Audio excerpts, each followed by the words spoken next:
dedicated to increasing survivorship through access to care, education, and compassion. At the Promise Fund, we're building on everything we've learned, connecting women to screenings through a model that moves barriers, reduces fear, and brings healthcare directly into the communities that need it most to avoid late-stage disease and to predict and to prevent this death from this disease by discovering it very early.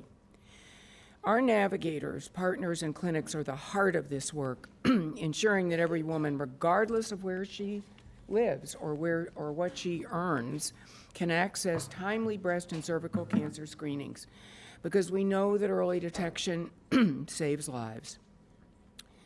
The Promise Fund to date has screened 19,041 women with 266 cancers detected and navigated through treatment. And we believe that these patients are also going to live long and fruitful lives. I believe and often say that we must equalize access to breast and cervical cancer screenings for all women. We are not only in this county alone, but we are going to be in several counties in Florida, please God.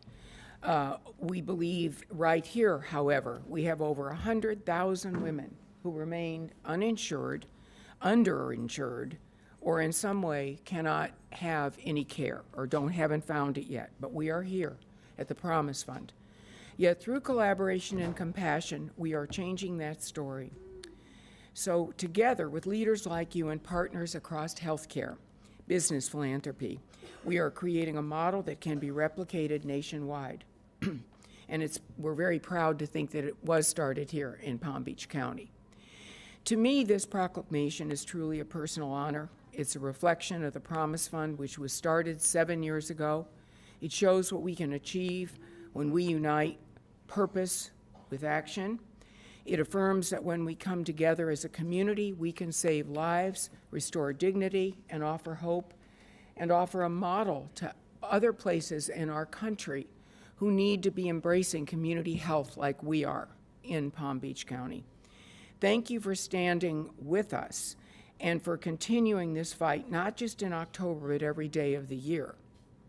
So I am deeply grateful to all of you, and I hope that you will come by and see us at the Promise Fund and understand even better what we do for keeping the people who live in the women who live in our county opportunities to be healthy, and to be, if they are going to be diagnosed with an early stage disease, will survive it. I am a breast cancer survivor as well. And it takes a lot of effort and a lot of time and so forth, but we're making the journey simpler, better, and more successful. The survival rate is going up, and it's just because of programs. And I want to thank and ask my Promise Fund colleagues who are here today to stand up for just a minute and be recognized. Thank you for all you do.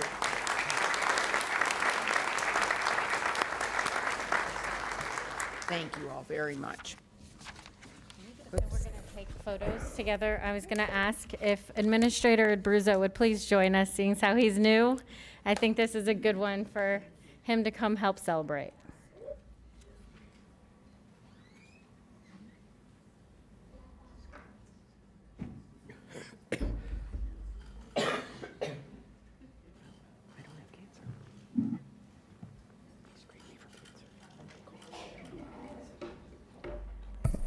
Good morning, everybody. And I wonder if I could have come forward Thomas Maraca of Maraca Builders, an incoming board chair. This is going to be for the Hablation Center. And Mauricia Benitez, funder of the Carl DeSantis Foundation. And of course, the CEO, Sherry Henry. Daniel Owen, the CFO, Pamela Brown, Miguel San Miguel, Anika Wally, Beth Ortiz, Cristopo Alvarez, Katie Rowe, Victor Bowers, and Hidia Mark. If you could all come forward and accept this proclamation. How are you? Tell me again. Magdalene Oren and Africa Moody. Come on up. We always have space for everybody. This is good. Everybody. Okay. Now here comes the good part. We're going to declare October 2025 as HAB Center Month. Whereas the Hablation Center for the Handicapped, now proudly known as HAB Center, Boca Raton, was established in 1978 through the vision and efforts of a group of dedicated Boca Raton civic leaders and parents determined to create a safe, supportive, and empowering environment for adults with developmental disabilities. And whereas in October 2025, you have celebrated your 47th anniversary. Whereas the HAB Center was founded as a nonprofit community initiative with the mission of helping adults with developmental disabilities achieve personal independence. There's nothing more important to any of us than to have a job, to do something useful. And that's exactly what the HAB Center does for those who have developmental differences. So for more than 4 decades, the HAB Center has remained steadfast in its mission to equip adults with developmental differences and mental health challenges with the skills, confidence, and support to live meaningful and productive lives. Whereas the achievements of the HAB Center are made possible through the unwavering support of its dedicated employees, university interns, community volunteers, generous donors, and collaborating organizations who help amplify your mission. So therefore, the Board of County Commissioners of Palm Beach County, we value the importance of empowering individuals with developmental differences and mental health challenges and recognize your outstanding contributions made by the HAB Center to improve lives and promote independence. So it is proclaimed by us, the Board of County Commissioners assembled in regular session on the 7th day of October, that the entire month of October 2025 in Palm Beach County, Florida, is hereby proclaimed HAB Center Month. Congratulations.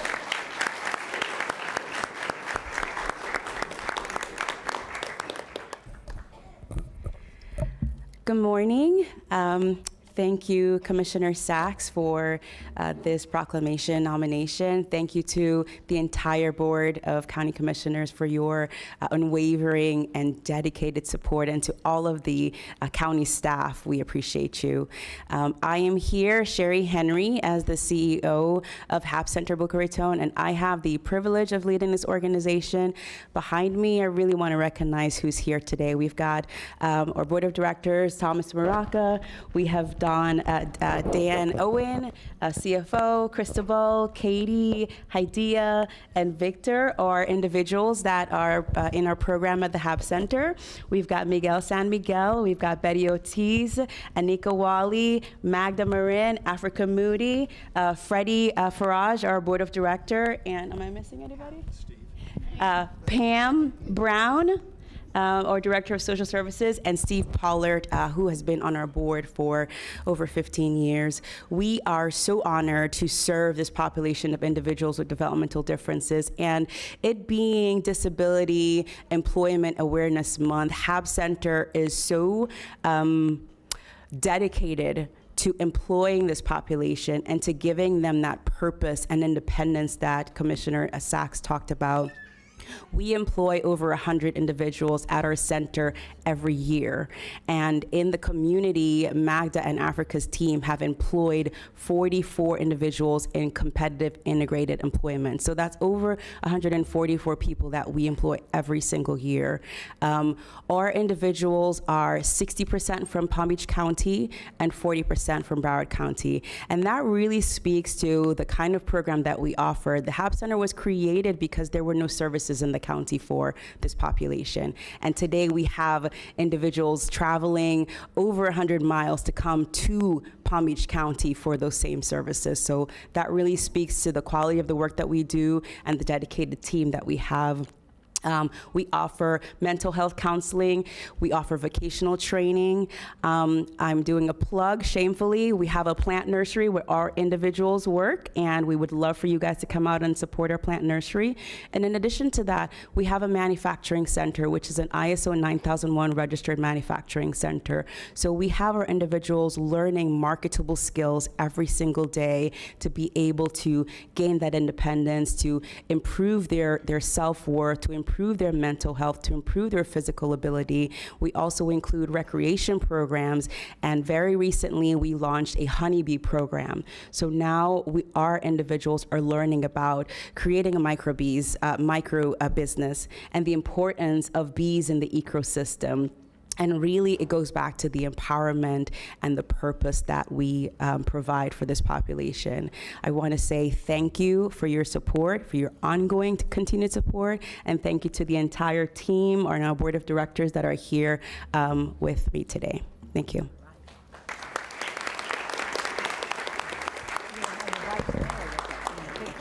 Joelle, before you get started, I'd like to apologize to Commissioner Flores. I was unaware that he had put in a request to go first today, kicking off this day for breast cancer awareness. So, Commissioner Flores, I deeply apologize. I was not aware, but I really want you to take this with grace and kindness, and I apologize. Good morning, everyone. So we're actually now doing the actual Breast Cancer Awareness Month proclamation. So I'd like to invite the members of Found Care, CEO Chris Irizarry, and Marcia Young, the Chief Operating Officer, and any survivors and supporters to come up and receive the proclamation. So declaring October 2025 as Breast Cancer Awareness Month, whereas in 2025, an estimated 316,950 women and 280 men will be diagnosed with breast cancer in the United States. And whereas every 2 minutes, someone is diagnosed with breast cancer, making this disease the most frequently reported cancer in the United States.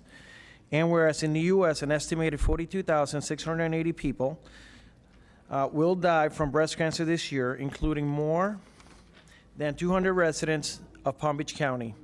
And whereas through research and advocacy, significant advances have been made in the fight against breast cancer, including 5-year relative survival rates for localized breast cancer increasing from 74 to 99%. And whereas nearly 20% of women in Palm Beach County will not receive a mammogram this year due to the lack of income, insurance coverage, or accessibility to Medicare. And whereas Found Care has continued to expand its services to provide residents in Palm Beach County with access to free and discounted mammography screenings to uninsured women and limited financial resources. Now therefore be it proclaimed by the Board of County Commissioners of Palm Beach County, Florida, assembled on this regular session on the 7th day of October 2025, that October 2025 in Palm Beach County is hereby proclaimed Breast Cancer Awareness Month.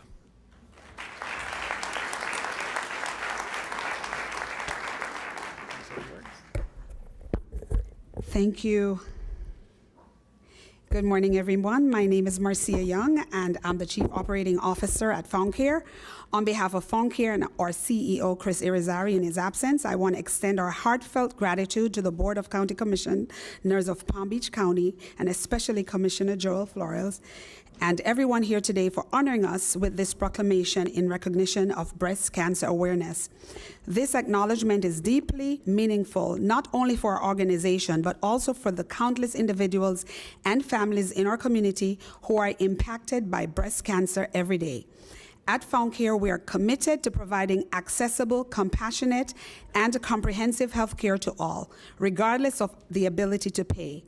Our work in breast cancer awareness, prevention, and support in collaboration with Promise Fund and its founder, Ms. Nancy Brinker, is guided by a simple but powerful mission to ensure that no one faces this journey alone.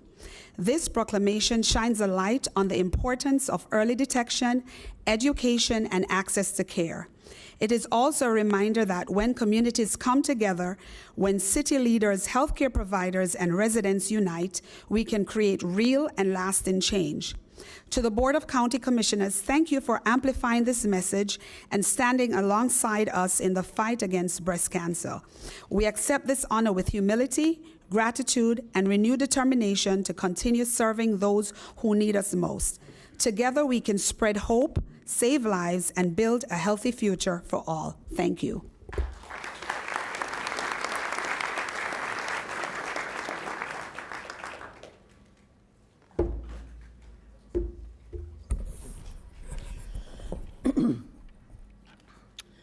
Moving right along, we're going to give a presentation now for National Employment Disability Awareness Month. And if I could have the attendees, Rose Lee Archer, MS, President of the Archer Disability Foundation and producer and host of the Rose Lee Show, and Pat Robert Archer, Director of the Archer Disability Foundation. If they could come forward. Come right over here. And I know who this is. He's our star. He is the star. He is. Yes. We'll have to get Thank him you, in the Commissioner picture. Sachs. I That's appreciate okay. it. I'm going to read it now, and then Mom's going to say something. All right, we are declaring October 2025 as National Disability Employment Awareness Month. As I said before, there's nothing more empowering than to have a job. Everybody should at least have the opportunity to produce something, to make something. And this is so important for those who have special abilities. And this is what you have done and been really an empowering force behind. This is the 80th anniversary of National Disability Employment Awareness Month, has honored the contributions of people with physical disabilities in our American workforce since 1945, and in 1988 added to include people with mental health conditions. So the theme for 2025 is celebrating the value and talent.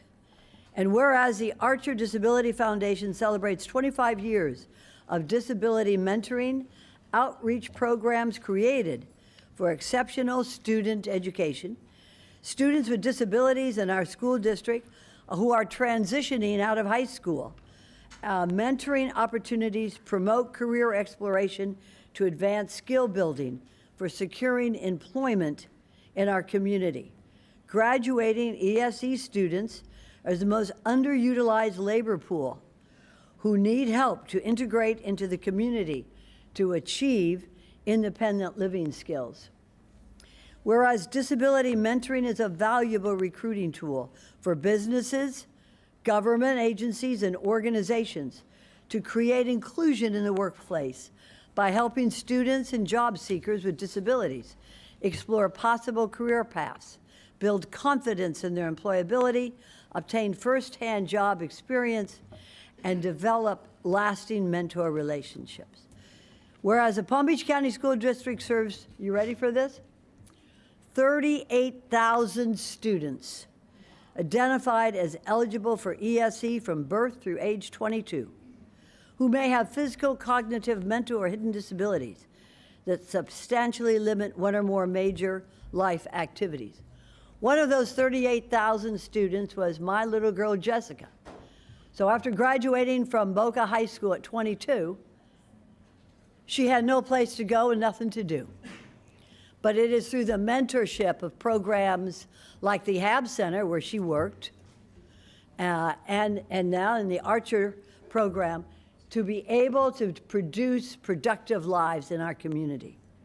So, Floridians with disabilities represent an untapped talent source for employers. Listen up, contact these folks. Later, you've got a position open for someone who will work like you have never seen anybody work before. And these individuals should be offered opportunities to create productive, independent lives through social, academic, and employment environments. Now, therefore, be it proclaimed by the Board of County Commissioners of Palm Beach County, Florida, assembled in regular session the 7th day of October, 2025. That the entire month of October 2025 in Palm Beach County is hereby proclaimed, and I'm doing this with the Vice Mayor, Sarah Baxter, and myself, National Disability Employment Awareness Month. Thank you very much. And now you have a...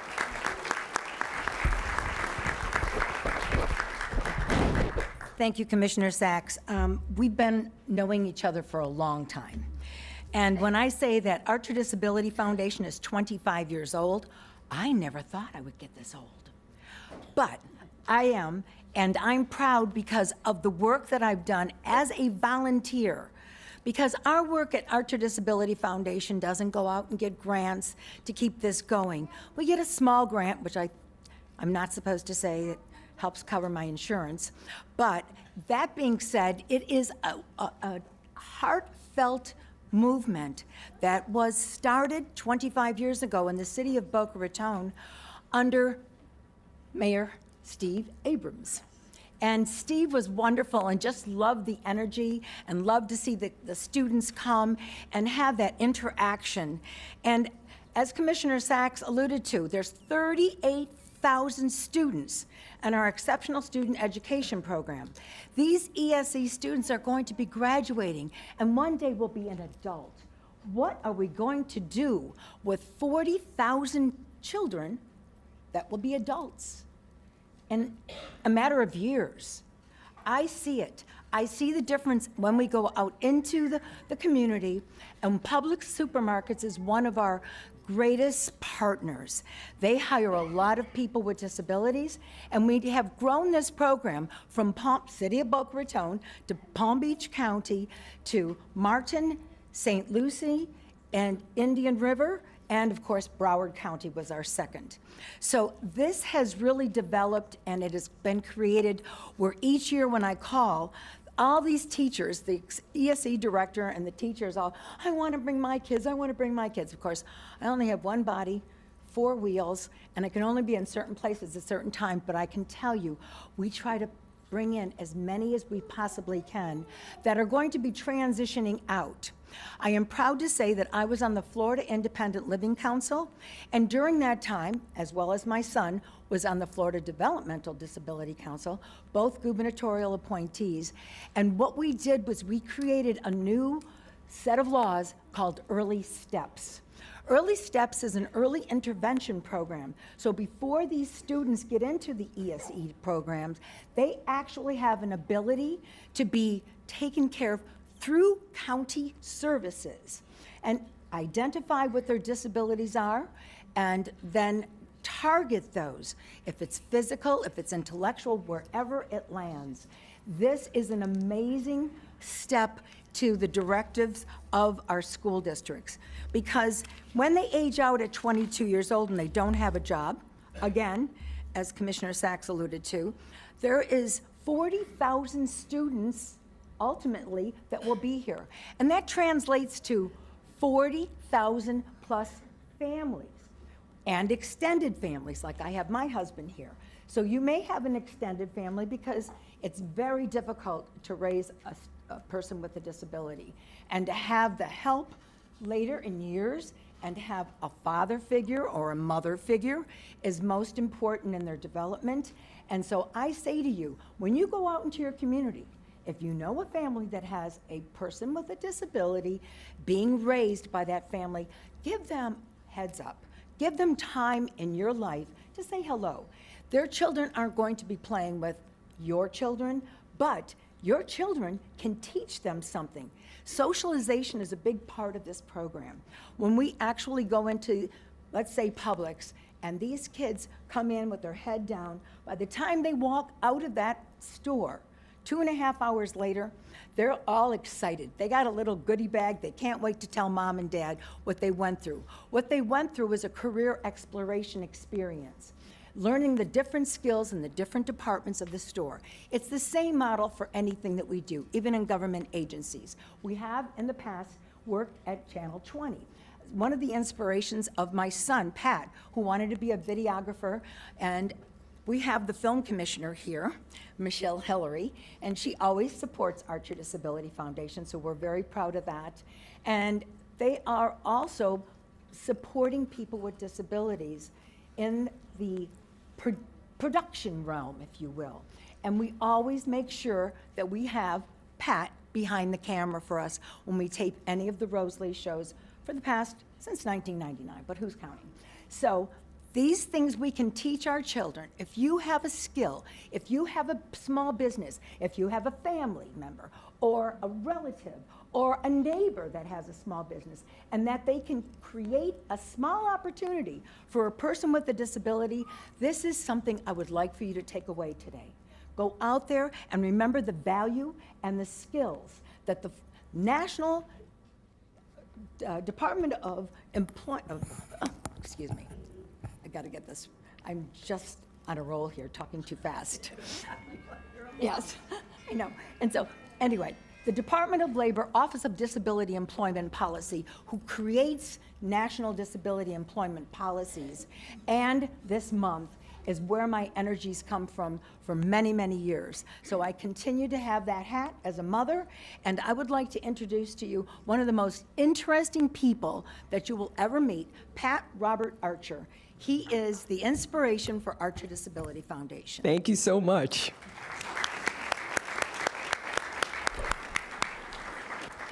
If Debbie Gibson is in here, could she please come up? There she is.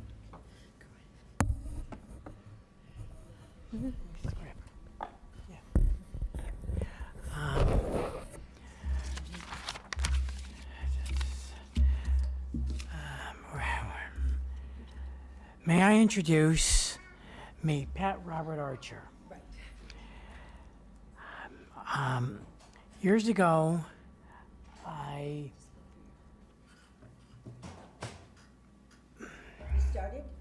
started with Archer Disability Foundation back in 1999, and I continued volunteering as a self-advocate. After 8 years on being on the Florida Development Disabilities Council and being reappointed by Charlie Crist and the first governor, Rick Scott, I created public policy on the creating with Florida laws on the employment, communications, and task force committees to create create inclusion for people with disabilities in both the workplace and the community. After 8 years of being on the council, I went on to Palm Beach State College to get my associate's degree. Then I went to Florida Atlantic University to get my bachelor's in multimedia degree. And then I graduated, and before I graduated, I didn't have a social life. Then I joined the full lifetime alumni member association at Florida Atlantic University, where I create videos and post on my YouTube channel on university events, including alumni events. And now I work full-time at Excel Mailroom as a mail carrier at Florida Atlantic University Boca Raton campus and part-time at Publix. All right.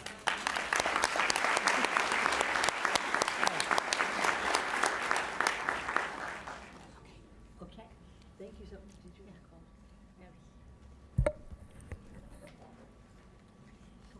Good morning. Well, while it is Disability Employment Awareness Month, it is also National Disability Awareness Month. And while majority of the individuals that are served and have been talked about today are ones who seek employment, many need to learn other skills before they can get to that point. So rather than sharing about all our agency and what we do, I wanted to share a letter to the county commissioners from a family member. Our son Kevin is 30 years old. He was born with a chromosomal abnormality resulting in a severe intellectual disability. He is nonverbal, he needs supervision in all situations, and he requires significant assistance in all areas of self-care.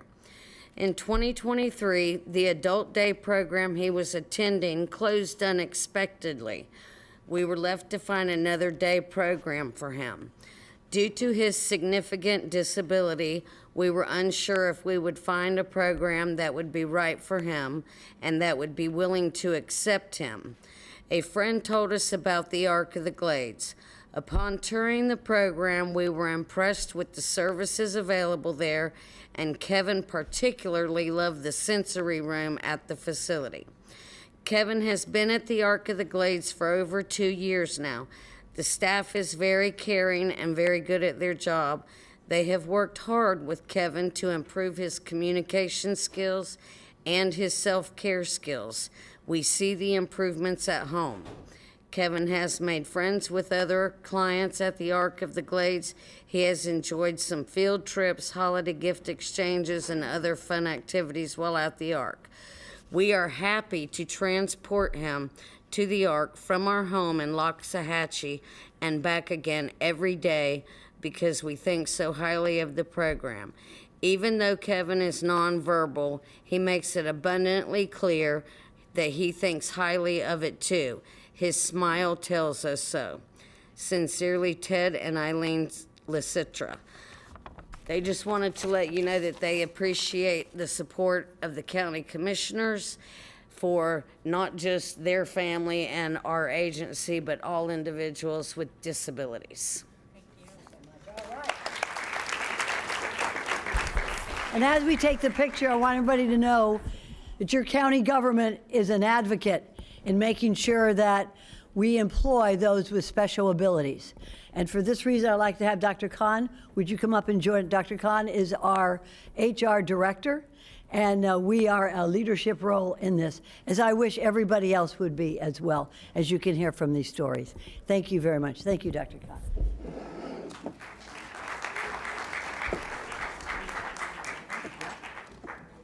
All right, while they take their picture, I would like to invite folks from the Ben Sighton Center for Creative Arts. I have the founder and president, Joanne Burkow, Caroline Harless, Sally Kimball, and Charles Contessa, and any artist in the room. Please come forward. We are declaring October 25th, 2025 as International Artist Day.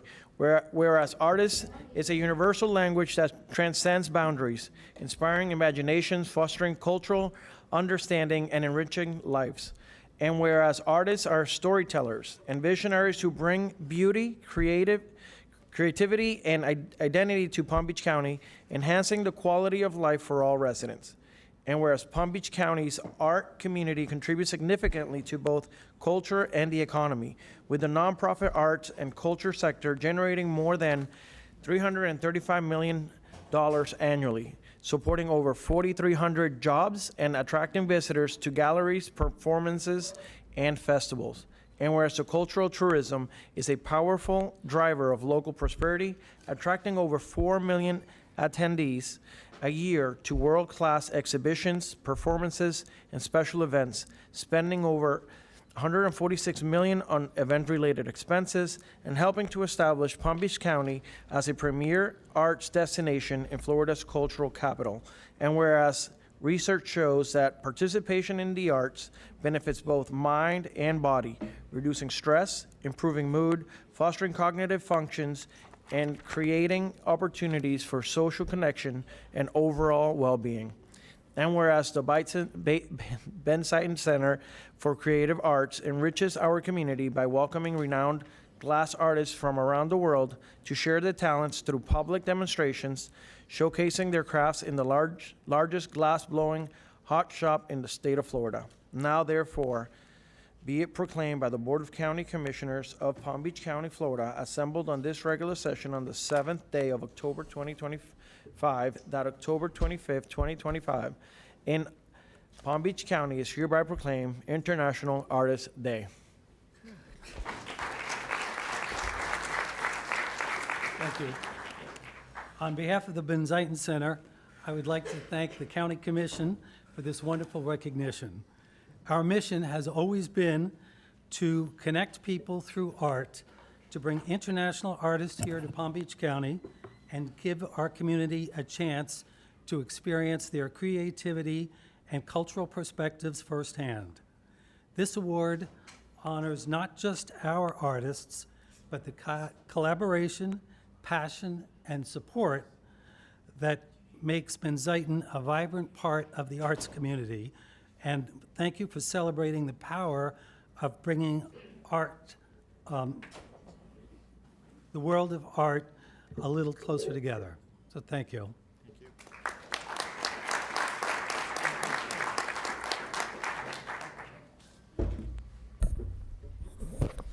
Good morning, everybody. Still morning, yes. If I could ask Andrew Duffel, Abby Sears, and Jordan Garachi to please come forward for the 40th anniversary of the Research Park at FAU.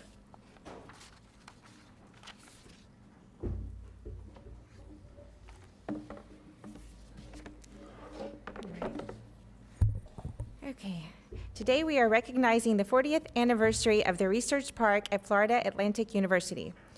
Whereas the Research Park at Florida Atlantic University, or the Research Park, was created in 1985 by Palm Beach County, Broward County, and Florida Atlantic University, and organized under Chapter 159, Part 5, Florida Statute. And whereas the Research Park was created to promote scientific research and development in affiliation with FAU to foster economic development and broaden the economic base of Broward and Palm Beach counties. And whereas the Research Park contributed meaningfully to FAU's achievement of the Carnegie Community Engagement Classification in 2020 and Very High Research Activity R1 designation in 2025.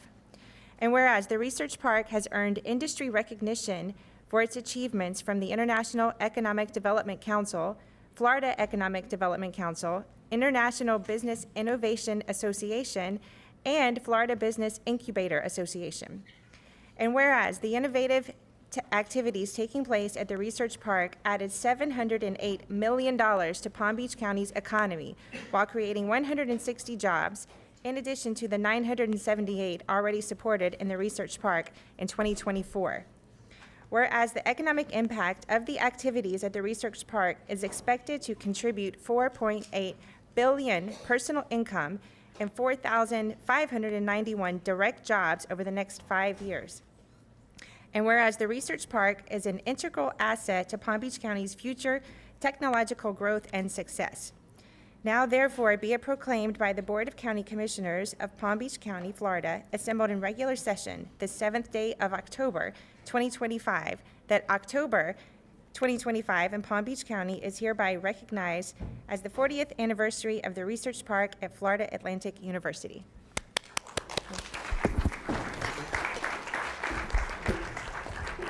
Thank you very much, Commissioner Woodward, Mayor Marino, all of the honorable commissioners, and Administrator Abruzzo. Your predecessors in 1985 took a visionary step by creating the Research Park at FAU, recognizing that all of the big innovation knowledge centers of this country are clustered around major research universities. The work that was begun back in October 1985 has reached a big important milestone this year, as Commissioner Woodward said, with the various recognitions that Florida Atlantic University has achieved, the thousands of alumni that remain in the area, many of them contributing to the creation of new technologies based in the Research Park, including a graduate of Palm Beach County School System who has created a 5-time unicorn, a $5 billion valuation with Modernizing Medicine, and many other companies that have earned or continue to earn hundreds of millions of dollars in revenue, which is important for the overall economy, but perhaps more importantly, by the creation of jobs that are filled by interns at Florida Atlantic University from all walks of life, who are inspired then to create their own entrepreneurial ventures and continue to lead fulfilling lives right here in Palm Beach County without having to go elsewhere to have those careers, and in some cases create their own companies that then in turn provide employment opportunities and inspiration to others. So we're very proud of where we are today, but we very much look forward to our successes meeting yours in 40 years from now to report even greater successes. But this experiment that you all began 40 years ago is yielding incredible results for your residents and for our neighbors, including all of the families that we represent, the 1,000 people who work in the research park and all of their families. It's a great place, a great invention that you all came up with 40 years ago that continues to have success and will for many years to come with your support and continued investment. So we're very grateful for the proclamation.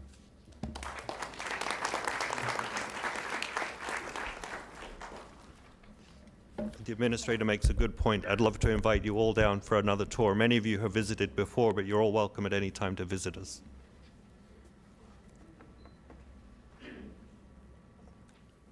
While they take pictures, I'd like to invite up Centralia Hines Bergman. This is a proclamation of the Board of County Commissioners of Palm Beach County, Florida, declaring October 9th, 2025 as Periana Precious Hands Day.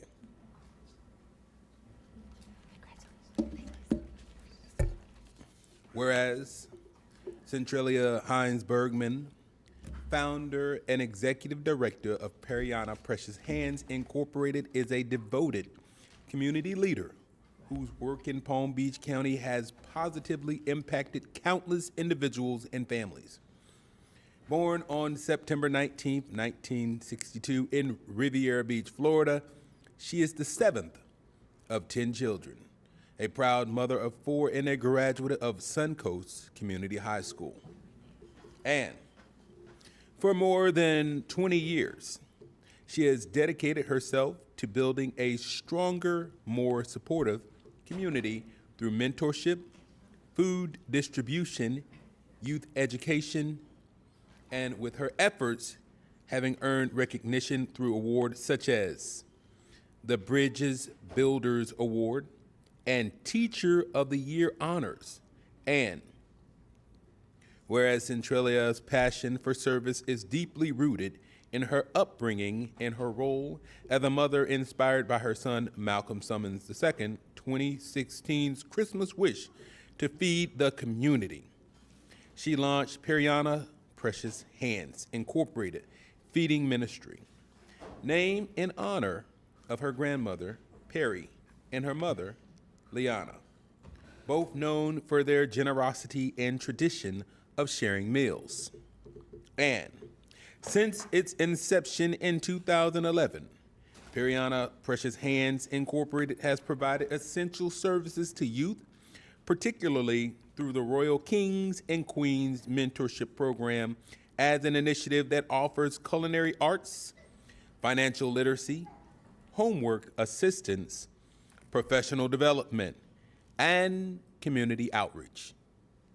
And collaborating with local and national businesses, including Trader Joe's, Publix, Tropical Smoothie, Pepsi, and Sean Naira's North End Barbershop, Centralia's leadership and ability to cultivate strong partnerships have been key to the organization's success. Whereas Periana's Precious Hands Incorporated's annual Thanksgiving community dinner and December holiday spirit gathering are cherished traditions that serve and strengthen the bonds within communities, and Centralia Hines Bergman's unwavering dedication to empowering others. Now, therefore, be it proclaimed by the Board of County Commissioners of Palm Beach County, Florida, assembled in regular session on this 7th day of October 2025, that October 9th, 2025 in Palm Beach County is hereby proclaimed Periana Precious Hands Day.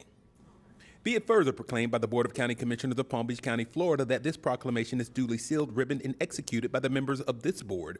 The foregoing proclamation was sponsored by Commissioner Bobby Powell, Jr., and upon unanimous consent of the board, the mayor declared the proclamation duly enacted. Thank you, Mayor. Good morning. My name is Centralia Hines Bergman. I want to thank everyone for this proclamation. We are so, so, so honored. Thank you, Commissioner Bobby Powell, Mayor Mario Sanz. We want to thank you. We don't take this for granted. We are so excited. And he didn't mention how he comes out and volunteer in his suit. And this is Malcolm Summers II, my son, our son. We started 1 year. He always say, "Mom, I want to feed millions," from a little boy. I caught him in the kitchen. He was like 4 or 5 cooking. And from that, even to this day, he don't want anybody in the kitchen with him cooking. Yeah, he's been cooking. I mean, I caught him, so you know how you see these talents of these children and you say, no, don't do that, don't do that. But we have to encourage our children when we see the skills of our children. We have our feeding ministry that we feed every Wednesday, and we love seeing people come out. We can't do this without the community helping us with the different partners that we have. We even go out and we see children sleeping in cars, and they still have on their uniforms. So we know that these children have gone to school, and then when they come home, they have to worry about where their next meal is going to come from. And we ask the parents, what brought you here? They say they pay our first, last security, but if I make $15 an hour, and that's $600 a week, and I only get $2,400 a month, and they still have to take out taxes, we can't afford a place for our children to live. So that's why we see a lot of people out there in the homeless community. We don't care where they come from, what they look like, what they drive. We are out here just to serve the community. Even through our mentoring group, we do free tutoring, homework help, anything that these children need. Once a year, we plan a leadership retreat for these children. We've taken them on cruises. We've taken them to Orlando. We just give these children opportunities of what they may not be able to have with with their family through our holiday functions, school supplies, or whatever. Feeding hundreds a week. This does our heart good when we see these people coming. So it's not just about sharing and reducing the hunger in the community. We show kindness, hope for our community and neighbors regardless, like I said, what they look like or where they come from.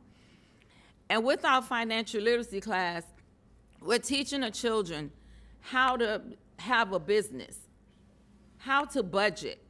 We even had them write out what kind of business they wanted. They had to write down all the bills, and then at the end, write themselves a check.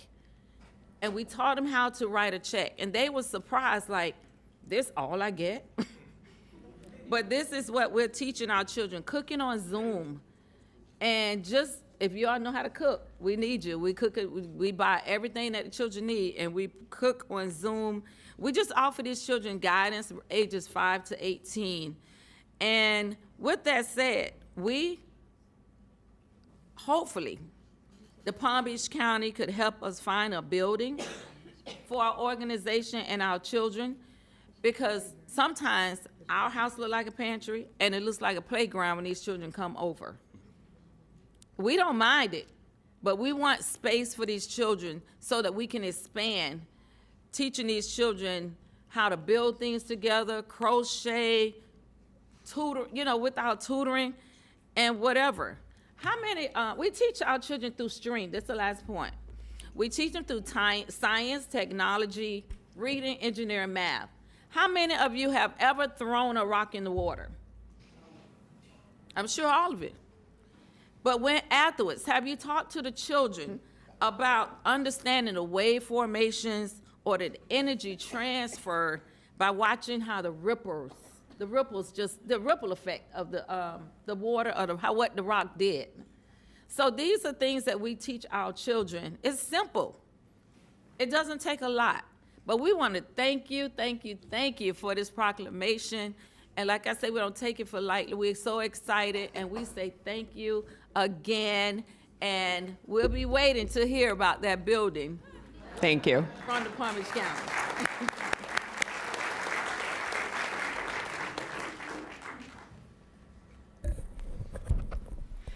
Okay.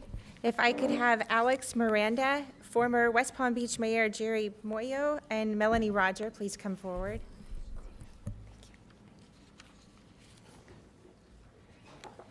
And anyone else who would like to come up for the Women's Small Business Month in Palm Beach County.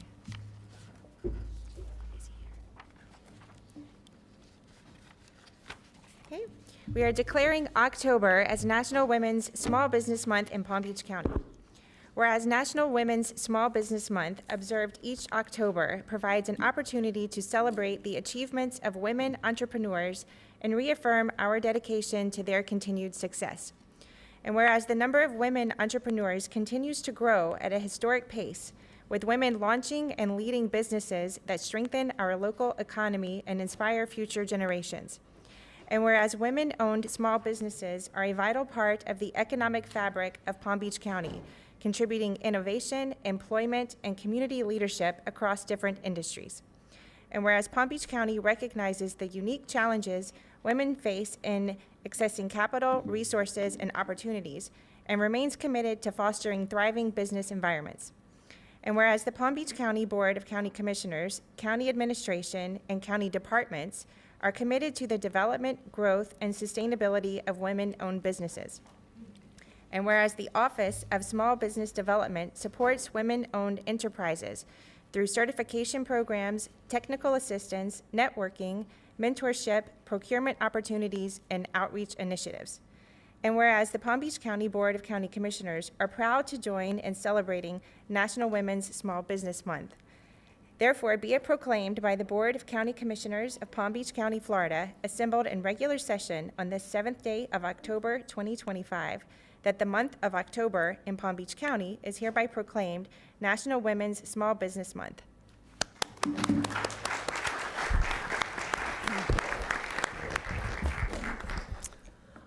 Good morning. Good morning, Mayor Marino and County Commissioners, and congratulations, Administrator Abruzzo. Nice to be here. I'm here today on behalf of the Women's Chamber of Commerce of Palm Beach County, and I want to extend to you our deepest gratitude to you, the Palm Beach County Board of County Commissioners, for this very meaningful proclamation recognizing women-owned businesses. Do you know that Florida has more women-owned businesses per capita than any place else in the United States? Yes. This is a testament to the persistence, innovation, and determination of women throughout our state. Your acknowledgement not only honors the women who drive economic growth and job creation here in Palm Beach County, but it also brings visibility to the vital role that women play in shaping our community's future. The recognition affirms the hard work, resilience, and impact of women-owned enterprises and strengthens our mission, the Women's Chamber mission, to expand opportunities and support for women in business. Thank you for your continued partnership and for helping elevate the voices and achievements of women in our community. Thank you.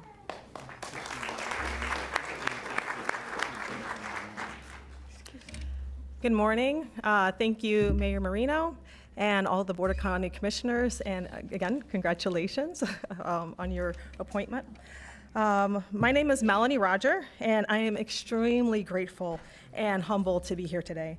I stand as a representative and a voice for small business owners across Palm Beach County, and it's my incredible honor to also serve as an advisory board member of the Office of Small Business Development, where our mission is to empower, equip, and advocate for growth of small business that form the heartbeat of our community. I also stand here as a proud business owner of Zeus Consulting Services Corporation and Zeus Boss Kids, whose mission is to advance small business and to teach children entrepreneurship at the young age of kindergarten. I know firsthand the challenges and the triumphs that come with entrepreneurship. As women, like you said, we wear many hats. We're not only business owners, but we are mothers, caregivers, mentors, leaders, and community leaders and community builders. We pour out ourselves in so many ways, and we show up for everyone before even tending to our own needs. Yet we still show up to build, innovate, and lead. That's why today's proclamation is so meaningful. This proclamation tells the women of Palm Beach County that are business owners that I see you.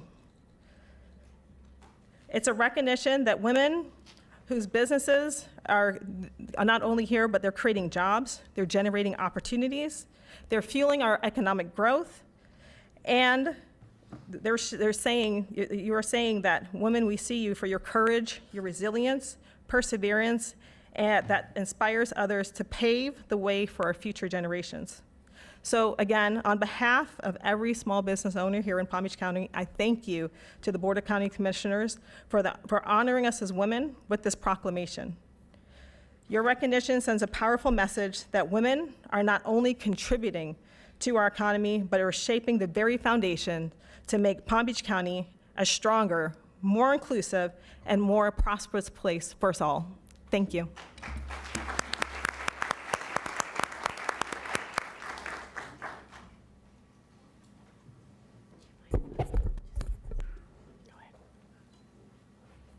At this time, I'll present a proclamation for Poverty Awareness Week. If I could have to the front, Pathways to Prosperity, Kimberly Bush, CEO, Tara Hells, COO,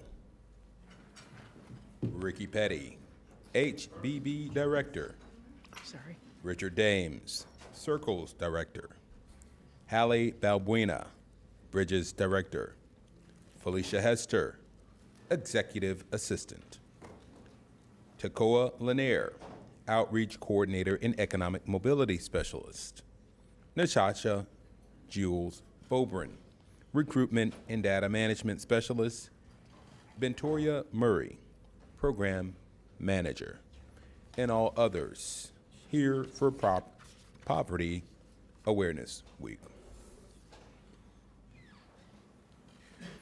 This is a proclamation declaring October 19th, 2025, October 19th through the 25th, 2025, as Poverty Awareness Week. Whereas, on January 8th, 1964, President Lyndon B. Johnson announced his war on poverty, which led to the enactment of the Economic Opportunity Act on August 20th, 1964. And whereas the Palm Beach County Community Services Department is promoting Poverty Awareness Week to increase awareness of issues related to low-income families in our community. And the Palm Beach County Community Services Department Community Action Program has been coordinating local efforts to fight the war on poverty, providing innovative, cost-effective, and outcome-based economic opportunity to Palm Beach County residents. And the Citizens Advisory Committee on Health and Human Services, Birth to 22 Alliance, and the Palm Beach County Community Action Program formed the Securing Our Future Initiative, a comprehensive plan to reduce the poverty rate in Palm Beach County by 10% over the next 10 years. And the Securing Our Future Initiative, going into its 7th year, will continue to help families stabilize financially, provide families with skill building and internship opportunities, and remove systemic barriers that prevent access to employment and other support services. And during Poverty Awareness Week in October, the Palm Beach County Community Services Department, in partnership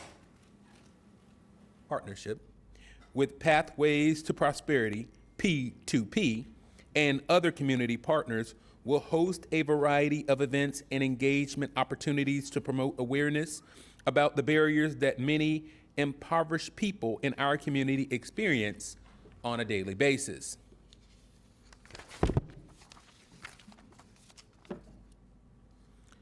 Now, therefore be it proclaimed by the Board of County Commissioners of Palm Beach County, Florida, assembled in regular session on this 7th day of October 2025, that October 19th through the 25th, 2025, in Palm Beach County is hereby proclaimed Poverty Awareness Week.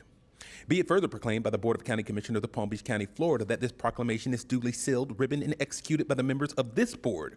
The foregoing proclamation was sponsored by Commissioner Bobby Powell, Jr., and upon unanimous consent of the board, the mayor declared the proclamation duly enacted. Ladies and gentlemen, I pass the mic to Dr. James Green. Thank you. Thank you, Commissioner, Mayor, Vice Mayor, Administrator Bruzzo. In 2017, the Citizens Advisory Committee and Birth to 22 Alliance joined forces to launch the Securing Our Future initiative aimed at reducing the child poverty rate in Palm Beach County. At the time, it was around 22%. Today, it's dropped below 16%. And this progress is a result of Palm Beach County's continued investment in nonprofit partners like Pathways to Prosperity, Community Partners of South Florida, and now CareerSource and Family Promise, organizations that provide essential health and human service needs to the families in Palm Beach County. Now, our focus remains on helping families build human and social capital, creating an integrated system that ensures access to critical supports, and supporting efforts like Roz Coleman Park and policies that drive upward economic mobility.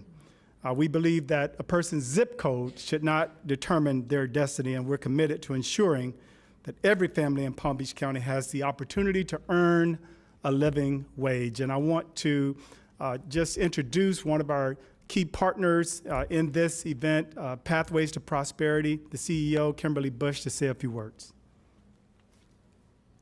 Thank you, Dr. Green. To Mayor Marino and to each of you in your respective places as commissioners, especially you, Commissioner Powell, who has been a champion in this area, in this arena for a number of years, even serving on the Senate. You were a champion for us. On behalf of Pathways to Prosperity, I, Kimberly Bush, would like to express our sincere gratitude to the county commissioners for issuing the proclamation for Poverty Awareness Week. This recognition is vital, a vital step in shining a light on the challenges faced by the many individuals and families in our county. By officially acknowledging Poverty Awareness Week, you are helping to foster greater understanding, compassion, and action within our community. Thank you for your leadership and your commitment to addressing poverty. Together, we can continue to work toward meaningful solutions and a brighter future for all. Standing with me, because we are so committed to this work. I have quite a few of my team members here, but we have 4 of them who are now employed, 3 full-time Circles Graduates, which is a program that we use is an economic mobility program that move individuals who are living in poverty to sustainability and long-term success. So I'd like to just recognize Ventoria Murray. She's our program manager. She now works full-time with us. We have Hallie Balbuena, who is the director of our Bridges Initiative in Boynton Beach. Very recently, we brought on Takoya Lanier as an economic mobility specialist. And then we have someone who's hiding in the back, part-time. We were able to bring on one of our teens that came through the program, Divine, who is now serving as a family support specialist. And lastly, what I would like to do is invite you all of you, everyone that's in this chamber, but especially our commissioners, to participate in a few activities that we have planned for Poverty Awareness Week. On Tuesday, October 21st, we will be hosting a poverty simulation. It will be held at Manatee Lagoon on Flagler Drive from 9 a.m. to 12 noon. On Wednesday, October 22nd, we invite all of you to join in a SNAP challenge. That is that you will agree to eat off of $6.25 for the entire day. That's breakfast, lunch, and dinner, and we're asking that you do not use food that you already have in your home so that you can feel what our families are feeling on a daily basis, those who are living in poverty. And then on Thursday, October the 23rd, we challenge you to take public transportation, PalmTran, to work, to drop your children off to school, or you can meet us, Pathways to Prosperity, on the corner of Federal Highway and Boynton Beach Boulevard, where we will take PalmTran from that location to Lake Worth, so we can do the north and south, and then we will go west to the Wellington Mall. So we invite you all to join us in those activities, and again, I thank each of you for this recognition. Thank you.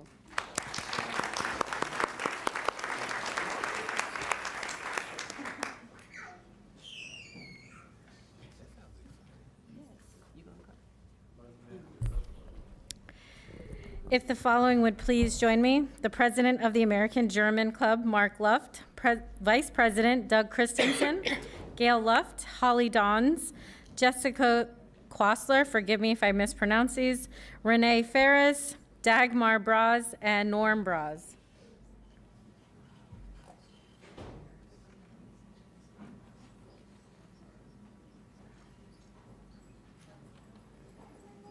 Good morning. I love the outfits. This is amazing. So we are declaring the weekends of October 10th to the 12th and 17th to the 19th, 2025 as Oktoberfest. Whereas the first German settlers brought their culture to America through a vast history of celebrations and traditions, including Oktoberfest.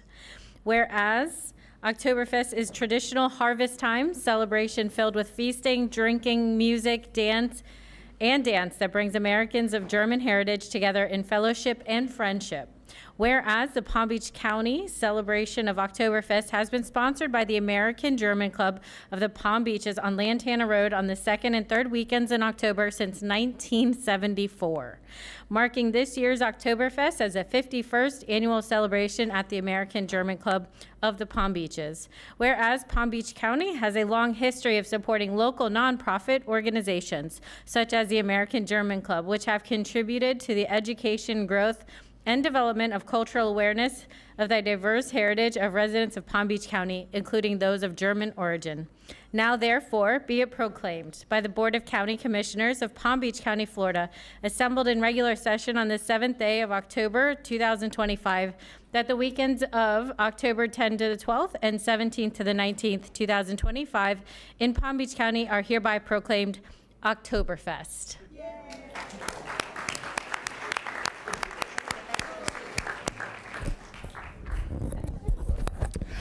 Good morning, everyone who is still left. My name is Dagmar. I am a member. My mom and dad immigrated from Germany right after the war, and I was born 10 months later. So the American German Club has a really important part of me in it. Also, I just want to say it's really cool that Palm Beach County acknowledges the different cultures of the nationalities and the importance of where we come from, and let's keep celebrating that. My family is in charge of the hot dog and bratwurst booth. My mom and dad started it. My husband and I, we continued to work. I have 4 children. They all work in it with their spouses, and now I have 5 grandchildren that also are going to sell you a hot dog or brat if you come out to Oktoberfest. Again, like Commissioner Baxter said, it's going to be this coming weekend, Friday, Saturday, and Sunday, and the following weekend, it's on Lantana Road. We've been doing this for 51 years. I'd like to introduce our president, Mark Luft. He is the one in charge of putting this all together. He's a volunteer, and a lot of times it's like herding cats. So I really think he needs a big acknowledgement. The other thing is I'd like to recognize our beer Königin, Holly Downs, and our Wine Fest queen, Jessica Quasler. We're all about the liquor and having a good time. So we hope you will join us. And thank you again, Commissioner Baxter, and also Ms. Lopez, your assistant, was really terrific in making sure that we all got this together. And we are very grateful, Commissioners. Thank you. Thank you. So, little fun fact for everyone. The first time I was ever in the Palm Beach Post, I was 2 years old dancing at Oktoberfest. So, thank you for being here. So thank you all for your patience as we wind down. We, normally try to keep everybody to one speaker in 3 minutes a person, but we sometimes get excited. So on that note, I'm excited because I get to recognize some athletes in the room. So being a professional athlete, this is always fun. Can I bring up Dr. Ava Parker, John Scarpino, Michael, I'm going to butcher your last name. I apologize in advance. Yusefian, Abby Ross, Drew Colvin, Jessica Colvin, Alexandra Hamuda, and Jenna Haywang. Jenna and Alexandra are players with the Palm Beach State College Women's Beach Volleyball National Champions. So come on up to the podium here. I'm going to read a little bit of a proclamation recognizing you all. Thank you, thank you. So this is a proclamation of the Board of County Commissioners of Palm Beach County, Florida, recognizing the Palm Beach State College Women's Beach Volleyball National Champions.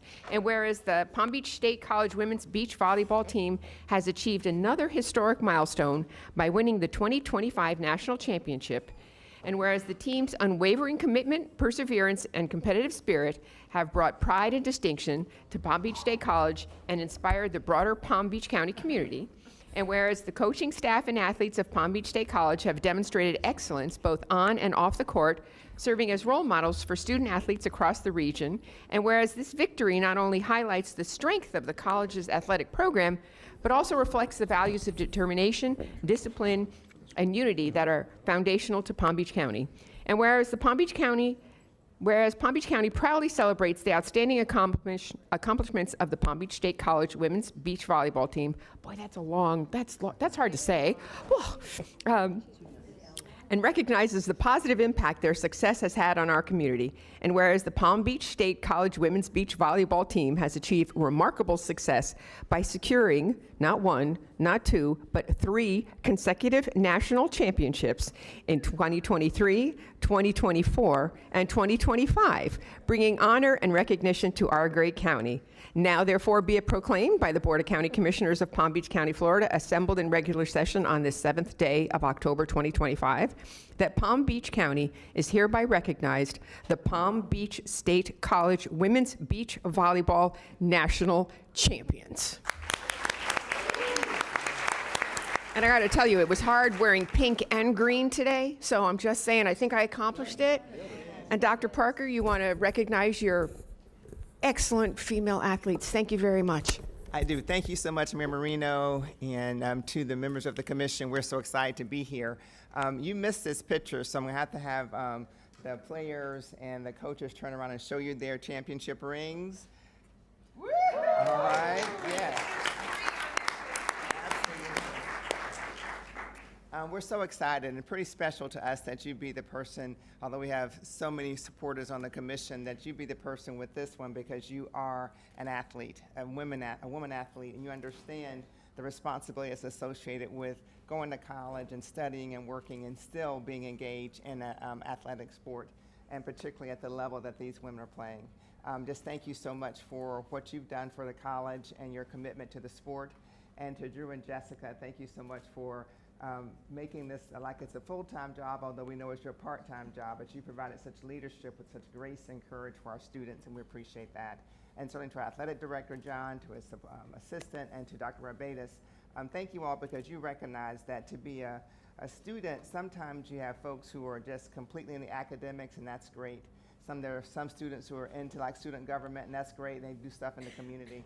But when you're a student athlete and a student and you excel academically, you're really becoming a role model, not just for fellow students, but also for young girls and young women within our community. So thank you so much for doing that. So we're happy to be recognized. We want you to know that we are a part of the athletic tourism that's developing in our community, and know that when we have those 10 beach volleyball courts in that great arena, and ESPN is here with us for our national championship, we'll make sure you guys have front row seats, because we'll be excited to be about what's really happening within this county. So thank you so much, Mayor Marino, and if we could come and take a picture together, we'd appreciate that. All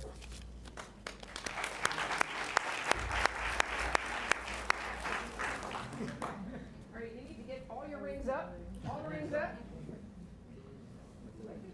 And I want this picture. Abby. Abby. Come on, this side. Yeah, leave it up. Okay, so this camera here first. All right, and then over here.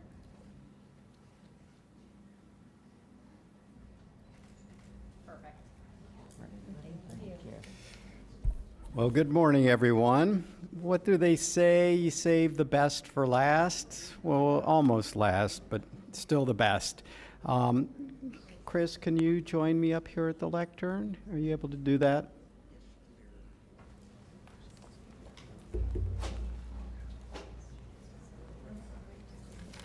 It's all right. Good morning. Hello, I'm so happy to see you. Good to see you. So before I read this proclamation, I think it's important to know, I met Chris, there was a little a situation that had developed, and had that not have occurred, we wouldn't have had the honor of getting to know this gem of our community. So we're glad we got it resolved, but we also need to recognize, and you may not recognize her, but when I finish this, you'll know exactly who I'm talking about. Chris Noel was born Sandra Louise Noel on July 2nd, 1941. She began her career in West Palm Beach as a model, later gracing magazine covers, commercials, and stages, before starring in television, films, and alongside Hollywood's legends such as Steve McQueen, Elvis Presley, Ed Burns, and Don Johnson. Whereas in the 1960s, she became known as the voice of Vietnam through her Armed Forces radio show, A Date with Chris, bringing comfort and connection to American troops in Vietnam and around the world, personally touring combat zones 8 times and twice surviving enemy fire. And whereas her talents extended beyond film and radio as a singer, performer, writer, publishing books including Matter of Survival and Vietnam and Me, as well as being featured in documentaries highlighting her service and career. Chris Noel has received numerous honors for her extraordinary contributions, including the Distinguished Vietnam Veteran Award, the AMVETS Silver Helmet Award, and the Heroes Honor Lifetime Award. Whereas in 1993, she opened Vetsville Ceasefire House Incorporated, a nonprofit shelter serving homeless and hungry veterans of Vietnam, the Gulf War, Iraq, and Afghanistan by providing emergency residential lodging, food, clothing, and employment opportunities, along with referrals and connections to community resources and supportive services. And for more than 30 years, Vetsville has carried out this mission, lifting up veterans in need and helping them rebuild their lives with dignity and hope. Whereas today, Chris Noel resides in West Palm Beach, continuing to embody service, sacrifice, and dedication, and remains a treasured asset to our community and to veterans nationwide.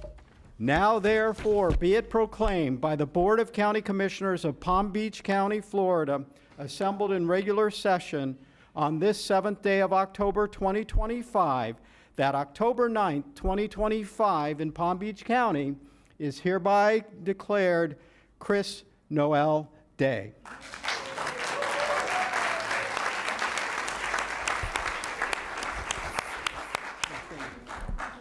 That's okay. You deserve it. Do you want to say a few words? Yes, I do. First of all, I want to thank you so much. What a wonderful man.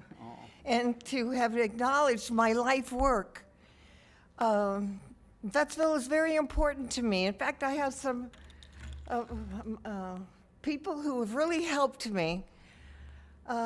Kurt and Mike over there, they're with the helicopter crew. They have a helicopter and you see them all the time in parades. My buddies over there, my girlfriend Lynn, who's been my girlfriend since I was a little girl. And she's been a lawyer for years and helping people have little babies. That's what Lynn did. And my friend, who's a great singer right there, Ingvar. Brian Culpepper, some of you know him because he was very involved with politics in West Palm Beach. And I don't know where did my stepdaughter, oh, there she is. There she is. And I just want to thank where did you go? Oh, I'm there right you here. are. I'm so sorry. I just want to thank you so much. 84 years ago, I was born at St. Mary's Hospital on my mother's birthday. And I spent 12 and a half years going on the hill. I was in kindergarten, that's the half. And when I left Florida at 17, 18, whenever it was, to go to New York to start my modeling career and my acting career, I never dreamt that I would ever be a movie star. I never dreamt that this would ever happen in my own hometown. But I want to say is that I had a boyfriend and I said to him, why don't you come to New York with me? He says, I think you're going to find that there's not going to be any place any better than right here. Amen. And I have traveled the world, and I want to tell you, all of us are very, very fortunate people because we live in Palm Beach County. Yeah. We're very lucky. Thank you so much. You got your pot on here. And my cot, I'm sorry, my friend, it's my new thing I designed. It's beautiful. I'm checking it out today, and it seems like some of them go longer. Oh, well. Let me come down here. Let's take you. Okay, can I have my friends in the Yeah, picture of too? course. Let's have them all. Kurt, Mike, Lynn. Come on, Helen, get up here. Come on, Helen. This is my stepdaughter, everybody.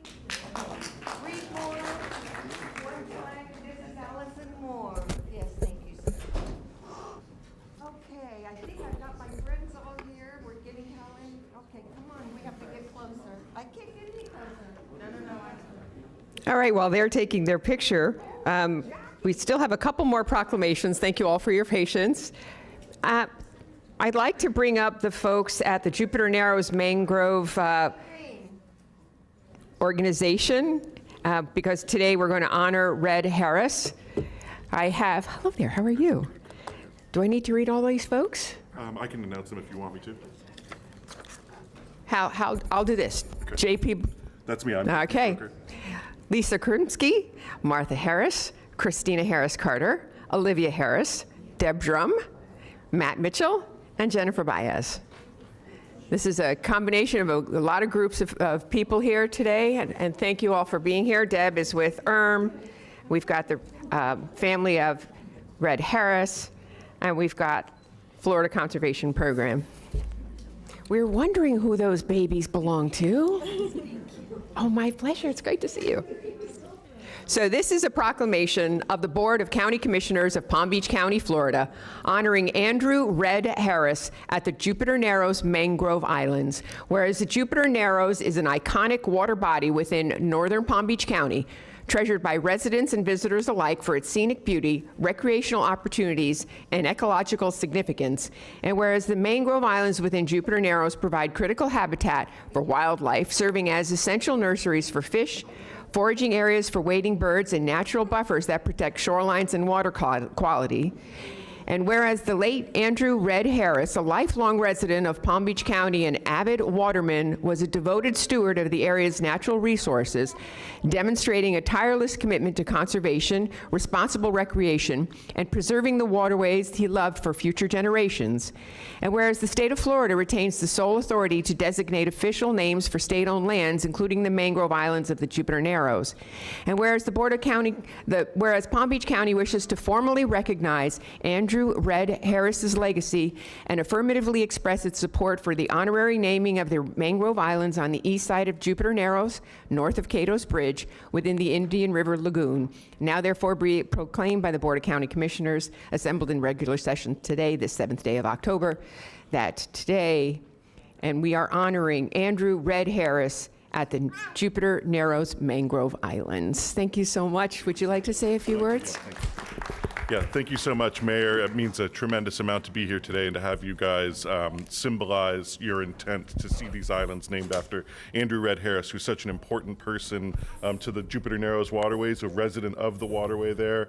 And naming these islands in his honor, I think, will mean a tremendous amount to the family. We've got Martha Harris, Andrew's mother, here, but also symbolizes our intent to preserve these islands forever.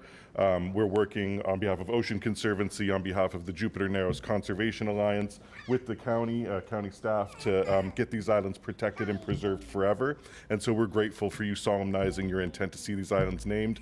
We're working directly with Senator Harrell, who is planning on bringing a designation in the upcoming legislative session to get these islands formally named by the state.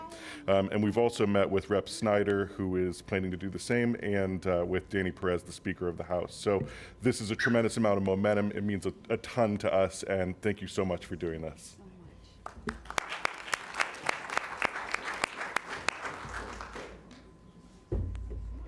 And while they're taking their picture, I'm going to call up Trudy Crowitz and anyone else that's here from Nonprofits First or in support.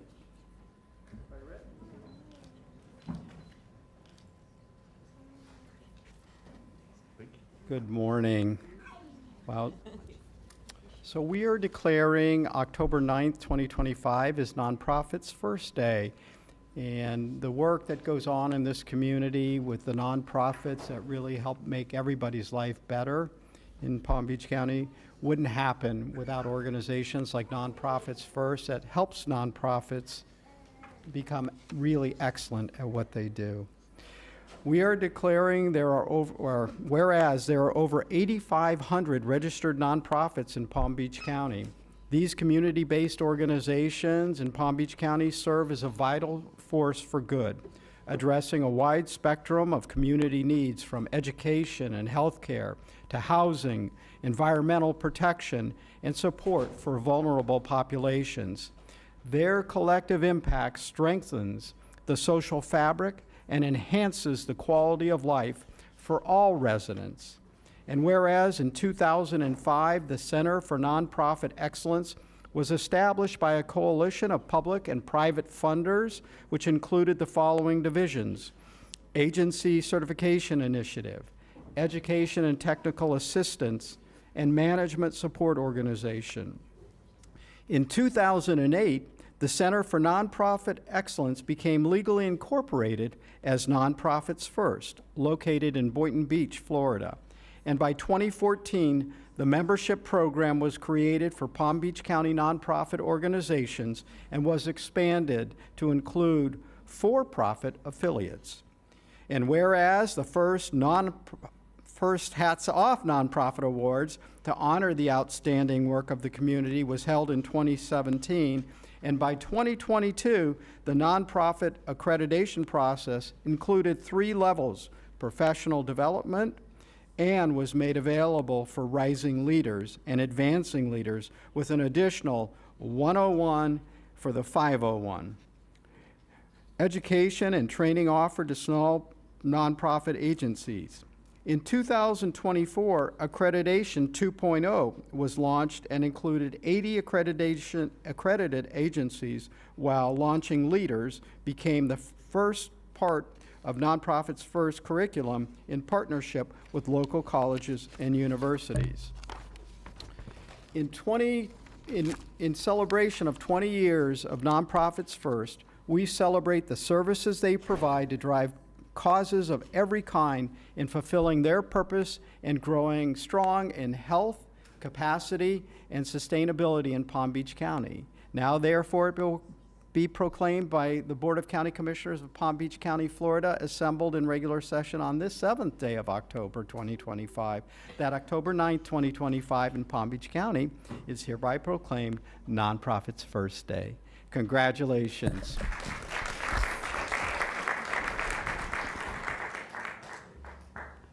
Hello, my name is Trudy Crowitz, and I'm President and CEO of Nonprofits First. It's an honor to be here today, and I want to say thank you to the County Commission and Commissioner Weiss for this proclamation. We're very honored. It's been 20 years since we've been around helping the nonprofit sector. We do work very closely with the county's Youth Services Department as well as the Community Services Department with your community-based agencies. It's so great to see so many representatives here out in the audience of organizations that we've helped throughout the years. As Greg mentioned, we do accreditation. We have about 80 agencies that we accredit. We vet the agencies very closely, make sure that they're fiscally responsible, that they're doing good governance, best practices, following state and local laws. And then we also, I also want to introduce you to our team that's here today. We have our board members, Virginia Savieto. We have our board chair, Katia St. Preux. We have Janice Brunson and Jennifer Sullivan on our board. And we also have our team here, Callie, Riley, and taking the video is Claudia. And I just want to say thank you again for this opportunity. The work we do is so vital to the community, and we really do hold our nonprofit sector accountable. And we're so happy that the County Commission sees that and values that. So thank you. And I need to do a shout out. My wife, Rebecca, her first, when we moved here, her first volunteering was with Nonprofits First, helping with the audits that you all provide for our nonprofits. So, yep. And I did want to mention, we will be celebrating the nonprofit community Thursday at the Kravis Center. But with 600 of our closest friends and family, we're giving away 15 awards that honor our nonprofit sector, the volunteers, the staff, and the organizations for the work they do. Thanks.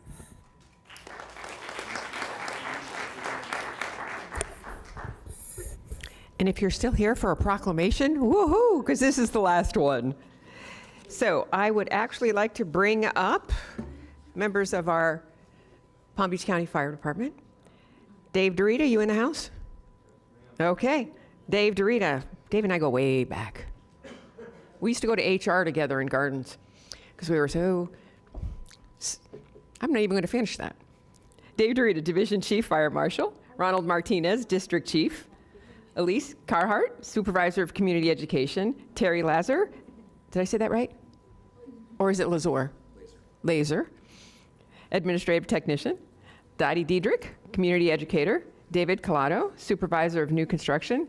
Fatou Benoit, Community Educator. And Ed Moynihan, Video Production Manager. Did I forget anybody? Chief? Deputy Administrator? Anybody else who wants to get in the picture that's wearing white?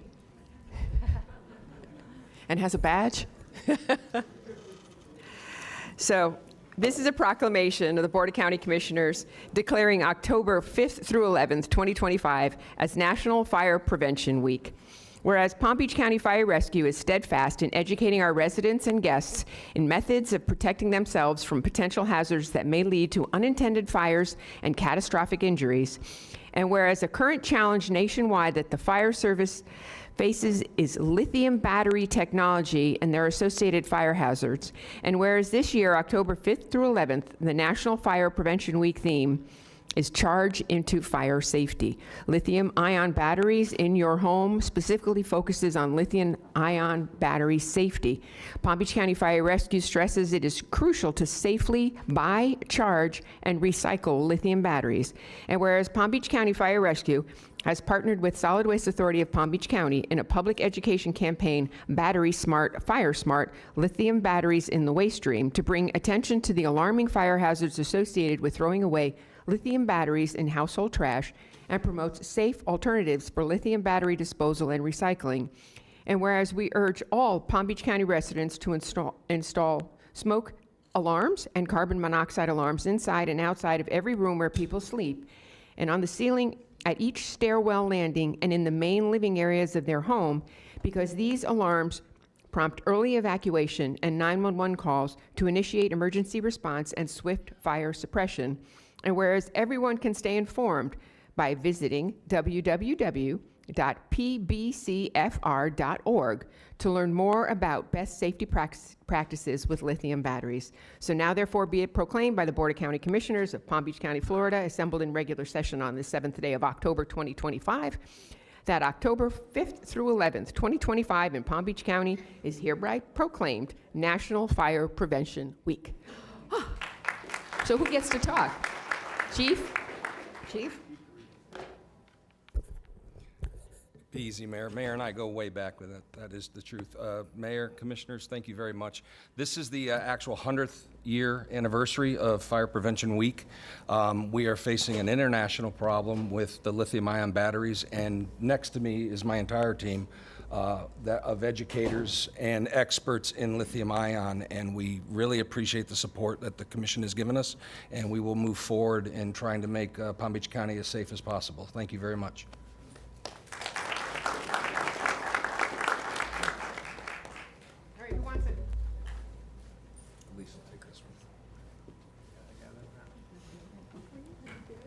Come on in, get close like we like each other. I know we do. Maybe on that side. Somebody's gotta go on that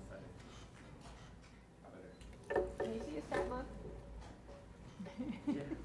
Narrow the picture.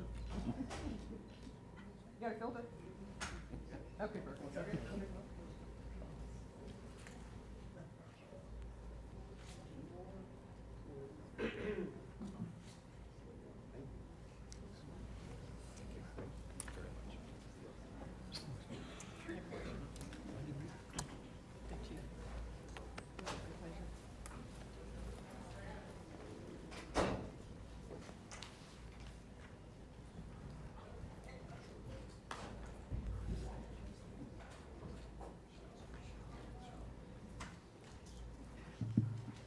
Alrighty then, we actually have business to attend to. So we are going to go back to those items that were pulled from consent. The first item pulled from consent was 3C1. This is an item in District 1. This is an engineering and public works project that has been in the works for a very long time. So Patrick, if you want to give us a rundown. I mean, this, I think, has been on the TPA book since 2001. I think we talked about this first 2 years ago. The price has escalated, but let's figure it out and move it forward. Mayor and Commissioners, yes. Joanne Keller, Deputy County Engineer. I also have Liz from County Attorney's Office as well with us. Short story on it, yes, this is authorization to do work to design a 5-mile segment of road, Prosperity, for drainage improvements, some signalization, bike lanes, pedestrian improvements. It's not a road expansion.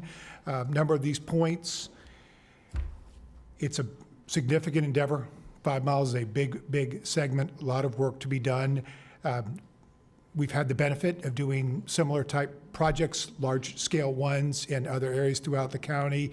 And this phase, this aspect is significant to be able to share with municipal partners. I think this project will touch 5 different municipalities, and it will include significant interaction with the cities along the way. But we need, it's kind of a catch-22, need something to show them as well and have a project. So that's what this would authorize. We're available for any questions.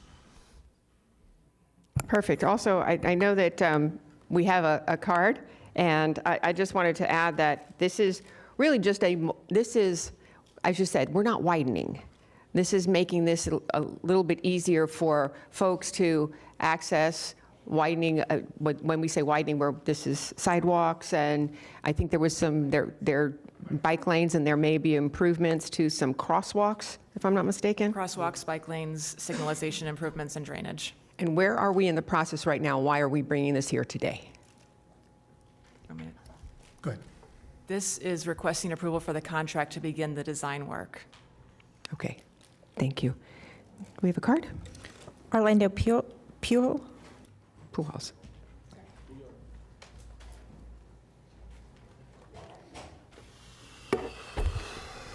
Well, good day, Mayor, Vice Mayor, Commissioners, Administrator.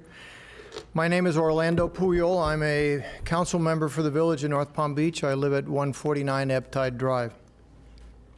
Thank you for the opportunity to speak today. I rise to respectfully request that item 3C1 on the consent agenda concerning the Village of North Palm Beach be temporarily removed or tabled. We believe additional time is necessary to allow for further discussion between the county and our village. Furthermore, while it is acknowledged that the impact of these projects will be assessed in future stages, it is neither prudent nor responsible to discount stakeholder concerns at this point of the planning stage. The long-range transportation process should actively incorporate the input of all affected parties, ensuring the decisions are made with the benefit of comprehensive feedback and analysis. The Village of North Palm Beach strongly recommends continual dialogue among the county, the TPA, and the municipalities. Convening a forum to revisit and discuss municipal objections would reflect a true commitment to teamwork and cooperation necessary to achieve our shared goals for transportation and mobility across Palm Beach County. Again, thank you for your time and your consideration on this motion. Thank you. I have a couple questions. One is, because this is the design phase and not construction, what is the process of reaching out to as you said, the 5 municipalities, and have we done that yet? And what is the plan for the future? And I guess this work and bringing someone on board would authorize that and initiate part of that process. So we would have some design concepts to share with the cities.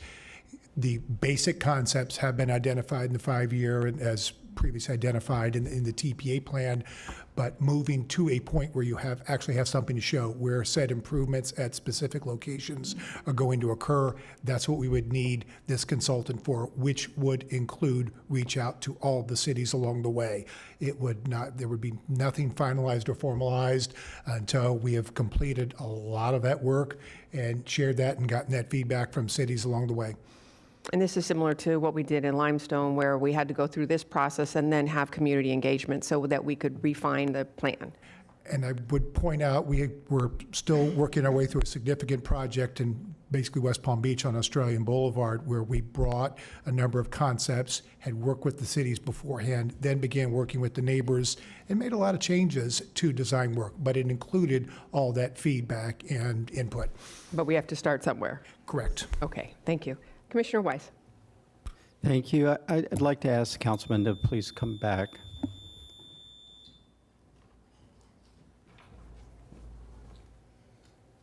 Thank you, sir. I'm not certain I understand. Are you opposing?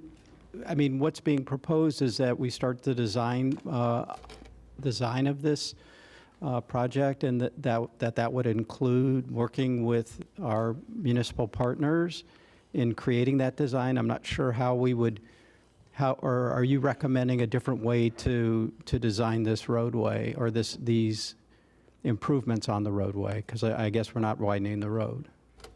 The agenda, the consent agenda, item 3C1, caught the Village of North Palm Beach off guard because we treasure Prosperity Farms Road very close to our hearts. It's in the middle of our village.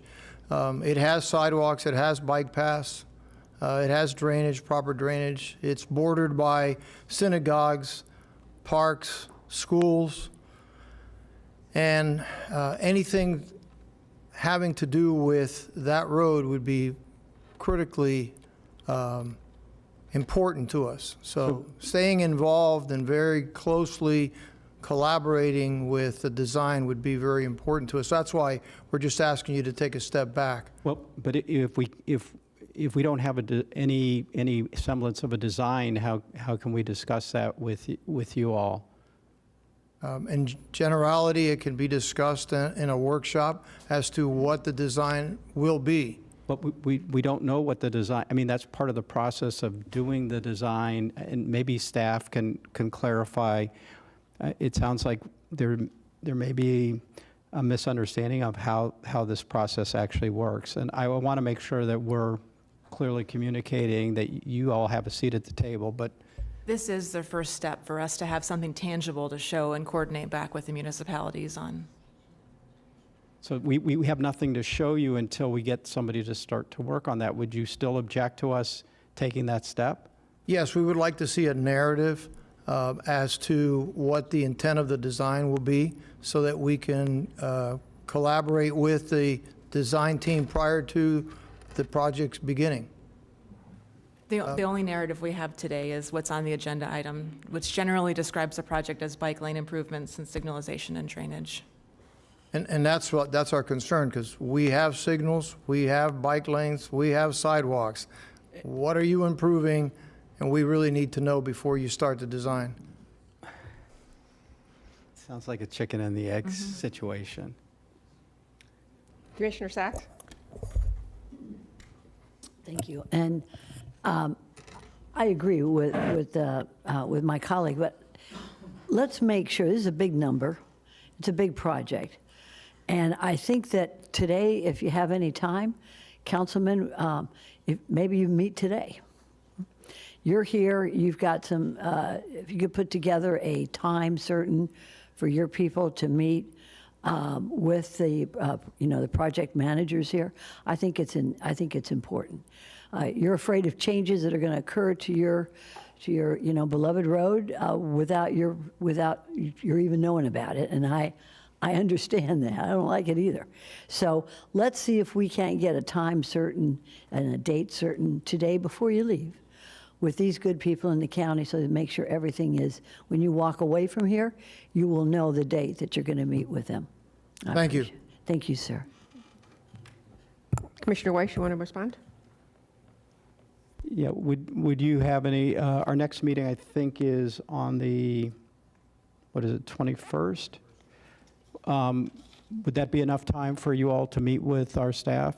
Absolutely. Okay, so do you have comments? Okay, because I was going to, okay. Okay, well, let's Commissioner Woodward, your light was on? Yes, thank you, Mayor. So what we're being asked to approve today is the contract with HSQ Group, who would be the design team that they would need to have these discussions with.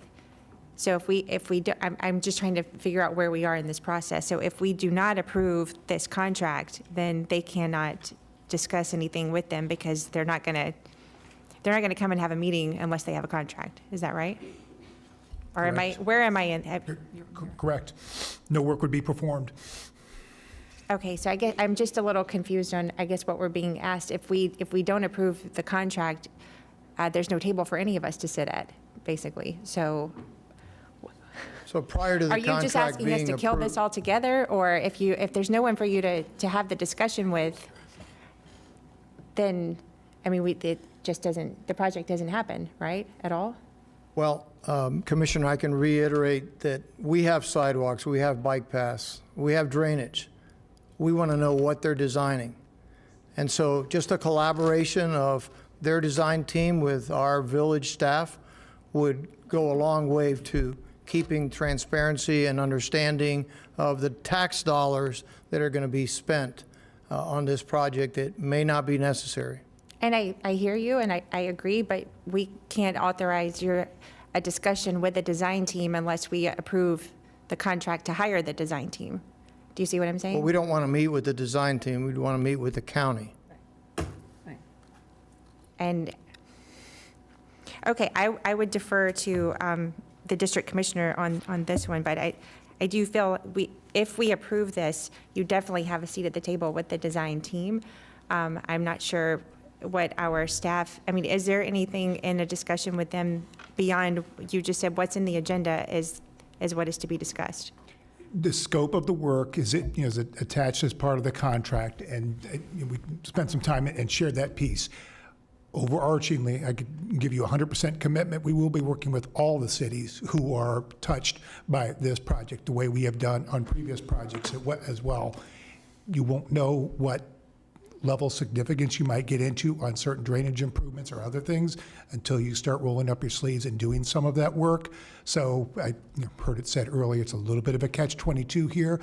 To have something to react to, we would need the professionals to begin design work, working with the cities, getting the feedback, so then you could start put pen to paper with how far this project would need to go. Okay, and this was first presented to the goal-setting committee in November 15th, 2023. And then it was, December 11th. There's a number, there's a few years of this moving forward. So I guess I'm a little confused on why this is bubbling up today to not do it. If it's been part of our 5-year plan with TPA, has this been an ongoing discussion? And I'm just not aware of it because it's like an hour from where I live. We've had it on the books with TPA since 2021, if I'm not mistaken. Yeah, so this has been 4 years that this has been a discussion, an ongoing discussion. Okay, thank you. Commissioner Powell? Thank you, Madam Mayor. And I want to say councilman. Is it commissioner or councilman? Council member. Councilman. And per our discussion, and I had a discussion with our assistant county administrator and the engineering department on yesterday. And of course, this is not just North Palm Beach. It includes several other municipalities in the amount of $1,831,869.34 for just the initiation of this project. And in our discussions, I was assured by our county engineer as well as our assistant administrator that there would be conversations and workshops, and it would be all inclusive of all of the municipalities that are involved in this project. Of course, some of the issues that are outlined, as the assistant administrator indicated, you don't know until the process is started. I have comfort in knowing we have worked on a project similar on Australian Avenue, and there were a number of conversations that included city staff, county staff, stakeholders from the community, as well as engineering department and contractors. I assure you that the same will be done here. I know that the mayor will assure you that she'll be involved, and if necessary, county staff, the mayor, and we can't be in the same meetings, but however we can help to make sure that it brings a level of comfort to you as well as the village of North Palm, we are willing to do that. And again, when we discuss expending the $1,831,869.34 for this contract, it has to initiate the process. And of course, the village of North Palm Beach will absolutely have a seat at the table. And because of your work and your effort, you will have the opportunity to make sure that you're leading that charge in terms of if the modifications to that portion, remember it's going through a number of different municipalities, this improvement, and it won't start. Of course, administration can tell me, but the process will not even start, I believe, for the next 6 months before there's a conversation. But I can assure you that I'm comfortable with the idea and the fact that you all will have a seat at the table. Am I right, Mr. Rutter? Yes, that is absolutely correct. Thank you. Thank you. Commissioner Flores. Councilmember Puyo, first of all, thank you for reaching out to me during this week and having a conversation with me. And it's always important that local municipalities have a voice and that they feel comfortable reaching out to us commissioners. In this particular item, I will always, and I told you this over the phone, that I tend to defer to the district commissioner on the decision moving forward as to what will happen here. I feel comfortable moving forward with this particular planning and design process because it will allow you the opportunity to have a seat at the table. So we're not too far down the road to begin that. And to be honest with you, it's talking about bike lanes, signal upgrades, drainage modifications. So to me, these are things that are important in, I think, to your village and to the community at large. So I'm okay with moving this forward. If there is a motion to delay it for 2 weeks, I'm also okay with that. But I think this is an important project for your district, Mayor Marino. So I will go along with what you think is best. Thank you. And Commissioner Sachs? I think as I said before, just make sure your government should talk to each other. So come back and as you know your community better than anybody else, except for the mayor. She knows it pretty well too. So I think that if you just talk to each other, we can move this forward and get these improvements done. And if you don't do it there, come on down to my district. I could use some of the money. But I think it's pretty common sense. Thank you for being here, sir. Well, I think I'll wrap this up, but I do want to point out that in the backup documentation on page 39, it says optional services, and it talks about public involvement and community outreach and flyers and information sheets. So what you're asking for is in this contract, but if we don't approve this contract, we don't have that opportunity. So for us to move it forward today is important for you all because that gives you the opportunity for the feedback. Just like the process that we do with any other project like this, like I referenced Limestone Creek because that's one we did also in the north end of the county where we had to hire a design firm. They came, they met with all the stakeholders, and with meeting with the stakeholders, made a lot of changes to the design. But unless we have one, we don't know what to change or improve or get rid of. So Commissioner Flores, was that a motion that you made to move this forward? Second. Sure. So I have a motion from Commissioner Flores, a second from Commissioner Woodward. Commissioner Powell, your light is still on. Well, I'll just say this, Mayor, I agree, it's $1,831,869.34 that we're putting in this process. So when it comes to the expenditure of that type of funding, and this is only, of course, this is just the beginning of looking at the improvements, not the entirety of what will be expended on the entire project. So with that, I can agree. Okay, and I do want to say that you will have, absolutely, all 5 municipalities and the county will have a seat at the table. It's what we do with all of our projects when we deal with the community and with different municipalities.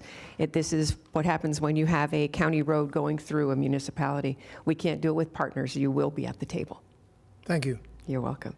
So I had a motion and a second. All in favor, all opposed, see that that motion carries 7-0. And thank you for coming today. Okay, I think we are on to our second item that was pulled from the consent agenda, which is 3Q2. And we have cards.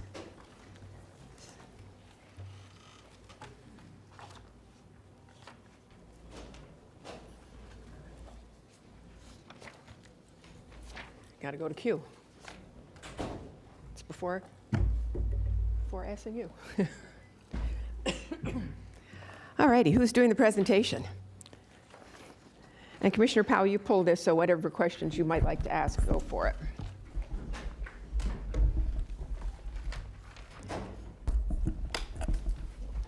Thank you, Madam Mayor, and I'll look for the presentation from staff.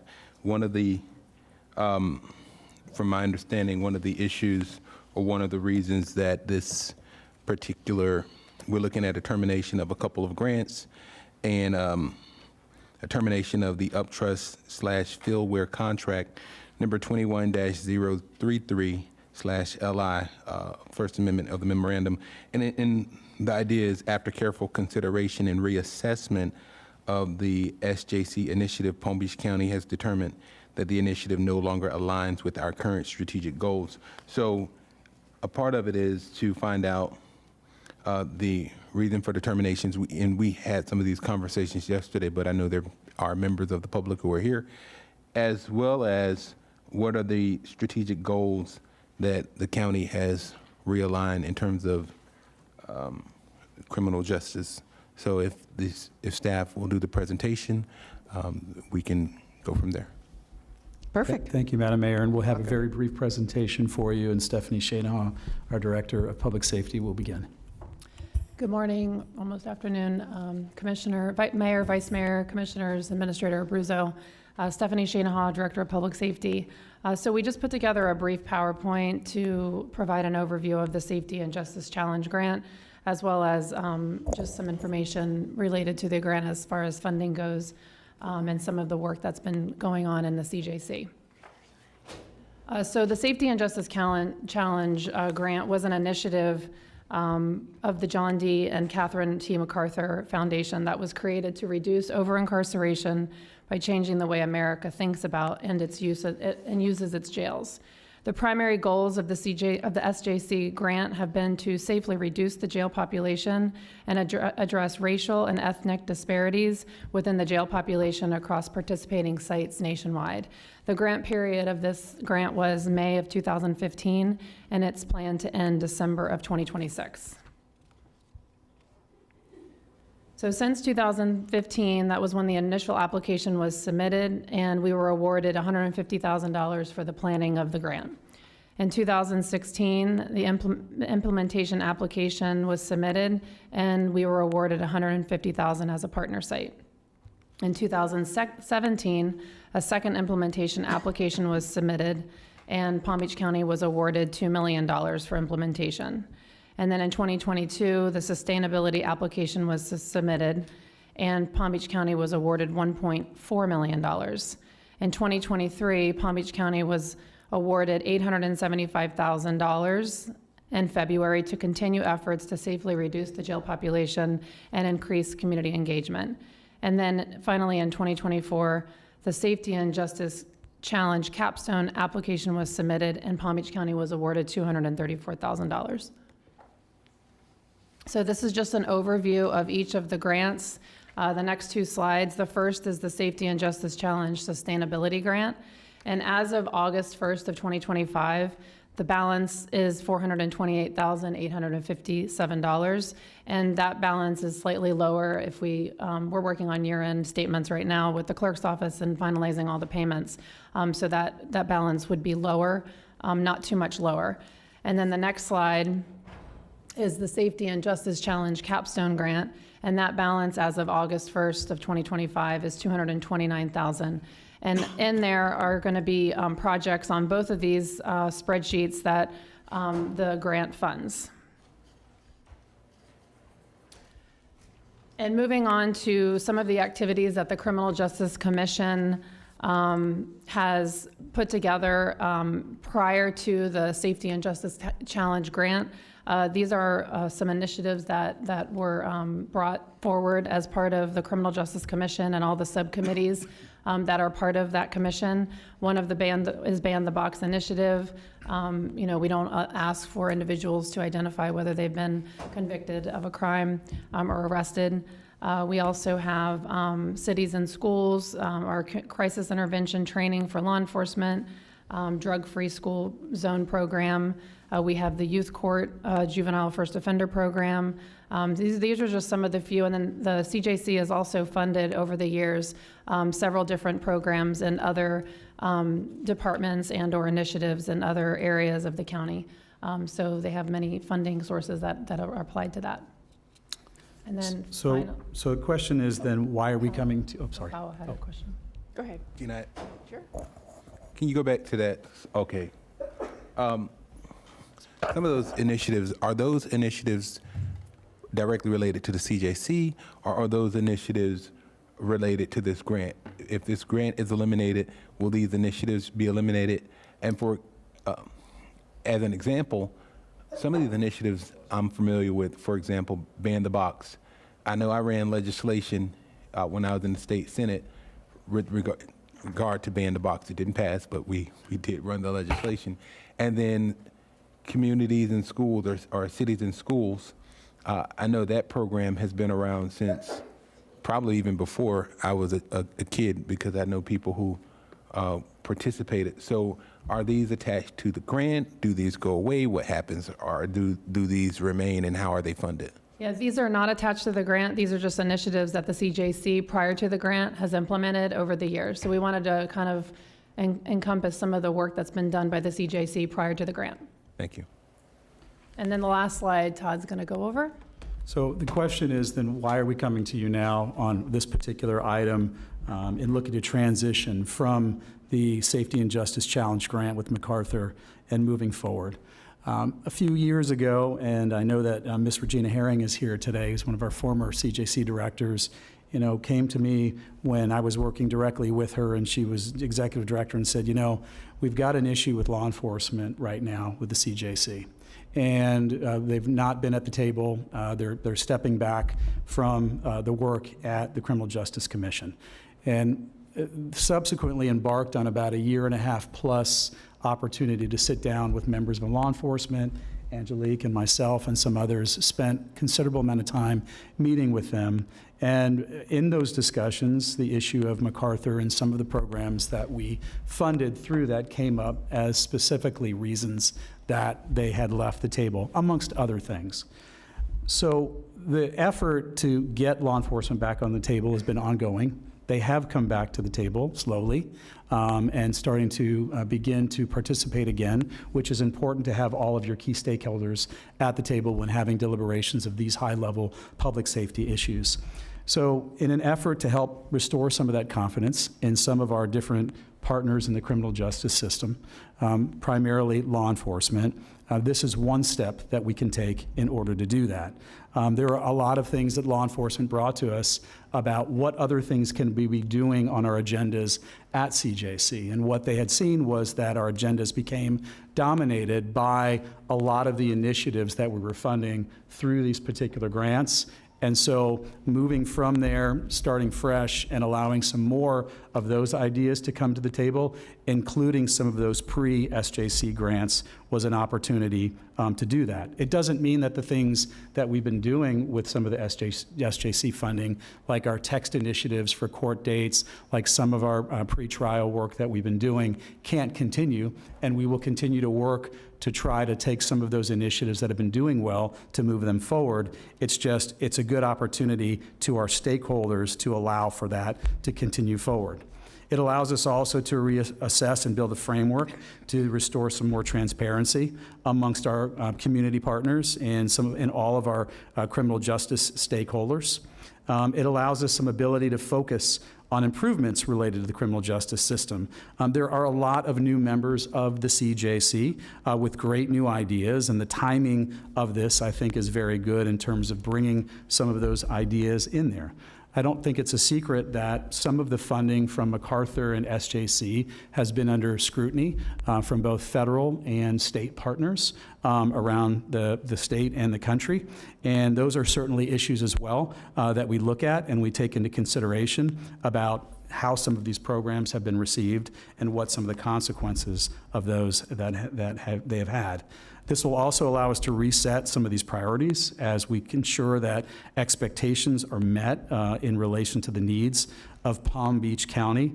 Again, we've spent a lot of time with our staff at Criminal Justice Commission focused on these SJC initiatives. This will allow us to expand that. And then finally, just want to talk about our new leadership. County Commissioner Joel Flores, who serves on the CJC for the Board of County Commissioners, has some great new ideas that he's brought. He has shared a number of those with the committee as well as staff. We have a new administrator, a new deputy administrator, and Mr. Tom Nadler. and also a new executive director at the CJC. So from a timing perspective, we thought this was a good time to sort of move forward and then relook at the CJC about its need and what some of the initiatives we'd like to do going forward. And that, Madam Mayor, concludes our presentation. Thank you. Commissioner Flores, do you want to add anything? No, I think everything that staff has proposed here is in alignment with what we're trying to do. I think getting law enforcement to the table should be a priority to the CJC. And this funding mechanism is coming to an end no matter what. So I think we're just moving it along a little quicker so that it gives us the ability to do the things that the board actually wants to do and not to be beholden to the requirements of some of these grants. So I think that's sort of the direction of the board. I feel comfortable with moving that forward. I think we're just advancing the inevitable, so. Thank you. Commissioner Weiss. Thank you.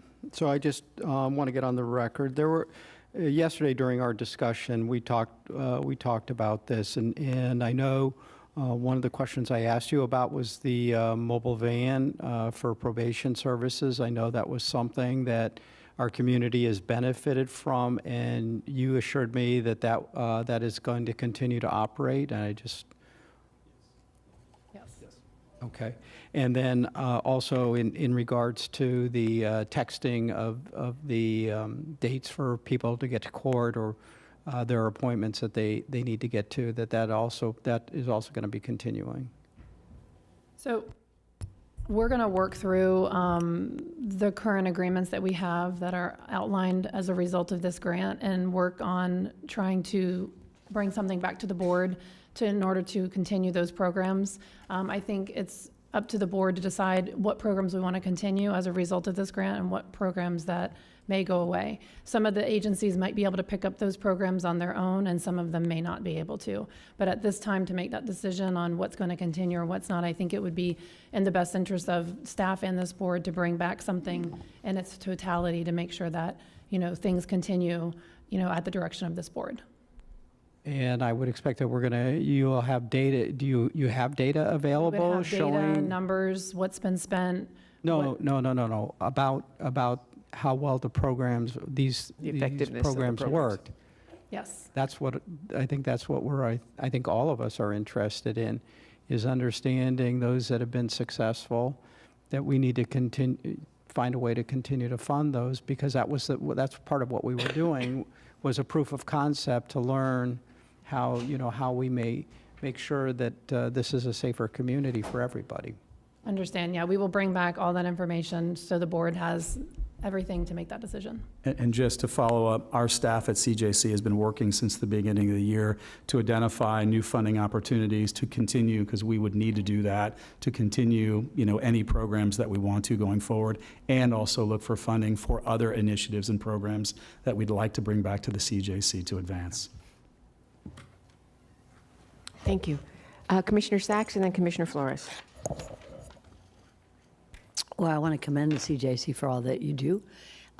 This is a business and profession I've been in for 40 years. When it comes to pretrial release and reminding folks that they have a court date, this is all initiated by defense counsel, not by any community or grant. It's a defense counsel that asks for this on behalf of his client or her client, and we pay for this service, and it's a good service, and it keeps people out of jail pending their first appearance, so that everybody is really served by this. But it's certainly initiated by defense counsel for their client, paid by the client for this service, which is excellent. So I'm glad that we're doing a review, and I'm glad that all the parties are being at the table to discuss it, because it's a good program and it serves the people of this county. Thank you. Thank you. Commissioner Flores and then Commissioner Powell, because you pulled it, we'll let you finish. And we have cards. Commissioner Flores. So I just caught me off surprise earlier. I want to put two things on the record. One is that I want to continue serving on the CJC. It's something that I've learned a lot in this past year. It's not just one committee. I think there's about 5 or 6 total committees that encompass the CJC. And then regarding the funding mechanism and this grant going away, we are actively seeking alternative grants at different levels. So we are actively doing that because there are some programs that we want to continue to collaborate with our partners in the community. So I think that needed to be said. And yeah, I'm excited about this, about what the CJC, how we're trying to shift our focus to be more inclusive. And, you know, we keep talking about, you know, investing in the community and some of these grants that we give out. The whole point of those grants is to prevent, you know, the problems in the back end. And a lot of the conversation that we keep having regarding the criminal justice is jail population. And I think ultimately, if we decrease jail population, the community at large wins. That means that we don't have issues, that we don't have concerns. So I think, you know, this goes right in hand with some of the grants that we give out to the community, to nonprofits. They're doing great work in the community. So I think it's very important that we focus on investing in the front end instead of the back end. Thank you, Ben. Thank you for your service on that board. Yeah, prevention and education, we don't want to put people in the system. We want to keep them out of the system. So Commissioner Powell. Thank you, Madam Mayor. One of the questions I had is related to determination of the first grant, the SJC Sustainability Grant 22-2001-154459 CJ. That's for $875,000. And as I look at it, it looks like that's from October 1st, 2024 to, no, that's the previous one. The previous one looked like it ended in 2024, December, I think. Is that correct? And is that ongoing? How does that work? I can answer that if you want. We did a no-cost extension to extend that through the entire grant term to December 2026 for the rest of the remaining monies. How much is remaining that we would be foregoing? That's the slide, I don't know. Yeah, so up there, as of August 1st, we had $428,000, so we've got probably under $400,000 in that particular grant. I would say around $350,000 to that range. Of the money that's been expended, do we have to return any of it? No. Okay. The other grant, the one that looks like it was for about 230, was it 230,000 or 234,000? 229,000, that's currently in the balance as of August 1st, probably a little slightly less than that, but that's our capstone grant. That was the last grant that we were eligible to get from the MacArthur Foundation for SJC. That's sort of their final grant that they give any property who has participated in their program. So I heard Commissioner Flores say earlier that these grants were sunsetting anyways, so they're not moving forward and they're not evergreen. We wouldn't have the ability to apply for them again. Is that correct? That's correct. Okay. Earlier, you indicated that, and since we're in the sunshine and we don't have the opportunity to speak, that since Commissioner Flores is on the board, he has brought forth some new ideas. Commissioner Flores, you want to share some of those ideas, if you would? You don't have to share all of them. I'm sure you have a lot. So one of the things that, by the way, thank you for the question. Some of the things that we have seen is that early on we identified is law enforcement is not at the table yet. A lot of these issues have to do with law enforcement. So I know that Todd and the administration has been working diligently to try to get them back to the table. I think 2 meetings ago, we finally had the chief of police from Gardens, who has now joined the board. But we need PBSO, which is the largest law enforcement body in the county to be part of this conversation. I think some of these grants have unfortunately pushed them away for whatever reason, that basically before I got here. I think some of the other items, our public defender has brought up some great areas that he wants to be able to work on and concentrate, and we're working with some of the board members to be more of the leading agent, since they're the ones that are really touching on people's lives on an ongoing basis. So the county is sort of the mechanism for the funding and the structural support. We really have, we don't touch on these people's lives. It's law enforcement, it's the state attorney's office, is the public defender, and the jail. So we want to make sure that the emphasis is on them to be able to drive the conversation, and obviously the community at large has to have a voice. So I think that's what we're trying to do, is sort of reshift the priorities and make sure that the people at the table are actually the ones driving the conversation instead of a grant driving the conversation. Thank you.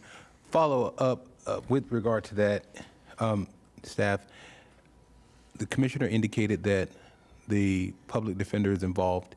I'm not very familiar with the SJC. I haven't been to a meeting in a while, but is the state attorney also involved, and they're both involved?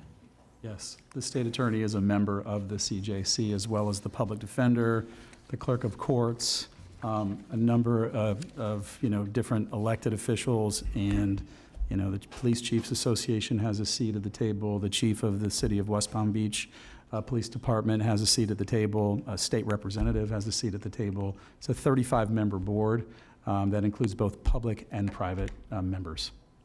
Thank you. One of the issues with the grant, it says, is to support sustained comprehensive efforts to reduce jail incarceration and racial and ethnic disparities in jail usage as a site in the safety and justice challenge.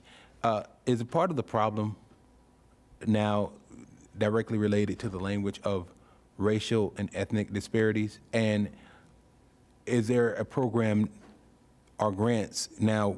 Of course, we passed legislation or passed policy that we couldn't deal with racial or ethnic. What would be the intent of the new grants? Are we still working to reduce jail population inclusive of everyone, especially racial and ethnic, or is the idea still to reduce jail population, or what is the new strategic priority? So I'm just specific to jail population. We have focused a lot on the issue of reducing jail population. I think one of the upsides of the pandemic has been that we saw a decrease in jail population. That was certainly what was indicative of the data and the numbers that we saw in doing that. Subsequently, that number has risen a little bit, but we still have seen, disparities in jail populations that exist between, African American, Hispanic, Caucasian in jail. But that's not an issue, I think, that's specific to our county or anywhere else in the country. We've seen that across the board in data and studies that we've looked at. I think it's still the intent to do things to reduce jail populations. Those are some of the issues that the public defender, that Commissioner Flores had spoken about, and looking at some other creative ideas that he's bringing to the table on ways that we can maybe move along.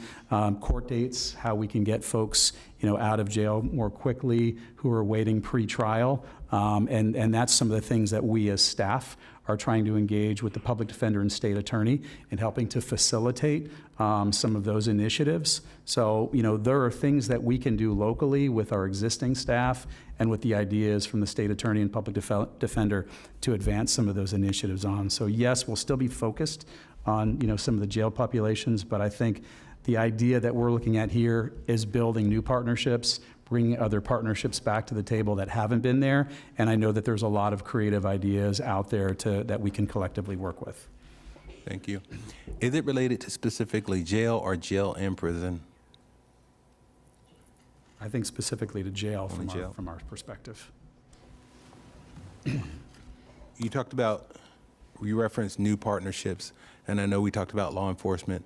What other, if you know off the top of your head, if you don't, that's fine too, other types of partnerships are you embarking upon with regard to the strategic goals and relationships that we want to work on moving forward? First and foremost, Madam Mayor and Commissioners, we have a lot of new members that I alluded to on the board.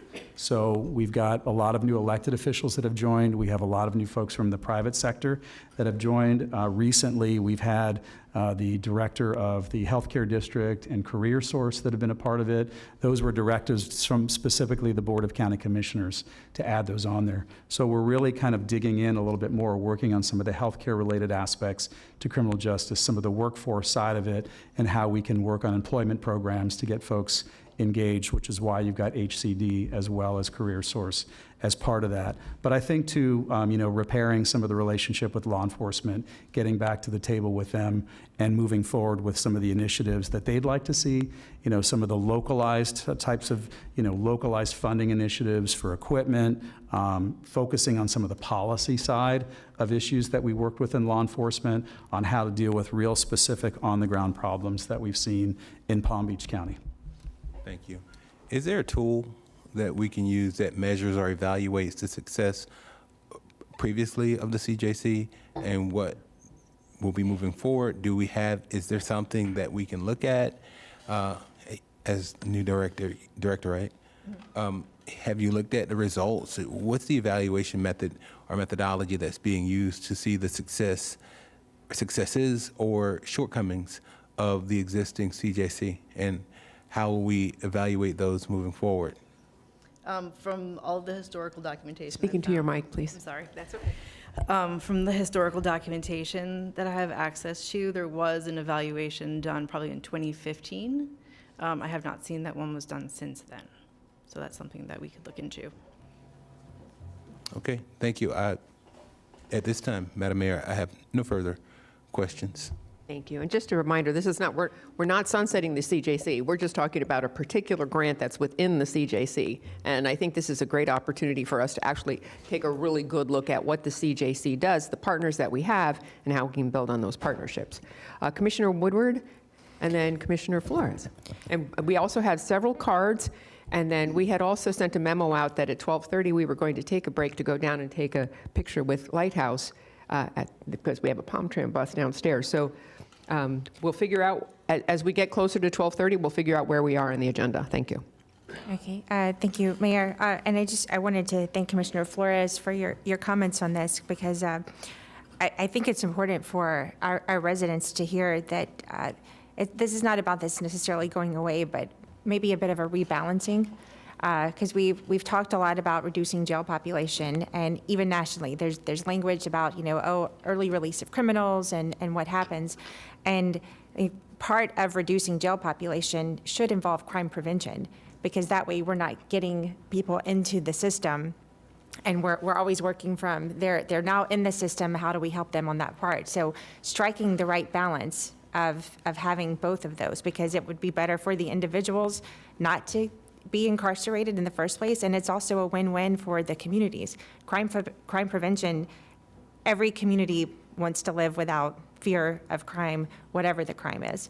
So I think having law enforcement coming back into this, it strikes a balance that is needed. And this happens, the pendulum always swings, and now we're kind of coming back to the middle where we can do both, and we should. So I want to thank you for this coming forward, and I do support it. And just a reminder, we do have 4 cards. So thank you. Commissioner Sachs and then Commissioner Flores. I want to thank also Commissioner Flores, as well as Commissioner Powell.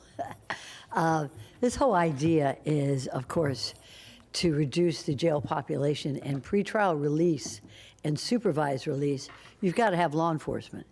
Because if law enforcement doesn't agree that this defendant should, instead of having to post a bond, which helps, is very much in aid of our indigent folks who are in this situation.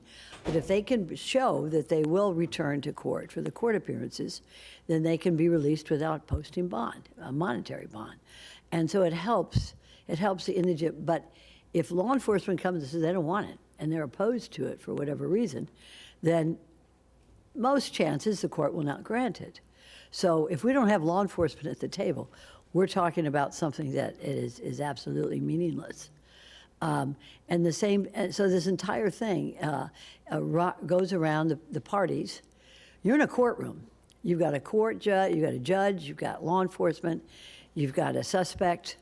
I'm going to call him a defendant. He's just a suspect. And he has an attorney, or she has an attorney. Those are the players, and those are the players that need to be at the table to determine how best we can help the people who may have been charged with a crime.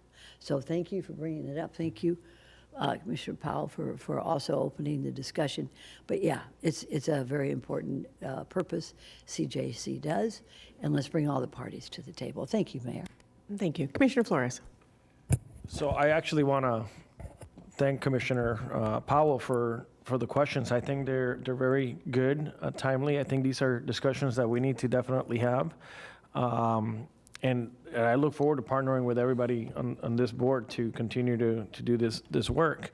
But most importantly, I want to recognize the CJC staff, their dedication, their professionalism. I think they're top notch. I think they are truly committed to making this community better. And I wanted to recognize you, Ms. Pickett, for the work that you do and your staff. I think is top notch. And to the community, I mean, when you go to these meetings, some of these meetings are 40, 50 people deep. So the community is very involved in this process, and they should. And I'm the biggest fighter for any inequities. So if I see any inequities regarding any of this process, I'm always asking questions about why is the black population the highest in the jail. And so to me, that's important conversations to be had. But we need the community. We need to get everybody, or the key players, to the table and have the discussion keep going. And that's why I think sort of refocusing some of the efforts and the strategies moving forward are really important to making sure that we serve our community and that we don't have. I know that a lot of the focus is jail population, but it's getting people to not do dumb things sometimes, because I think some of the times is we do dumb things. And one of the major issues that they have is some of these people can't be released because they don't have a place to go call home. They don't have an address. So if they don't have an address, they can't be released. So these are some of the issues that we're facing in the CJC that I look forward to finding solutions to. Thank you.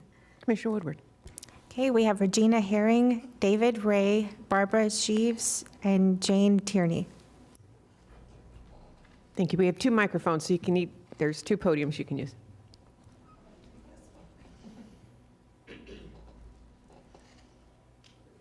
Yes, we're in the afternoon. Thought we'd be here in the morning. Regina Herring. I am the former executive director for Criminal Justice Commission here in Palm Beach County, 255 Northwest 9th Avenue, Delray Beach. Just wanted to, you all made some very great comments, and I've been here and worked with the SJC. This is 10 years of legacy that these funds are for. As Mr. Powell said, you only have, and as the staff said, you only have about maybe 10% remaining. All of what you said as far as ideas of what could be done could still be done with these dollars.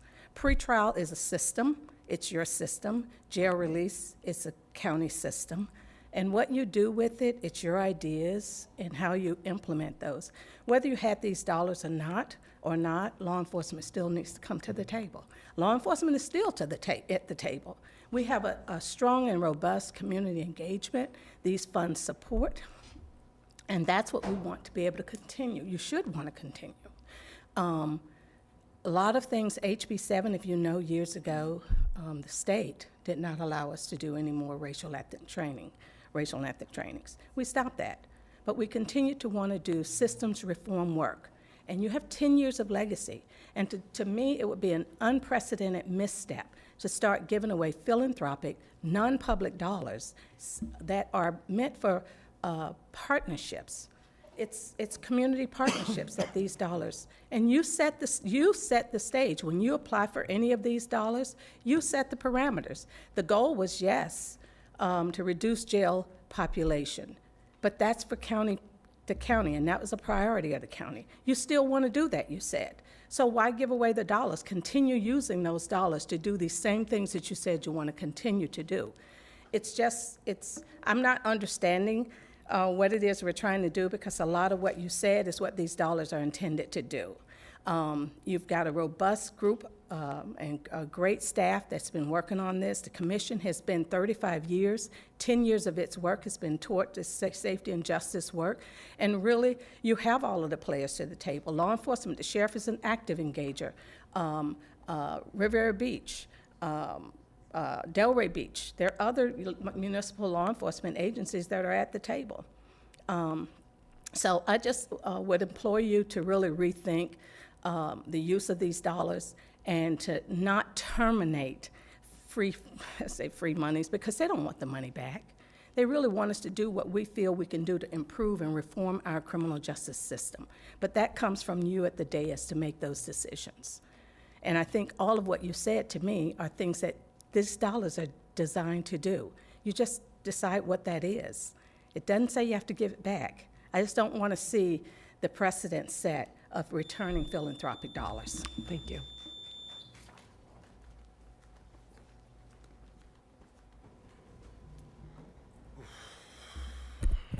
Good afternoon, County Commission.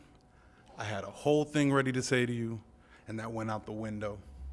Some of you know me from community work and being an active member of my community, working in political spaces. Could you identify yourself? Since My name is David Ray. Thank you. I'm a resident of Palm Beach County. Today I come to you as a member of two different subcommittees representing two organizations. I'm a parent and I'm a concerned citizen. The information that was brought before you all, let's just say some misconstrued ideas.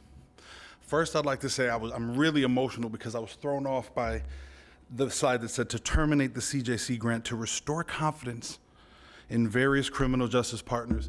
I would like to give a special acknowledgement to the Palm Beach County Sheriff's Office that has been at every meeting I've been to. They are active members of the subcommittees. I don't know at the CJC at the highest level if you're struggling to get them there, but we have great involvement from all levels, whether it's public defenders, the prosecutors, law enforcement, but it's also about community engagement. The criminal justice continuum is something that does not just start or stop in the jail. And a lot of the work that we do is to serve our community, and we're doing that. I'm sorry, Ms. Sachs, Madam Sachs, the text, that's not how that works anymore. The text program is different. We are seeing these numbers improve and reduce jail populations and keep us and increase our cost savings. We actually see the population shifting, and yes, you're right, the black population is a concern, but our work is actually benefiting the white population as well.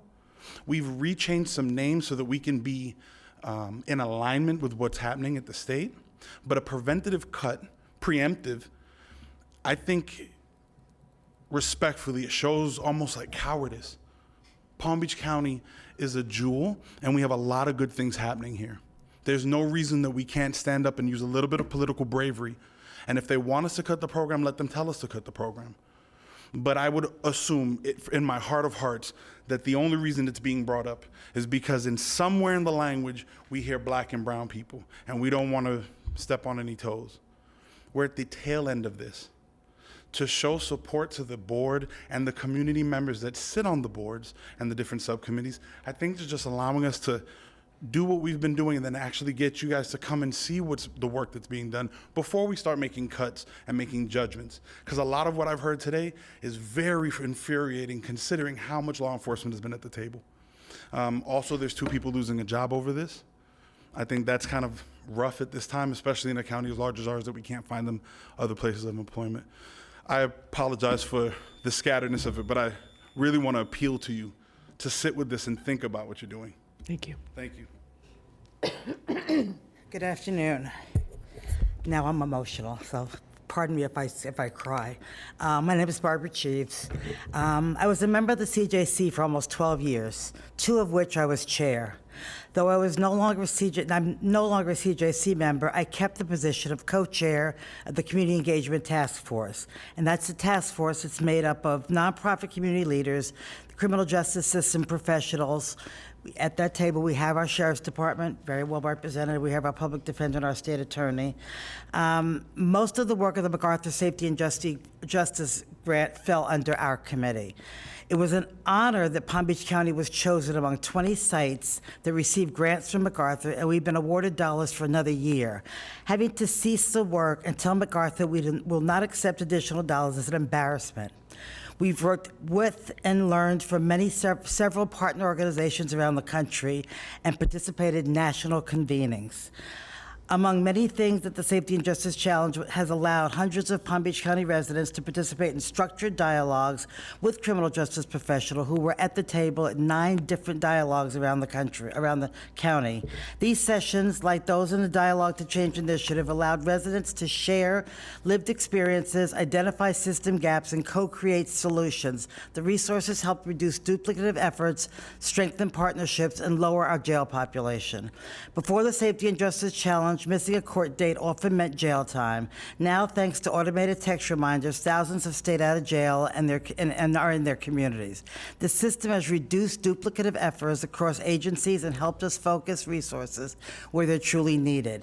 Palm Beach County was selected for the Safety and Justice Challenge because of our strong partnerships with community and criminal justice systems.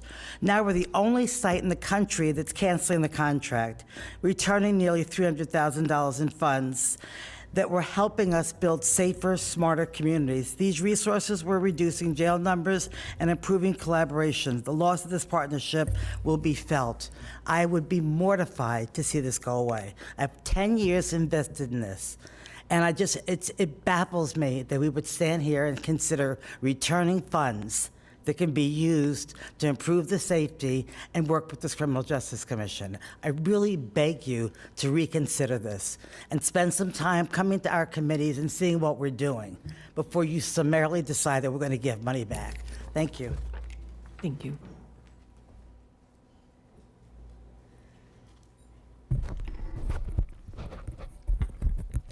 Hello, my name is Jane Tierney. My husband and I own a business in Palm Beach County, and I am a member of 2 of the Criminal Justice Commission task forces and have been for the past 5 years. I am requesting that the commission table this motion and require complete detail and clarification of the scope and impact of the decision to terminate the Safety and Justice Challenge. There has been no transparency regarding the decision. The Criminal Justice Commission board members were not notified in advance, and they were not allowed to review or discuss the termination. Essentially, they were told it was a done deal. There should be transparency around this significant decision. The justification in the agenda item was, quote, after careful consideration and reassessment of the SJC initiative, Palm Beach County has determined the initiative no longer aligns with our current priorities and strategic goals. Those are not defined. What are our current priorities and strategic goals? For the last 10 years, we have applied for and accepted MacArthur Foundation funding for this initiative. I am assuming our goals and strategic plan was in alignment for the last 10 years. Why is it no longer in alignment? When I saw the slide, all I saw is we have new members who have ideas for the criminal justice. We want to reevaluate. Fine, but why give back this money? Why turn down and terminate this grant? We have achieved so much with this. The MacArthur Foundation states the Safety and Justice Challenge is reimagining and rebuilding local criminal justice systems, reducing jail incarceration and increasing equity for all. Is equity the unspoken reason the county is terminating the grants? Well, these grants have benefited everybody in the county. Every race, sex, age, residency, socioeconomic status, any person in this county has benefited or is eligible to benefit from this. The texting system is a front-end reduction in jail population. It is allowing people who might miss their court appearance to be reminded so that they do show up. These are not people who are trying to avoid court. This is like the texts we get from our doctors and dentists. Thank you. All righty, we have no more cards.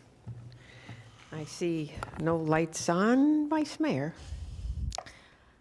Has a motion been made yet? A motion has not been made. Commissioner Powell. I'll just say, I want to finish my comments with, Madam Mayor, the challenge that I still have is, even after Ms. Tierney spoke, not knowing or having concrete data or documentation for what the new priorities and strategic goals are provides just a little bit of a problem for me. Also, Commissioner Weiss indicated, he talked about the text initiatives, can they continue? And that even if we talk about strategic goals and priorities, the answer is still kind of left it a little bit cloudy. So that's something that we have to come back to. There was no concrete answer to that yet. So those are things that still give me some consternation and pause with regard to this particular elimination of the grant and the elimination or the returning of those $400,000. Thank you. Commissioner Weiss.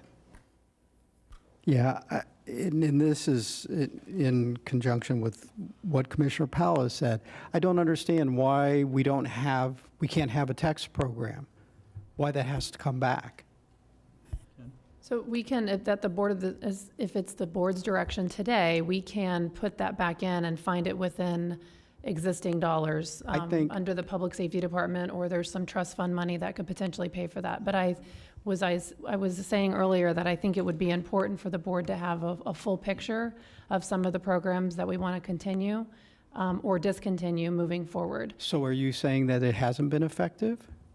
No, the court text reminder system has been effective. So if it's been effective, why wouldn't you be coming to us saying that we should continue to fund this? So the decision today mean, was if you- related to the excuse me. grant. Yeah, sorry. Okay, yeah, I don't mean to interrupt you, but if it's regarding the grant and whatever those issues are and how that impacts, and as you've explained it to me, how it impacts the CJC, if it has to do with that grant, I understand that. But the programs that it helped to fund, if they're effective, and you all designed these programs, you came up with these ideas, you submitted them, you got the funding to do a pilot for them to prove, as a proof of concept that they've been effective. I mean, if there is an issue with how that grant impacts the operation of the CJC, that's an issue. But it's also important, the work that has been done that you have proven needs to continue. And that part of this conversation is missing. And that's what's causing me concerns. And I think as a board, we want to keep people on the right path. If these tools are keeping them on the right path, and then we would want to keep those pieces of it. If you want to be driven by all the other things that the grant requires, or whatever it's causing the issue, that's I don't know if it's understandable, but that's created an issue. But I want to make sure that the funding for these services or these programs that we have that have been effective continue on. Agreed. And if the grant went away at the end next year, the grant's would go away regardless, and I would expect you to come in front of us and say we should continue to fund this. This is proven to be effective. Yeah, I agree. And there are some contracts that we would have to revise, and there are some things that we would just be paying a vendor with. So there's certain things that we can quickly continue, and then there's certain things that we have to bring back to this board. And we will bring back to this board based on the direction today very quickly, within the next November meeting, because those are contracts that would have to be approved by the board. But the court text reminder system is just a payment, it's my understanding, to a vendor. So that can continue, because we can replace that. We can just do a budget adjustment. But there's other contracts that were, as part of this agenda item, that would have to be terminated, that have SJC grant-related information in them. And what about loss of personnel? Are we losing personnel because of this? There are 2 positions that Have they been hired? they're both filled positions.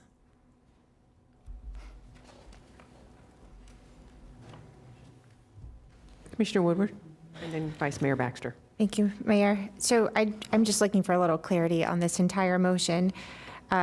We have A is receive and file for the grant. B and C, we are terminating parts of the grant. D, we're discontinuing the Urban Institute Justice Policy Center case processing and mobile probation unit studies. Is that the texting? No.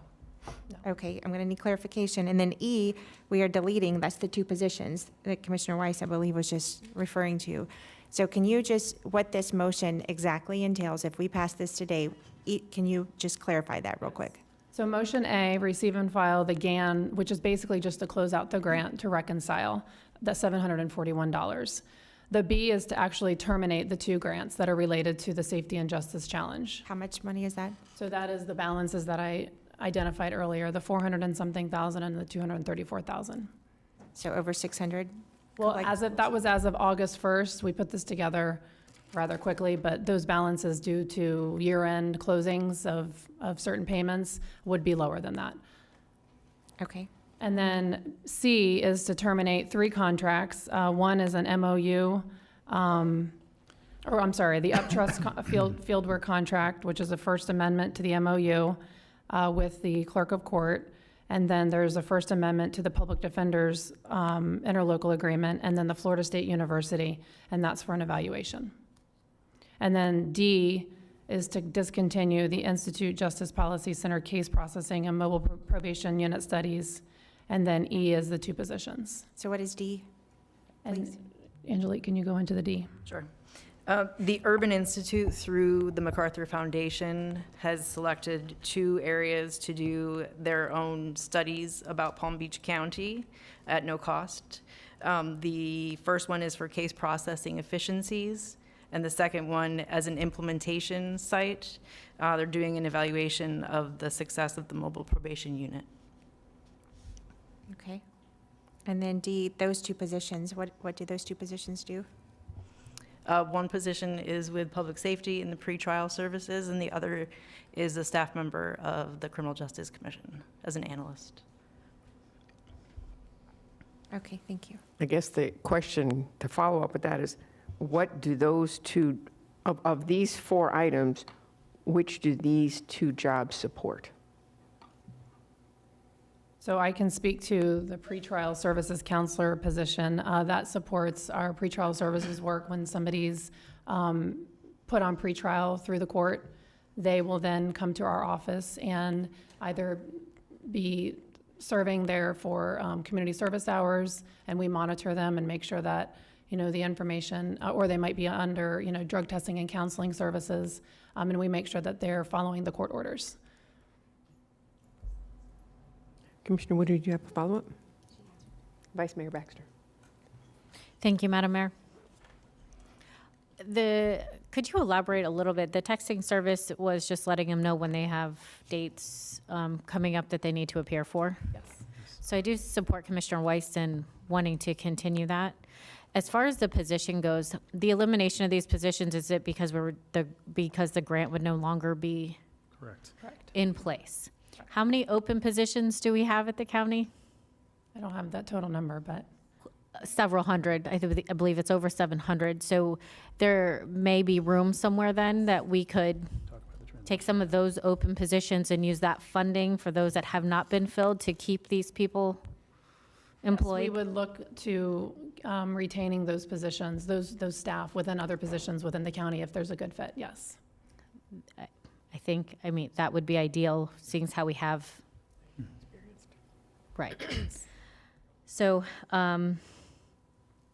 I do other than those several things, there's so many things here that we're covering today. Are there any services specifically, Commissioner Weiss, that you would like to keep besides the texting?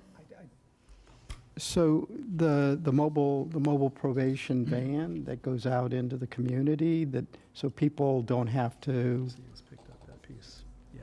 So That's just for the the service of that have been picked up by the Department of Corrections, so DOC is handling that going But forward. that, I know that it had shown that it had been effective in making sure people are doing what they're supposed to be doing instead of having to come in. I don't, of the other, I'm not aware of the rest of the programs. Those two I knew about, and I thought I had heard they had been effective, and so. Thank you. As long as, I never want to have two, if we already have hired 2 employees here, as long as we can figure out the positions. Administrator, would you care to chime in, please, on your thoughts on this? Thank you, Vice Mayor. In regards to the positions, we would diligently look immediately to make sure that they had an opportunity to continue their employment with us here at the county. As far as Commissioner Weiss, the services highlighted, Chief Deputy Administrator, I think it was exactly accurate that one of the services has already been picked up and was going to continue even when this sunsets.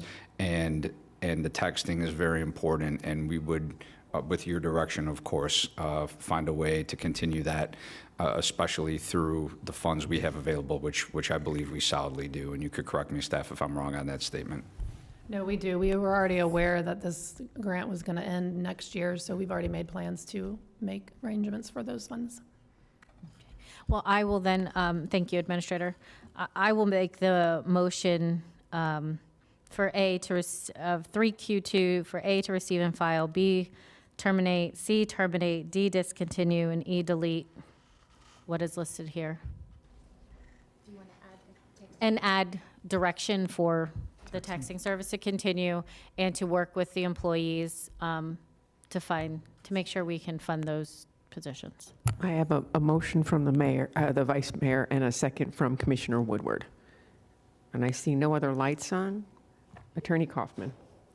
I just wanted to clarify a little bit. Normally, what would happen is the employees would be given an opportunity to apply for a job in another department versus continuing them in the current department, because the grant's going away, so their duties in that department may be going away. Excuse me, Madam Attorney, we're not switching positions. I think we're just funding them differently. That's the question that I'm asking you, because if they don't need those positions in that department, they may need the positions in another department. And that's So- what we'd like to leave the administrator to work out those details. Perfect. Thank More you. flexible, the better. Okay, so I had a motion and a second. I see no other lights on. All in favor? Aye. All opposed? Aye. So the motion carries 5-2. Thank you very much, Thank all. you. So it is 12:44. We were going to take a break at 12:30. We will take a break now. I'd invite the board to go downstairs and take a picture with the bus for Lighthouse for the Blind. And then we will resume at 2 o'clock for Matters by the Public. And after that, we'll finish the rest of the board meeting. Thank you. Oh, God. My ass hurts. You heard my back just pop.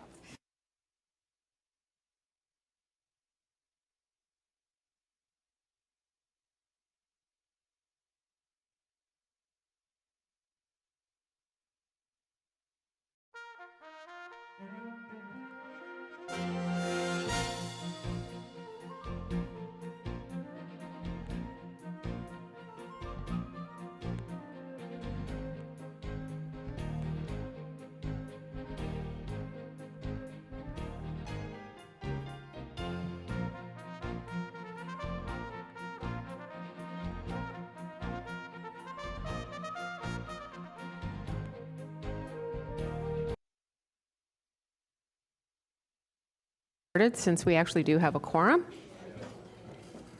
And not that we need one for Matters by the Public, but it's always nice when we have one.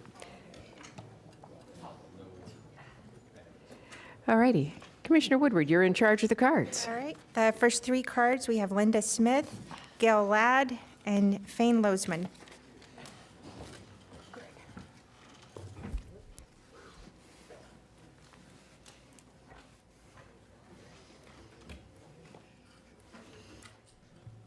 Okay. Linda Smith, Jupiter, Florida, Sierra Club. First, I was going to congratulate the county attorney on retirement, but, oh, I can. You are here. I'm sorry. There wasn't anybody here a minute ago. So, I apologize. I hope you will join me on this side of the dais on critical legal issues or otherwise in the future. I know that's a wish and a prayer. Come on. Second, just a comment on considering gas stations in the western community in rural areas. You know, I live in Jupiter, I tell you every month.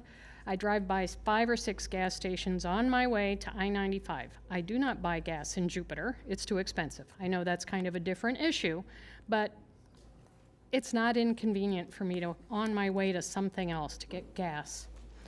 And I don't believe people go to gas station convenience stores to gossip. They're not sitting on the porch and rocking chairs. People move out west to get away from it all, and please try to respect that. Next, revisiting 2025 Senate Bill 180 emergencies. This is a bad bill for local governments. Another preemption bill from the state. And this one is unconstitutional on many points. Check out the Friends of Florida analysis of the 2025 Senate Bill 180. I actually have a copy here if anybody wants it. Last month, Martin County considered a resolution to join other counties and municipalities to participate in a lawsuit. I have a copy of that as well. Unfortunately, Martin County commissioners were worried about ostracizing the legislature. They wanted to wait until more counties joined the first couple. They said they would ask the legislature for a glitch bill. After the meeting, I emailed questions like, do you think Senate Bill 180 is unconstitutional? Does it harm Martin County's ability to make decisions in the best interest of its constituents? And are lawsuits a strategy for receiving relief from harm? Of course, if a satisfactory glitch amendment is pursued and passed this legislative session, the lawsuit would be dropped. I also have a letter where 41 organizations have signed a letter calling for the repeal of Senate Bill 180. My ask for the Palm Beach County Commission today is to pass a resolution, but my expectations on this are a little low.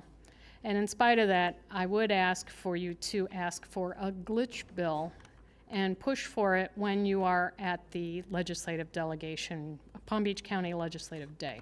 Apologize. I know for a fact I've sat through discussions about Senate Bill 180 in these chambers. It's confusing and it's tied your hands. And last, the problem isn't Palm Beach running out of landfill space. The problem is we have too much waste. Please doge our waste stream. And I will see you guys all tomorrow. Thank you. Good afternoon. I'm Gail Ladd in Jupiter, Florida. I just want to bring you something from Kay Gates. I don't know if you remember the name, but she's been a wonderful Loxahatchee group from Sierra Club supporter for many years, and I know she was here. And what she wanted me to ask or remind you of was Milani Park. And so we haven't heard much, and hopefully that's all good news. But we really enthusiastically still support the ongoing development of Milani Park for the general public's access to the beach. And we also welcome any commissioner to speak with us on this subject if there's any questions.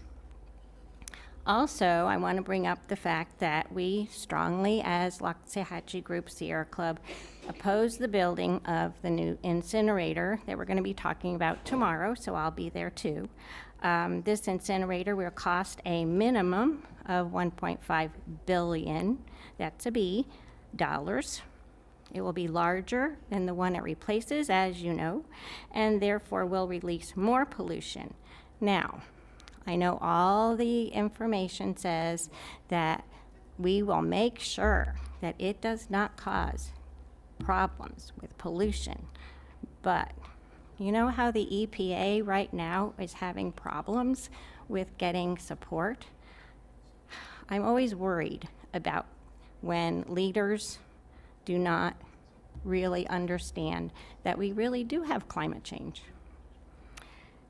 So there are possible toxic gases that escape that leaves behind more hazardous toxic ash that needs to be disposed of. Where? In landfills. Now, landfills are not ideal, of course, but they're less harmful than incineration. Zero waste is the best option. Policies and programs that other cities and counties have adopted. I sent you through email a report from Delaware. I don't know if you had a chance to look at it, but if they can do it, we can do it. It's really important. Palm Beach County can improve existing waste systems by reducing the waste, expanding recycling, promoting composting, especially commercial composting, and yard waste. Implement the recycling and composting of yard waste. And remember to leave the leaves where they belong, on the ground, to make compost. Thank you for your attention.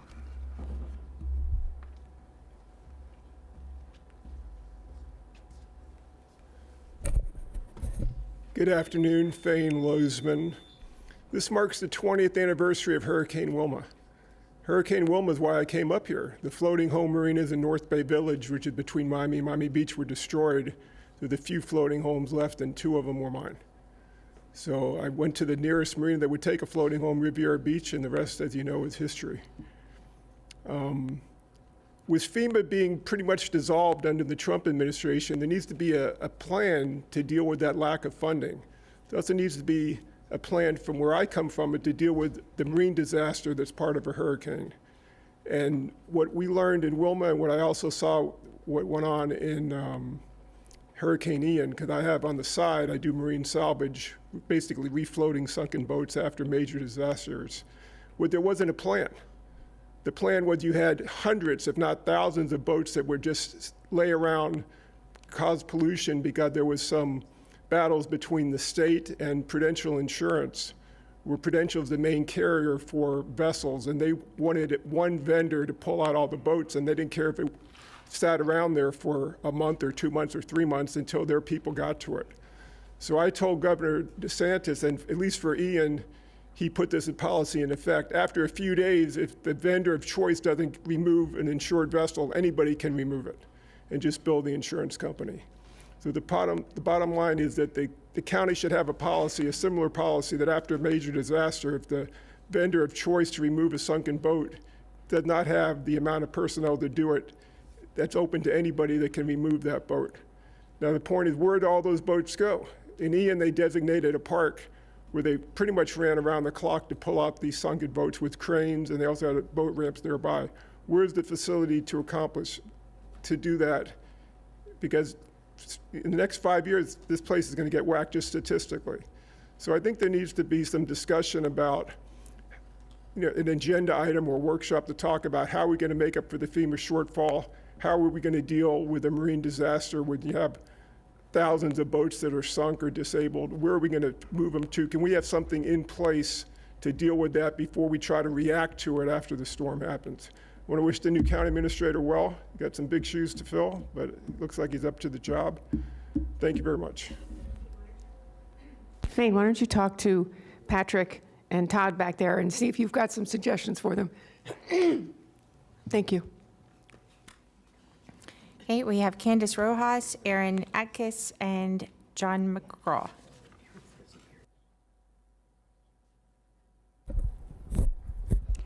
I'm an Aaron Actis. I don't think Candace and John are going to make it today. May I go? Okay, thank you. My name is Aaron Actis. I'm a Jupiter resident. The month has flown by, and I won't be here to discuss the behaviors of the council member Ferguson, who callously condemned a dead person, Charlie Kirk, from the diocese several weeks ago. This sort of decorum violation and anti-sensitivity promotion is an example of the behaviors that the election integrity grassroots is accustomed to seeing. It will not be overlooked by the MAGA patriots and common sense individuals of this county and this great state of Florida. According to several acts that are now laws, the general public and our county employees are of the utmost importance. H.R. 946, the Plain Writing Act of 2010, aims to improve government communication by requiring federal agencies to use clear and concise language with the public can easily understand. The Plain Writing Act of 2010 was signed into law by President Barack Obama on October 13, 2010. The No Fear Act of 2020, officially known as the Notification of Federal Employees Anti-Discrimination and Retaliation Act of 2002, aims to reduce workplace discrimination among the federal government by holding agencies accountable for violations of federal anti-discrimination laws and whistleblower protection.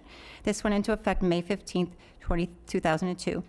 I am so happy to see the election crimes are finally leaking out, so stay tuned. Folks, it's going to get bumpy.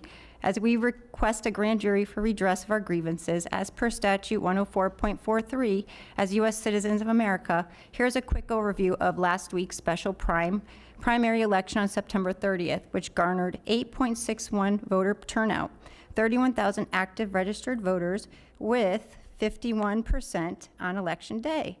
947 vote by mail were collected over 30 days since August 26. There were 6 cured ballots, 1 overvote, and 6 undervotes, or blank. 4 were vote by mail, and 2 were done on election day. 3 in-person early voting sites opened and closed and staffed for 8 days. 4 drop boxes, or SBIS, secure ballot intake stations, open and closed staffed for an unknown number of days, unavailable, all available around the county. The estimated waste, fraud, and abuse was astronomical in this election, with a single ballot at one point costing the taxpayers $2,000 times 4. That was $8,000. Ballot cards. They weren't even regular ballots. As well, the statutes were violated again, 101.572, 101.131, and 104.29, which are described below for convenience. 104.29, inspectors refusing to allow watchers while ballots are counted. The inspectors or other election officials at the polling location shall, after the polls close, allow as many as 3 persons near them to see whether the ballots are being recorded correctly. Any official who denies this privilege or interferes therewith commits a misdemeanor of the first degree, punishable as provided in statute 775.082 or 775.083. Thank you. All righty, that's it for cards. All right, we're going to move on to finish the regular agenda, which we did not finish this morning. So we will be on item 5A1, which is airports. Laura Beebe, hi, I apologize. You've been here all day. Does anybody need a presentation? Would someone like to make a motion? Second. I have a motion from Commissioner Flores, a second from Vice Mayor Baxter. All in favor? All opposed? See that motion carries 7-0 because Commissioner Woodward is right there. Could I say, I just want to say thank you. Sure, go right ahead. Okay, thank you. Ms. Beebe, I was at a couple of airports last week, and I have to say that we have one of the finest airports in the country, and I appreciate all that you do. Of course, you know me, I want to see even more advertisements, paid advertisements, but it is a beautiful site, our PBS. It's good to come home to it. Thank you for all you do. Thank you. So that was item 5A1. We are now on item 5A2, A, and B. Does anyone need a presentation? I have a motion from Commissioner Flores, a second from Commissioner Sachs. All in favor, all opposed. See, that motion carries 7-0. We are now on to 5B, 1A, and B, Youth Services. Does anyone need a presentation? No, Madam Mayor. I'm just going to say that Center for Child Counseling is one of my absolute favorite organizations in the county, and I'm glad that we're able to partner with them. This is when we bring our nonprofits together and say that we're partners, this is a true example. So thank you. Commissioner Flores.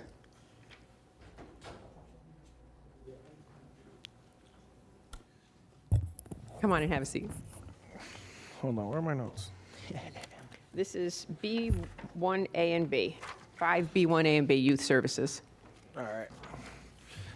First of all, to staff, I'm excited about this. I know that you guys, we spoke, and you guys made some changes. It looks like the unit cost structure, you guys stabilized that to a standardized rate, so I appreciate that.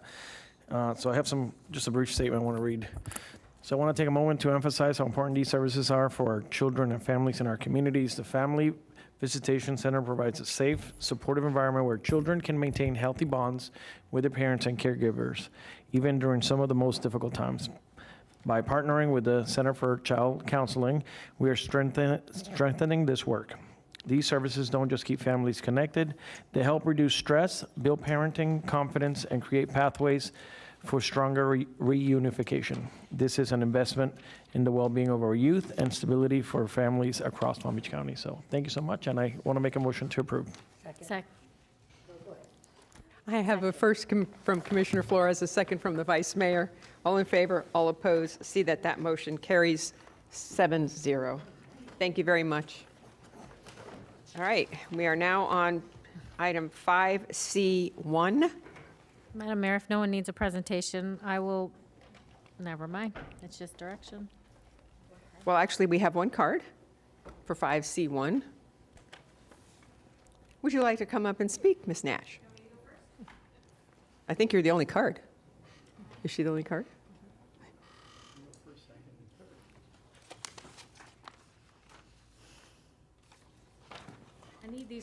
I need these for reading, not for anything else.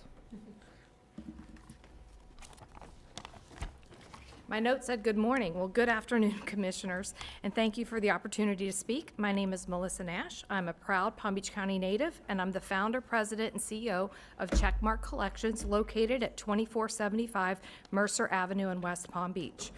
Collections does not have to mean confrontation. In Palm Beach County, it should mean care, clarity, and responsibility. In 2024, nearly $12 million in EMS balances were written off, dollars that aged out at 5 years. The lesson is clear. The sooner accounts are addressed, the more recoverable they are. An example is the clerk of courts places accounts into collections weekly at 90 days with flexibility to recall them. The process of early placement plus recall keeps dollars in play and in control. Right now, it could be estimated that 50 to 60 million of EMS billings exist in the revenue cycle post-adjustment timeframe. In our experience, half of residents resolve balances digitally, while many seniors who represent a share of EMS calls rely on a friendly phone call and a follow-up letter as their choice for communication. We also understand that Palm Beach County is unique in its offerings, like my hometown of Belglade, Florida.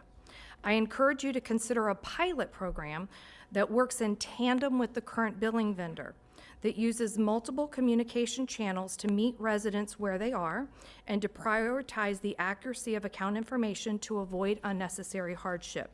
Just asking is good governance. This approach would protect Palm Beach County finances, support the fire department, and continue with the trust. Thank you for your leadership. I look forward to working together on a solution that serves both our residents and our county. Administrator Abruzzo. Thank you, Madam Mayor. In full disclosure, when I was clerk, Melissa Nash Andrews was one of our vendors, and she did have a contract when I became clerk, but it was a extremely small portion of the collection agencies, and collection agencies are generally national firms. I bumped it up where she would get the same lion's share as the national firms, and she has done a tremendous job. I did not ask her to come and speak today. I didn't even know she was going to be here today, but I wanted to disclose that. Thank you, Madam Mayor. Thank you. And I believe, Vice Mayor, you were in the process of making a motion? Well, we had some discussion about this yesterday, and because there's really no motion for this, it's basically direction that we're giving you. I did have some thoughts. There's a lot of money that seems to be getting unpaid from transportation. Is that correct, Chief? That's correct. And your time's up. That is correct. I didn't know it was going to be that easy. Yes, the exact figure Lauren will share, but yes, there's a significant amount of money that we're writing off every year. And I believe this is $12 million for this year that we're looking at right now, which is 20. Yes, so it's going to be 22% of our gross billings, and it's $12.1 million is what we're looking for. Now, I don't think us as a county being responsible taxpayer dollars should leave all that money on the table for sure. But I do think there should be a balance to this. Not every situation is different. People come from different backgrounds, different things going on. I mean, people who have Medicaid, generally speaking, are already in a very poor financial situation as it is. And I believe it's $19,000 that we're saying Medicaid hasn't paid. Is that the number? Commissioner, yes, it's, the Medicaid line was 19,100 and something, if I'm not wrong. We did have discussions last night after our meeting, and we are able to write that stuff off, and there's a way to do payment plans and write off to some of those uncollectibles. I guess what I'm saying is I'd like to see us ease into this and try to get people who are the self-pay who just either really are not trying or trying to, but the Medicaid ones and the rest, those are where I'm having pause. Like, are we gonna also go after them if there's $20 not paid on an individual basis? Is that what we're suggesting? So we're just looking for direction to see if this is going to be the continued practice. I think we can work with the county attorney to make sure that we develop a policy, as Deputy Nadler had mentioned, to look at how we can address those issues. And we understand that there's going to be significant stories within that $12 million, and we understand that. But just to leave it on the table, that's where we're looking for direction of which way do we go from here. And maybe we one day will, I think, get there going after all of it. But I would like to see us to maybe start with just a certain portion of this, maybe that self-pay. And if there's unportions left over from insurance or whatnot, and we've gotten the lion's share of our money, maybe that's a starting point. And again, I haven't set one idea. I would love to hear your ideas of how to handle this. But again, there are a lot of stories out there of people struggling, and especially people already on a lower or no cost insurance. So if we get the direction that we can start going to collecting, we'll put a policy together that we can come to the board back with and have rounds and see how you want us to implement it. But I think the first step is do we write it off, or do we go the other route and start collecting and see what guidelines the commissioners will take, and vice mayor and mayor, to uphold the policy. So wrapping up my thoughts, I don't like the idea of leaving 12 million, but I would love for you to come back.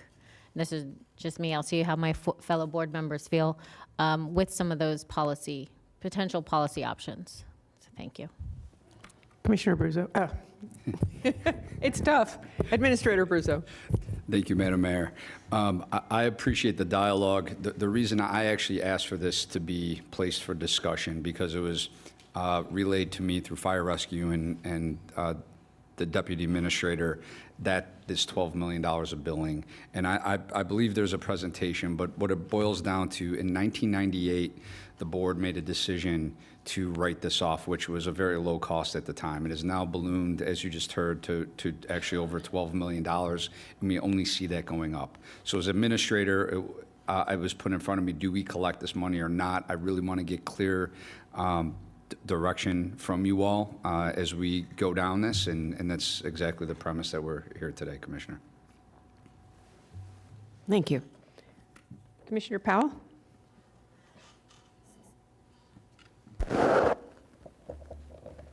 Thank you, Madam Mayor. And who is our, do we have a current vendor who is collecting or who tries to collect? Fire rescue does, I believe, and I'll let them adjust that. My comments prior have to do with the clerk. So the clerk collects a lot of our money in different realms, but wouldn't be for this. And I'll turn. So we have a third-party billing vendor that does all of our collections up front, as far as the billing and invoices and collection of those payments. Currently, right now, for transports, we do not send them to collections. However, for different revenues, such as like our fire inspections and miscellaneous revenues, we do send those to collections, and that's through Valley, who's contracted through the county. Specifically, the lead department would be OFMB. And Commissioner, they collect at a 3.5% rate. Is that accurate? Oh, for the record, my name is Lauren Majorowski, the Finance Director for Palm Beach County Fire Rescue. 3.5%, so we've only had Valley since December of 2024, so we really don't have a true rate of what they bring in for us. When we speak to Digitech, who is our third-party billing vendor, they typically see with Valley about 2 to 3%. In the RFP that we did piggyback off of, they tend to put their best foot forward to where those collections range from 6 to 11%. So if we were going to collect any of that, let's just say 2% or so, we would be looking around $233,000 of the $12 million. As follow-up, if this were something that we wanted to do, would we have to bid that out to determine who the vendor would be? Or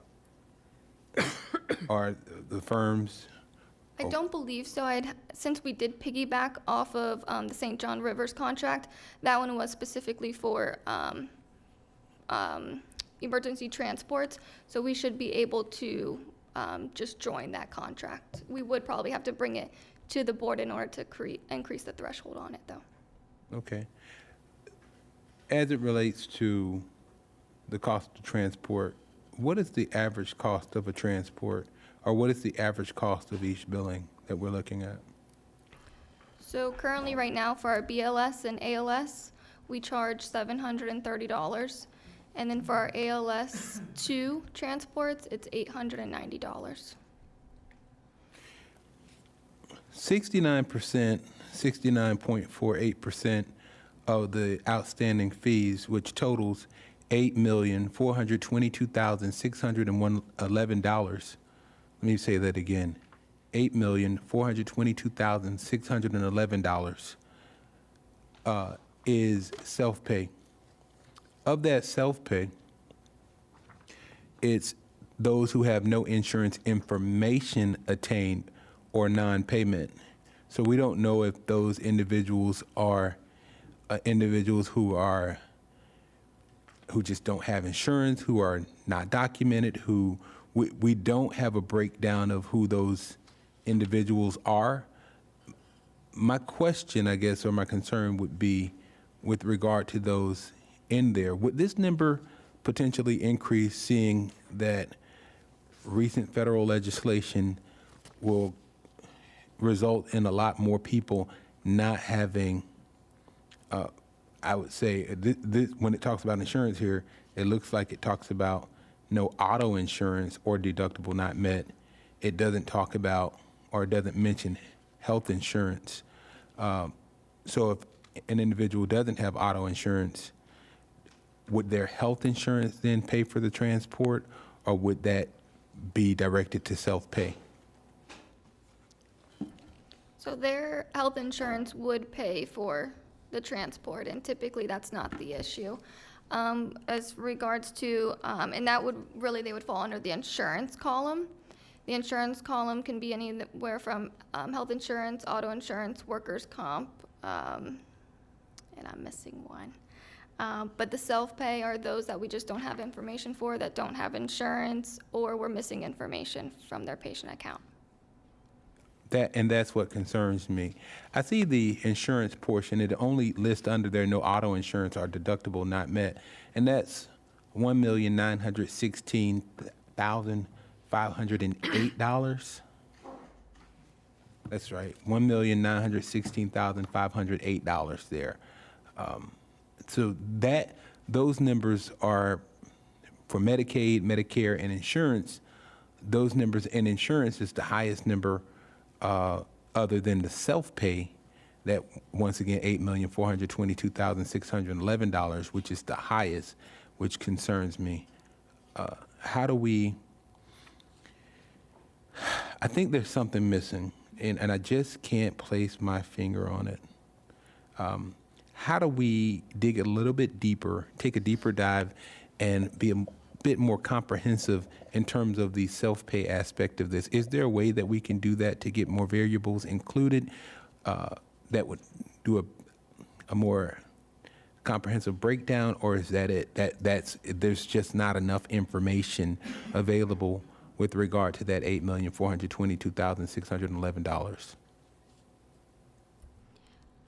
I will say that ever since our third-party billing vendor switched over systems back in December of 2022, the system is more robust at attaining the patient information to where we have been seeing a decline over the past 3 years in regards to our write-offs. Previously, when we came to the board, I want to say we wrote off $13.6 million, and right now we're approximately, $1.5 million underneath that. So the system that they are using is getting us more collections. We've seen us go from 65% collection rate to now a 69% collection rate, almost to 70.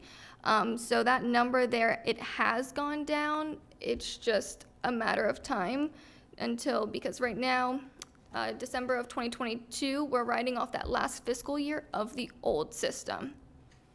Now, I think going into this next, you should see it in the fiscal year 22 write-offs. Maybe, hopefully, another decrease in the write-offs that we would bring to you if that's your choice. Thank you. One more question.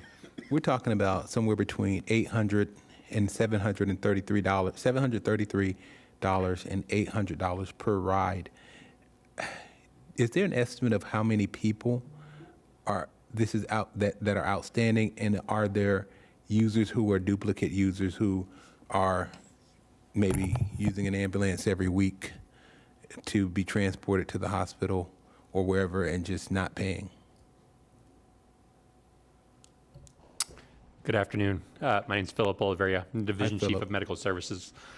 So yes, we do have people who call multiple times throughout the month and the year. Sometimes it could be every week. Sometimes it's multiple times in 1 week.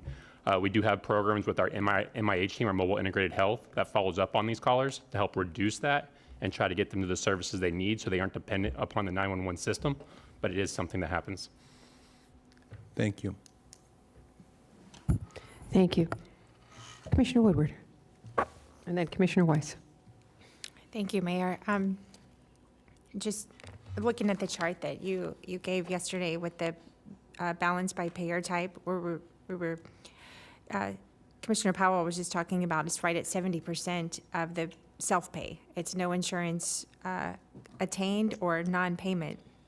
It's a big number. The other ones, it's Medicaid, Medicare, which the Medicare ones are showing deemed not medically necessary or no secondary insurance or copay not met is the reasons for that category, and then the insurance. But to go back on the first one and to kind of expound on the question on how many, I was just doing some rough math, and if it's 730 to 890, we're probably talking about 10,000 transports under the self-pay category, which is almost 30 transports a day for a year that we did not get information for insurance. We and how many of these are repeat users of the system? How many, this is something, hopefully this has gotten better. I know these numbers are from 2021, or we have a new system now that's supposed to get better. But as far as those are concerned, I do think it would behoove us to try to collect from these, just because we actually don't know who they are. We know the Medicaid patients, we can see the Medicare patients, and that's something that they kind of need to take. Are they using emergency transport when they should not? That's a separate question. But as far as this other, that's $8.4 million, and we kind of, it would be better for us to know our customers, right? And apparently we don't know them at all. And I get some of these, we're transporting, some of this could be potentially a car accident where maybe the person's unconscious. I understand there's going to be some of this where getting that information is very difficult, but I would not think it's the large majority of people we're transporting are unconscious and can't give us this information. We're taking them to a hospital. I'm assuming that's going to get that information from them. Are the hospitals not cooperating with us to get this information, or are they just across the board not sharing who they are?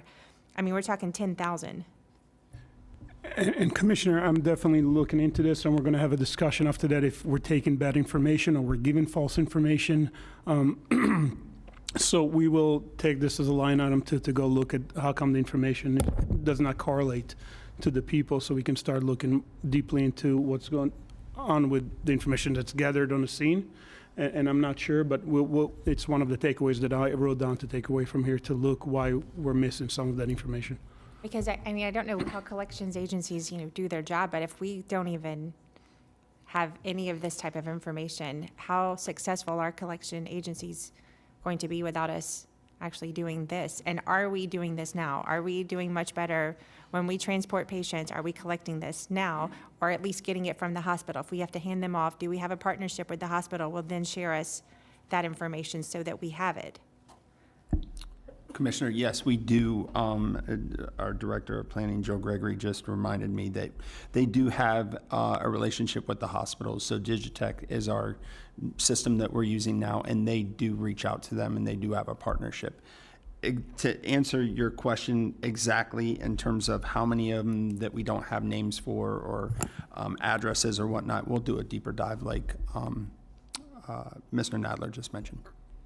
Okay, well, that will be part of my board direction on this, is moving forward, that self-pay category that is showing, no information attained. I mean, we've got to do so much better on that. Also, to address the question about, are these repeaters, are they calling every week? Or does it seem like we know who we're transporting very well, or at least we didn't in 2021? And I would like to know that we are for sure doing better with that. And, yes, we do need to do collections, but is it because we were not doing collections, we didn't bother to collect this information because it was just going to be a write-off? Or how did we get to this point from 1998 till now?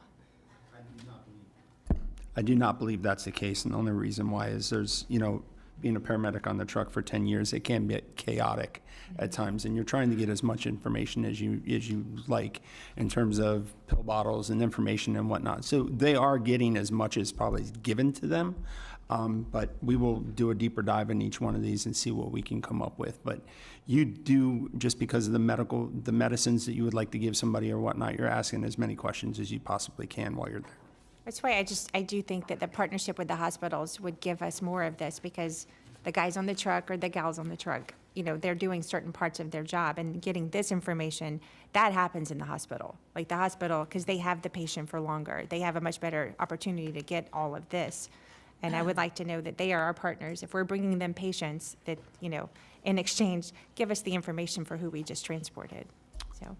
Commissioner, if I may, just doing a dive, and each one of us kind of went in different directions to see what other departments are doing. I can tell you that our collection rate, where we're at right now, is higher than some. And that is the one thing that I'm proud of, that it looks like they are coding them correctly. So, and Digitech has made an improvement since then, so.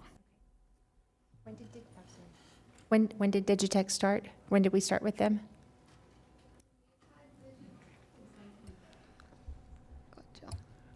They've been different names, but the same company. It started April 15th, 1998.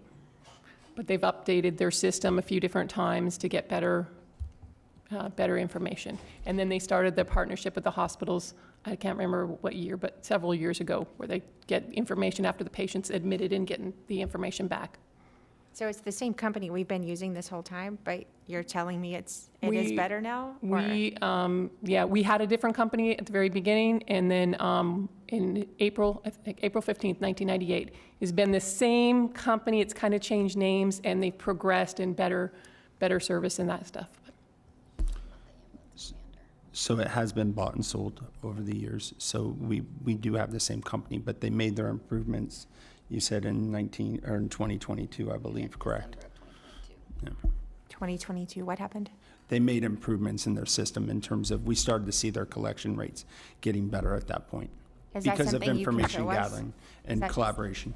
And that's something you can show us to prove that they've improved since 2022? Because this is not very exciting, these numbers. I know these are from 21, but you can show us that it's gotten better since 22?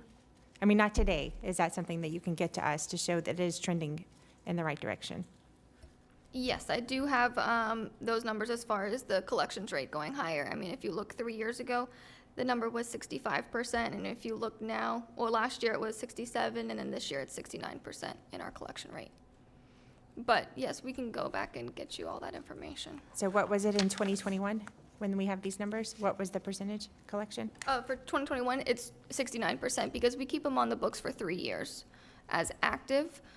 Even though, we send those bills 45 days apart, we keep them on our sheets, on our, active ledger for 3 years. After the 3 years, which is why we're bringing you fiscal year 21 now, that's when we write it off as like uncollectible debt. And it's never settled, it's never forgiven, it's just written off as unforgivable debt. Commissioner Weiss. Thank you, Mayor. So I guess in terms of where I sit on this, there's a couple things. Let's start with, I'd like more, I think we need to have more data, more information, more in a more stratified way. So understanding, because obviously folks that are indigent, there's really no point in trying to get them to pay, and I'm sure that's a percentage of what you're transporting. So to the extent that we can understand, who these people are, I thought Commissioner Powell's questions were valid as well. Trying and understanding, typically, when we're dealing with health situations, it can be a while before they can be resolved, if they ever get resolved, and that can contribute to a number of calls for service. I've seen it happen with my own family members with declining health conditions. But my general feeling is that some of this is collectible, and we're not getting to it. And I think as was described, I think sometimes people just forget, or they don't realize that there might be a way to handle that works into their budget. You're looking for a few $100s. And then the other thing I'd like to know is so how many at each dollar amount, because that was another question. Should we set a limit? If it's below $100, it's not worth it. But we need to know how, where are these coming up? How many people owe, $500, $1,000, whatever that number is? How many of those cases exist? And it might help us be able to help, as you're developing your policy, but to look at that policy and say, does this make sense? Because again, when people are really struggling, to then just burden them, and as we know, there is putting financial or putting pressure on, and I'm not saying that the collections people are going to put pressure on them, but when people are under pressure, their health declines as well, and it could exacerbate their underlying health conditions if they have heart condition. I don't want to get into the details because you all understand what I'm saying. But so I think more information to understand who these folks are, and then to the extent that, as was said, not having all that information as to how to contact them and so forth. And then one other question, do people have to pay with a check? Can they pay with credit cards? And if somebody were to set up a payment system, how does that work? So we do offer a payment plan for patients, that seem to be in financial hardship. This all goes through Digitech, our billing vendor, and they are able to pay by check, credit card, all of the above. Okay, and how does the payment system work? So the payment system, once they contact Digitech, they can set up the amount that they're able to pay. And basically they would keep getting an invoice on a monthly basis until that balance is paid in full. So it can be $10. Are they charged interest on that? No interest. Right. Thank you. Commissioner Flores. Thank you. So where I stand on this is that we should operate as a business. I think if there's money that's outstanding, we should have every right to go after it. However, where I think, because we are government, where we should be different is in providing pathways to provide relief for families that can't afford. So if we decide to go and collect, there should be a path B where they can object or they can state their case before someone, a committee, or for relief, rather than, writing this off every 5 years. There should be a process for which that they can apply and make their case. I fell in hard times, I don't have income, I'm on a fixed income, and then some sort of board or some sort of process where we can make that determination to, you know what, this person, we're going to waive the fee. But we should overall go after some of these fees. I mean, this is almost $13 million that we are losing every single year. And I don't know if it's to some of the points of Commissioner Woodward, if it's just administrative issues, efficiencies that we need to look at correcting. But we should provide some pathway to object and relief for some of our residents if they can't afford to pay the difference. So I don't know what that looks like, but I do believe that we should collect as much as possible, but also provide a pathway for relief. Thank you. Commissioner Sachs. I'm sure we're not the only county that has this. So how do the other counties in their EMS fire rescue handle this? So we polled cities and counties. I know Miami-Dade, they do collections. And Broward, because of them being more contracted with different cities, they have different policies for each city that they serve. Well, I think, as my colleagues have stated, this is money due to the taxpayers. In whatever way we can see to collect, we should. There are other ways, when people can't afford to pay for anything, there are legal means for them to have it taken care of, erased. If they don't have the money, they don't have the money.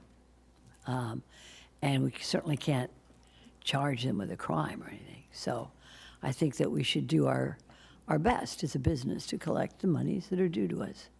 And it's a little bit shocking, as one of my colleagues said, that it's gotten this far, but let's go ahead and remediate it, see what we can do to collect. And those that can't, then we're not the only agency in the state that looks for money, and there's none there. They go into a certain pocket, and when they get the money, they can pay. But in the meantime, let's take care of our taxpayers, and let's get the money. Collection agency is fine. I reviewed it yesterday with the fees and such. So, absolutely, I agree. Thank you. Before we go for round two, I'd like to ask a couple questions. One is, it sounds like, yes, there's a consensus here on the board that this is something we should be doing.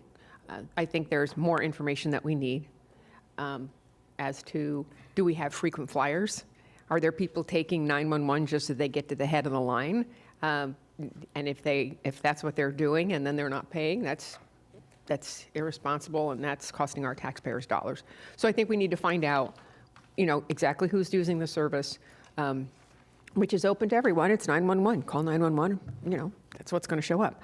But I think we need to find out a better way to get the information. And remember, today is different. This is not, we're talking about collection, not billing, correct? Yes. Okay. So we have a billing process in place, but it stops at some point in time. Now we need to bring a collection company or whatever product in to collect when billing has now failed or has not been able to collect, correct? Okay, that's the process. So I just want to make sure that from what you've heard here, and then I know Commissioner Powell has his lights on, so he probably has a couple more questions. There needs to be some sort of a menu of how the charges get collected and who's paying and who are we collecting from, and You know, if you're a frequent flyer and you're not paying, there's something wrong with that whole process. So we do need more data, but I think what you can feel from the consensus of the board here is that we are leaving $12 million on the table, and that's taxpayer dollars that we're leaving on the table. So we do need to come up with a way to start to recoup some of those dollars, and hopefully more than 6%. Commissioner Powell. Thank you, Madam Mayor. And one thing I didn't bring up, and we may really want to consider this, as I indicated, under that particular section of self-pay, again, the $8,422,611, that there may need to be a breakdown.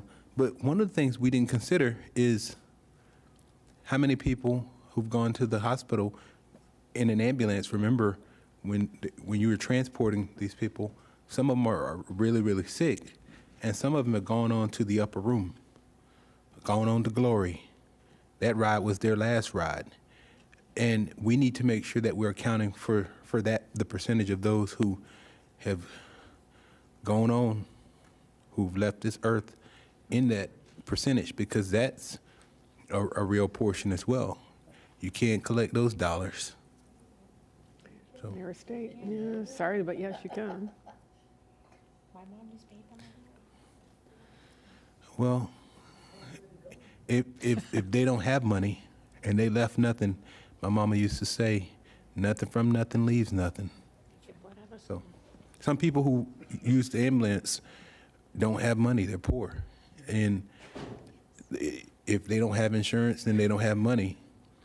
You can't leave a lien on an apartment. Maybe you can, I just haven't seen people do it. And I've never seen a hearse being followed by a U-Haul. So, you know, those are things we may want to think about too.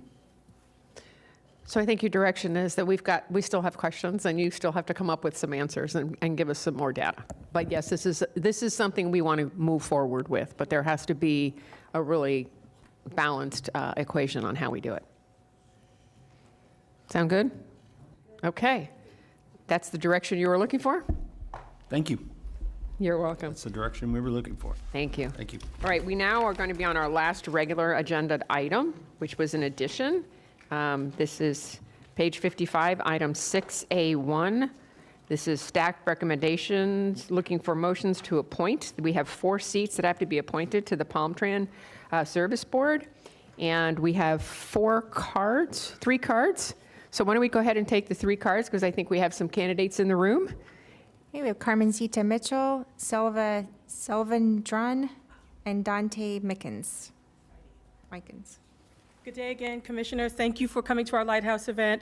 So I just want to speak quickly on behalf of my board members, some of which I think are here and some are not. They have served our board proudly for many years, and I know some seats are being challenged. Mr. Selvandrun is our environmental seat, who brings a breadth of knowledge with him and dedication. He got up at 4 o'clock in the morning to go to the Port St. Lucie first inaugural ride. Mr. Mickens, behind me, has served our board for a number of years, and in addition to being on the board, has served on the RFP Selection Committee.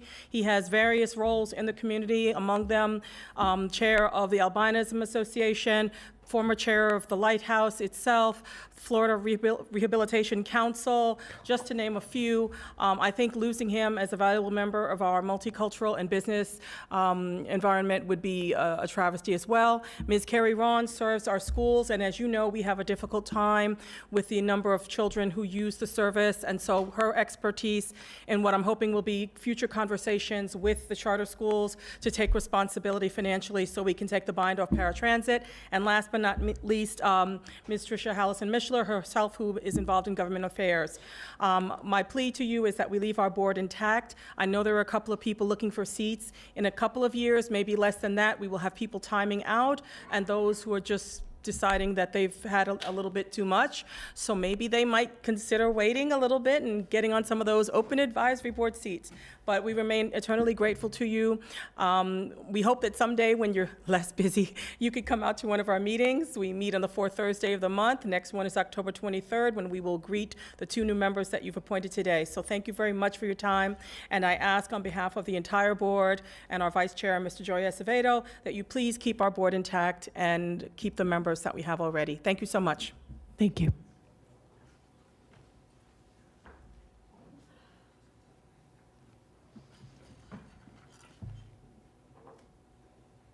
Good afternoon. My name is Dante Mickens, and I appreciate the opportunity to speak before you, Madam Mayor and Commissioners.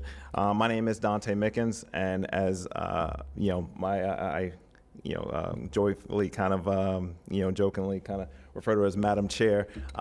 Just remarked. I'm born and raised in Palm Beach County, as Miss Noel mentioned this morning. In fact, I was born at St. Mary's Hospital on 45th Street. One of the last folks to actually participate as a student at Riviera Beach Elementary School when that existed. So very local, matter of fact, so much so my grandmother has a street named after her in Riviera Beach, and Miss Inez Mickens on 1st Street in Riviera. So very deep roots here in Palm Beach County, Riviera Beach, West Palm Beach. I now reside in Delray Beach and work in Boca Raton. My current service, I enjoy serving on PalmTran Service Board. It is a passion of mine. Anyone who talks to me knows that I always love speaking and talking transportation and the opportunity that it affords. So on some of the boards that I serve on, the Rehabilitation Council, I had the fortunate privilege of being reappointed by 4 consecutive governors to a nonpartisan Rehabilitation Council and Rehabilitation Council for the Blind. So there's a huge overlap there with that and the opportunity that transportation provides those who go through those programs. Locally, Lighthouse, as mentioned. I also serve on the Audit Committee for Families First of the Palm Beaches. I also serve statewide on Disability Rights Florida. So a lot of the proclamations that were mentioned hit personally with me. Serving on Disability Rights Florida, which serves as a protection and advocacy agency for those with a variety of abilities and unique abilities.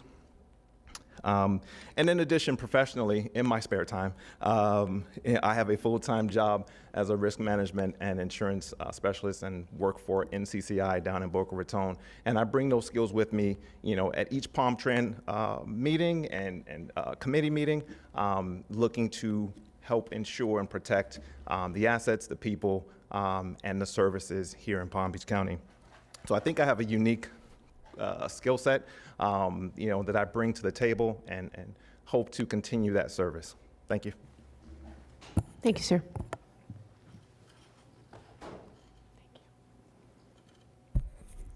Good afternoon, Commissioners. My name is Selva Selvendran.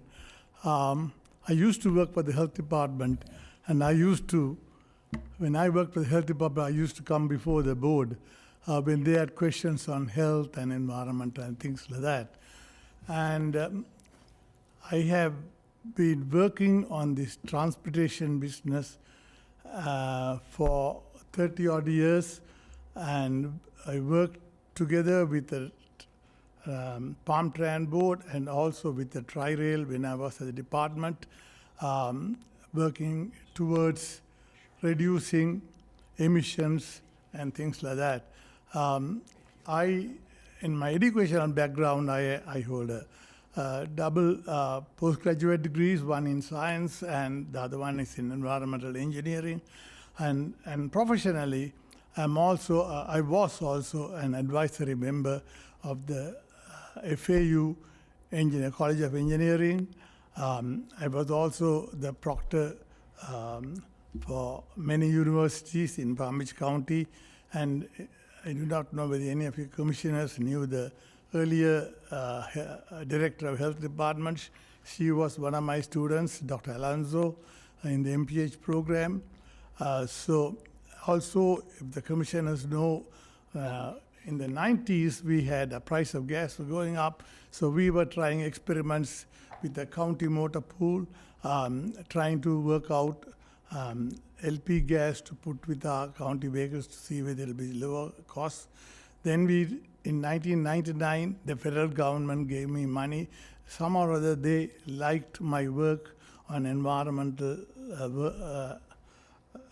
business and engineering, and they gave us money to buy the first hybrid produced in Japan. We imported it here. I do not know whether you were born even that time. We brought the car here. Many people at that time laughed at me and said, hey, you're going to fail here. But then it succeeded. And the next meeting I went for the Department of Environment Protection, secretary came there and asked me to ride in the car. He liked it. He immediately ordered 200 Prius. And now hybrid is a normal thing. Everybody buys hybrid. And then also when the electric cars came in, I got money from federal government to buy one. I bought for the department and ran it here. And I showed them the flaws and things like that. And now many people drive electric cars.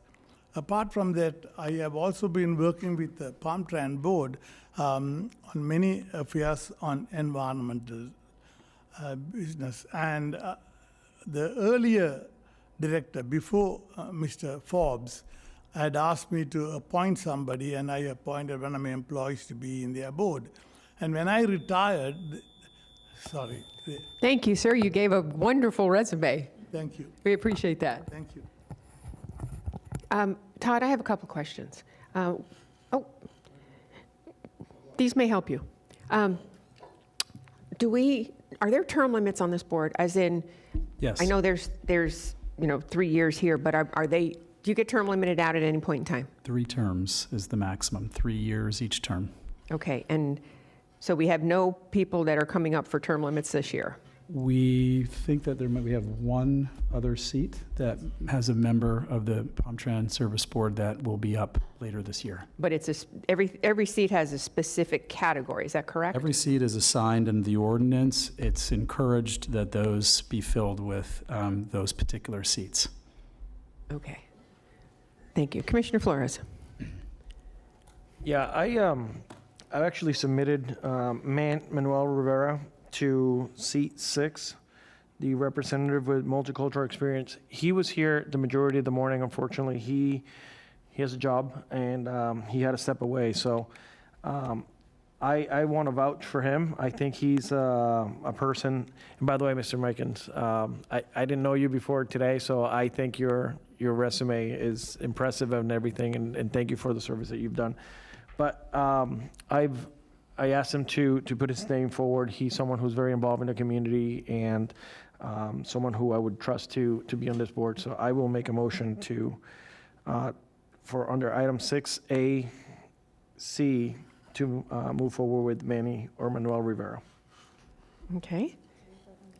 Well, I'm going to let Commissioner Powell go ahead and pipe in since his light is on, and then we'll do each seat. I think that's the best way to do it. In full disclosure, Madam Mayor, and I want to thank Selva Selvergen for speaking, as well as Dante Mickens.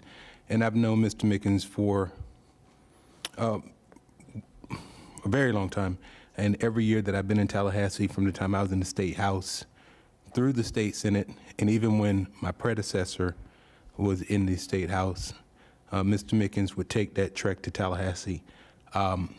He's done an excellent job. He continues to serve outside of his capacity. And I do, full disclosure, also know his grandmother very well and know many members of his family.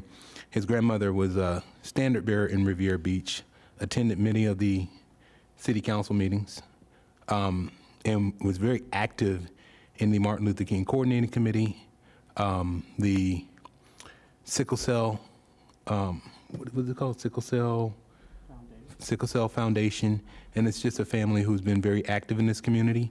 So I am going to substitute my good friend Commissioner Flores' motion. Oh, well, I'm nominating Dante. We'll take each seat at a time, and commissioners can choose who they would like to see. I think that would be the most accurate way to do this. Commissioner Sachs. Thank you so much. Manuel Rivera is someone who has personal, situation with Palm Tran because he has 2 children who are disabled and who use Palm Tran. And in full disclosure, I have a daughter, Jessica, who I mentioned earlier, who also rides Palm Tran. So I think that having personal experience of your child taking this mode of transportation gives you real empathy and interest and determination to make sure that it is a success. I mean, it is a success today. but that it continues to be a success. I'm a great believer in Palm Tran. So with that in mind, I highly recommend Mr. Rivera. Thank you. All right, so why don't we start with, it looks like 6A1A, which is seat 2, there is no race here. It is just Carrie Ron. Is that correct? That's correct. All right, so do I need a motion to confirm for just one person? I don't, right? I think you should because of the agenda. Okay. Do I have a motion to, okay. I got a motion from Commissioner Woodward. Do I have a second for, I have a second from Commissioner Weiss. All in favor for Carrie Ron on seat number 2? Aye. Aye. Anybody opposed? So that motion carries 7-0. We do have a contested race for seat number 3. We have Selva Selvandran and Sonia Presley. So anybody have any input here? Okay, why don't we do this? All those in favor of Selva, I'm not even going to try to pronounce your last name. I apologize. Selvandran? Selvandran. Okay. Say aye. Aye. Any opposed? See, that motion carries 7-0. Why don't we go to seat number D, which is citizen at large. We have no opponent in that race, so it is just Tricia Hallison Miskler. May I have a motion to approve? So moved. Second. I have a motion and a second. All in favor, all opposed. See, that motion carries 7-0. Now we're split on Dante Mickens and Judy Shanley. I'm sorry, on Manuel Rivera.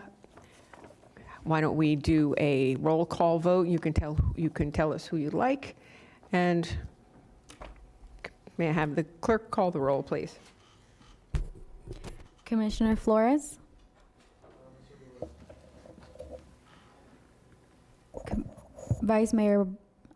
Commissioner Powell? Dante Mickens. Commissioner Sachs? Manuel Rivera. Commissioner Wise? Dante Mickens. Commissioner Woodward? Dante Mickens. Vice Mayor Baxter? Rivera. And then it's up to the mayor. Marino. And I want both of them. Is there a way we can have both? Seriously. I think we have people that are really qualified, and I don't want to see this, one over the other. I know this is going outside of the scope of things, and I'm looking at our attorney. What do we do here? Because I don't really feel that one is better than the other here. I can give you a recommendation if you like. That'd be great. If you're interested in both of them serving, you can make that motion today to do that. We'll bring back you a revision to the ordinance that governs this that will add an extra seat to allow for that to happen. Can I get a motion for that? I'm sorry, Masimba Mutemba, Assistant County Attorney. Just a point of clarification. It's a resolution that governs, Okay. not an ordinance. So Okay. it would simply be an amendment to the resolution. I've got a motion from Commissioner Flores, a second from Commissioner Sachs. All in favor, all opposed. See, that motion carries 7-0. Okay, we'll do that. Thank you. You're welcome. Find people who want to serve on boards. And thank you for those that are continuing to serve, and we welcome new folks on this board. We know how important it is to the community. Thank you. All righty.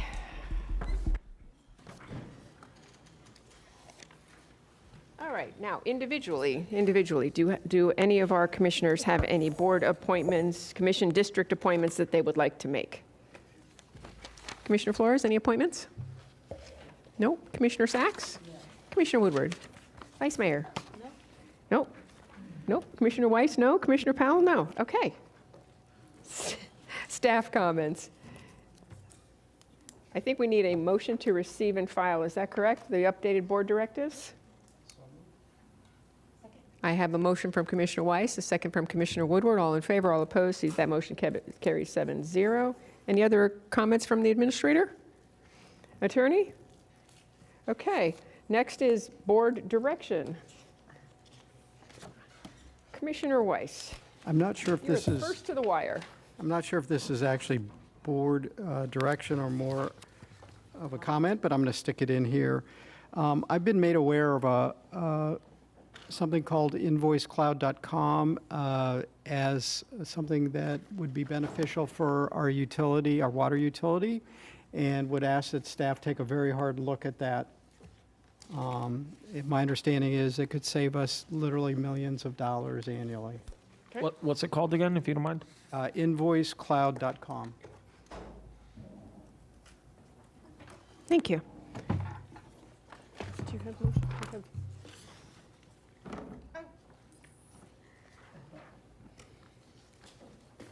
Yes, board direction from last week, as Commissioner Sachs was not present, the board elected to wait until she was here. And we have a letter for FDOT, which engineering has, I believe, continued to work on, for the mayor to send regarding moving up Atlantic Avenue road improvements. Right, any further discussion to be had? Go for it. Oh, thank you. Thanks, Madam Mayor.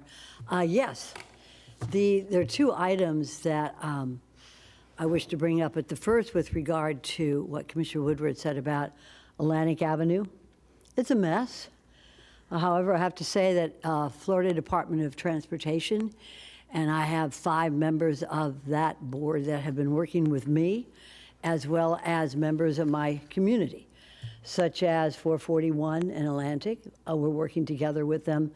I would say I've been out there about 8 times, working with the church, Our Lady Queen of Peace, which has been a mission for our immigrants who work in the agricultural fields on Lyons Road. And we're working together closely with them and the attorney for the Archdiocese. Now, I don't make all of this known because, one, I don't want to put our people from the Florida Department of Transportation on the spot, or do I want to put the attorneys who represent the Archdiocese of Palm Beach County, nor do I want to put any of the businesses there on the spot. Some of those businesses, like Windmill Sprinkler System, has been there and dug the well for our house over 60 years ago. These are old, very reliable companies working together very closely with FDOT. And so I would only say, and I want to, this was going to come up at a BCC meeting, but you left early, and we didn't get to cover it. And then the next meeting, I wasn't here. I was at Vanderbilt. So I would like to say only that these issues, please, let's follow our continued protocol of, I don't talk about road issues with state departments to anybody else's district, because I don't want to mess up anything that's going on there, and it's not my district. I have plenty of issues with Clintmore Road and Calusa Elementary School that's in your district, but I wouldn't certainly write a letter to anybody there without conferring with your staff and maybe having you promote it, and I'll certainly support it. But this isn't anything that anybody else should get into unless you want to talk. I know we can't talk to each other, but I'd be more than happy to share with everybody here. The members of the Florida Department of Transportation have been working with me, as well as all the lawyers representing the businesses there. So I don't want to mess up the cart. We're doing well. It's a big project. They got to move a canal. They got to widen a road that's been there probably since the beginning of Palm Beach County, Atlantic Avenue. And so it's very delicate. So I'd like to just keep it moving in the process that this district commissioner has been working on.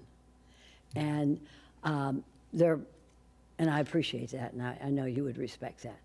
And the same thing with the second item, which is Bob Schulbaum. If I may bring that up now. Robert Irwin, Bob Schulbaum, and I have been friends since I decided to run for office over 25 years ago. He was like my dad. He was a mentor.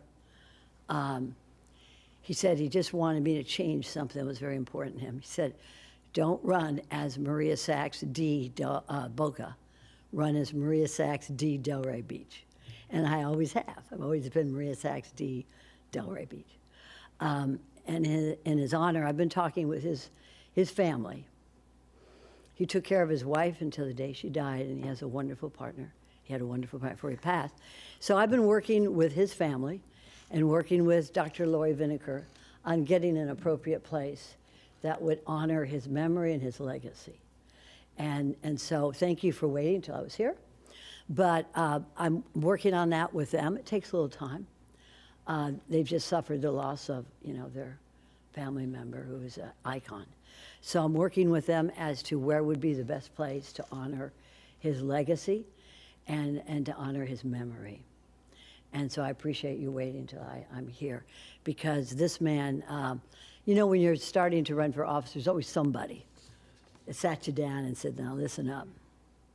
You better follow this. That's what he did to me. And if I got a little bit off on one side, he pulled me back in, and I listened to him. So this is kind of important to me, and I appreciate you waiting, and thank you very much. So you're moving this forward? No, I'm working with them as to where it should be and what it should say. And I'll bring it up when they're ready, and hopefully they'll be here to join in me with that. Okay. Okay? Thank you very much. If I could clarify then, so are you requesting that we do not move forward with the Atlantic Avenue? Well, let me just say this. Protocol is, I don't say, Commissioner Bobby Powell, I got a road in your area that I want to write a letter about, Everybody has a protocol. This is We my both district. share Atlantic This is Avenue. my district, Atlantic. You talking about Atlantic and 441 or anything in District 5? Well, it continues into my district as well. Yeah, and so does Clintmore Road in Calusa, but I'm not going to mess with that. Please leave I hesitate, and I'm staying very calm, but I hesitate to have anybody write letters without talking to me about it to the FDOT, because we're working together beautifully, and we're making that as seamless as we can. Atlantic Avenue is one of the few places that goes from 441 directly to the beach. And if you want to talk about Atlantic Avenue in your district, I'm more than happy to talk to you about it. But when it comes to Atlantic Avenue in my district, I'm working, and we got a work in progress here. And I don't want to frustrate or confuse the folks from FDOT. So yes, thank you for your interest. I wish we could talk together, because I've got a couple of areas in your district that affect mine, but I'm going to leave it alone. But right now, let's leave this section of Atlantic Avenue and District 5 to the district commissioner. I appreciate it. Thank you. Okay, well, with that, I don't see any point in moving that forward. But I would say to any of my fellow commissioners, if there's a shared roadway that any of us border with each other, please bring it to my attention as well, because this was brought to my attention. I did not seek it out. And anytime constituents reach out to me for something like this, this is the protocol. Because of sunshine, we have to discuss it in public. And I would hope that you don't take offense to trying to move something like this forward. You know it. Unfortunately, we can't. We're next to each. We're neighbors. Yes. We're neighbors in our offices, and we're neighbors, and all our roads affect each other. But so I couldn't talk to you about it. Mm-hmm. Some of the roads in your district we all affect each other. Yes, we do. But I do not want to. I want to keep with the protocol of this county commission in that we stay in our districts, and it's good that you bring it up, and I'll talk to them some more about it, that maybe they're upsetting your district with the work that they're doing in my district. But until then, let's just give them some time. They're working on it, and we got a lot of moving parts on Atlantic Avenue and 441 and Lyons Road that we're working on, and a lot of lawyers and a lot of folks from the Department of Transportation. So, but thank you for your interest. Commissioner Flores, your light is on. Is it in reference to this? Yeah, I just wanted to chime in very briefly. I agree that this is the time to have discussion, but there's a distinction between giving direction and making comments and soliciting other people's comments. So I think maybe when we get into this area where we're sort of dealing with each other's districts, because that is going to happen a lot, by the way. Some of these roads don't just stop in our districts, they bleed. It might be more prudent for us to have the discussion first under the commissioner's comments, bring it up, and then we seek to jointly give direction. Just my 2 cents.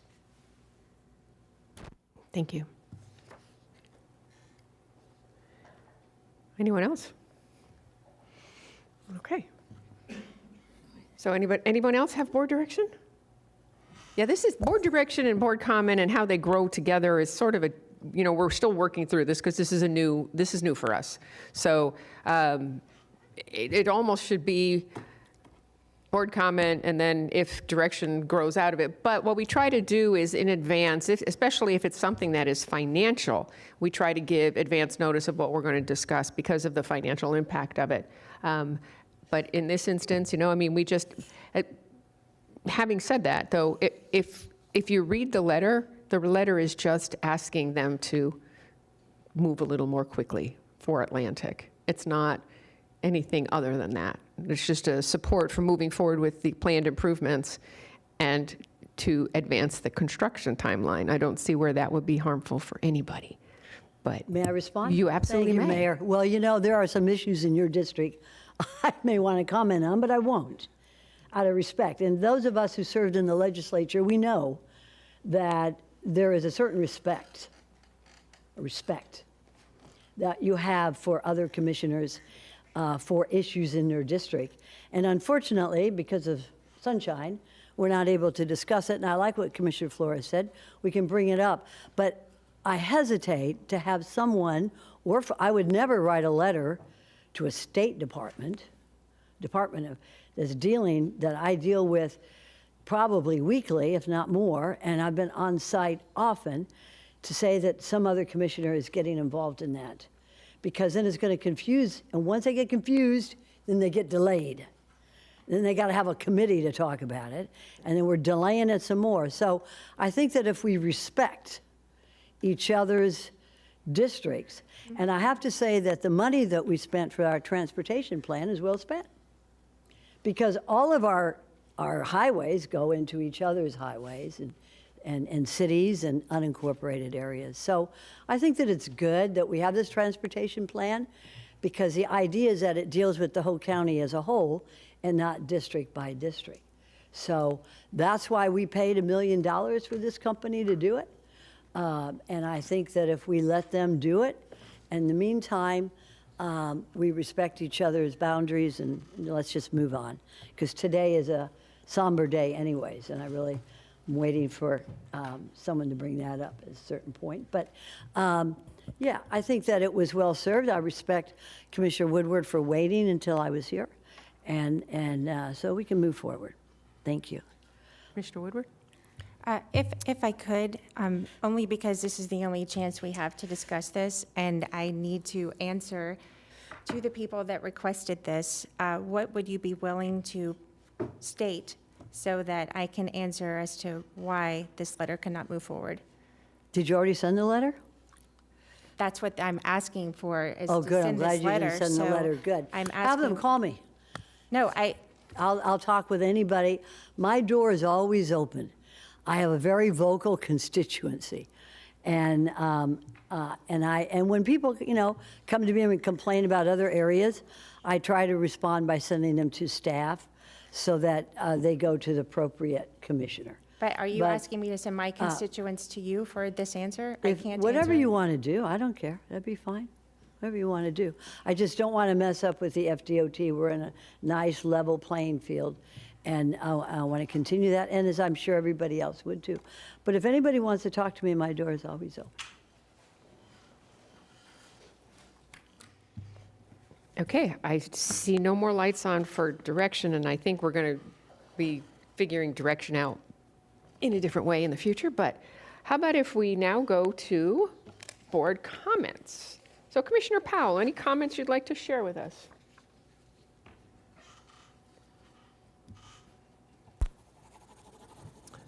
Madam Mayor, since the last time we met, in somber news, I know, and I don't know if I missed anything, but I know that one of the pillars in Revere Beach, Reverend William Burrs, passed away. I did want to recognize his passing and request permission for an off-site proclamation for Reverend William Burrs. Second. Thank you. I have a motion and a second. Do you have the motion maker and the second maker? All in favor, all opposed, see that motion carries 7-0. And then, although not here in Palm Beach County, but a good friend of ours, some of us, former Senator Chris Smith, who represented areas that I represented in the Senate, and some of the areas that I represent now, some of the areas that you represent in your district as well, Commissioner Weiss. He recently lost his wife, Desiree Smith, who was I believe, a city administrator for, I don't want to be wrong, Lauderhill Lakes recently, and they funeralized her, and I did want to just at least take a moment to acknowledge that, and if anybody does know Senator Chris Smith, to reach out to him, and in this very difficult time. With that, I don't believe I have any further comments off the top of my head, Madam Mayor. Thank you. Commissioner Weiss. Thank you, Mayor. Let's see, I'm requesting an off-site proclamation declaring October as American Archives Month. Second. Thank you. I have a motion and a second. All in favor, all opposed, see that motion carries 7-0. So a couple comments I want to make. Over this past weekend, I was able to attend the West Palm Beach Green Market. It is opened for the season. I have to say it was a tremendous event, and really want to thank the city and the staff who put on it was a great event. And I know we'll be having them every weekend from now throughout the season, and invite everybody down. It was a good time for all. Also, Saturday, I attended, they have opened up, Rodney Mayo has opened up a new dog rescue. It's called 3H Dog Rescue here in West Palm Beach.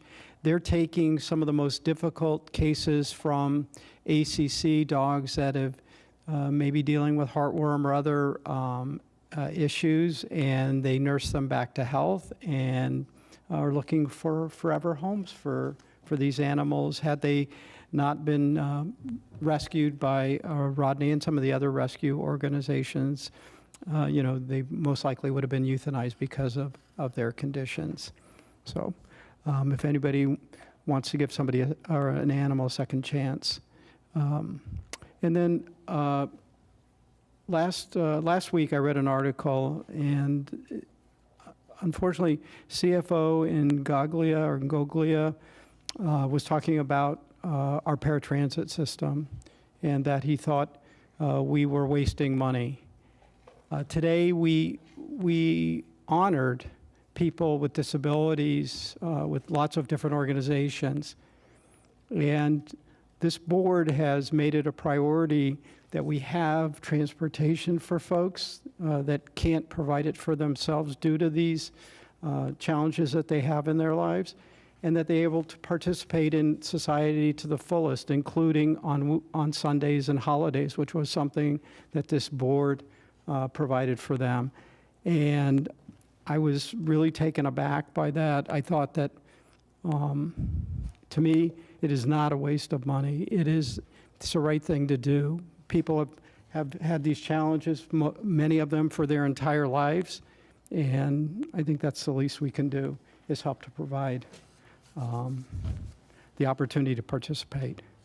And then my last comment, today is October 7th.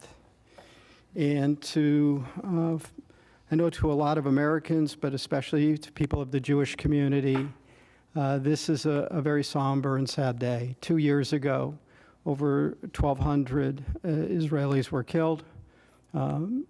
Hundreds were taken hostage. There are still some being held hostage. I pray for peace. I understand that there are conversations going on between the parties, between Israel and the folks in Gaza to end this tragic situation. But this is a day, I don't think any of us would have imagined that 2 years ago this would still be going on. And we all pray for peace, but really pray I pray for everybody, but the folks that have lost family members, the folks that are still in captivity, to pray for them as well. Thank you. Administrator. Thank you, Madam Mayor. Commissioner Weiss, first and foremost, I echo your comments. Incredible day, and very proud that we are the largest holder of Israel bonds in the world. Under your leadership, it started in your committee that you chaired to put us in that position. I also wanted to let you know, and the reason I called Mayor prior to your comments, because of the great work of Deputy Administrator Tracy Ellison sitting in the audience. We've been communicating. We already have a meeting scheduled with Invoice Cloud, so appreciate it. Thank you, Madam Mayor. Thank you. Vice Mayor, because I always forget to come back this way, so go for it. No worries. I want to echo Commissioner Weiss's sentiment. That was a tragedy that happened. And I hope that never happens again. But I think hate in any form should be not tolerated. We should come together as a community, regardless of our backgrounds, religions, and what we believe. So thank you for bringing that up, Commissioner Weiss. And I hope everyone has a good rest of your day. Thank you. Commissioner Woodward. Thank you, and I would like to echo Commissioner Weiss. It was the 2-year anniversary, and anytime we stop treating each other as fellow human beings, it's bad time for our society. And I think we've seen a lot of just escalating on this, and hopefully we remember this and how it felt that day to see what the terrible things that happened and can start moving in a better direction. So very sorry for that. Commissioner Sacks. Yes, let's all pray for peace. Really need it today, but you can see that peace doesn't happen by itself. It happens with the leadership like you had. I didn't know you were in that committee, Commissioner Weiss, that promoted the Israeli bonds, and we had a clerk of the court that was able to move that forward. So, as someone once said, let's all be instruments of your peace, and let there be peace. Thank you. Commissioner Flores. Yes, I'm requesting an off-site proclamation declaring October 15, 2025 as Florida Outreach Center for the Blind White Cane Safety Awareness Day. I got lots of seconds, but we'll give it to Commissioner Woodward. All in favor, all opposed. See that motion carries 7-0. You're welcome. All right, briefly, I would like to request, and you know what, to the attorney, can I request an off-site proclamation instead of giving it to someone else to do? Because I know we always give it off to someone. If she requests it, we can just move it, right? No, here. Vice Mayor, would you go ahead and request that for me, please? I, for the mayor, would like to request an off-site proclamation recognizing Peggy Adams Animal Rescue League's 100th anniversary on Monday, November 10th, 2025. Thank you. I got a motion and a second. All in favor, all opposed, see that motion carries 7-0. Commissioner Weiss brought up the West Palm Beach Green Market. I'd like to do a shout out to the Palm Beach Gardens Green Market, who celebrated their 24th anniversary this year. We kicked it off on Sunday. Saturday, if you want to go to the Green Market on Saturday, go to West Palm. If you want to go to the Green Market on Sunday, go to Palm Beach Gardens. I'd also like to thank everybody for indulging us with our doggy day out again this morning. And we're hoping that our 10-month-old Strudel gets adopted as quickly as the other 2 dogs that we have brought to council, to commission chambers before, which was within the week. So our kennel, our animal care and control is a little full. So anybody who wants to visit and bring home a furry friend so they can have a forever home, we'd greatly appreciate that. And with that, I think we are adjourned. Thank you very much.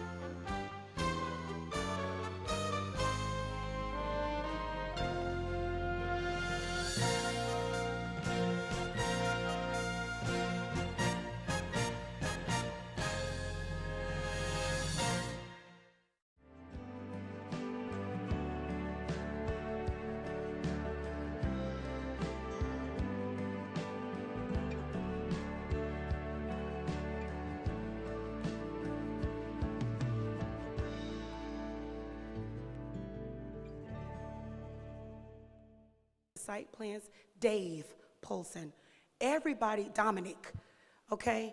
Everybody has meant something so special to me.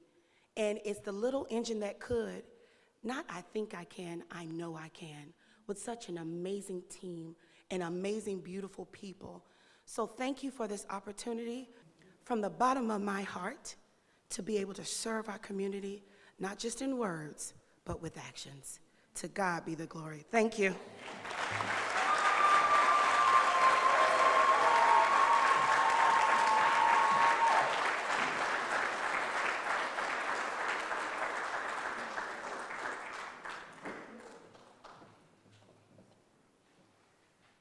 Oh, Mr. Hatcher was supposed to come up. That's okay. No worries. I forgot to mention the cream to my sugar. Oh my gosh. The peanut butter to my jelly. The ham to my burger. Mr. Tari Levon May is my husband. Can you stand, please? Thank you for all the sleepless nights, for holding me when I'm crying, and letting me know that I can do it. Thank you. I love you.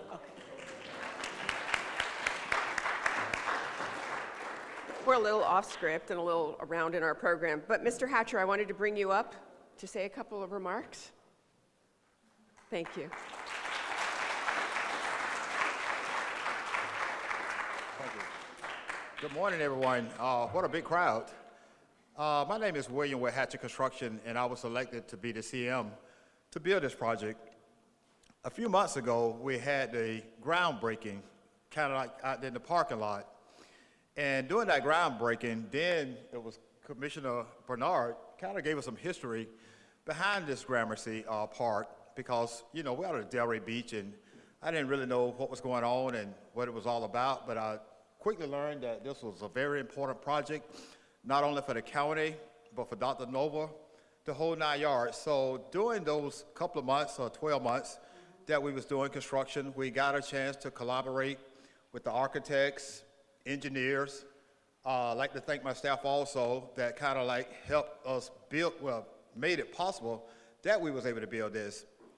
And I'll be very short, but I'm very grateful to have the opportunity to be a part of this here, which is very important to the city and the county.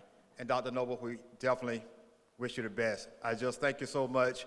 One quick story, during construction, when we was in the rough stage, Dr. Nova appeared up and she was excited and wanted to see the site. And I believe at that time, my project managers and supers, they kind of like told her nicely that she had to leave the site during that time, you know, because of PPEs. We're all about safety, but we just thank you so much for hanging in there with us. Definitely seeing the construction along the way and have your input with that. To the county, I want to thank you also for giving me that opportunity.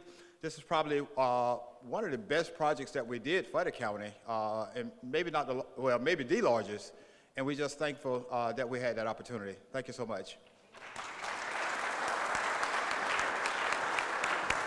If I could have the rest of our board come on up, and Vice Mayor Baxter, I think you have some remarks prepared? Or you can go off the cuff. Come on, Bobby. Come on up here. Good morning, everyone. So, you know, for any of you who have not heard me speak before, I absolutely don't like speaking. So I usually don't like prepared speeches or reading off of a paper, but there are a few things that this amazing senator to my right over here deserves to be said about him. He was an amazing colleague, amazing mentor, amazing leader for this community. I saw him pull things off on our board I didn't think was possible, I have to tell you. I was like, he just got that done.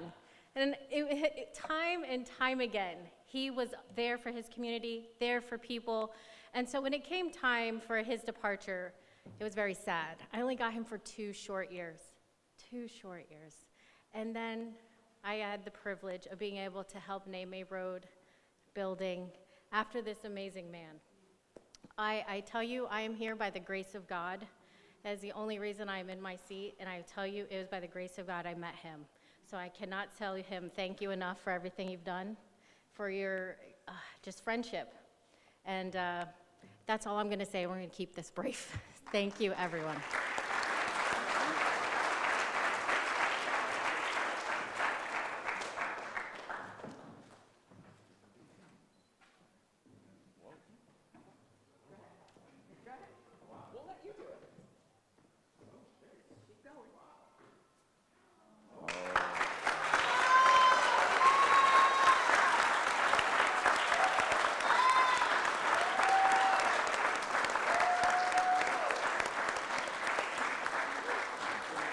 So what the vice mayor failed to mention was she made the motion to name a street after Mac, and that's what this sign is all about.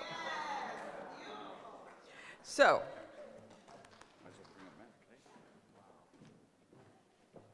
Mac, you want to say a few words? Yes, I'll say. Okay. All right, I do have just not it's not much because there's some folks who would get mad if I don't say certain things.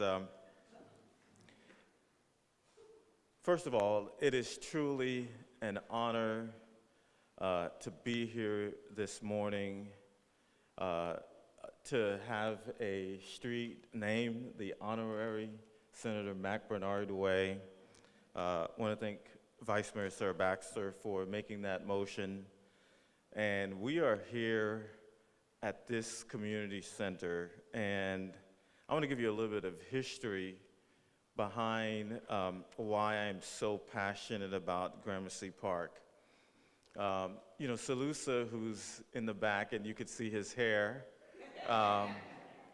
But I remember when I was campaigning in 2000 and I believe 2009, and Salusa, he lived in Gramercy Park, and so his mom is no longer with us, but I remember just her telling us about Gramercy Park and knocking on doors. And of course, everybody knows that people got to feed me, so she did feed me, Miss Marie. So she did prepare some food for me, so I know your love for Gramercy Park. And, you know, this is really not just, you know, Mac Bernard Community Center, but this is a community center, you know, on behalf of your mom, your family, and the entire community. So thank you for being here, Salusa.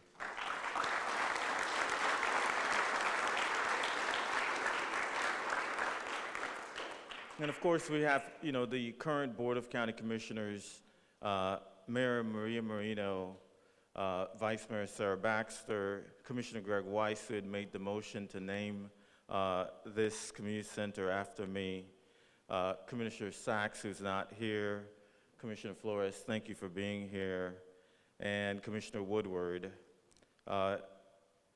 Commissioner Powell, you know that if you pinch Bobby, I probably feel it. So if you yell at him, you know, I'm gonna hear it too. So, you know, we go way back, and you know, I just want to thank you for, you know, finishing the job.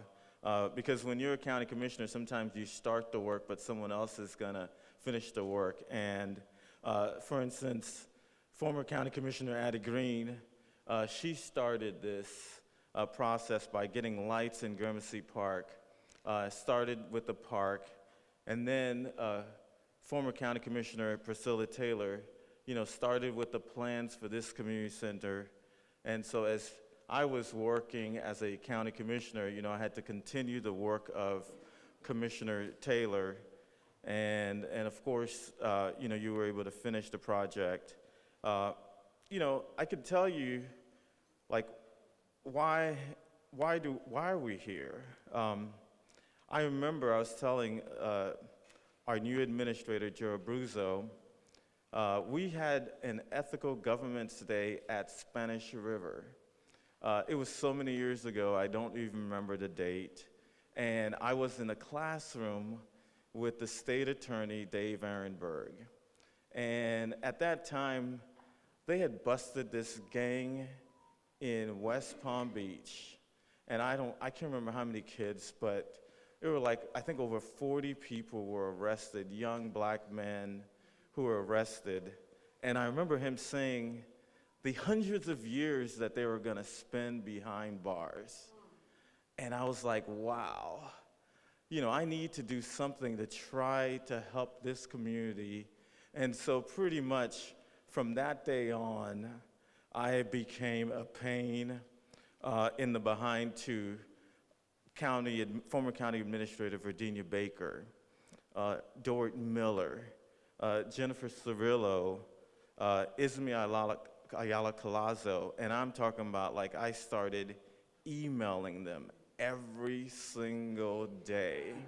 And if you know me, getting emails from me is not fun because like I am pretty much cussing you out without cussing you out.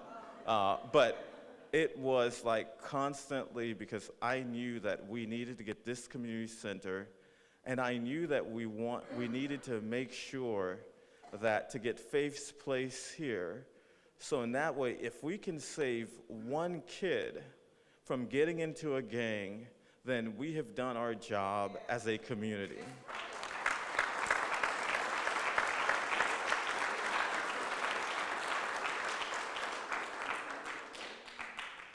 You know, sometimes when you're doing this work, you know, although this building is under my name, but this is a labor of love for, you know, the entire Bernard family, my entire family.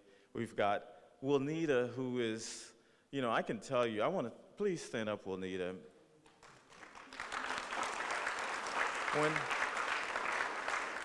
When you're a county commissioner, sometimes, you know, most people give you the credit for a lot of things. But I know without Wilnita, we wouldn't be where we're at. She continued to push me to think outside the box to make sure that this day would be here today. So thank you very much, Wilnita. And of course, you know, we have my wife, we have Miss Marie Said, Francette, you know, Rafael Pedro, who's here. If you're part of my family, I know everybody's going to stand up, but please stand up if you're part of the Bernard family who are here, you know, just to support me. Thank you. And so, before I end, when I came back from law school to Palm Beach County as a young attorney, there were really two people who actually gave me a chance in terms of giving me work. And so, you know, we have Kimberly Weston, who's in the back, and she was one of my first legal client with her mom who gave me legal work. And thank you very much for being here. You know, when you're young, I was like a door attorney, so that's, whatever that comes in, you know, is what I'm going to.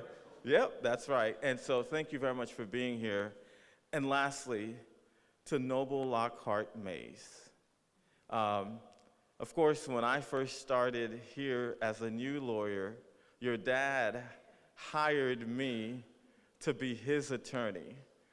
And so I never realized that when I became a county commissioner that I would have to repay your dad for giving me this opportunity. And so I'm happy to see Faith's Place here. This is for the entire Gramercy Park neighborhood. And what I'm hoping is that please volunteer here and continue to build this community center. And lastly, because this is part of unincorporated Palm Beach County, this is also where the city of Lake Worth Beach, West Palm Beach, and unincorporated Palm Beach County meets. And so this is for the entire community. So thank you for being here.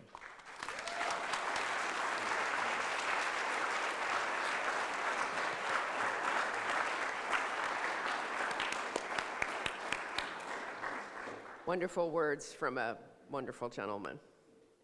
We are going to do our ribbon cutting out back, but I wanted to just say before we do our closing that there's going to be a community-wide celebration, all ages, for when the expansion is completed. That will be in the future. You will all get an invitation.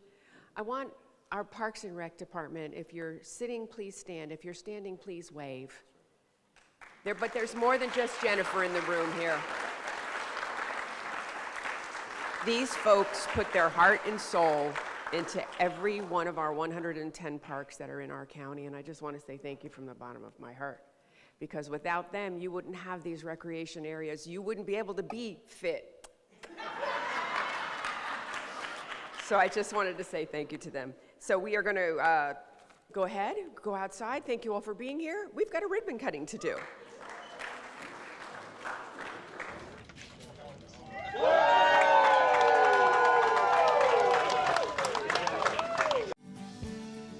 Thank you for watching PBC TV Presents. For more information on county programs and services, please visit pbc.gov. This has been a presentation of your Palm Beach County Board of County Commissioners.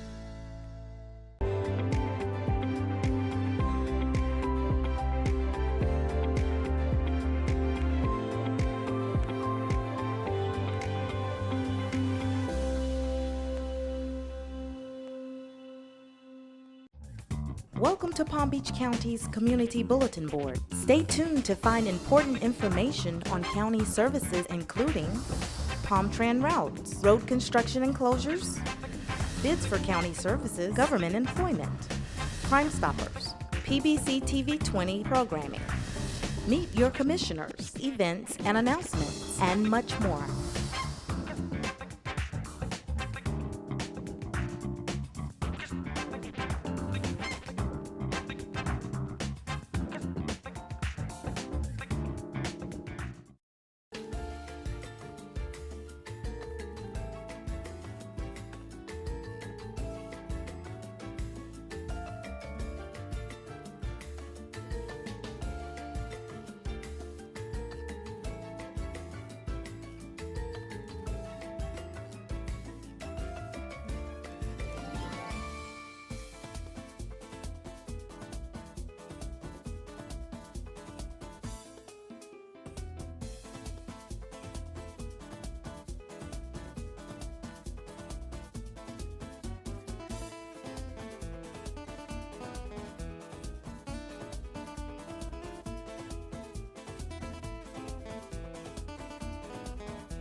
Thank you for watching Palm Beach County's Community Bulletin Board. Please check the PBC TV20 online program guide for future airtimes at pbcgov.com.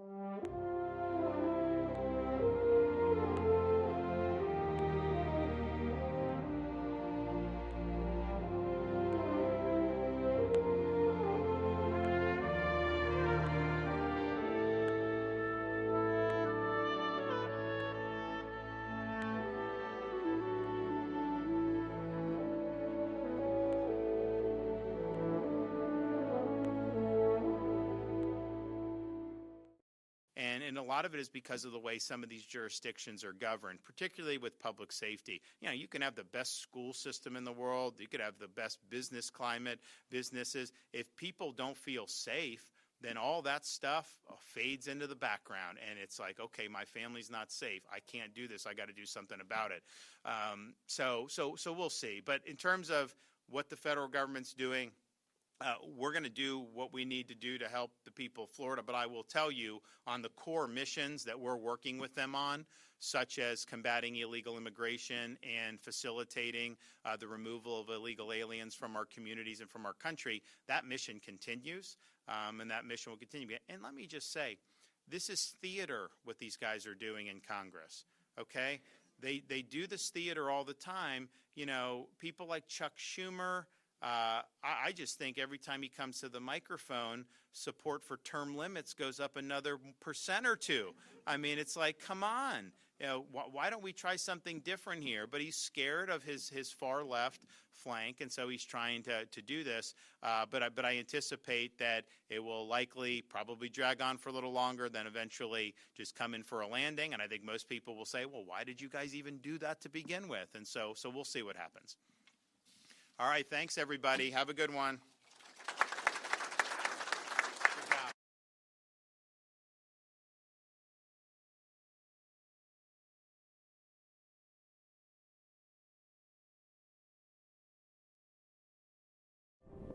You're watching the Florida Channel, connecting Florida.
In 1970, lawmakers adopted the Moonstone as the official state gem to memorialize a giant step for humankind.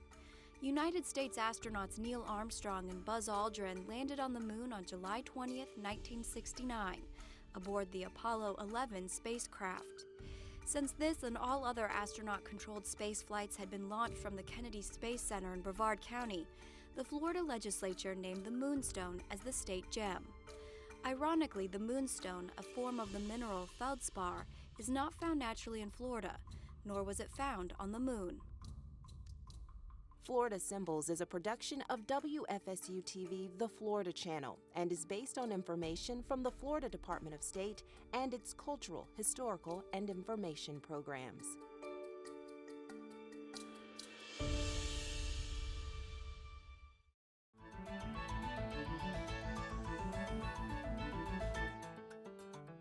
Back in 2013, Senator Dorothy Huckel filed a bill to require every high school student in Florida to take a semester-long financial literacy class. The bill died, but Huckel filed it year after year until she lost her battle with cancer in 2018.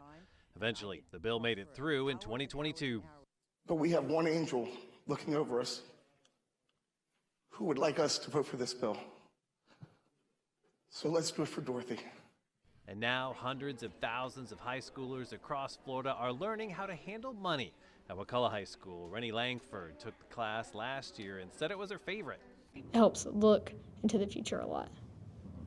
So it seemed more applicable than your geometry class.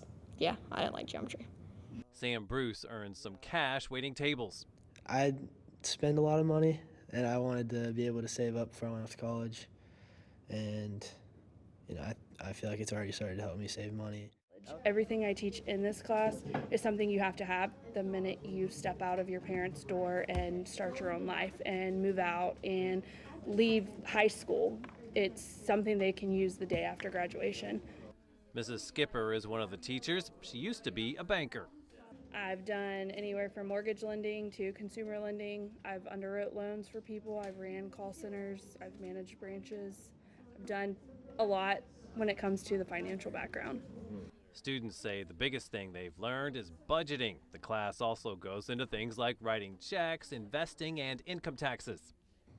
You get like 60%, 70% of your check, and they take the rest of it. Credit cards, it's not your own money, technically. You're using the bank's money, and at like the end of each month, you have to pay it off.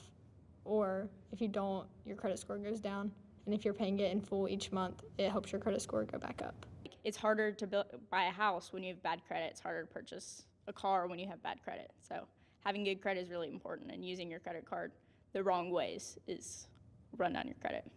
At the end, students have a project where they choose a career and pay the bills. Know that when you're ready to move out, you can manage a mortgage, electric, water if you have to, groceries, the emergency flat tire that's on your way to school, in college or whatever. So they don't see that. So we do a huge budgeting project towards the end of the year that puts them more in a real life situation. I wanted to be a tax lawyer that lived in Utah because Utah had like the lowest living rates, and like it was easy to rent in Utah. So I was a tax lawyer in Utah that had a electric bike that I rode, so I wouldn't have to pay for gas. And I didn't have a family because it's cheaper to not have a family than have kids. Based on the effective date of the law, it's just an elective for the current class of seniors, but it's required for the rest of the students. Just like Senator Huckel hoped it would be, even though she didn't live to see the day when all Florida kids would learn about the power of the almighty dollar. For the Florida Channel, I'm Mike Laquia.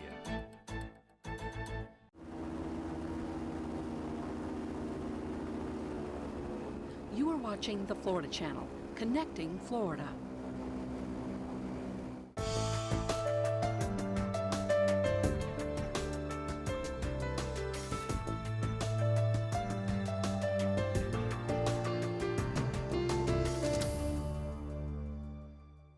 When settlers arrived in Quincy, Florida, public schools didn't exist.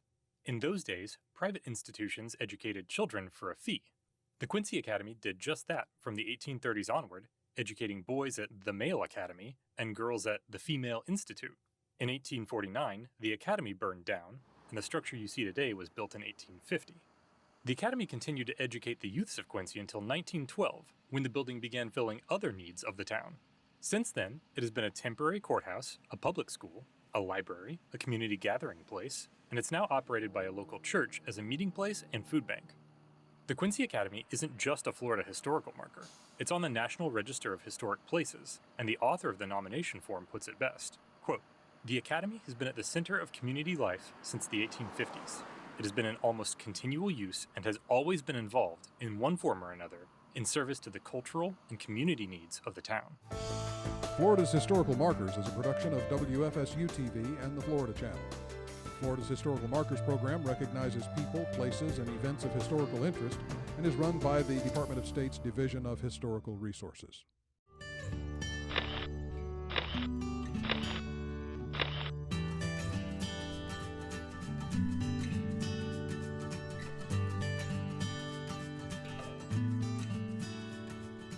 agriculture has been an important and historical way of life for what is now modern-day Florida, since the Spanish brought the first cattle and citrus over from Europe in the 16th century. Hidden away in the inland roads of Palm Coast is a museum dedicated to preserving that history and providing Floridians the knowledge of a resource that is just as important and vital today as it was back then. By 1983, Commissioner Doyle Connor, who was then the Commissioner of Agriculture here in our state, he and a group of other concerned agriculturalists started to become very worried about the loss of Florida's rural working lands and the stories of the people who lived on them. So they decided that it was pretty important to develop a museum that would preserve those kinds of artifacts and the stories of those people, just in case we lost all of them. Luckily, many of them remain, but they wanted to put together an institution that had an educational mission to ensure that those stories would remain. These artifacts that have been preserved include a collection of buildings from an earlier time period that shine a light on the living and working conditions of the people who were agriculturalists of their time. Well, currently the Agricultural Museum highlights Florida's agricultural heritage through various exhibits and buildings that were brought over to this location. Right now we have several commodities that are illustrated. The first is the Strawn Citrus Complex that was brought over here from De Leon Springs to illustrate Florida's long citrus heritage. Right next to us is the Caldwell Dairy Barn, which belonged to Miller Caldwell, Governor Miller Caldwell's family. It came over to us from Tallahassee and was rebuilt on this location. We also have a homestead site that was from the Defuniak Springs area. We also have the Traxler Commissary, which Traxler was a cotton company near Gainesville. And then we also have a post office from Espanola, which was one of the small farming communities here in Flagler County. Florida's Agricultural Museum is also home to several breeds of animals that have a connection to our state's overall history. Particularly the ones that are really highlighted are our heritage breeds, the Cracker Horse and the Cracker Cow. These were descendants of the animals that were brought over from the Spanish 500 years ago and have naturalized into the Florida environment and are still used today. These breeds almost died out, but with the efforts of former Commissioner Doyle Connor Sr. and some like-minded individuals, there was a big effort to try to preserve these breeds. And we actually have a couple examples of these heritage animals here at the museum. And a permanent exhibit depicts the important role of slaves, former slaves, and free blacks in Florida's cattle industry. Florida's Black Cowboys is a really interesting story and has a very long history. Clearly it was a story that is certainly a quintessential part of Florida history along with the cattle industry. And I wanted to clearly demonstrate that the origins of a ranching tradition at all were in Africa. And then because of the centuries-long relationship between especially North Africa and Spain because of the Moorish invasion, it's Spain where a ranching tradition develops in Europe. In 1565, when Menendez came, he imported a herd of 200 bred heifers, and by the early 17th century, there was a rather extensive network of ranches up and down the St. Johns River and all the way across over to the Panhandle that followed the mission system. Partly due to Florida's population at the time, almost all of the people who were actually working with the cattle were not white. Most of them were African or of African descent or Indians. And there is up until present day, there's a long tradition of black people who work with cattle here in Florida, and that's why I wanted to tell that story. The museum continues to find ways to educate the public on the past by using various funding resources. Florida agriculture is one of the biggest industries in the state, is critical for our economy, and we see ourselves as a way for people to have a personal interaction with that industry and hopefully learn a little bit more about it and how it impacts their lives. Right now, the museum provides its own operation funding. This is through grants through donations from the community, admissions. We also do rentals of our facilities, and also we have our equestrian center. We have requested funding from the state to help improve our Capitol buildings here, with the idea that with improved facilities, we'll be able to better tell the story of Florida's agriculture to a broader audience. In its hopes to reach a broader audience, special events are held throughout the year that add to the local charm of Palm Coast and the Florida Agricultural Museum. One of the nice things about it is we put on some fun events for the community throughout the year. Right now we're getting ready for our hot and spicy, but we also have our famed haunted trails. We also do a Civil War reenactment called the Pellicer Creek Raid. We also have a couple of music events throughout the year, and also we're working on trying to have some food tasting to really highlight Florida's food heritage. The Florida Agricultural Museum is open to the public from Wednesday through Sunday. A calendar of events can be found at floridaagmuseum.org. You are watching the Florida Channel, a public service made possible by the Florida Legislature, WFSU-TV, and Florida State University.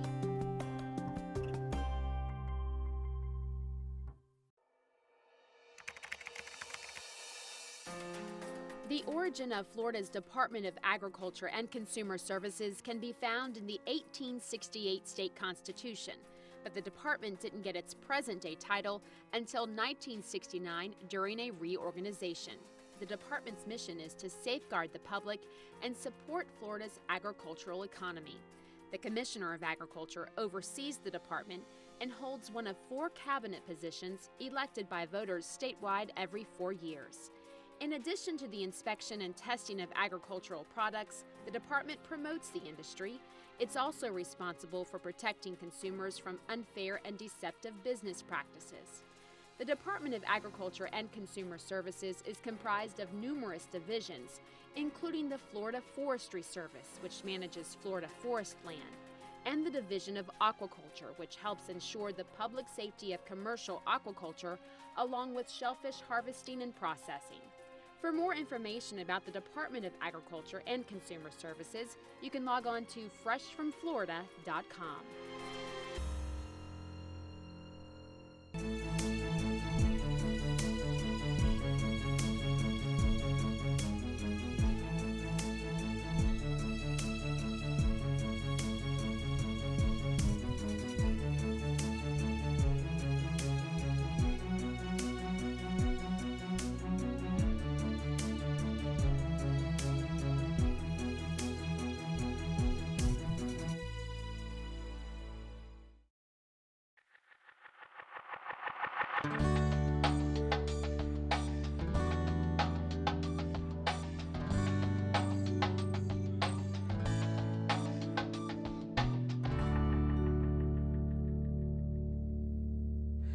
Calhoun County was named after John C. Calhoun, who was a senator from South Carolina.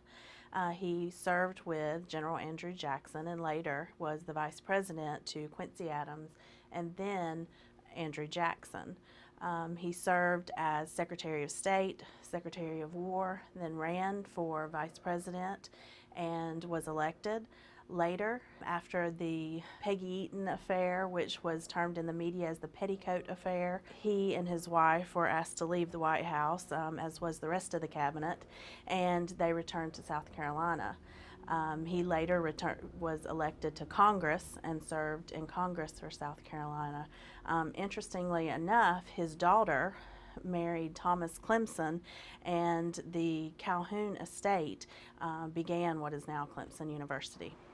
Today, Calhoun County is much smaller than the way it started. Initially, Calhoun County encompassed what is now Gulf County as well. Later, it was carved out to just cover the territory that it covers today.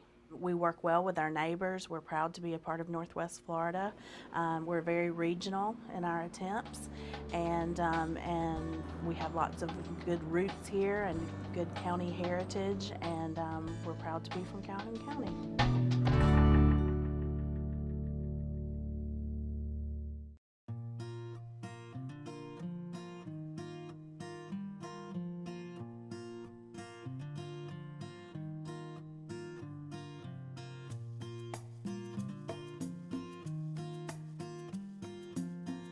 This is the Jupiter Inlet Lighthouse. We're by Jupiter Inlet in Jupiter, Florida. We're in northern Palm Beach County, about half a mile back from the Atlantic Ocean.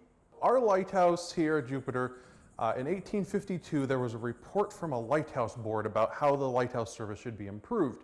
And the #1 priority they had on their list was building a lighthouse here in Jupiter. It got designed, authorized. George Meade, who's better known for the Battle of Gettysburg, he was the original designer. There were a few improvements to his design by the time they actually finished it, but he did the original design. They needed this light here because we're at the northern end of the Florida Straits. All the ship traffic going to and from the entire Gulf of Mexico has to pass right by our lighthouse through a comparatively narrow body of water. So this was an important and back then very indistinguishable stretch of coast. It's fairly flat, there was no habitation, it's hard to tell it apart. So it was marking that important stretch of coast, especially for the southbound ships. There's reefs and shoals out there which hadn't been charted real well, didn't want to run aground, especially in bad weather, so it was a very important piece of navigation. So our lighthouse, here's a nice model of it. It's a conical brick tower, so wider at the base than at the top. It's actually double walled. There's an outer and interior brick wall with a space in between, which uses less brick, but it also makes the lighthouse more sturdy and also keeps it a little cooler and drier inside, which especially down here in South Florida, it's really hard on the brick with all the humidity in the air. The top portion up here called the lantern, this is made out of iron with very heavy special glass for the windows. And then the deck around here is also made of iron, and the actual brackets in the lighthouse are made out of granite that they had to bring all the way down here from Maine. We are the original lighthouse up on the hill. A lot of early lighthouses in Florida were endangered by erosion problems because they were built too close to the water, but because they picked this good sandhill inside the inlet instead of on the barrier island, it makes us very resistant to erosion and hurricanes. We're the original lighthouse, and the bulk of the tower itself is still the original material. The bricks and the ironwork still the same that they were in 1860. We still have our Fresnel lens from the 1860s. Back then, every lighthouse, pretty much in the entire world, was using a Fresnel lens of some kind, first order the biggest down to sixth order the smallest. Because we are a major landfall light, that got the biggest kind the first order. Our lens is actually, amazing enough, still in the lighthouse. Most of them have come out, especially the larger ones, that they require a lot of care and maintenance.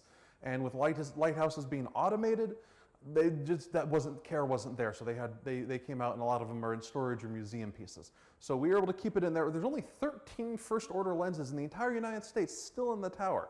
So we're very proud that we're one of them. So being a lighthouse keeper here, especially early on, you were living in the wilderness. You would have stood at the top of the lighthouse and looked around, and you wouldn't have seen another human being. No civilization at all for the first couple of decades.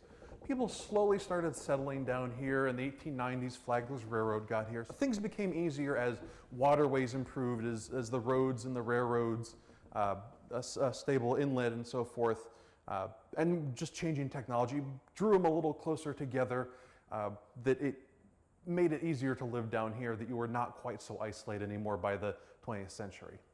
A lighthouse keeper, every night, someone has to stay up there throughout the night to make sure the light stays on, because you have to remember, it's not just a light bulb like we have nowadays. Back until 1927, it was an oil lamp. You had to make sure that there wasn't a problem with the reservoir, the lamp went out. You even had to trim wicks. So someone had to stay watch, check the light. There was also a clockwork mechanism, a system of gears and a cable with a weight on it. And you had to wind that up like a big grandfather clock every few hours, and that's what made the lens go around. They would either split the watch at midnight, or one person would be there all night, and then they'd rotate nights through the group. They also had a lot of cleaning and maintenance to do. You have to clean the windows, both the lens and the lantern glass. Even today, if we need to, about every month or so that we want to clean that, it's a full day's work without interruption to clean every pane of glass on the lens and on the lantern. So very time consuming. They have to work on the rust on the ironwork. We're in South Florida, you're up exposed to all the elements, that's heat, the humidity, the salt air. There isn't paint made that's going to prevent rust, so you're constantly having to care for the ironwork. They also had the general upkeep of the station. They had a home they had to care for. They had to take care of all their buildings, gathering food. When there was a day that the supplies came in, they had to go help haul the supplies in. The keepers originally shared a single house, 3 people plus sometimes families in a 6-room building with no indoor plumbing. Over time, they got a second house so that the head keeper had his own house, and the 2 assistants split the other house.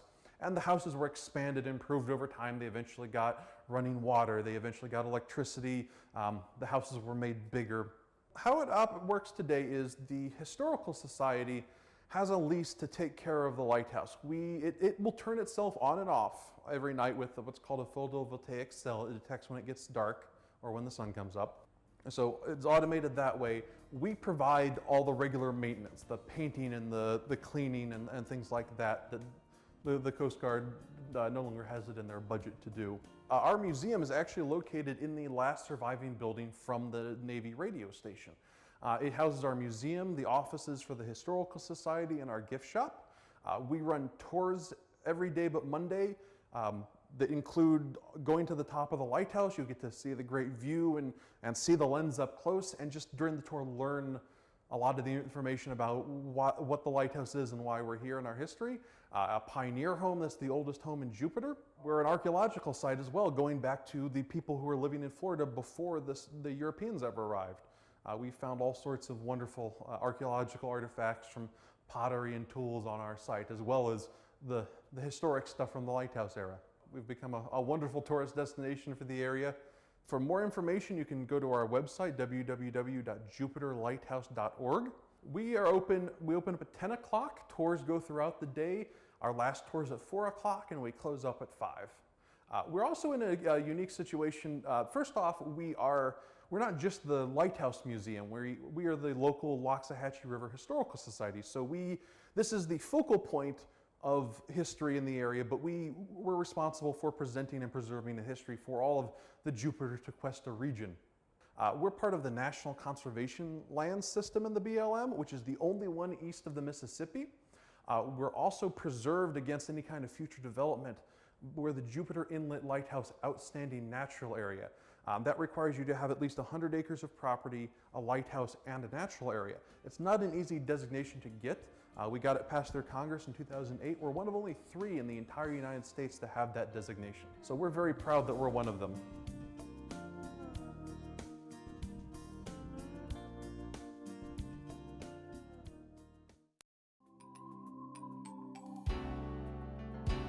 You are watching the Florida Channel, a public service made possible by the Florida Legislature, WFSU-TV, and Florida State University.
We are back. We are back. Is my mic on? Members, we are back in Tally. Did we leave? Did we leave? No, it is great to be back in Tallahassee with this group. We did great work here in this committee last session, so I look forward to much more. So members, with that being said, this meeting of the Insurance and Banking Subcommittee is called to order. Please silence all electronic devices. Also, as a reminder for our members to please ensure that you turn your microphone on when you are speaking and off when you're finished. Ms. Kimberly, would you please call the roll? Chair Yeager. Here. Vice Chair Cassell. Here. Ranking Democratic Member Chambliss. Here. Representatives Alvarez. Here, ma'am. Anderson. Here.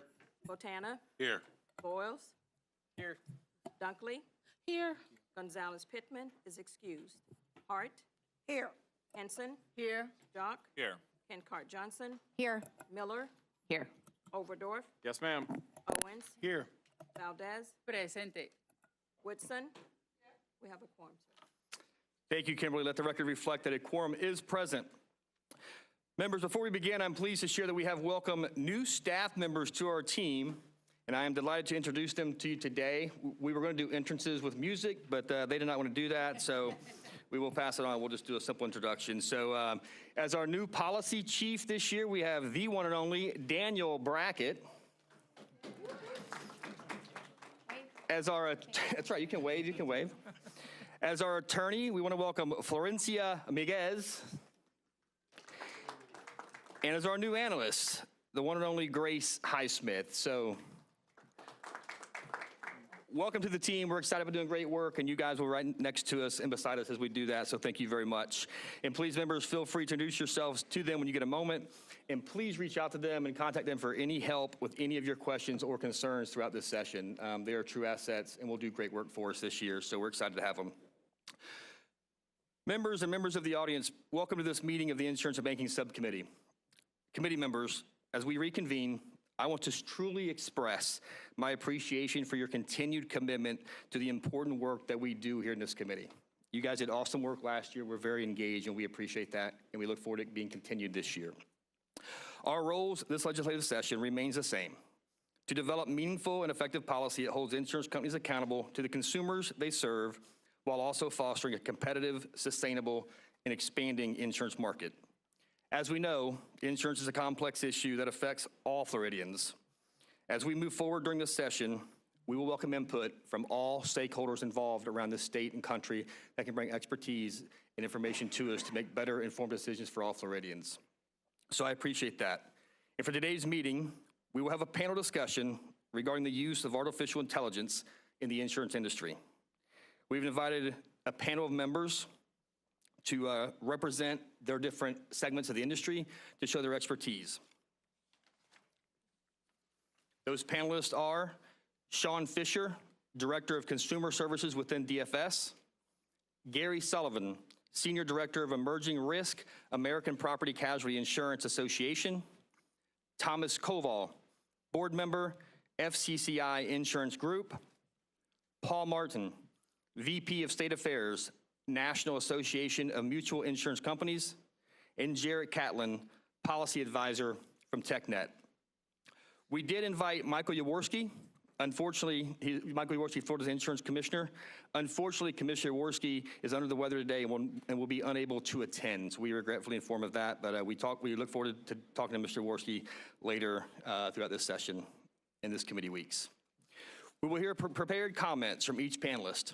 Members, I would like to make sure that we have plenty of time for each panelist, so please refrain from asking questions until every panelist has presented. With that being said, let's jump right in. I will add that we'll have plenty of time, and we obviously want you to ask lots of questions once they're done presenting, that's for sure. So that's what this is all about, is answering your questions and educating and learning about artificial intelligence within the insurance industry.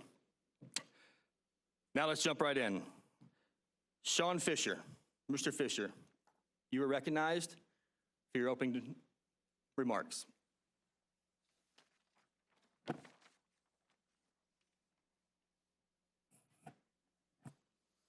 May I speak, Mr. Chairman? Go right ahead, Mr. Fisher.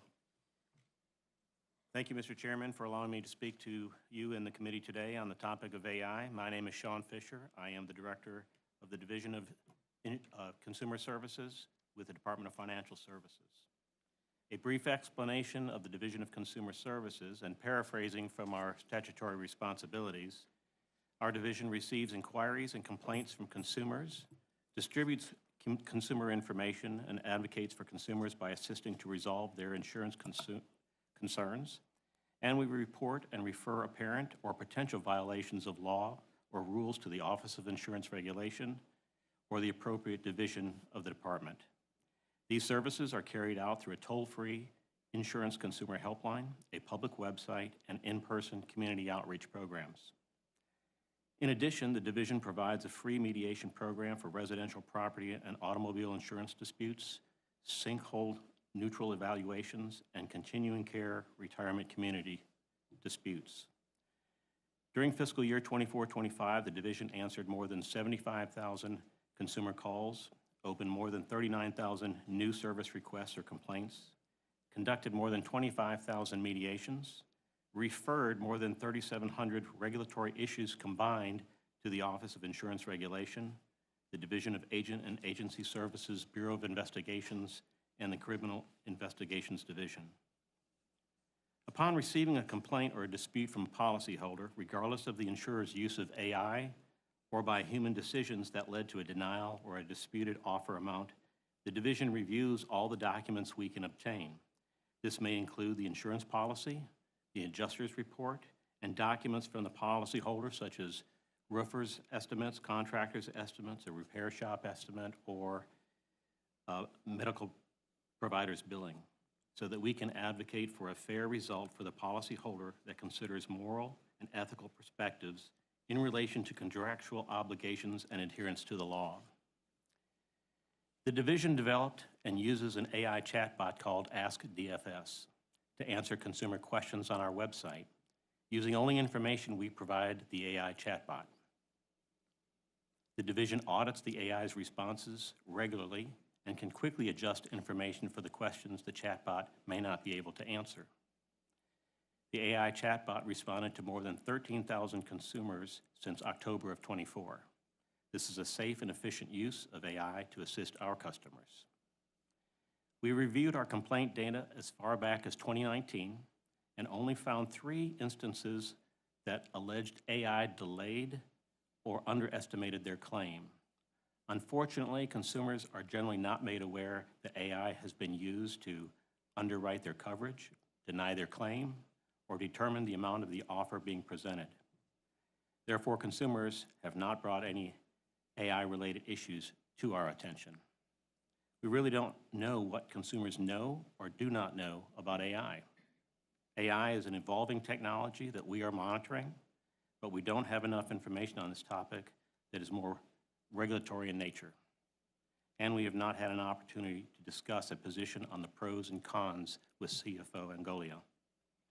As I noted, when we receive a consumer complaint, the division is going to respond in the same manner, whether the dispute was a result of AI or a human decision. And that concludes my remarks, Mr. Chairman. Thank you.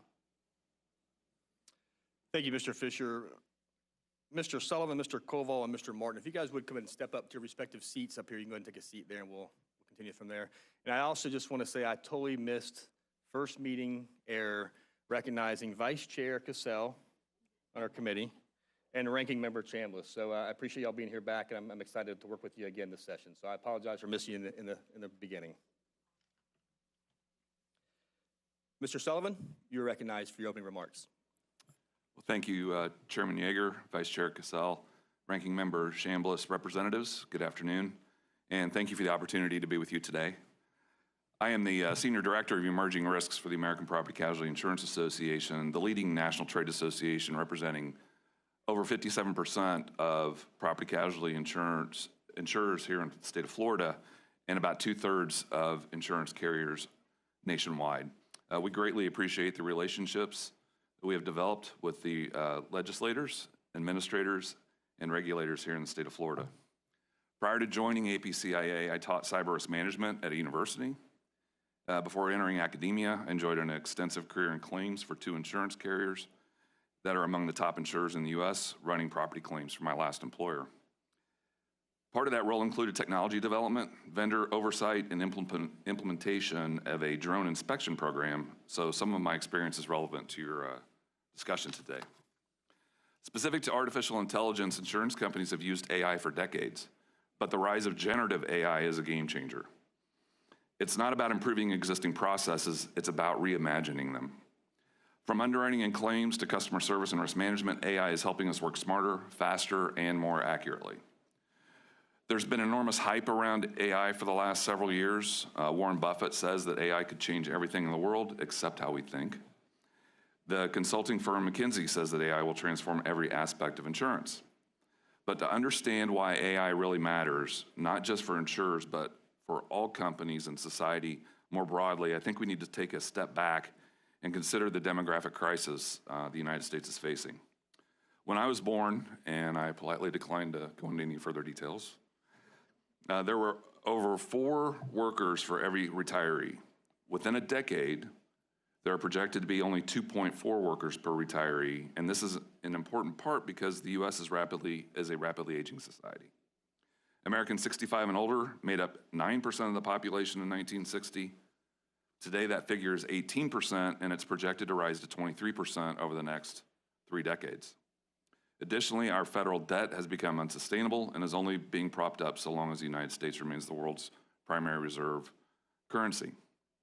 With an increasing number of retirees eligible for increasingly expensive entitlement programs, the standard of living in the United States will plummet without tools like AI that can leverage the decreasing percentage of workers and help preserve companies' internal institutional knowledge for future generations. A concern for the industry is the aging workforce and subsequent loss of experienced talent.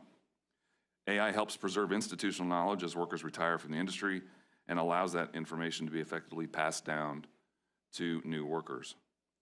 The societal challenge is not so much AI replacing jobs, including insurance jobs, but rather AI will be essential to make the shrinking workforce more productive to offset increasing financial and demographic burdens. For the insurance industry, AI offers several strategic opportunities. It enables insurers to shift from indemnification to proactive risk management and customer retention. Most insurers are being very careful about adopting Gen AI to address concerns about accuracy and governance. Ultimately, AI has become part of the technological arms race in insurance regulation. Insurers are using AI to make decisions about triaging work, but they still rely on human experts to make final decisions on outcomes. Insurers have been conducting inspections of buildings with aerial imagery. They are now using AI to analyze the images to identify potential defects. Insurers are redesigning the inspection process to be able to monitor risk patterns over time, creating new risk mitigation service opportunities to warn clients about suspicious activity or provide immediate notice of fire ignitions or other risk escalation signals.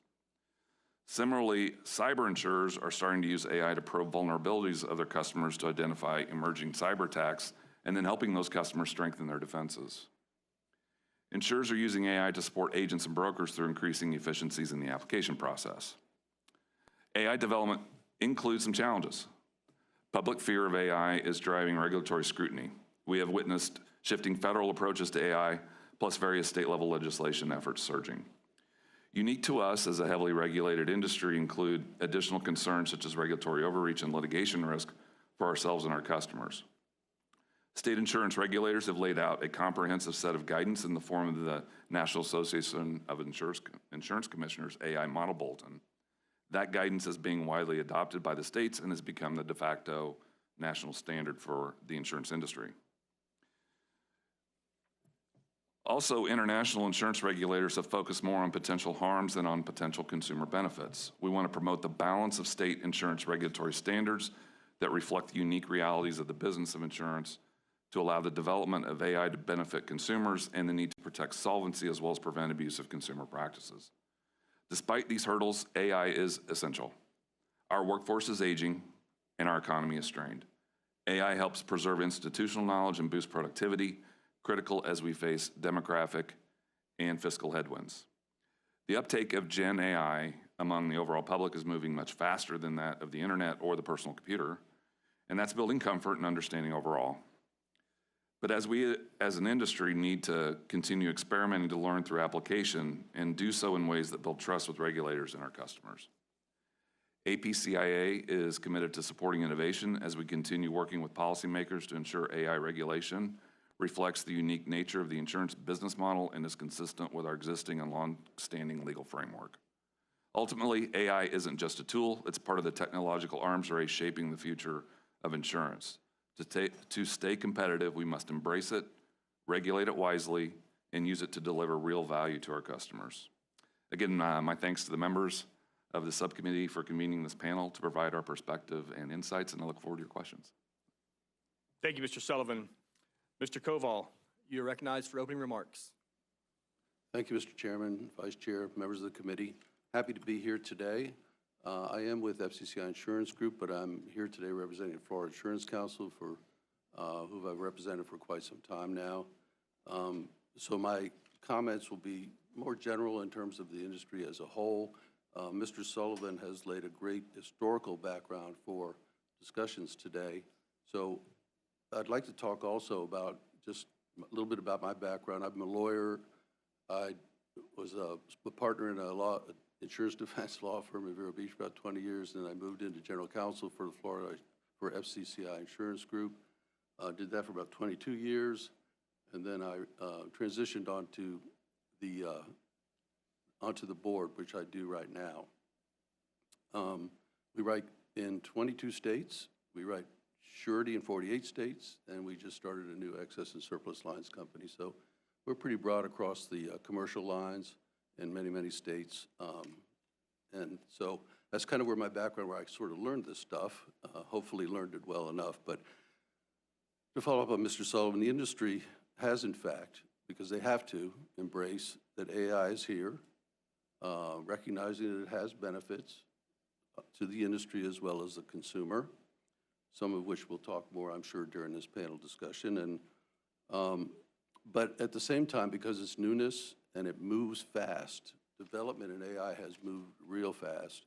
The industry as a whole has taken a cautious approach and moved somewhat slowly in terms of trying to innovate and incorporate AI in their operational workings. But just real quick, you know, Mr. Sullivan mentioned generative AI, and maybe our tech person will tell us a little bit more about this, but I think it's important that we know what kind of AI we're talking about.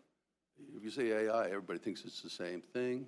If we're all using AI a lot, we don't call it that. But we basically have three kinds: predictive, generative, and agentic. Now, the generative is like the one we use in the industry mainly. It creates content. It'll summarize information and even give some probabilistic sort of look at things. The agentic AI is actually what some people would, or they won't refer to it as agentic, but it is the mechanism in which there's been discussion about machine decision-making. And so I think we need to be clear in terms of our discussions, or it's beneficial to be clear in terms of our discussions between, are we talking about generative versus machines actually making the decisions on claims or in any field within the insurance industry. And to that extent, we see that AI has provided and does provide a greater efficiency, and I'll talk about the different areas that's true. Accuracy, because repetitive input of information results tend to be more consistent as well. Speed of resolution is improved dramatically. When you think about it, this is AI that is working on things that years ago we used to do a person. You know, take out the file, look at it, go through pieces of paper and make some decisions. And quite honestly, that is a little bit of a drag on the expense for any company, including insurance companies. So the cost savings that go along with that introduction of AI obviously reduces overall costs that are part of the rate-making mechanism. And so we see it as a benefit in terms of hopefully reducing costs for everyone. Now, the areas that we use as an industry, AI is, of course, claims. There's a lot of information that you can get through an AI mechanism that can help decide claims. We're a property and casualty carrier, so the claims might be a little different from us than the rest of the industry, but suffice it to say, it does help speed a resolution and a more accurate resolution, particularly when you have repeated types of claims. Now, this is an area that's a little more nuanced. For example, you have coverage issues. You may have exclusions on policies that AI simply can't read or understand the nuances behind those things. And so you don't see a lot of agentic, and maybe the tech person can correct me, but there's not a lot of agentic in those kinds of situations because it simply cannot read and understand the nuances. Underwriting, obviously, is a better risk assessment. Pricing, underwriting, you choose your risk. A lot of information in there. Home of the building, roof, location, coastal, not coastal, those kinds of things. Fraud detection is a big use of AI, or I should say AI gets used a lot for fraud detection. Is very good. Essentially, it's kind of like a scoring system, so that it'll look at claims, and if it sees red flags that are generally seen as part of a fraudulent claim, it'll score it. But then the SIU people in all of our companies, we're required to have them, will then make a decision about whether or not it rises to the level of sending it to OIR or and then hopefully to state prosecutor. But in any event, the purpose of that and the benefit to that is that we can prevent a lot of fraudulent claims that get paid more easily now, but at least by having a scoring system that will identify those claims. And so the claims are not necessarily paid that shouldn't be paid. But in any event, we know that fraud is something that's in all our insurance lines. Customer service, I think we've probably all seen customer service improvements with AI. I'm not sure that I'm a fan of it, but it is there, and answers come quicker to our policyholders, any policyholder. And so it's big there, but we also use AI in our operational areas, HR, human resources, mail room, all of that kind of backroom stuff that goes on. We also see a real benefit to the marketing, sales, and distribution part of our industry, which product development sort of goes along with that. There are new innovative products out there. For example, parametric insurance, which is kind of a discussion in and of itself, but the AI and what it can see and do about weather and the potential for hurricanes and things like that built into an insurance policy is dramatically improved with AI. When everybody talks about AI, it is kind of a scary proposition. And we've talked about, as Mr. Sullivan talked about, NAIC looking at those things like how regulators will look at and make sure that governance of the AI systems is something that fits within the insurance code. And so my last comment would be, I think it's my last comment would be that every AI system has to have guardrails. It does not think in a vacuum. And so you plug in, you build those algorithms. And so one of the important things for our industry is those guardrails are the ones that keep us within the insurance code and in compliance with what we're supposed to be doing. And we're not doing something that is out of compliance with the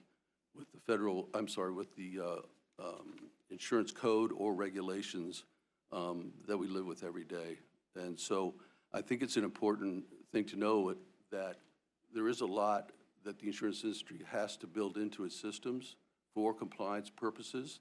And to say it, we talk about human intervention. Well, this is a human intervention on the front end. In other words, hopefully the companies are building compliant-free or compliance guardrails that bring them the really good information, the really good results, without violating or being out of compliance with the insurance codes and regulations. So, Mr. Chairman, that's pretty much my comments, and I look forward to some more discussion. Thank you, Mr. Koval. Mr. Martin, you're recognized for your opening remarks. Thank you, Chairman, members. Paul Martin, National Association of Mutual Insurance Companies. Having done my graduate school in Florida and having lived in the state for a while, I will say this is the first time I've been to Tallahassee, so I appreciate the opportunity to visit with you today. When I was reached out to speak today, I was asked that we would be discussing two things. What are insurers using AI for now, and what will they be using it for in the future? And I will talk about those things, but having done this conversation in multiple venues and in multiple audiences, there are three things that always come up, and so I wanted to address those up front. The first thing, I think you've heard this from one of the benefits of being at the end of the speakers is they get a lot of smart guys in front of me who tell you a lot of the answers, and so I can cut some of my comments down. But one of the important things to remember about AI is that it has been around since the 1970s. Insurance companies started using AI for actuary purposes as early as the 1990s. So this is a technology that's been around and has been in use for a long time. AI is a tool, and the use of that tool is governed by current insurance law. When insurance companies started using calculators and adding machines, started using computers and spreadsheets, the existing insurance laws then governed the use of those and governed the use of those well. We believe current existing law governs the use of AI as well. On that point, to my third point, before we get started into what AI is doing now, if a practice is prohibited for a human to do on behalf of an insurance company, it is prohibited for AI to do. Artificial intelligence is not an end run for the insurance companies around a state's statutes or its regulations. So having said that, I'll give you, depending on how you count, either 4 things or 5 things that AI is doing now. The purist will tell you there are 5. I've narrowed them down to 4 just to make things easy for me. The first thing is increased precision in pricing. All models can analyze, AI models can analyze data quickly, large volumes of data quickly, and help arrive at conclusions and identify possible risk and asset classes that perhaps were believed not insurable before, and find a way to actually make those asset classes insurable. And getting pricing accurate helps consumers because it allows insurance companies to bring more products to market and allows downward pressure on rates. A prime example of that here in Florida is flood insurance, private flood insurance. 20 years ago, there was no such thing, realistically, as private flood insurance. But private flood insurance has come to the market, and it has come to market in a large part because of the ability to use artificial intelligence to summarize and review large sets of data. We now have a growing private flood market, creating products oftentimes at prices lower than the NFIP product that consumers can purchase. So that's the first thing. The second thing is, and this is where I combine two, prevent and detect fraud and cyber incidents. I put those two together simply because the criminals are using AI, and because the criminals are using AI, the insurance companies must use AI as well, and for 3 different reasons. Number one, just garden variety attacks, cyber attacks on the insurance companies themselves. It doesn't really matter the fact they're an insurance company. Lots of businesses are being attacked under cyber attack all the time. Insurance companies use AI to determine where the attacks are coming from and how to prevent and detect those. The second area is fraud perpetrated upon policyholders. Many policyholders purchase, particularly commercial interests, crime coverage, and crime coverage provides some coverage for situations where a insured has been defrauded. Insurance companies use AI to help develop those products, help policyholders avoid being defrauded, and help write those products from an underwriting and rating perspective. And then finally, cyber attacks on policyholders. One of the biggest growing areas of claims right now, particularly on the commercial side, are cyber attacks on garden variety businesses. There are coverages you can purchase from insurance companies that will provide indemnity for expenses incurred when you've had a cyber attack. And so the insurance companies are using AI to help develop those products, those insurance products, and to help policyholders detect and prevent those attacks from happening in the first place. Third area, workflow automation and increased efficiency. I think the other speakers have talked about this before. We can leverage AI to look at large documents and to do simpler tasks, and that frees up the insurance experts, the insurance professionals to work on more complex operations. And then finally, in the mitigation of claims and perils, AI can play a phenomenal role in helping reduce incidents. So just this weekend, I received a device called a Ting, T-I-N-G. And it's something you plug into an electrical socket. It's about half the size of this name tent. And it uses machine learning, which is a form of AI. and it detects if there is a problem in my home's electrical system that might catch my house on fire. They detect a potential fire in 1 out of 60 homes. So if you're in that 59 of 60 with this device plugged in, you're good. But if you're one of that 60, you're probably sleeping better at night knowing that there was a device to catch that problem. In having these conversations, and these are important conversations we have with legislators and regulators on claims and underwriting and how they use AI, sometimes we lose sight of the focus that these AI technologies also save lives. And if you're 1 in the 60, and you now know that your house is going to be repaired and the problem is going to be fixed and your house is not going to catch on fire with you and your family and your pets, you're probably sleeping a little better thanks to the use of technology to prevent that accident. In terms of what AI is being used for in the future, that's largely a function of how well and where AI is developed in the future. We suspect that AI technologies will become more prominent and will get better at the functions that they are doing now. We also think that whatever laws we have in place will continue to serve as good guardrails, as was mentioned earlier, in the development of those laws. Thank you for your time. Thank you, Mr. Martin. We will now recognize Mr. Catlin, who's going to be coming to us. Via satellite's not a thing anymore. Is it via satellite? That used to be the old thing, right? It sounds old, via satellite, but yeah. No, Mr. Catlin, you are recognized for opening remarks. Thank you for taking the time to be here. Wonderful. Satellite certainly sounds cooler. Can I want to quickly confirm before I plow ahead that you can hear me all right? Yes, loud and clear. Wonderful. Well, thank you to Chair Yeager and members of the committee for having me today. I echo Mr. Martin's comments on the benefits of testifying and benefiting from the expertise of everyone who came before me. I'm Dr. Jarrett Catlin. I'm appearing today on behalf of TechNet, the national bipartisan network of technology CEOs and senior executives that promotes the growth of American innovation by advocating a targeted policy agenda at the federal and 50 state level. TechNet's membership includes 103 dynamic American businesses, ranging from startups to the most iconic companies on the planet. I personally serve as TechNet's state AI policy advisor, working alongside our 50 state team on AI-related legislative proposals in states across the country. My expertise is in state legislative activity related to AI more broadly, not in any single industry. So in this opening statement, I'll briefly provide information on how other state legislatures are evaluating the role of AI as it relates to insurance, as well as TechNet's principles that guide how we approach these issues. Afterwards, I look forward to answering your questions to the best of my abilities. I will note that within my role, I'm best positioned to answer questions about legislative activity related to AI, rather than speak to specific industry trends or specific company behavior. But thankfully, we have a wealth of industry-specific expertise represented on this panel today, and I've appreciated all their testimony thus far.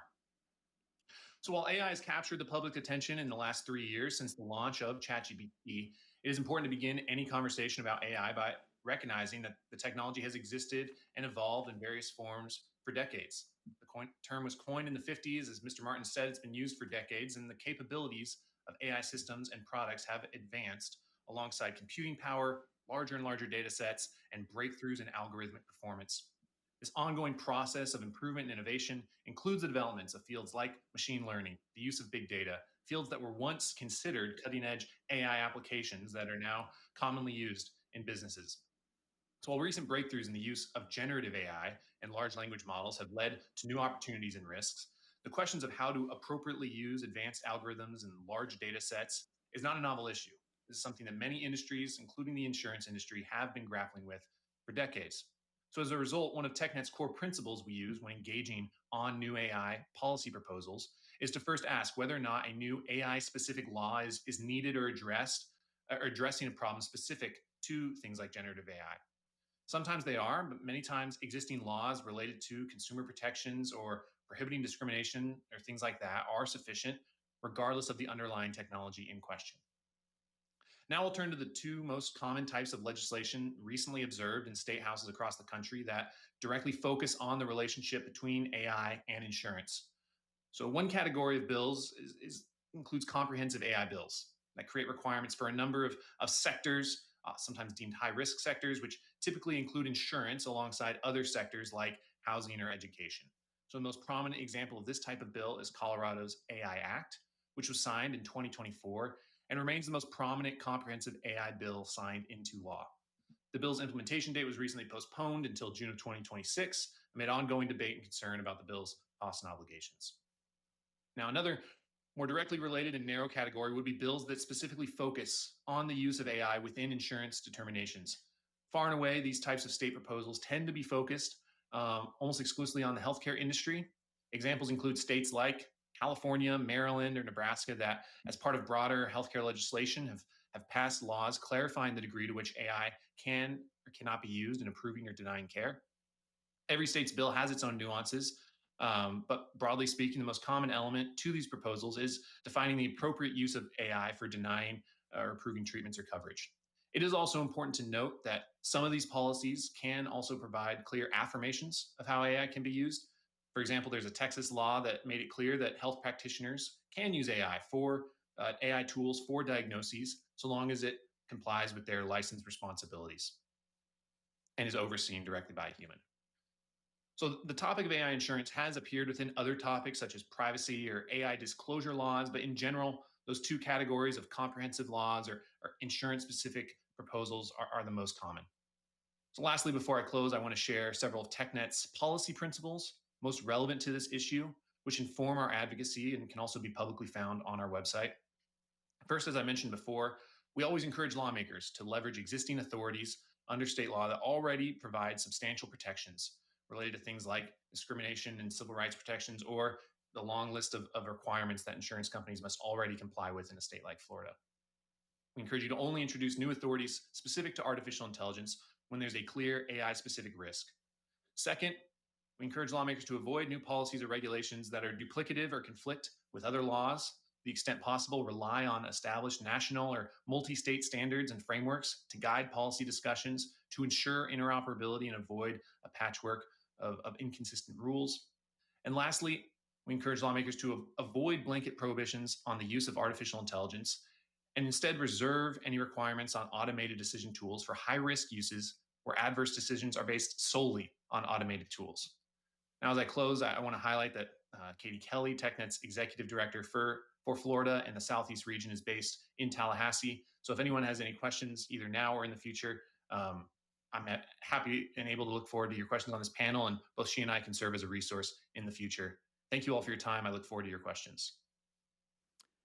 Thank you, Mr. Catlin, and thank you for all the panelists for your opening remarks and insightful intelligence there. Not artificial intelligence, real intelligence. That was good. So, now, members, we will now open the floor for questions from the members. So, Ranking Member Chambliss, you're recognized. Thank you, Mr. Chair. Thank you to all the panelists for coming.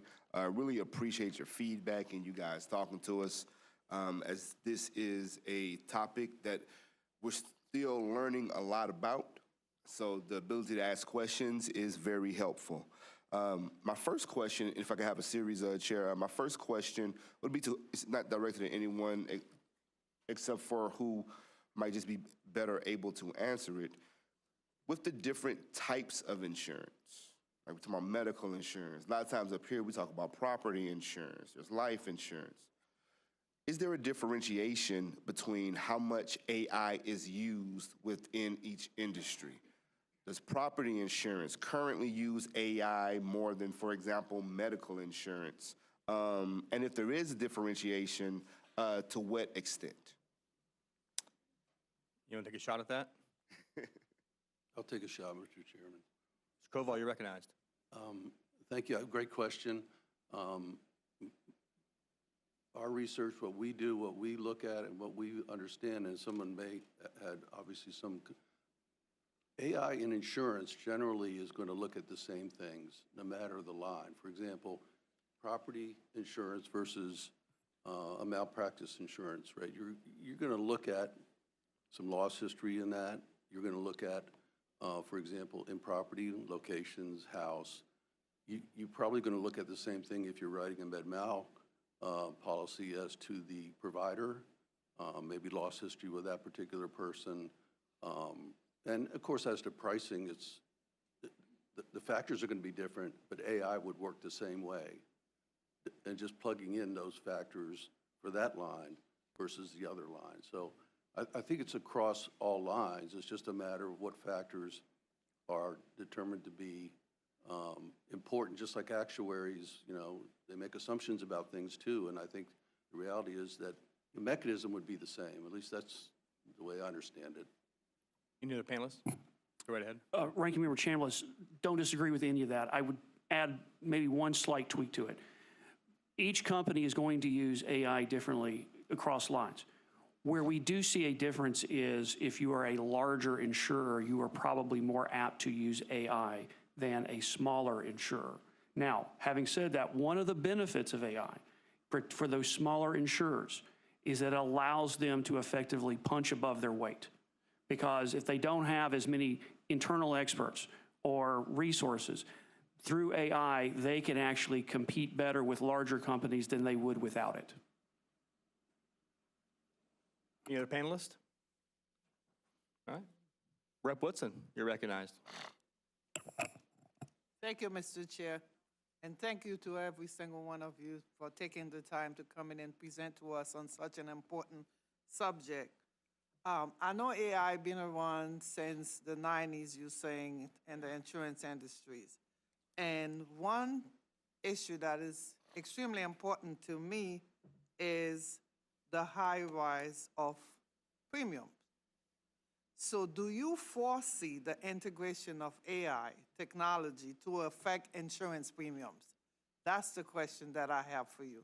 And I know we're using it, but the main issue for me is the high cost of premiums for Floridians.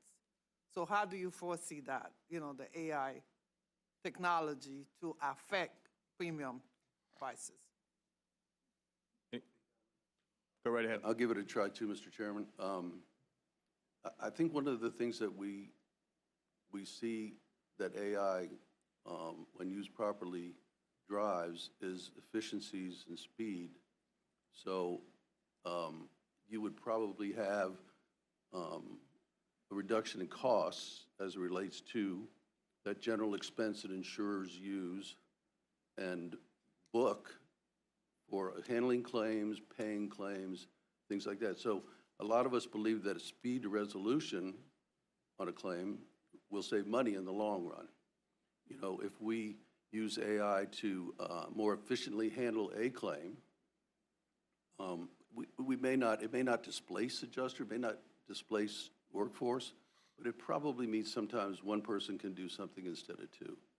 So I think the overall feeling, and at least it's certainly mine, is that the use of AI with the efficiencies that it creates would hopefully have a cost savings effect on the overall cost of operating an insurance company, just like any other company. So, you know, when the OIR decides rates, that's a component. The cost of operating an insurance company. Any other panelists want to jump in on that one? No? Representative Valdez. Oh, yep, Rep. Woodson, got a follow-up. Okay. Sorry, Rep. Go ahead, Rep. Woodson, you're recognized. Sorry, Mr. Chair. Sorry, Mr. Chair. And maybe this question is not for y'all, because if it's been around since the 90s and you're telling me it would save money like speed resolution and everything, this is 2025, so why aren't we seeing a reduction in premiums? That's my question. Go right ahead. Well, you? Mr. Sullivan, go ahead. Sullivan. We'll let him take a shot at it here. Well, the research that we've been able to see for Florida is that rates, especially in homeowners, have actually gone down due to increased competition that's been occurring in the state. So competition is always good. Now, when it comes to efficiency gains and customer service aspects of artificial intelligence, in the underwriting process, the insurance companies are looking for ways to proactively address risk. One area that it is occurring is in aerial imagery, where aerial imagery is being used to evaluate risk exposures that might be occurring that are unknown, or evaluate risk over time, and then come in after claims occur to assist with handling those claims. And a good example is in California, where the wildfires occurred earlier this year. Aerial imagery was the only way for several weeks that carriers could assess property losses and handle some of their claims. They did it with analyzing the extent of damages as well as the location of damages. Another area is, in addition to wildfire claims, is also wildfire analysis prior to losses occurring. Aerial imagery, or I'm sorry, artificial intelligence is being developed by several different companies out there and universities. University of Southern California is one of them, to help analyze the fire load. So if you analyze the fire load ahead of time, you can analyze what the potential risk would be. All of those factors go into risk prevention. Risk prevention relates to fewer losses. Fewer losses relates to competitive pricing. Hope that's helpful. Thank you. Mr. Koval, go ahead. Just have one thought also. AI in our industry is relatively new. I mean, it hasn't been fully adopted and implemented across our industry in large numbers. So, but it's developing. But to your point, that's the hopeful and expected result. Would be less overhead, less cost by more efficiencies. Representative Valdez, you're recognized for a question. Thank you, Chair Yeager. Well, thank you so much for your presentation today. My first question is for Mr. Fisher. Mr. Fisher, does the department have a position on the state regulating the use of AI by insurers? Go right ahead. Thank you, Mr. Chairman. From consumer services point of view, our goal is to protect consumers. Okay? It matters not to us how the decision was made that caused the dispute when a consumer contacts us. So from that standpoint, I have not had an opportunity to discuss these issues with the CFO for the department to even take a position at this time. Follow up, Mr. Chair? You're recognized. Thank you so much. And this question is for Mr. Sullivan, Mr. Koval, and Mr. Martin. So if you think that AI should be regulated, should the legislator do it, or should it be done through the Office of Insurance Regulation? You want to take that one? We would start with allowing the Office of Insurance Regulation to do their analysis and determine if there are, in fact, shortcomings in the use of AI for consumer protection, and let them make their recommendations, and in theory, probably do it best by regulation. We continue to think that Florida statutes now provide ample protection for consumers from any sort of misuse or inaccurate use of AI. We think that's best hosted with the department. Go ahead. You're recognized, Representative. Follow up? I believe that the gentleman wanted to say something. I don't know. More? But Mr. Koval, you ready? Yeah, I just would reiterate what Mr. Martin said and take it one step further, and that is someone mentioned the fact that I think our tech guy, Jared, mentioned legislation being spotted or directed towards specific problem areas. And so we're going to get to those with the regulator, first analyzing it, first looking at it, first maybe dealing with it on a regulation basis, and whether or not they need authority or whatever to do more or whatever, that would be obviously up to you all as legislators. My last question. You're recognized. Last follow-up. Thank you. And this question is for Dr. Catlin. In your opinion, sir, is it better to regulate AI in a comprehensive package or bill, like a Bill of Rights or something to that nature? Or is it best to address it in a piecemeal kind of way, industry by industry, as they differ? You're recognized. That's a great question. Thank you, Representative. Yeah, both in my personal opinion as well as the position of TechNet is that targeted is always better.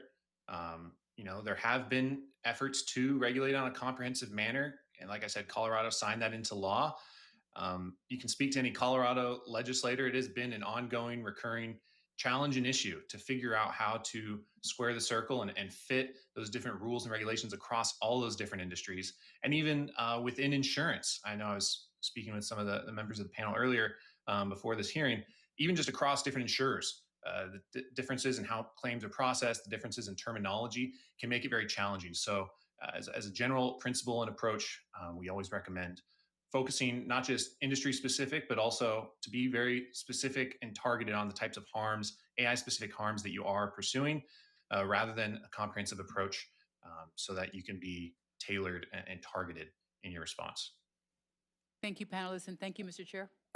Thank you, Representative. Representative Owen, you're recognized for a question. Thank you, Mr. Chairman. One of my concerns is maybe the advantage that the insurers have over the consumers with AI. And one in particular, Mr. Sullivan and Mr. Cavall, I think you touched on it, on the application process or determining premiums. The AI aggregator, which basically, from my understanding, would just take into account if the consumer has filed a lawsuit for any reason, for suing my employer or for a breach of contract claim. Is that a practice that you're aware of that they're using AI for in order to deny premiums or increase premiums? And if so, do you think that's fair? We're going to take a shot at it. Go right ahead. Thank you. Thank you, Mr. Chairman. If you are speaking specifically about litigation, bringing claims, and that history of a potential policyholder and the level of the premium, I don't recall that we have that specific of a factor in determining premium. Risk is really the issue in terms of how we would determine, for example, on a property policy, the level of premium, which of course is regulated by OIR, how far we can go, what we can do in terms of discounts. But my recollection is that litigation experience, claims experience, I just don't think that that's one that I've heard of being done. Anybody else? Mr. Sullivan, go right ahead.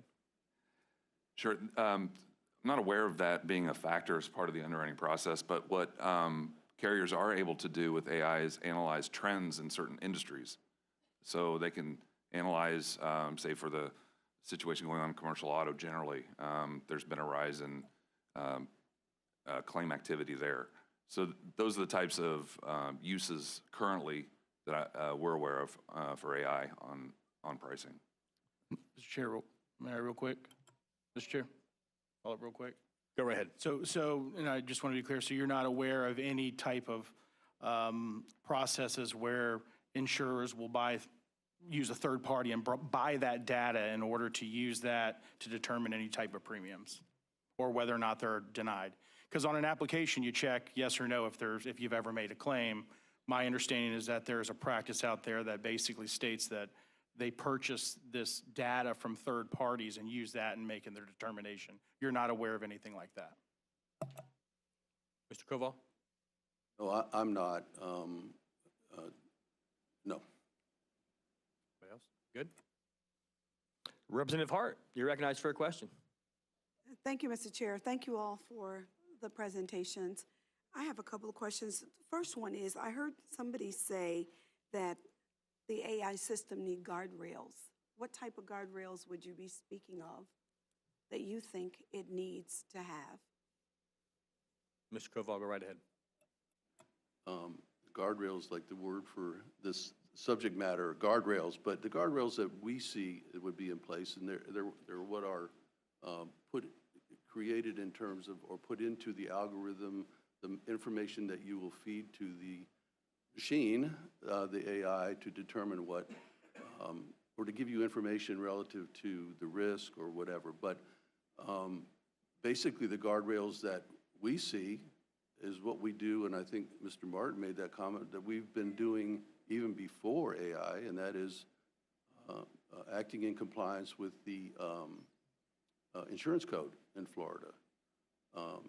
So that we would build the guardrails so that all of that machine thinking would not be outside of those things that would, the parameters for which you would do rating, underwriting, things of that nature.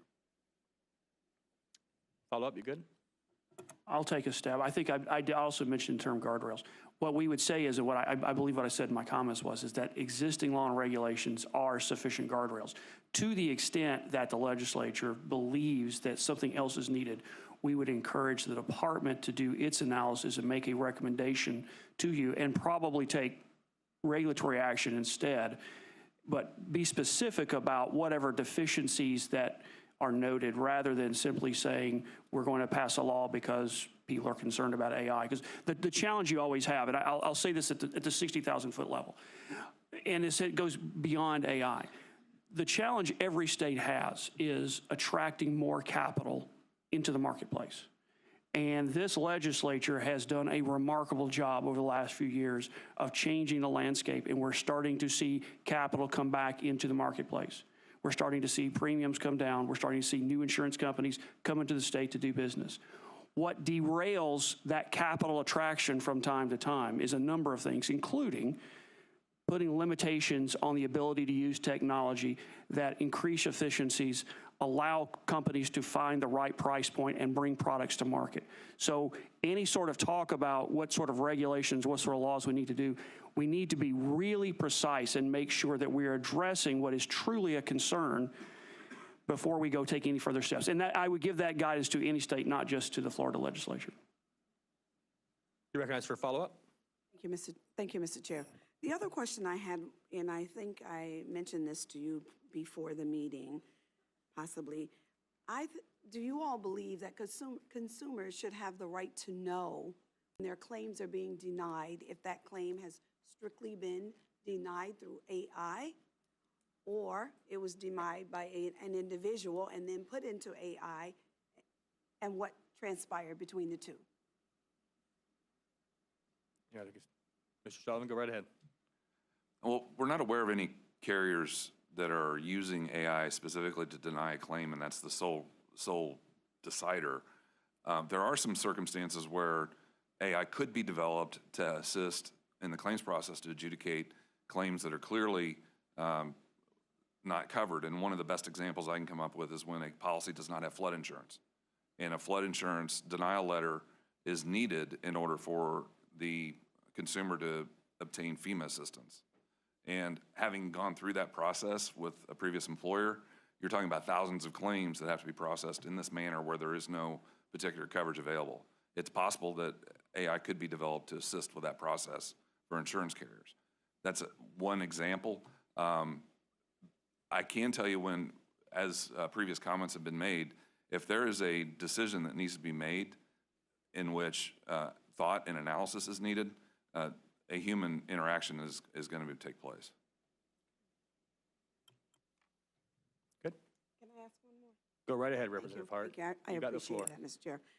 Somebody said that many times AI is accustomed to something because it's the same type of claim. It's a repeated claim.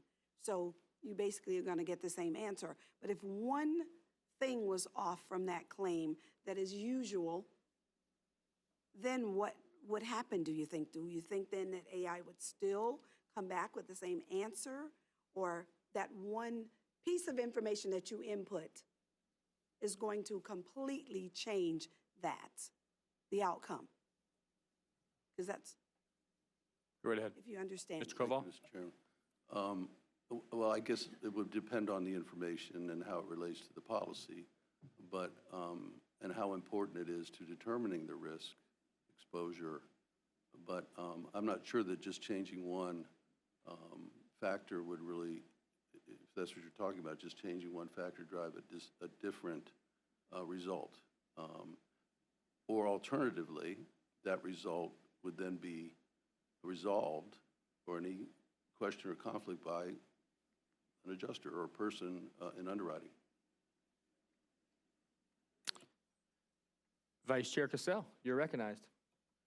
Thank you, Mr. Chair, and I just want to thank you for this great conversation. Last year, I filed, maybe ended up being too targeted, a piece of legislation dealing specifically with AI in the claims denial space, because we are aware of litigation across the country where in the healthcare space, insurance companies are utilizing AI for denials for and not having human review, and there's allegations of specific insurance companies with 90% error rates for their denials when they solely use AI and don't have human review. So turning really to you, Mr. Koval, and you, Mr. Martin, because I'm hearing a little different presentation from you, Mr. Koval. You're of the mindset that AI is relatively new and we're kind of just figuring everything out. But Mr. Martin, you indicated in your presentation that it's been around for a while and the existing laws that we have on the books are going to be sufficient to deal with any AI issues that might come up. So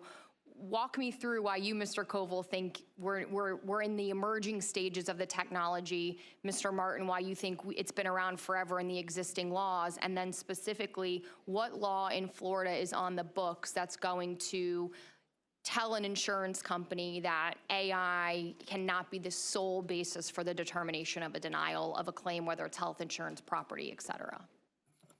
Mr. Koval. Chairman, right ahead. I think when I said this new and relatively still evolving within the industry, but even though we've had AI, actually we've been using AI. If you use Google 20 years ago, you were using AI. But what I'm saying is that to the extent that it has developed so rapidly that, in fact, I have some percentages. For example, 21% of the P&C world, only 21% has implemented it in terms of claims.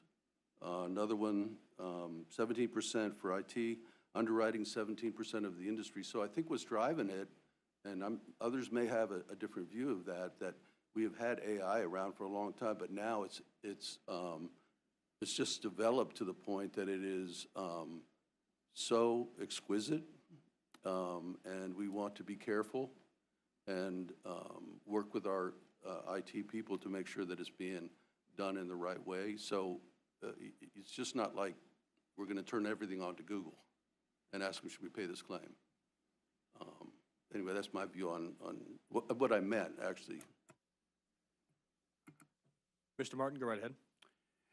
So to clarify, I think what I said in my comments was that AI has been used by actuaries since the 90s. I think I limited it to actuaries. We're starting to see insurance companies use AI in marketing and claims and in more recent years.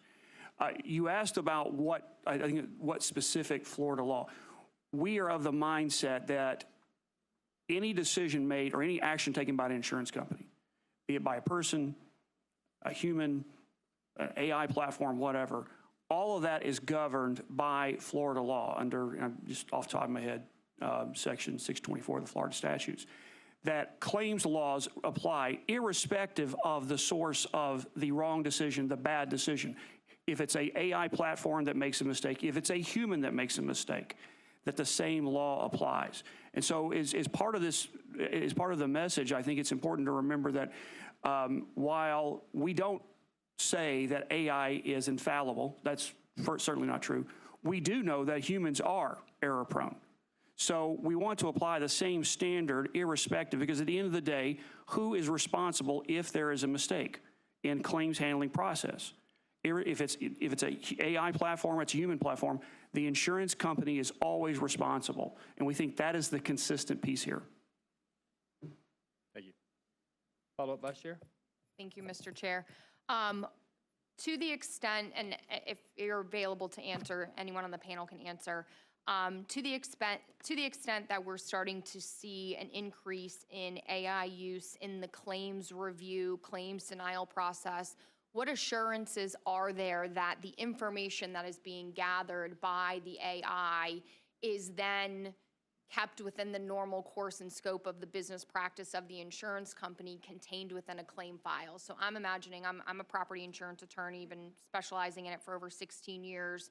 Insurance companies maintain a claim file that includes who, what, when, where, why, how of their investigation. And to the extent that you're utilizing AI that's going out and gathering the information, whether it be aerial photographs or a historical review of the property or a historical review of the specific policy holder, what assurances or what law currently exists to mandate that the insurance company is going to maintain and knows what actual information AI is gathering to make its eventual decision? You take a stab at that? This would be a prime opportunity for our commissioner, but unfortunately he's not here. So I'm doing this from memory. I believe there is a record retention requirement for insurance companies to keep records on hand for a certain period of time. And certainly as this committee knows, particularly with insurance, not just in Florida, but in other states, it's a heavily regulated industry, and the regulator has the ability to conduct market conduct exams at any time. So if there was ever a problem with and Vice Chair Cassell, I hope I'm articulating what you said back to you correctly. If there was a concern about information being retained by the AI platform, then I believe the department already has sufficient regulatory authority to require currently. It's not they have necessarily need the authority to go ahead and make a new reg. It's likely required now under record retention requirements. So that during a market conduct exam, a company could present that information and show, in essence, how did you do your math, show your work. Good. Ranking Member Chambliss, you're recognized. Thank you, Mr. Chair. 2 questions here.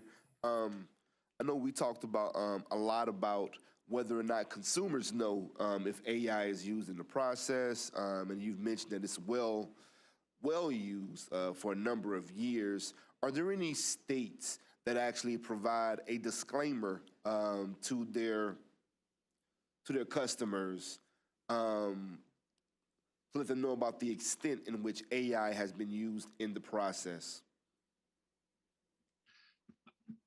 Chairman, I'm happy to go right ahead. Jump right in. Yeah, thank you, Rep. Chambliss. That certainly is a big question that a lot of state lawmakers have been asking, not only in the insurance space, but in a number of different areas. So without having all the bills in front of me, I do believe that Nebraska's bill related to health insurance did include some disclosure elements publicly about whether the degree to which AI was used in the decision or whether or not it was used. That's not to say that California or Maryland, some of these other states that have passed AI health insurance related laws do not include that as well. I believe they do, but I just don't remember that.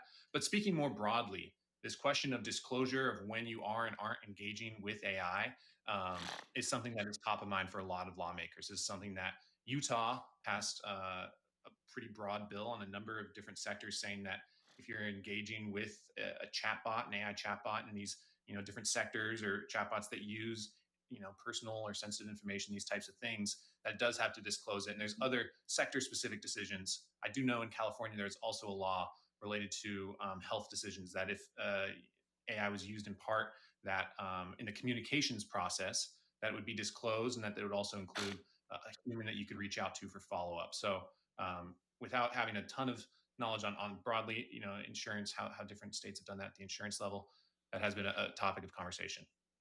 Follow up, Mr. Chair. Go right ahead. Thank you for that. That was very helpful. Going and focusing on medical insurance, from emails that I've gotten from constituents, that has been one of the larger concerns on whether AI was used to diagnose someone, to prescribe a prescription for someone. And if you could kind of let me know what's going on around the country, are there any instances in which there has been, whether it's by a lawsuit or just by regulation, any concerns about where the liability lies if AI was used to prescribe something and maybe a medical condition happens, something happens afterwards? Where does the liability fall? Dr. Catlin, go right ahead. Thank you. Yeah, Representative, that's, again, you're hitting all the right notes. This is something that a lot of lawmakers have also been asking. And this, you can think about it, right? This expands to not just health decisions, but everything from, I know just recently in California, an autonomous vehicle got a ticket, right? Who's liable? How does it pay? I know companies have settled that. But in general, anything related to health insurance and the use of AI or on health care decisions or insurance determinations typically involves oversight with the qualified or licensed human. So that liability would ultimately flow to the individual who is overseeing that decision or involved in that decision, or the company who's using that decision. There's also some laws in different states, like that Utah law I mentioned, that explicitly prohibits disclaimers or shifting liability onto an AI system, rather keeps it with the company who's using those tools. So in general, speaking broadly, anytime you have a licensed, regulated industry and there's rules or laws related to the use of AI in that industry, in general, the liability remains with those the licensed entities that are practicing in a given field, whether that be health or otherwise. Any other feedback from either panelist? Good? Okay. Ranking member, good? Representative Henson, you're recognized. Thank you, Mr. Chair, and thank you for the education we're getting today from the panelists. The disclosure question was one of my questions, but I do have another broader question, and I think it has to do with the future and the past, where I think Mr. Martin mentioned the increased efficiency and accuracy in pricing and probably claims, mitigation of claims and perils. I'm wondering, I've said before I was a victim of Hurricane Andrew. And before I tell you one of my experiences, I wonder, is there any consideration for going back and maybe reconsidering or reclaiming some of the denials and settlements that have been well disputed or litigated or whatever, even premium increases, where AI might be able to assist in giving a more just decision or rendering for the customer or the consumer, the resident of the state of Florida. I wonder, has there been any consideration for that? And I'll tell you why I think of that. First of all, the rise in premiums have just been horrendous, as well as the denials in the past. But as a Hurricane Andrew victim, I was one of the first claims being adjusted, and it was adjusted unfairly. But I had nowhere to go. This was our first big hurricane ever, I think, of our life. At any rate, as insurance changed the laws over maybe a year, that adjuster came back and more fairly adjusted my claim after I had lived through a damaged home. He did come back because his conscience bothered him, but that's a human being. I'm wondering what happens now to people who have been denied or unfairly settled, whose premiums have been raised unfairly. Is there any effort to use AI or any other technology to more justly settle with the people of the state of Florida? Thank you, Mr. Chair. Anybody have any insight or will take a stab at that one? Tough one to go back. I'll try. Go right ahead. Representative, I moved to Miami a week before Hurricane Andrew hit. So, and I didn't have, your situation may have been worse, but I lived in an apartment at the time, no electricity, in the Miami heat. And I had moved to Miami. I had never been to Miami before in my life. I was just some country boy from Tennessee coming down there to go to school, and next thing you know, we have a hurricane. Like, welcome to Miami. So it was a wake-up call for me in terms of, and it's one of the reasons, candidly, I got into the business I'm in now, because we deal with trying to figure out ways to make, not only prevent the damage, but also make things better quickly. That's a big focus of what we do. To your question, I don't know, given the amount of time that has passed and the records that, because in the course of normal business, those claim files generally are, destroyed after a period of time. I don't know that we would be able to go back 30, I'm aging myself now, however many years that was, a long time ago. I don't know that we would have the ability to go back. I will tell you this, I do know that insurance companies regularly go through claims files, closed files, and audit them and see, did we make the right call here? Did we, and if we didn't, if we missed a payment or we were late on a payment, we need to make good on that. That is a very common practice within the industry. Now, I can't tell you they go back all the way to August 1992.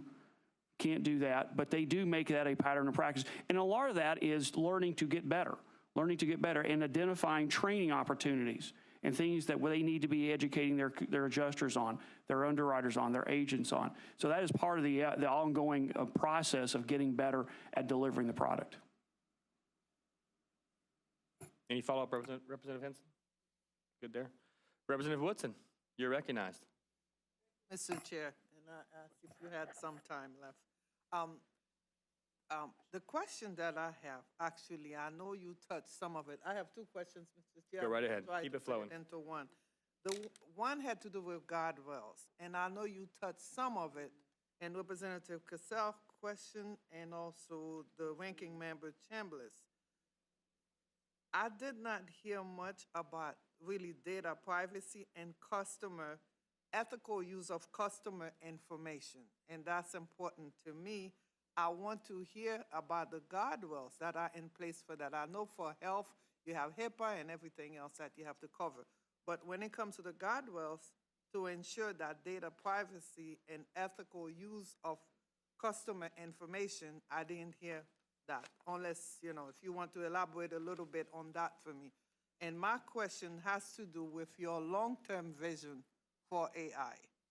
And I want to hear about what are some of the milestones that you need to reach in order to make the vision, the long-term vision that you have a reality.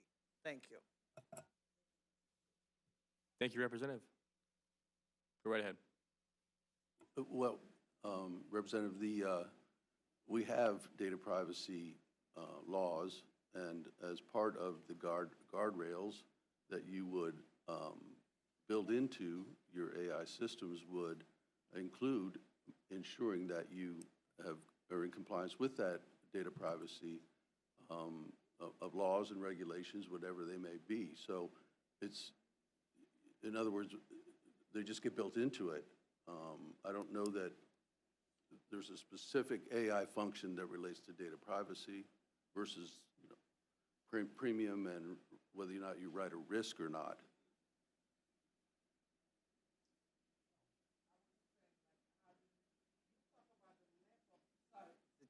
You Go right ahead. spoke about the length of time that you keep the information in. My question is more the use of it, the ethical use of that customer information. That's what I was referring to. Well, I think... If you don't have it, we can always talk about that later. No, I mean, Mr. Martin mentioned we have retention, we retain documents, but we don't make them public. We don't do anything that we can't do on the front end in terms of we don't do anything different but protect that confidential information and privacy concerns. Am I answering? Okay. I may not be answering it, but is that your question? All right, if you want to take a stab at the last question, I would really appreciate it. Your long-term vision for AI while transforming the landscape of insurance. So what are some of those milestones that you want to accomplish in order to get there? That's a fun one. You want to take a stab at the visionary future of AI in your industry? Go right ahead. Mr. Sullivan, go ahead. So to get the crystal ball out, going forward, insurers are considering how to use AI for customer retention, analyzing their needs and behaviors, and trying to develop products around those needs. I can tell you, give you an example of what has occurred recently, and that's in the cyber insurance realm. Cyber insurance is one of a couple products that has actually evolved from indemnification to indemnification and service, to where when a cyber attack occurs, not only is there indemnification to the insured for any damages that occur, but the policy also includes services such as forensic cyber assistance to determine where the breach occurred, how the breach occurred, and prevent it from occurring in the future. That's one example of the evolution of insurance from strictly indemnification to service. And then we see that evolution occurring in the future to where additional services will be provided along the lines of what has been provided in previous testimony, and that is loss prevention services, water breach devices to alert to an issue. I'll give you a specific example. My gas company came out to my house and put a new gas meter on, and it's an AI-driven gas meter that'll shut off if there's an excessive increase in the amount of natural gas that may occur at my house. So that's a loss prevention measure that that particular industry has taken upon themselves to help prevent issues, and the insurance companies and insurance industry is in tune to those sorts of measures as well. Any other feedback? Any other answers? Thank you, Chair. Good. Doctor, any feedback on that? And if you were leaning in there or not? No, yeah, I think in general, I think other panelists have covered this well. I think earlier, I believe it was Mr. Martin talking about just the types of insurance and not just those, loss prevention measures that were just mentioned. But, if you think about how insurance industry has transformed over the last 40, 50 years, right? If we project that out into the future, again, I don't have the crystal ball, so I'm speculating at best, but, to the degree that insurers and providers are able to, tailor different services, provide new offerings, things that simply, in the same way that today's certain products today were just not feasible 50 years ago, there are products and services that are going to be feasible 20, 30 years from now that simply wouldn't be fathomable or functional or operational today. So without being an insurance expert and speculating, getting ahead of my skis here on how the industry is going to transform, I think as a general rule, that's a good way to think about it. Thank you. Chairman? Representative Hart. Oh, I'm sorry. Thank you. follow up? Go right I'll ahead. just add one thing to that, and that Yes. is I mentioned parametric in insurance before. And to Jared's point, with the technology nowadays with AI, parametric insurance is basically I write a policy for you, and if a hurricane comes within 10 miles of you, it's a triggered event, and you pay. If it doesn't come within 10 miles, you pay premium, but you don't get a loss. The only point of that is that we have so much more ability to look at all of those factors that will go into determining whether you write it, price it, all the weather issues, satellite issues, and all that kind of stuff. So innovation in products, I think, is an important part of how AI will be a part of that innovation, because it gives us the ability to do those kinds of things that we didn't have before. Thank you. Representative Hart, you're recognized. Thank you, Mr. Chair. Mr. Fisher, I'm wondering, do you have any idea how many denials we had in the state of Florida just from the last 2 storms? And I ask that because personally, my daughter is still struggling with her insurance company from a storm from several years back. You're recognized. I can get that information for you. The Office of Insurance Regulation receives that data from insurers in terms of the denials, in terms of the claims activity that are brought to our attention. I don't have those figures in front of me, but I can certainly give that to you, Representative Hart. Thank you, Mr. Chair. One question more. In all, you talked about the 13,000, I think, was reviewed by AI. Were those denials that were reviewed by AI, or just files in general that were reviewed by AI? The 13,000 are consumers that come to our public website and ask questions about insurance in general that the AI has been responding to.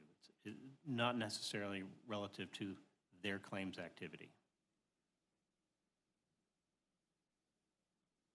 Any other questions? Representative Boyles, our new member to the committee, so welcome to the committee, Representative Boyles, and you're recognized for a question. Thank you, Mr. Chairman. Yes, sir. First committee and first question ever, so give me a little bit of grace. But, and first, maybe just a quick comment, Mr. Koval. I know you said earlier that AI can't read and understand the kind of complexity and nuance of an insurance policy and all of the exclusions. That kind of maybe surprises me. Comes the most kind of complex computer software that humans have been able to create, and it can't read an insurance policy. And then it makes me wonder about the average consumer's ability to read and understand a policy. I have a law degree, and I sometimes struggle to read and understand an insurance policy. Maybe at some point that's something that we should take a look at. But my question was really, so I see tremendous value in this technology, and in particular how it can help with pricing, I think was noted. And so really you can get to this point where you can do this kind of micro risk assessment, right? But insurance, at the end of the day, is a risk aggregation, right? Like we all pay in a little bit so that all of our claims get covered at the end of the day. And so I guess my question is, as AI kind of moves into that space of helping with this risk assessment, how do we, maybe guardrails is the right term, how do we work to a place where we're ensuring that we're not getting to a point where we're effectively removing people from access to that product at the end of the day because of this effort at kind of micro predicting risk at an individual level? Thank you, Mr. Chair. The first question, what I was suggesting was that you may get And this is a human intervention kind of thing. There are, AI cannot solve all the problems when a claim has been filed under a particular policy. For example, you have a pollution exclusion. If you look at the tortured history of the pollution exclusion, you could put all the data in, at least in my opinion, you won't get an answer from a machine telling you, oh, it's excluded. And there are other examples of that, coverage language that you think is really clear, but somehow the courts tell us it's not so clear. And to your second question? Go right ahead. Yes, sir. So again, it appears that AI is beginning to be used to kind of make risk assessments and predictions at a what I would call a micro or individual level, whether it's a consumer or a business.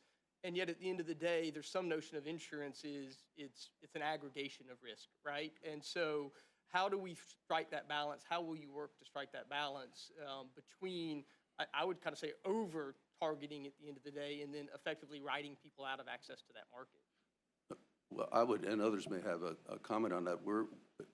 AI, the ability to create the parameters, let's say on an underwriting basis, and look to see whether or not a risk is in your appetite, would be the same factors that we did 10 years ago, 20 years ago.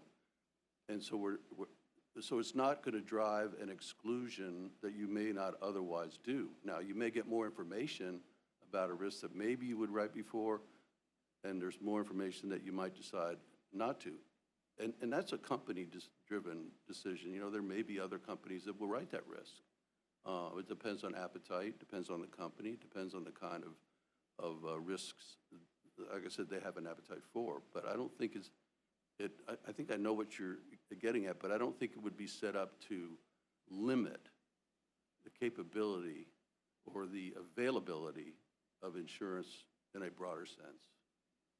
Is that what you're asking? That's certainly helpful, Mr. Chairman. That's certainly helpful. I think that kind of building off your earlier commentary about the ability potentially to go from 2 underwriters to 1 underwriter, right? These systems will have the ability to make these instantaneous decisions, which means you can make more decisions with less people, right? And so again, it's understanding how we'll put guardrails in place to make sure that those micro decisions don't end up.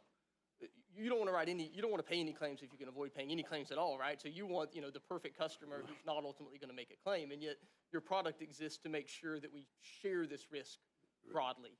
Well, I wouldn't say we don't want to pay claims. We do pay claims, and even sometimes AI tells us to pay a claim. But it's just that. Now I forget your question. You want to reiterate your question? You can ask it one more time. You're doing good. You're doing good. Dead horse now, so. I turned my hearing Like a aids seasoned up as veteran. high as they will go. Chairman, may I? Anybody else want to take a stab at that? Anybody I'll remember try, the question? Chairman. Go right ahead. Okay.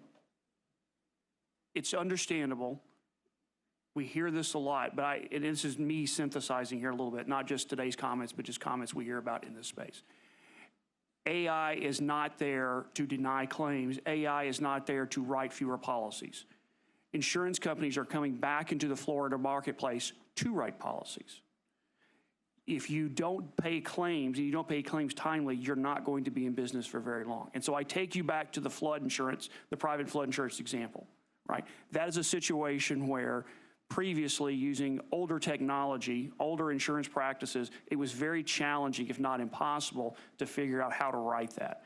Through data and through AI, we now have this emerging market where policies are being written, claims are being paid with the help of AI. So I think we have to keep in mind that the platform is not, for lack of a better term, biased towards use AI to deny claims, or use AI so you don't have to write as many policies, or you don't need as many people necessarily. You just deploy those people in your organization differently because you have this tool. And this tool allows us to identify places that are risks that we previously thought that wasn't insurable, but now upon further review, it's a lot like instant replay. Upon further review, we can make that risk work, and we can make that risk work at a premium different than the residual market. Any other follow-up, Representative? Good? That was really good, Representative. That was like a seasoned professional right there. You're like a veteran in here. What are you talking about? Any other questions by any members? Seeing no further questions, I just want to express my gratitude and appreciation for the panel members. I know it's a lot of work to get up here and prepare and sit in front of a members taking questions, never know where they're coming from or what you might hear and get asked today. So I appreciate your willingness to be here today, answer these questions. And really, this is an educational opportunity for all of us. You know, we're not insurance experts because we get on this committee. We're here to learn and understand the processes and the complex issues that are before us today. So I greatly appreciate you guys being here. I appreciate your members. I appreciate you. You've always been an engaging group that's always asked questions and been into it. And I appreciate that. And if you have any questions further than this, something comes up, I will speak for the panelists. I think they'd all be open to, if you reach out to them, to have further discussions one-on-one and answer questions. This is going to be an ongoing learning process for all of us. And that's going to help all of us across Florida if we do the more work that we put into making sure we understand this complex issue. So with that, I thank you all. I thank the panelists. I thank the members. And with that, I think Representative Kencart Johnson moves to adjourn without objection. Motion passes and we are adjourned.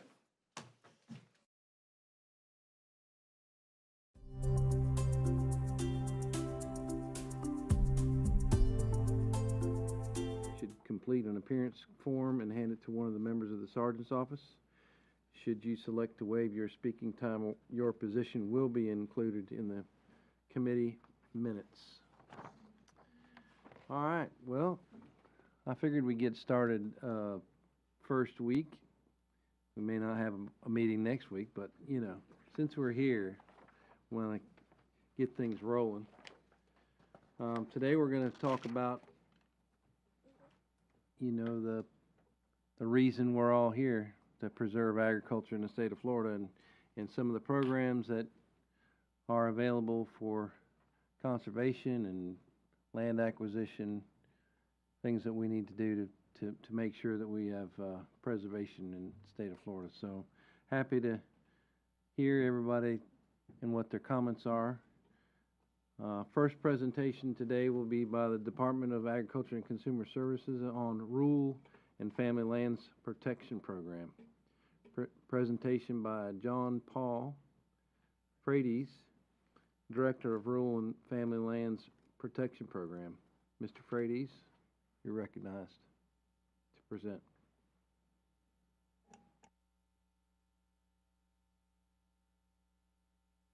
Good afternoon, Chair Truenow and committee members. For the opportunity, thank you for the opportunity to speak to you today about the Rural and Family Lands Protection Program. I'm J.P. Frates, Director. Today I'm going to go over the program's mission and purpose, and then talk about the benefit to the state and the role that agriculture plays within the rural land protection and natural resource protections in Florida. So the Rural and Family Lands Protection Program is an agricultural land preservation program, and it's designed to protect lands from being developed into uses incompatible with agriculture and a natural habitat. The program is needed to balance responsible growth while also preserving the rural heritage and reinforcing the state's $180 billion agricultural sector.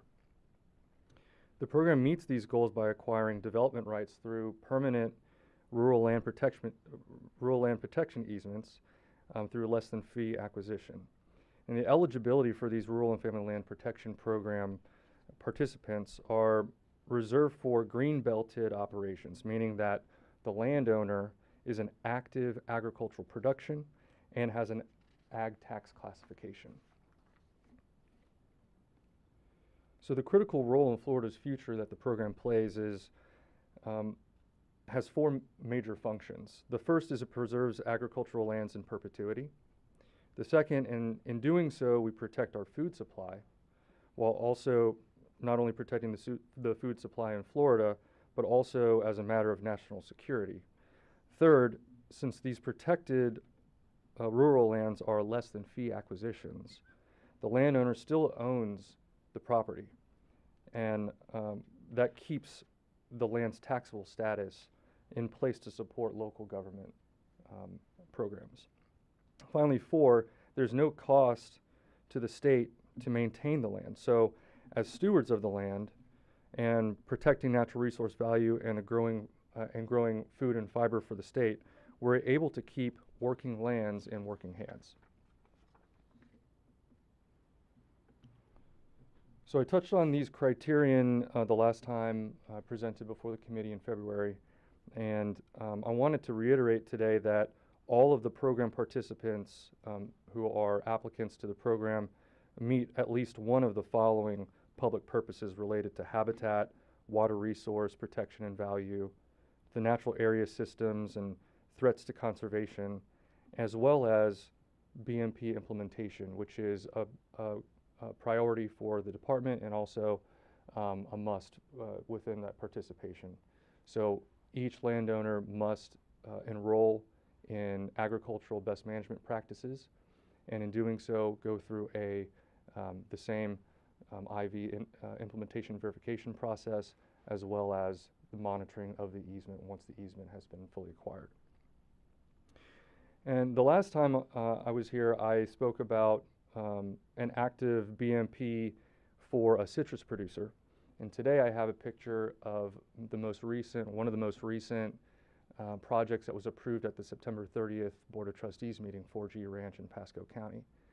So this is an active BMP, just so happens to be captured with this picture. So this is BMP for Cattle Operations Manual 3.3.5, which is to remove cattle from flooded areas until flooding subsides when practical.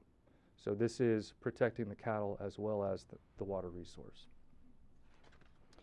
And then finally, the last point I'll make about the BMP program is that when a producer enrolls in the BMP program and has this active easement on the property, they're also eligible for agricultural BMP cost share.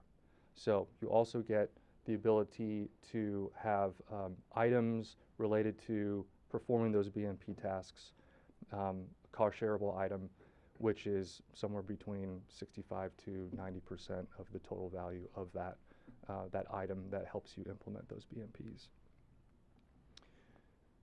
So next we have our protected agricultural lands. So you can see from 2001 to 2022, there's 66,000 acres of property that have been protected, and since the commissioner took office in 2023, we've increased that amount by 161,000 acres. Part of that consistency in the ability for us to acquire those development rights through our easements are twofold. One, increasing the activity within the program from an efficiency standpoint with our application, our review process, and the selection committee ranking, but also with the consistent funding that we've been appropriated from the legislature. So those two factors have increased the participation as well as the applications year over year, and I'll talk a little bit about that in one more slide. As Senate President, Commissioner Simpson championed the passage of the Florida Wildlife Corridor. So within the Florida Wildlife Corridor, we have increased our acreage to 137,000 of our 161,000 since 2023, which represents about 90% of the property since 2023 lies within the corridor. Now, within the remaining acreage of the Florida Wildlife Corridor, approximately 80% of those are in agriculture. So that's one of the major points that we have. The commissioner has provided us with that opportunity, right, to take the corridor lands and work on preserving those corridor lands through our easements. Our 2025 ranked acquisition list consists of 428 projects, which is up from 233 projects last year. And those projects balance the following factors. So these are the criteria, general criteria that we have: the agricultural economic value, the agricultural sustainability, the natural resource value, landscape context, and the condition of the property, as well as additional natural resource planning and strategic criteria, which also includes proximity to military installations as a matter of national security and increasing the base buffering from the military installation to developed land. And then finally, our partnership funding to reach more landowners. Our current appropriation is $250 million. Of that 530,000 acres in our program, that represents approximately $1.75 billion from just utilizing our average price per acre, which fluctuates between $3,000 and $3,500 an acre. For the $250 million appropriation that we have this year, we're taking that as far as humanly possible with our partnership cost sharing. The 2025 list has a confirmed 23 project partnerships, which increases that appropriation up to $62.8 million. We have an additional 29 partnerships in development, and our most successful partnerships to date have been through USDA's two major programs, the RCPP and ALE programs, the Department of Defense's REPI program, which focuses on those sentinel landscapes, as well as in increased participation that we were very happy to say with our land trusts, our county governments, and water management districts, as well as some partnership with the U.S. Fish and Wildlife Service. This is a quick representation of our program. So with the legislative appropriation, we have a 45-day application period, which then goes through a technical review to focus on those criterion. Once we have the technical review done, we have a selection committee and a public hearing for those initial rankings. Those rankings are then provided to ARC and then approved by the Board of Trustees, at which point we begin working off of that list. So once we start a project, we negotiate the terms of the easement and then map the significant natural areas. That goes through an acquisition that's either approved by the Board of Trustees or it is approved through the statutory authority if it's under $5 million. We then go through the due diligence and closing process, and then finally, once we have an executed easement, we have an ongoing monitoring process to make sure that landowner and the state are following the easement. This is a representation of the 428 projects that we have this year in 2025. So you can see that it's dispersed around the state. Increased activity in all the major regions of the state. And one of the things we wanted to highlight today is the landowners who want to participate in the program. So with the consistency of funding and the program's efficiencies, we've gotten year over year about 150 to 200 more applicants. Those applicants are in various commodities, not just silviculture and cattle, but also all of the other major commodities that are represented in our BMP manuals. And I wanted to share with you two of those videos today. Hello, my name is V.C. Hollingsworth III. I'm a fourth generation cattle and citrus grower. This is my sister Beth and my sister Lou, and we run V.C. Hollingsworth Ranch, Pine Level. My family came here in the late 1800s, and they settled here in Pine Level. My granddad was born in an orange grove, and my dad was born in an orange grove. So, as you see, I love oranges. We're standing here on Horse Creek. It runs through our property of 11 miles, all the way up and down it. Horse Creek is the most important tributary to the Peace River and Peace River Valley. My great-granddad started here back in the 1800s, and Pine Level is my love. And I just want to keep it the way it is. I just need help. Another thing, we're an important part of the wildlife corridor in Florida. We have panthers that come through our land, and deer, turkeys, everything you can imagine, a lot of wildlife. And I think that's really good to keep that habitat for the animals. The Rural Family Lands Program is so important to Florida just because it protects our water, it protects our food supply, it creates jobs, it will create jobs. And we need the Rural Family Lands Program. here is Milking Our Dairy in Okeechobee County. I'm fifth generation dairy farmer here at Milking Our Dairy. This is a family owned and operated business. My sister, my mom and my dad all work together to keep this place running. We currently milk 1,600 cows and it's our passion.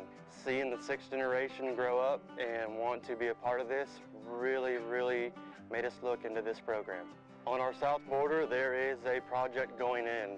I would assume here in the next year or two, they will be knocking on our door, and probably already have.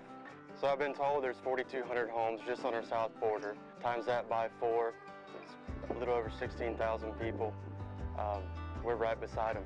So we sell milk, whole milk, chocolate milk, ice cream, all flavors, and also we do beef as well. Conservation and sustainability is the future. Without that, we have no future. That being said, if you back that out, the gallons of milk that we produce a day or over a week's time, we could provide about 120,000 people a gallon of milk in their refrigerator every week.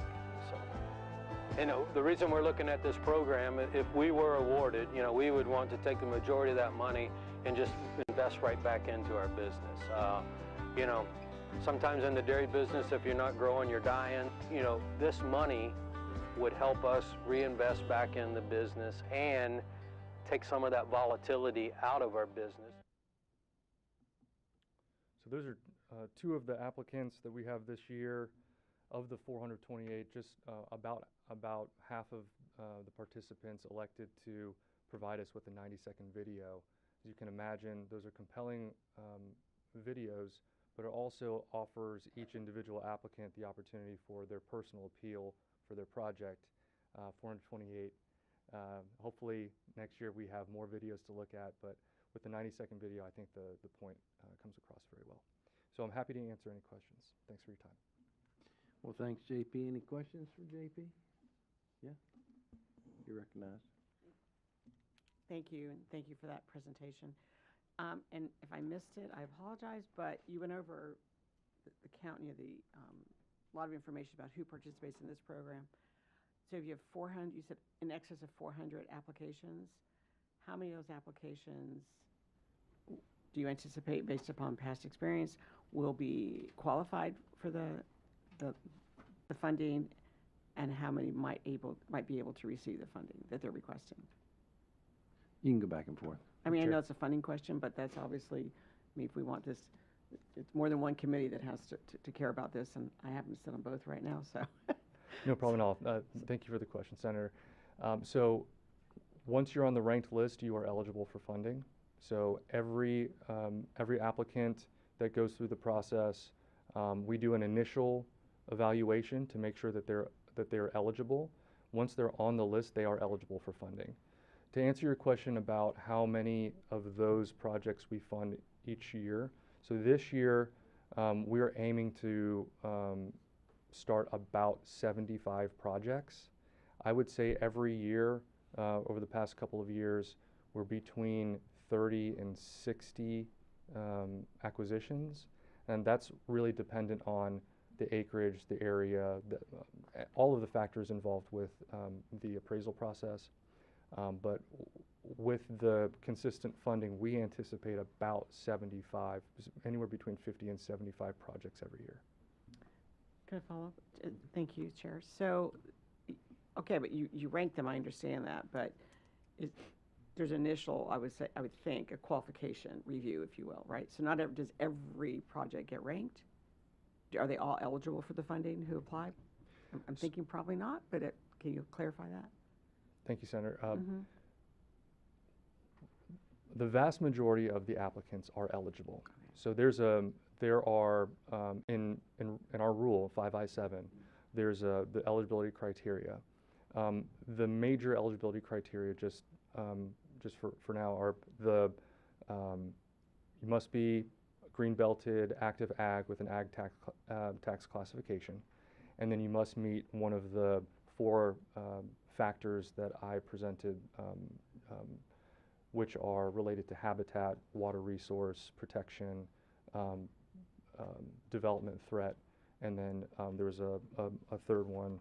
That one is, or fourth one, and that is the perpetuation of open space, so the significant natural areas. So that's also related to habitat. So if you meet one of those 4, then you are eligible for the program. The ranking process goes through the criteria that I also laid out. And can I just, thank you.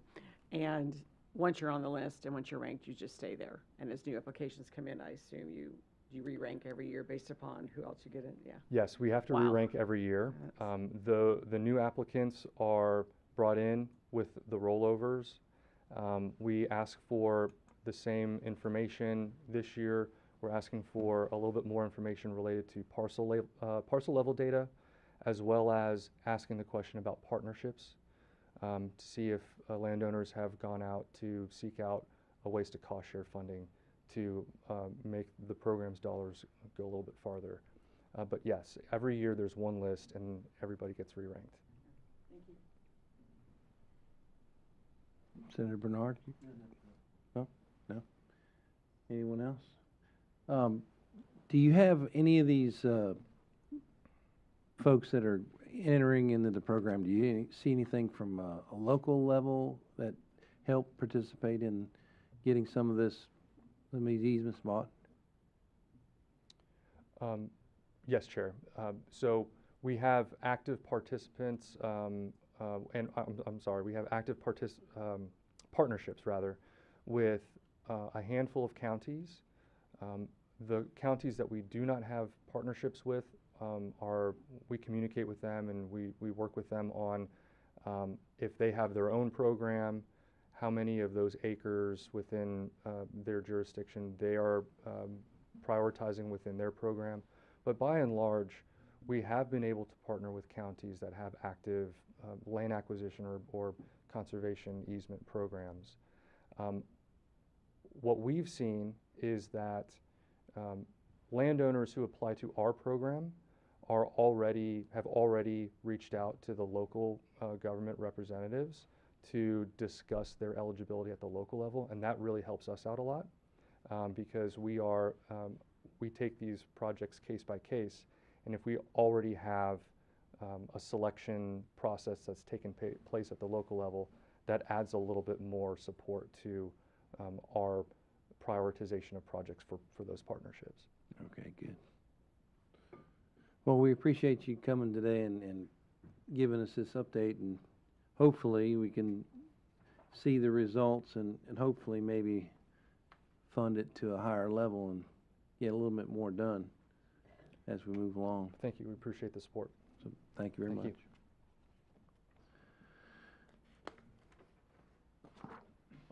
So next up, we have Tracy Dean with Conservation Florida.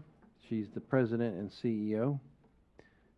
You're recognized this afternoon on our very first week. Hello. Am I back? I'm on. Thank you. Thank you so much for inviting me here today. Chair, thank you. Senators, it's wonderful to see you again. Today, I'd like to begin with a story. Imagine a 1,500-acre ranch in Central Florida. A sea of native grasses. Let me go ahead and start this so you can see the images. A sea of native grasses swaying in the wind. A few hundred head of cattle are grazing quietly. You can hear the call of a sandhill crane echoing in the distance. The land has been in the same family for 4 generations. The rancher wakes before dawn, saddles his horse, and rides out to check the herd. He knows every fence line, every oak hammock, and every pond on that property. His kids grew up running barefoot through those pastures, and his hope is that one day his grandchildren will do the same. But here's what most people don't see when they drive by this ranch. That land it's feeding his family, and it's feeding Florida. But it's also filtering the water that flows into our aquifer. It's sheltering the gopher tortoise and the swallowtail kite. It's home to endangered flowers and grasses. It's a bridge for a black bear or a panther making its way through our wildlife corridor. To the cars that drive by, it's a ranch. To the rancher, it's home. But to us, it's a safeguard against flooding, against habitat loss, against the unraveling of Florida's wild identity. And here's the hard truth. That ranch, like so many agricultural operations across our state, sits on the edge of a decision. Does it remain intact, a working, breathing part of our green natural infrastructure? Or does it become rooftops, strip malls, and asphalt? Another piece of Florida lost forever. Does he call the developer that's been knocking and calling him, leaving voicemails? Or does he call us? That's what's at stake, and that's why I'm here today. So, I'm Tracy Dean. I am a 6th generation Floridian, and I'm the proud president and CEO at Conservation Florida. And our mission is simple: to keep Florida, Florida. We protect land, ranch lands and timberlands, wetlands, beaches, spring sheds, and forests, because they are the foundations of our water, our wildlife, our economy, and our Floridian way of life. But we don't do it alone. We work with landowners, with agencies, with fellow nonprofits, and with you. We work to conserve land by facilitating, purchasing, or accepting donations of land and conservation easements, serving as a trusted community partner to support statewide land conservation, and through effective advocacy, education, and outreach programming. And breaking that down a bit and focusing on the land protection side, we as a nonprofit land trust, like the land trusts in our state, of which we have about 22, we work with landowners directly to explore the many paths of protection and to help them find the right one to see their conservation goals come to fruition. We as a land trust, as a land conservancy, we also accept donated conservation easements, purchase conservation easements, and hold and steward conservation lands as well.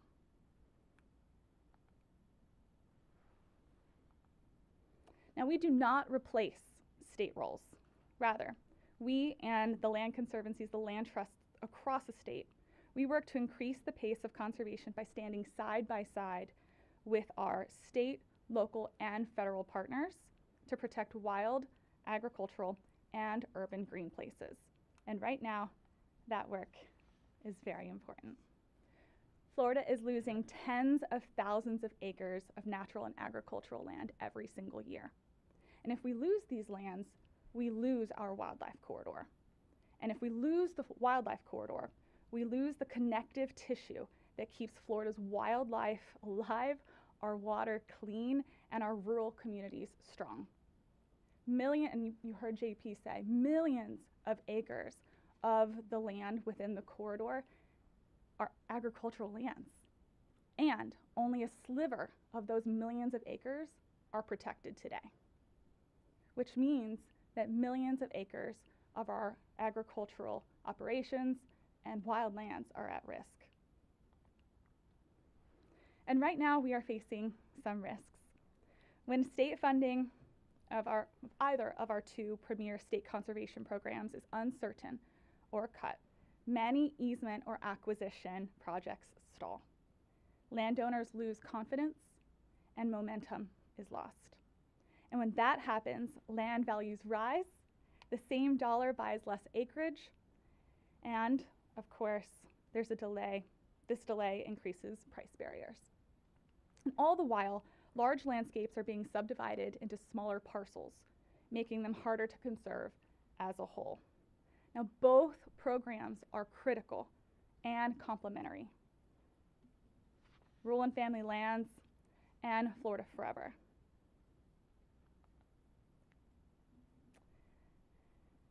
Now, Rural and Family Lands and Florida Forever, fee simple and conservation easements. These are all complementary programs and they're options really to landowners that give the sellers the options on which conservation approach works best for their business and for their families. And now I know that there is some concern that Florida Forever acquires too much land or that they're only purchasing in fee, but I want to point out that in fiscal year 23 and 24, about 93% of the Florida Forever dollars funded were spent on conservation easements. Both programs are purchasing conservation easements. And the Rural and Family Lands Program, they have increased their holdings by over 100,000 acres in the last 2 years alone. Momentum is the key. There is incredible demand from the landowners throughout our state for these programs, and our fear is that momentum can easily be lost. Now, conservation easements are an important tool in the toolbox, 100%. But we also believe that Floridians and our visitors, they want access to the outdoors, a vital part of Florida's economy. Our state parks and our state forests, our public lands are second to none. And as our population grows, so too should our access to nature. And so I leave you with this. I believe this should be another moment of momentum. As you heard, we are breaking easement milestones, expanding agricultural land protection, and seeing broad demand from landowners. And your nonprofit partners are ready to step up. But state funding is the key to bringing landowners and the federal government and local governments to the table. To the landowners we're serving, this land isn't just work. It's their legacy, it's their children's future, and it's conservation.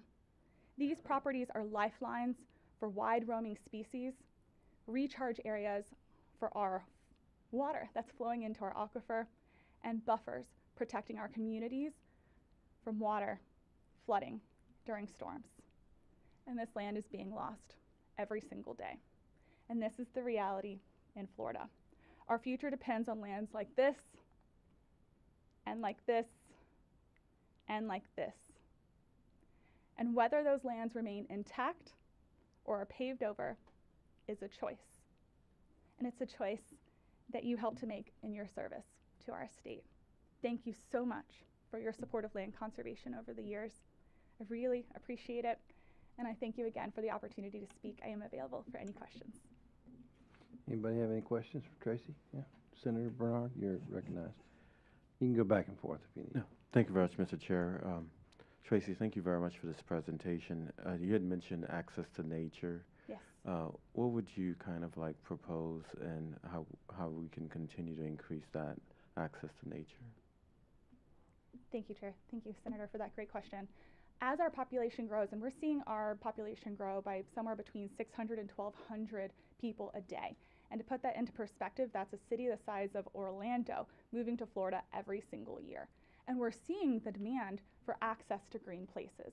So continued funding for programs like Florida Communities Trust, for Florida Forever, to ensure that not just conservation easements are funded, which are absolutely critical, but that also additional green space, access to parks, state forests, and beyond.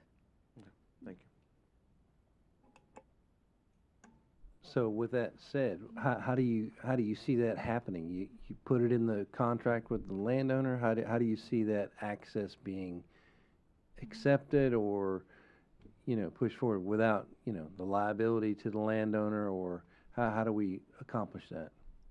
Thank you, Chair. Fantastic question. Depends on the deal. And when we're negotiating that deal, our land trusts are many partners throughout the state. We ask those landowners what that looks like. If we're negotiating a conservation easement, public access is something that we're able to negotiate. However, the majority of the public access are seen on the deals that we're facilitating that become our state parks, that become our state forests, that become our local and urban green areas. And so it really depends on the land and what those landowners, those willing sellers, those landowners that are donating land are wanting to see happen to their property in the future.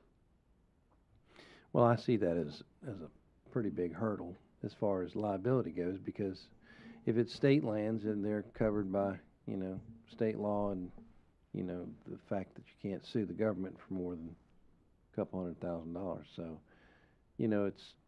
that's a big risk that people will be taking. So I don't know, maybe we figure out something that ties things together to make it possible, because that's pretty tough. May I Chair? Yes. You know, there are, and I'm happy to provide and do a little bit of additional research, some protections to landowners who allow public to access their land, often eliminating a lot of liability because of the benefit that Floridians receive. There's that back and forth there, and so I'd love to provide more information on you on that because I think that's a conversation we ought to have. Anybody else? No? Well, thank you, Tracy, for being here today. We got a lot of work to do to save agriculture in the state of Florida, so thanks for helping. All right, our last presentation, probably the best presentation, right? Pressure's on. The pressure's on. The Department of Environmental Protection in the state of Florida, Florida Forever Land Acquisition Program, presented today by Deputy Secretary and Land and Recreation, Brian Bradner? Yes, sir. All right, you're recognized. All right, great. Hey, good afternoon, and thank you for having me here today to provide an update regarding land acquisition through the Florida Forever program. Again, my name is Brian Bradner. I'm the Deputy Secretary of Land and Recreation with the Department of Environmental Protection. Florida Forever is the state's premier conservation and recreation land acquisition program, and it's our blueprint for conserving Florida's diverse natural heritage for future generations. From working farms and ranches to wildlife habitat and scenic landscapes, Florida Forever safeguards the resources that make our state so special. Authorized by the Florida Forever Act, which was passed by the legislature in 2000 and implemented July 1 of 2001, the program has a statewide focus from Perdido River to Key West, the Atlantic Ocean to the Gulf Coast. Land acquired under Florida Forever provides a number of benefits like water quality and quantity, resilience from storm impacts, habitat and species protection, public recreation, and military readiness. Many of these lands become our award-winning state parks, state forests, and wildlife management areas. I'd like to touch on our process of how these acquisitions happen. Florida Forever project proposals are submitted to DEP's Division of State Lands and then presented to the Acquisition and Restoration Council for approval and ranking. Following annual approval of the Florida Forever priority list and work plan by the Governor and the Cabinet each spring, projects are eligible for acquisitions. It's important to note that there are typically multiple parcels within Florida Forever projects. For fiscal year 2025-26, there are 60 projects on the Florida Forever work plan, with a vast majority of these being in the Florida Wildlife Corridor. Acquisitions over $5 million are taken to the Governor and to the Cabinet for approval. Once approved, DEP works with the seller and others to complete closing. Just last week, the Governor and the Cabinet approved 8 new acquisitions. There are 2 different ways land is acquired under Florida Forever, through conservation easements and fee simple transactions. Conservation easements are key tools for the land conservation, allowing private landowners to retain ownership while permanently limiting development. These agreements protect natural, scenic, cultural, and open spaces for future generations while supporting sustainable land use today. About half the land we acquire under Florida Forever is done through conservation easements. Fee simple acquisitions, which is when the state owns the property outright and the seller does not retain rights, are also critical to providing our residents and our visitors with access to the best of Florida's diverse natural and cultural sites. Fee simple acquisition are our state parks, our state forests, and our wildlife management areas. These lands are managed and preserved for enjoyment by future generations through providing resource-based recreational opportunities, interpretation, and education. Regardless of the type of acquisition, land acquired under Florida Forever is conserved in perpetuity and protected from future development. Thanks to the support of Governor DeSantis and this legislature, we have been fortunate to receive robust appropriation for conservation land acquisition over the last several years. Its key, predictable, consistent funding for Florida Forever is key to ensure we are strategic with our acquisitions and that we are able to maintain momentum.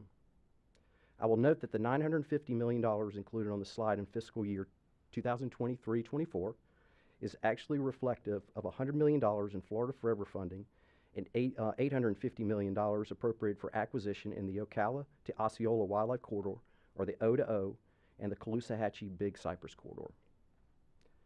Stretching from Ocala National Forest to the Osceola National Forest, the O2O is 100 miles long with 1.6 million acres in north central Florida. Located in southwest Florida, the Caloosahatchee Big Cypress Corridor generally encompasses approximately 75,000 acres in Hendry and Collier counties that is between existing conservation land. It connects the Panther National Wildlife Refuge and the Big Cypress National Preserve to the Dinner Island Wildlife Management Area and the OK Slough and the Corkscrew Regional Ecosystem Watershed Wildlife Environmental Area. Since January of 2019, we have invested more than $1.4 billion. This is nearly 10 times more funding than the previous administration. During the same time frame, we've acquired over 374,000 acres, 91% of which have been within the Florida Wildlife Corridor. In calendar year 2024, we completed 99 transactions to acquire a total of 68,764 acres for just over $321 million. More than half the land was acquired through conservation easements. And for 2025, we have already protected more land than last year. 79,387 acres have been acquired, expending $286 million and closing on 84 different transactions. It's been a banner year for the Florida Forever program, and I wanted to take the opportunity to publicly thank our staff and partners for their dedication and mention some recent highlights. We acquired 12,262 acres in Bay County that will become Sandy Creek State Forest, Florida's newest state forest system.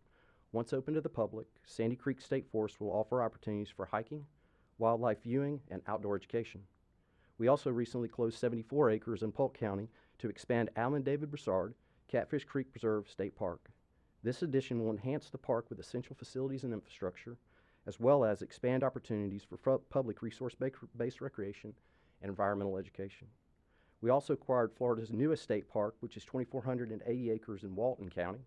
Not only will it provide new resource-based recreational opportunities for the public, but it's also a vital landscape corridor that links nearby conservation land, including important buffer areas surrounding Eglin Air Force Base. And we also reached a major milestone of securing our 200th conservation easement under the Florida Forever program. This easement protects 364,117 acres across the state. This milestone comes as the program hits its 25th anniversary. Thank you all for your time this afternoon and strong ongoing support and interest in conservation land. As I conclude the presentation, I wanted to take an opportunity to mention that Bradley Perry recently joined DEP as the Director of State Lands, and we look forward to his successful leadership of the Florida Forever program. Again, thank you, and I'd be happy to answer any questions. Thank you, Brian. Any questions for Brian? Senator Bernard? You're recognized to go back and forth if need be. Yes, sir. Thank you, Mr. Chair. I'm looking at the slide in regards to the fiscal year and the appropriation. I see that in 2025, 2026, it's $18 million. Is there a time frame for you to spend some of the money that's appropriated? Well, not necessarily a time frame, but what we are doing is that money is being spent. We have the 60 projects on the list, and our projects far exceed the funding that we have currently.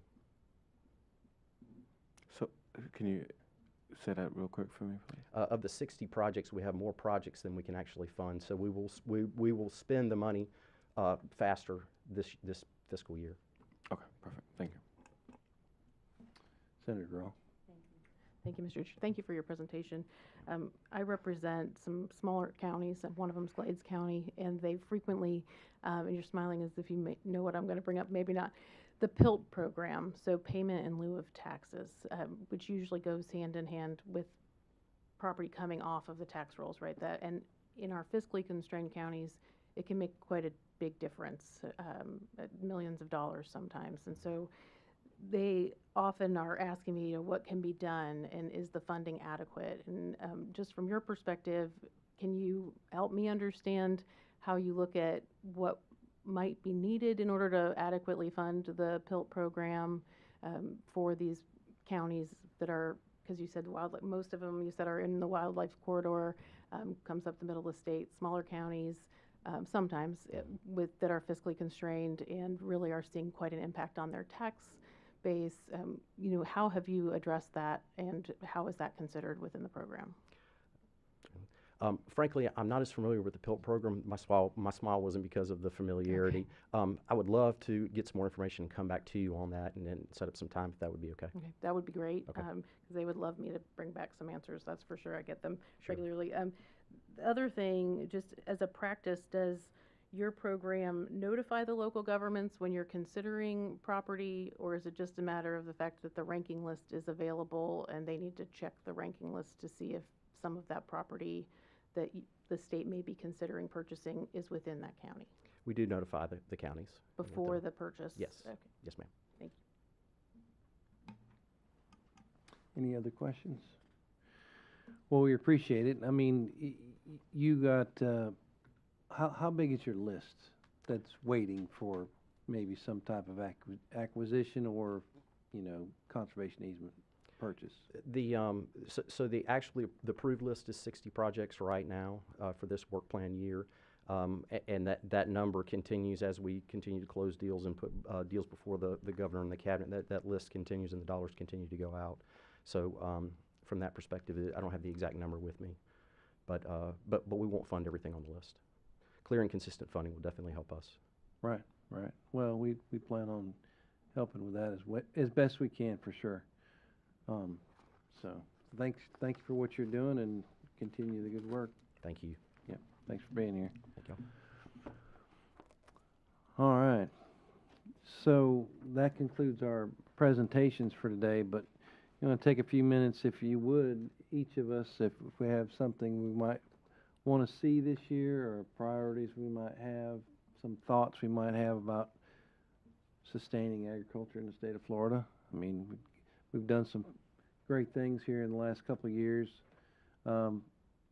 Notably, one of the biggest things I think is going to be crucial is to having the tangible property tax on the ballot coming up next year. Is going to be a game changer to a lot of ag organizations, every one of them actually. I mean, it's really going to be a boost as far as how they can manage to be competitive with foreign entities and products from other places. So I think it's a real big win for agriculture. So anybody want to add to what we got this year? Senator Kroll. Thank you, Chair. We all heard from Milking Our Dairy in the 90-second video, which I thought was really cool because most of the people who've come through this building the last couple of years have enjoyed their ice cream in my office. I don't have the first Sutton Milk delivery up here of ice cream that is usually needed during the stressful days of session, and it, regardless of the disagreement on any issue, it usually brings a smile to the visitor's face when they come into our office.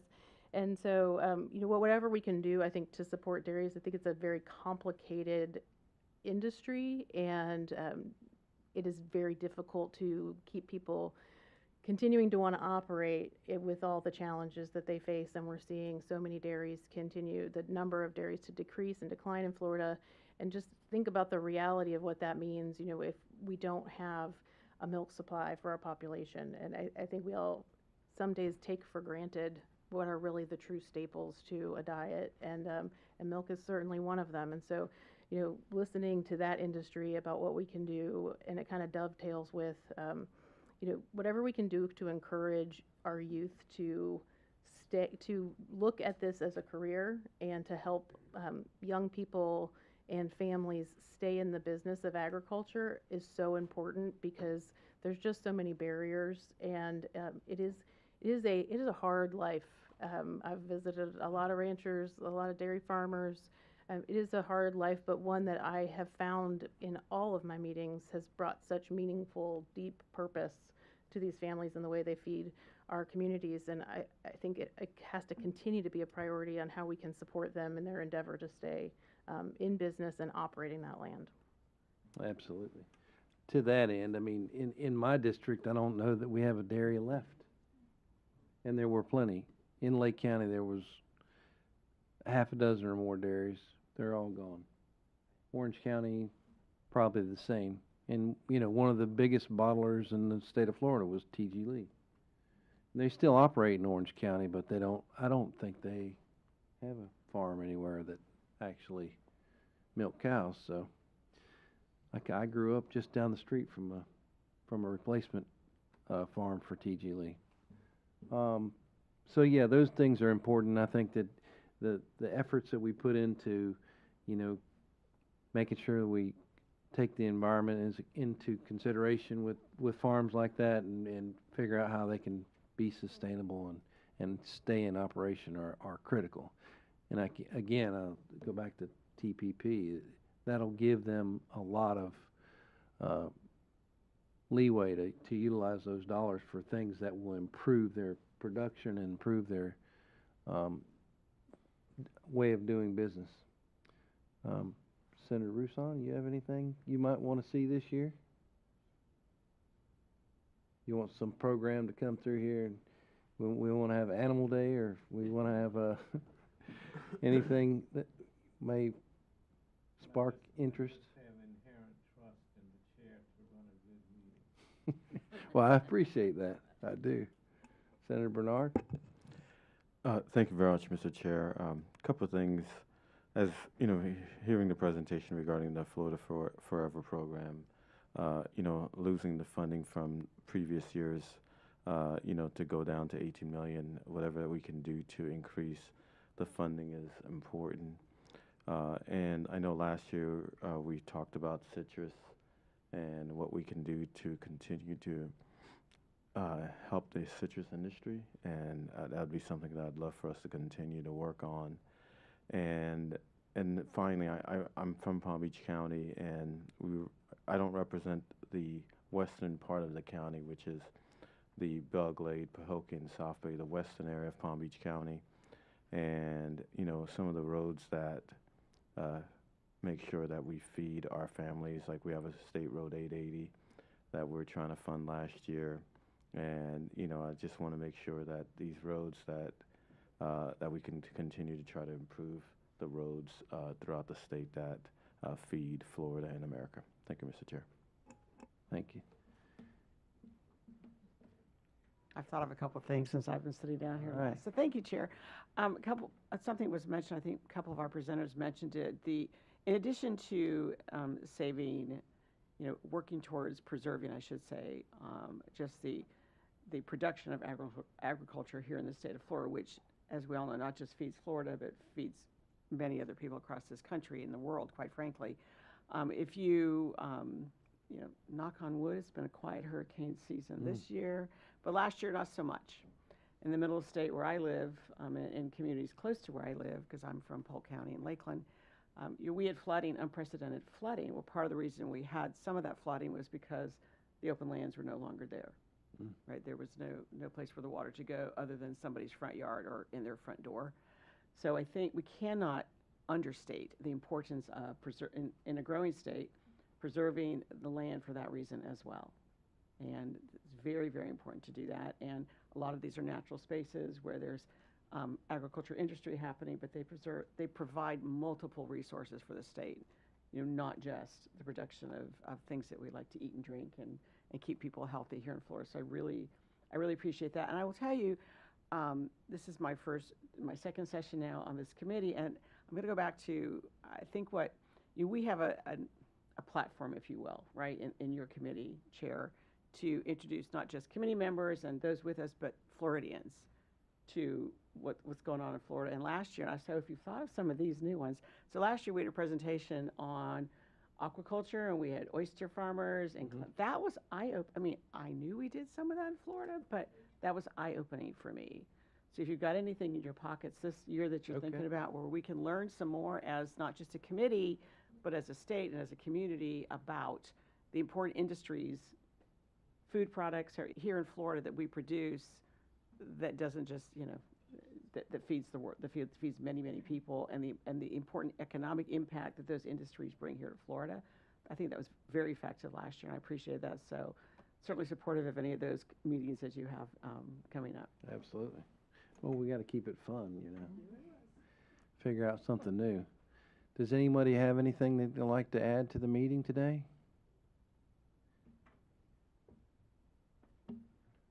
You have to fill out a card, but, you know, come on up. My name is Chris Doolin. I represent the small counties, and I wanted to thank you for the broad conversation today. Clearly, ag and environmental protection in our little counties and our agricultural rural areas is extremely important. And yes, Senator Grahl, we have heard about payment in lieu of taxes. I mean, there are things that our counties would like to have, but are probably not. Payment in lieu of taxes is an extremely important program. There are thousands, hundreds of thousands of acres that have been taken off the rolls. The question, and if we could dig into that, is there's an appropriation for $2.1 million for all of the payment in lieu of taxes. Whether or not the question is, does that take care of the obligation that was committed to? So as we look at that, that would be one thing. On the TPP, I appreciate what you've done there. We are working on something as it relates to the fiscally constrained. You're familiar with that, and I appreciate that. That's consistent. And the farm to market roads. I know Senator Albritton for years has talked about that. It's access. It's a strict access of improving farm to market. Solar farms, you know. I mean, I know it's complicated, and we took a run last year with Senator Bradley, and it's a complicated issue with property rights and sustainable electricity and ag and, you know, future quality. So I just didn't want to have, toward the end of the session, a situation said, Chris, why didn't you come talk to us about this? So I just kind of wanted to throw that out there, where we are intertwined with conservation, we're intertwined with the agriculture, and we have very, very poor counties. This payment in lieu of taxes, and I do appreciate you bringing that up. I'm pleased to see that the state says that they communicate with every county. I think we had one slip through the cracks. It may have been on them. I'm not prepared to say that it wasn't, but I'm going to talk to the folks, and we'll get that worked out. I'm sure it may well have been on the county side, but I wanted to thank you for the opportunity to speak to you this morning. Yep. Thank you, Chris. Senator Grahl? I do have some numbers from Glades County and just want to add perspective, because I know we always talk about money up here, and unless you really kind of know what the benchmark is, as provided from them, they said their annual assessment of properties in conservation assessed land value is just under 10 million, and the taxable value is about 4.5 million, and the tax exempt total is 5 million. So hearing all those numbers, know that they received less than $300,000 in the payment in lieu of taxes. So the differential is significant in terms of how we are helping these small counties when we take land off of the rolls. And so that's really where, when we're looking at the overall appropriation and funding of the program, there needs to be greater consideration given to kind of the impact of that locally. So it's a pretty big number in a county like Glades County. And there's a separate line item of payment in lieu of taxes in the appropriation bill. Okay? Thank you so much. Appreciate it. Yes, sir. Thanks for coming. Well, you know, in South Florida, you have different programs through the Water Management District about, you know, stacking or, you know, stormwater mitigation and some of those payments. Does any of that go into consideration for the county or the municipality? Does any of that money ever filter back to the counties? Do you know? Maybe we can ask that question. I think there's a lot of things going on in the state of Florida in general. And in my whole life, it's nice to see that more and more people are working together to find a common solution to the problems and the issues that are presented every day, because it's not getting easier. A farmer today is not jumping up and down for joy every day having to deal with issues. I deal with issues on my farm a lot, not as much as I used to, so I'm not a hands-on guy every day, but I still get the calls when the fires are lit and somebody's burning. So, you know, they never go away, and they're always changing. They're not the same every day. I mean, farmers have so many challenges that are, you know, you can't hardly write them down in a textbook because they're not the same from day to day. So I commend all those folks that are farming in the state of Florida today and trying to persevere and continue growing the food and fiber and things that we do in the state of Florida. So I'm happy to be the chairman. I'm happy that you all are on the committee this year again, and we'll see if we can't get some great things done. So with that, Senator Bernard moves we adjourn. See you next time.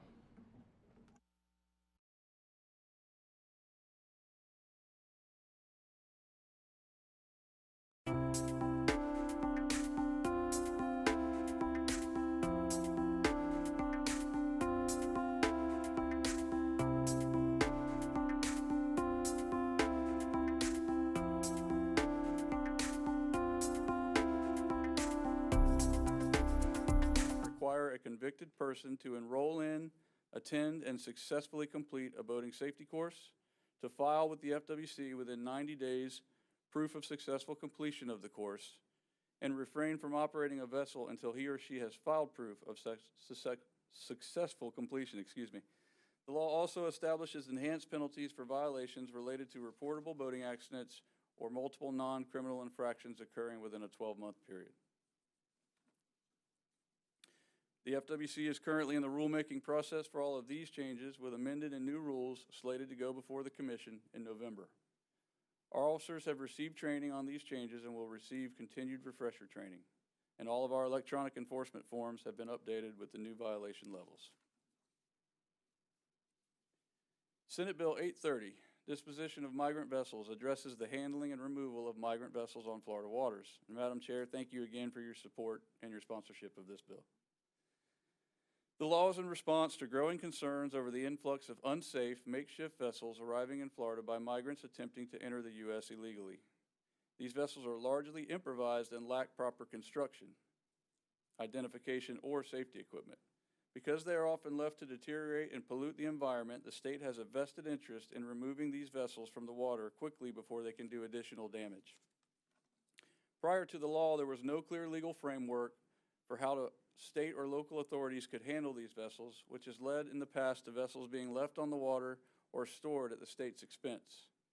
This law defines what a migrant vessel is, establishes a 5-day removal notice period, and authorizes law enforcement to remove and dispose of the vessel if not claimed. We've developed a decal to place on migrant vessels, trained our officers in the field on the new law, incorporated the new timeline into our emergency and migration response protocols, and are working closely with the Division of Emergency Management whenever we need to remove such vessels from Florida waters. The new stickers are being distributed to the field for use. House Bill 735, Water Access Facilities, enhances Florida's waterways by improving infrastructure and boating access locations and supports environmentally responsible marine operations through incentives and program recognition. The new law creates a DEP-administered Clean Marine Manufacturers Program, which can provide discounts for program participants on sovereign submerged land leases or waivers of extended term lease surcharges. It also expands grant programs to include the construction and maintenance of parking lots for boat ramps and boating access locations. Grant funding is available to be used for parking infrastructure, which is outlined in our grant guidelines, and we will continue to administer state and federal grant funding to ensure greater access to public waters and enable Florida to remain the fishing and boating capital of the world. Madam Chair, Madam Vice Chair, members of the committee, thank you again for your time. Again, I'm Bill Holcomb with FWC Boating and Waterways, and I'm happy now to take any of your questions. Thank you so much, Mr. Holcomb. Great presentation. Are there any questions? Okay. Yes, Senator Harrell, you're recognized. Thank you so very much, Mr. Chairman, Madam Chair, and thank you so much for your presentation. Very, very important. I want to just kind of talk a little bit more about the derelict vessel management and how we're doing that. Do we recoup anything in the way of fines or fees or anything in the way of payments from those that we can identify who the owner might be? And then how is, if we do, does that go to the counties if it's a fine, or does it come directly to FWC? Madam Chair. Recognized to go back and forth. Thank you. Thank you for the question, Senator. So after it's gone through the process and the boat has been removed, so it's funded either with grant funding or direct removal funding up front that's given to us through the legislature. After it's been through that process, the person responsible, the owner who's responsible for that DV, has to pay back the amount that was that the state gave the money for. If they do not pay back that money, then their right to register a vehicle or a vessel is taken away from them until they pay that money, until they pay the money back to the state. That would incorporate their driver's license as well as their boating license, or just their Just their boating right- license? Their boating. Yes, ma'am, License. just their right to register a vehicle or a vessel. Thank you. Yes, ma'am. Okay, thank you. Senator Smith, you're recognized for a question.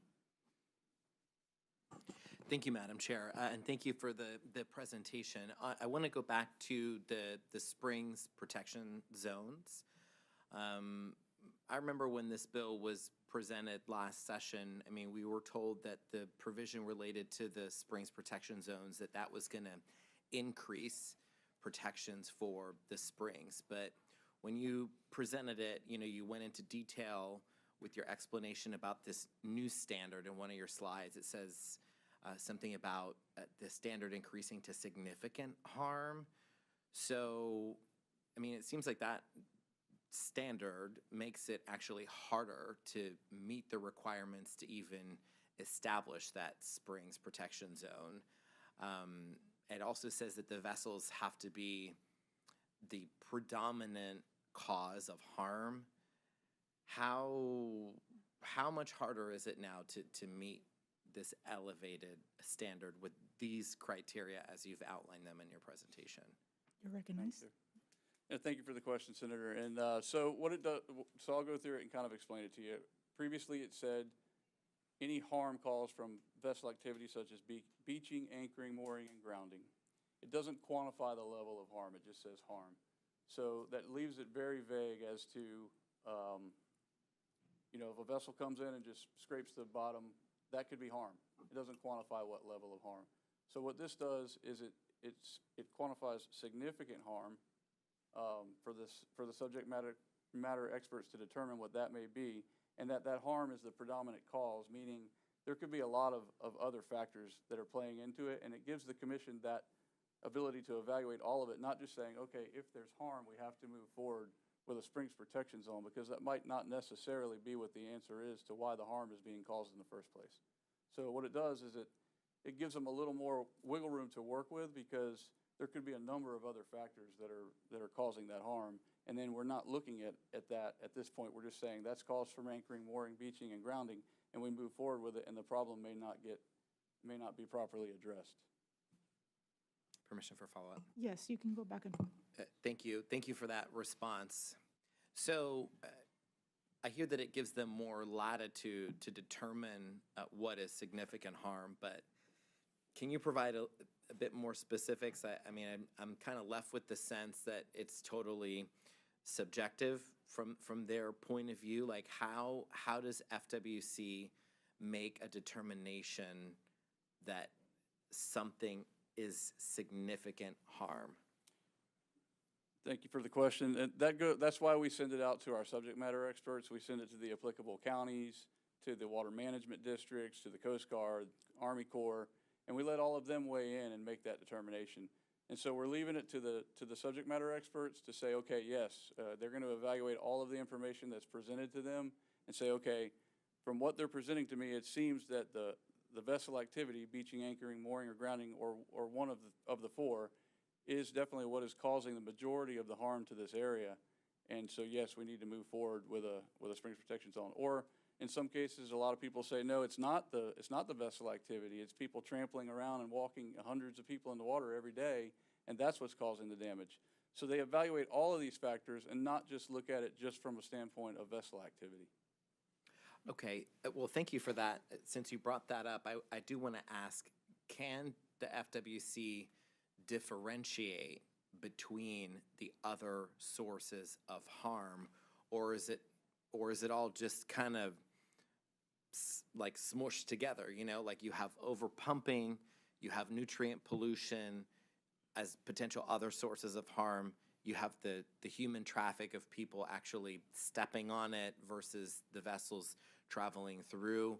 Are you able to actually differentiate what that source of harm is so that you can identify if the vessels themselves are creating that more significant harm or the predominant harm?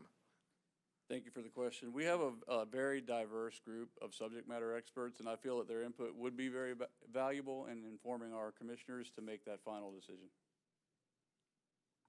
Okay, and I guess the last question I have is, has this new, what I would perceive to be certainly a higher standard of proving that significant harm, has that had any impact on any of the proposed springs protection zones of late?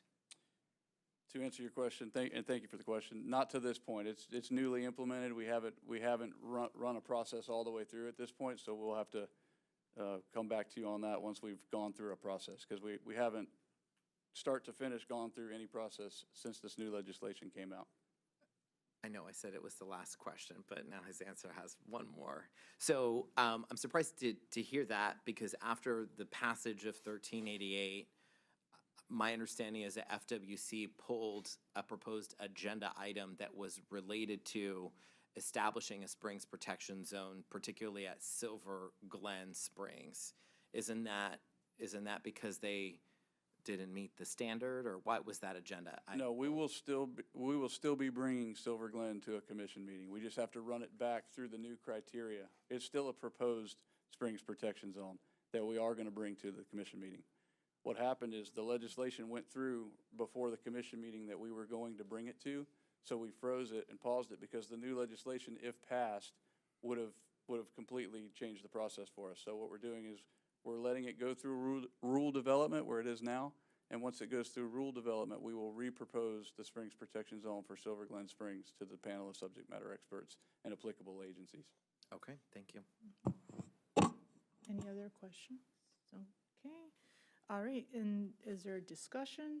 I think we've discussed everything. Okay, very good. Thank you so much for your informative presentation. Thank you, Madam Chair. All right, with that, our agenda is complete. Is there any other business before the committee? Okay, Senator Polsky moves we adjourn. Seeing no objection, motion is adopted. We are now adjourned. Thank you.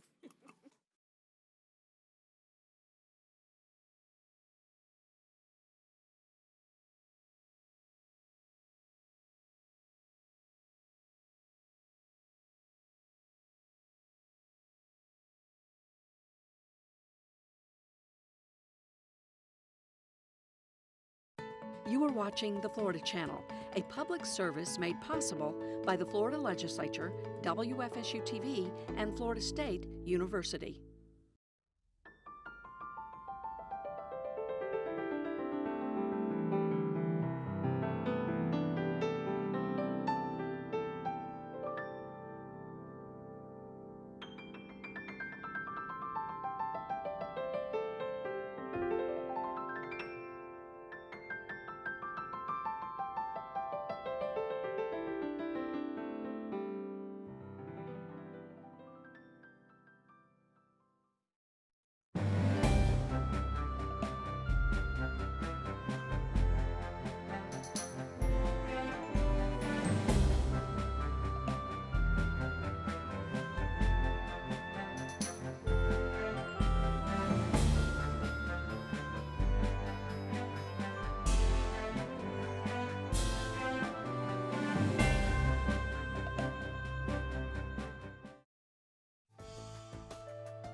Located near the Indian River in the county with the same name, the small community of Wabasso was founded in the early 1900s by workers, later landowners and entrepreneurs, of the agriculture and turpentine industries.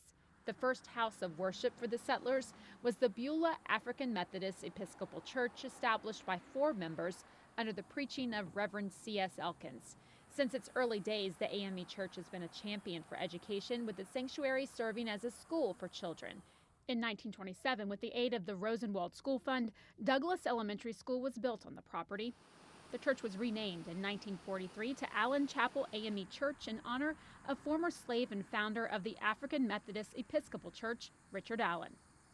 The current sanctuary was dedicated in 1957 and is the third to be built on the property. Throughout the years, the influence of Allen Chapel has extended beyond 4 walls to break racial barriers in its community, training those who would become educators, scholars, military personnel, business leaders, and civil rights activists. Florida's Historical Markers is a production of WFSU-TV and the Florida Channel. Florida's Historical Markers program recognizes people, places, and events of historical interest and is run by the Department of State's Division of Historical Resources.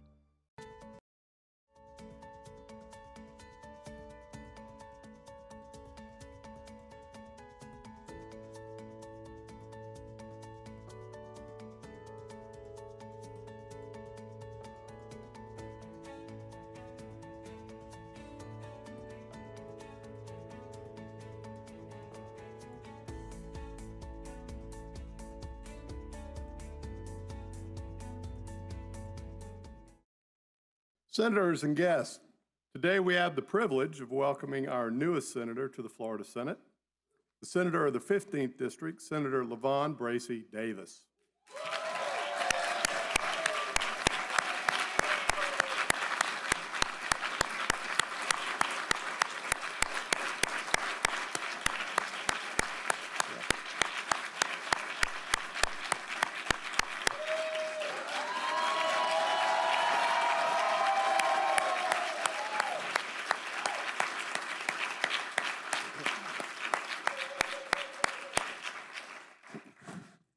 Wow, that's fantastic. That is fantastic. Welcome. Please rise for the opening prayer to be given this afternoon by... Keep you guessing. The opening prayer is going to be given this afternoon by Reverend Dr. Adrian Ray Lewis of Bethel Independent Free Methodist Church of Mount Dora. Reverend Davis is the husband of Senator Bracey Davis.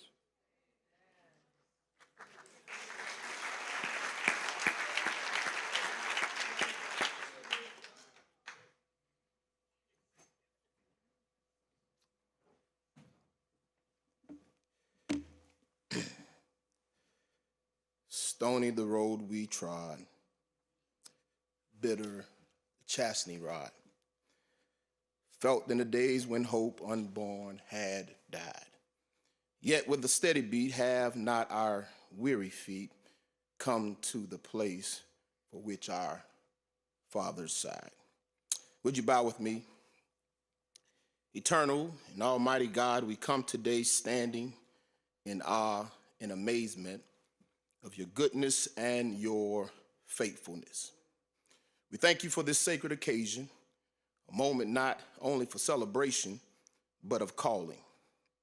You've guided your servant, LaVon Patrice Bracey Davis, to this place of purpose and public service. It is not by accident nor by coincidence that she stands in this chamber today, ready and willing to serve and to lead. For as you told the prophet Jeremiah, before I formed you in the womb, I knew you. Before you were born, I set you apart. And God, you've indeed set her apart for such a time as this. Again, Lord, we acknowledge that this moment did not come by accident, but by ordained assignment. For the dreams of her ancestors to the manifestation of her parents' prayers, this day stands as evidence of the labor of faithful mentors and the fruit of a loving family. You, O God, have ordered every step that brought her to this place and this purpose. Now, God, as she takes her oath, may she do so with clean hands and a pure heart. Endow her with wisdom greater than politics, compassion that transcends partisanship, and courage that stands firm in the face of injustice. Let her voice echo with integrity, and let her service be marked by humility. Bless every decision she makes, every bill she supports, and every life she touches. Surround her with those who speak truth, seek peace, and pursue what is right in your sight. And dear Lord, bless all who share in this weight and the wonder of this calling. Bless every colleague, every co-laborer, every senator. Cover these halls with your spirit. Send down a revival. Promote your unity, ignite peace and harmony, and endow each member with grace sufficient for the work ahead. Let this chamber be filled not with division, but with purpose. Not with self-interest, but with service. And may your presence be felt in every debate, every vote, and every act of leadership that shapes and impacts the lives of your people. Lord, we honor you for this moment. We thank you for our Senator, LaVon Patrice Bracey Davis, a servant who is ready, willing, and devoted to the call you've placed upon her life. Strengthen her hands for the work ahead, steady her heart for the challenges to come, and let her light continue to shine as a beacon of hope, justice, and integrity. Consecrate her now to thy service by the powers of grace divine. Let her soul look up with steadfast hope, and her will be lost in thine. In the mighty, matchless name of the Most High we pray. And all those who love the Lord said, amen. Amen. Ooh. Ooh.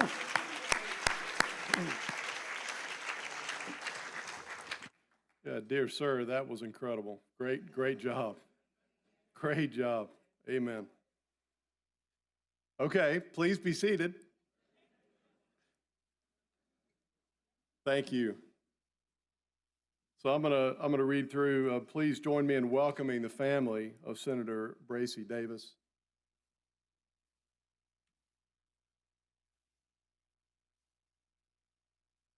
Okay, excuse me. We're going to do the Pledge of Allegiance. So if you would, please stand. And that's going to be led by Leader Berman from her desk. Please join me. I pledge allegiance To the flag of the United States of America and to the republic for which it stands, one nation, under God, indivisible, with liberty and justice for all. God bless America. Yes, please. Thank you. So now I am going to introduce Senator Bracey Davis's family. So if you would, as I move through the list, please hold your applause till we get all of them read. To her husband, of course, Reverend Dr. Adrian Davis, her mother, Dr. LaVon Wright Bracey, and her stepdaughter, Deidra Davis, right? Close? Hope so. Hello. Welcome. Welcome.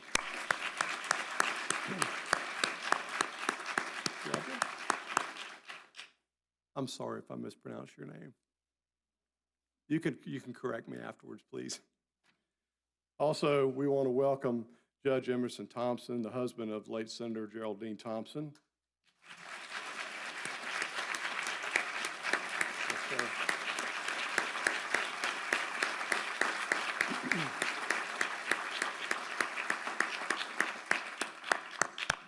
And Louise Thomas, the daughter of late Senator Geraldine Thompson.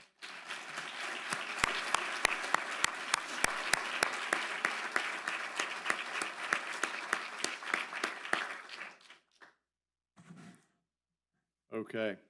Madam Secretary, please read the certificate of election from the Secretary of State.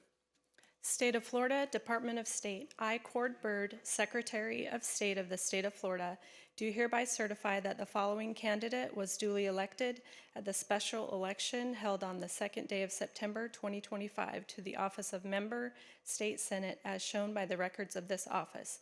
Senate District 15, LaVon Bracey Davis. Given under my hand and the Great Seal of the State of Florida at Tallahassee, the capital, this 16th day of September 2025. Signed, Cord Bird, Secretary of State. The reading of the certificate, Mr. President. Thank you, ma'am. We'll now proceed to the oath of office. Senator Bracey Davis and family, will you please approach the front of the chamber? The oath of office will be administered by Judge Emerson Thompson.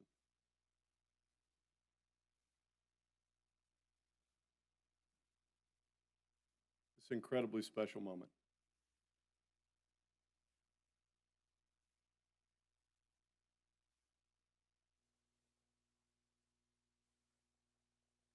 Please place your left hand on the Bible, raise your right hand, and repeat after me.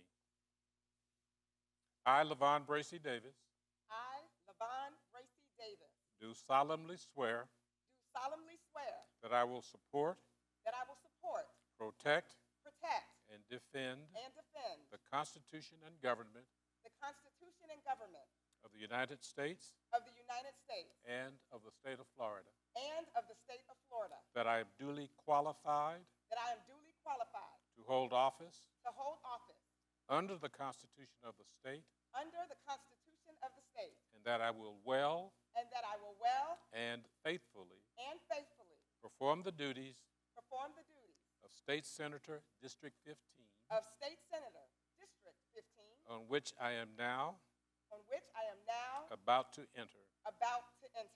So help me God. So help me God. Congratulations.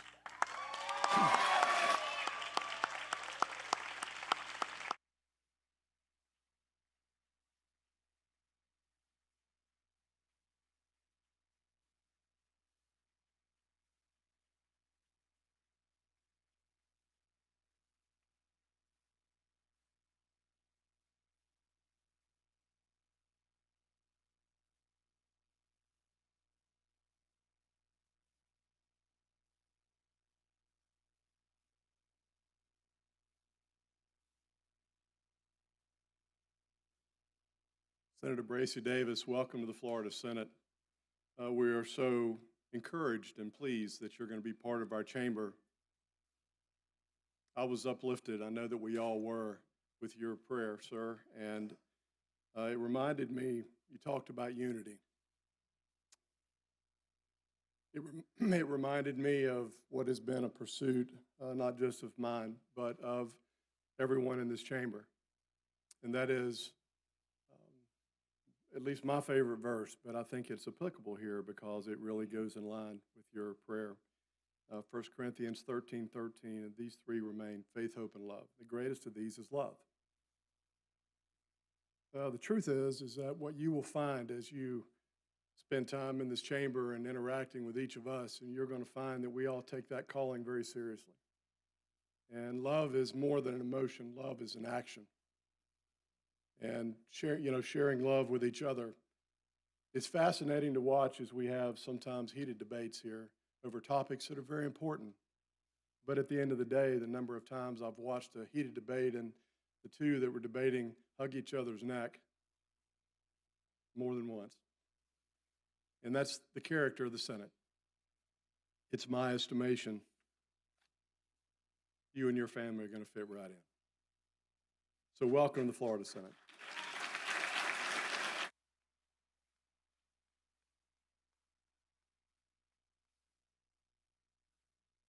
Okay, Senator from the 1st District, Senator Gates, you are recognized. Thank you, Mr. President. You remind us always that the Senate is a family. We've just welcomed a new member of our family. The Senate was saddened in these last few days by hearing of the untimely passing of LaDesiree Giles Smith, who was wife of our former Democratic leader, Senator Chris Smith. Those of you who know her know that Desiree was a beautiful, kind, brilliant woman, and also a highly effective civic leader in her own right. So, Mr. President, I ask your permission that the Senate would rise for a moment of silence in memory of LaDesiree Giles Smith. Yes, sir. Senators and guests, please stand at a moment of silence for Ms. Giles Smith.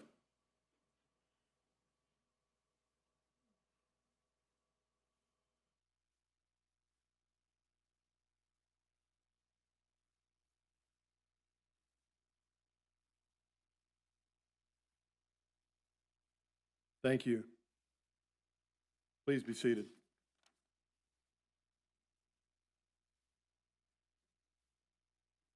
Exciting day. So this concludes the swearing-in ceremony. Thank you, senators and guests, for joining us today. Friends and family, please join us in the Senators Lounge right here behind us for dessert and coffee to congratulate Senator Bracy Davis. Thank you. I guess we stand adjourned.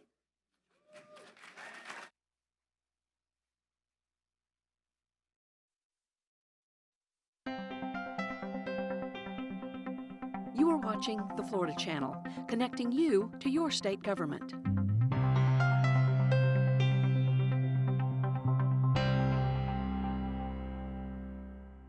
Fire TV users, have you installed the newest way to watch TFC yet? Now's a great time.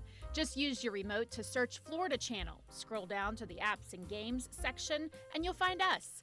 The Florida Channel app on Fire TV is a great way to keep up with what's going on in Tallahassee and elsewhere, so see for yourself. The Florida Channel, connecting Florida.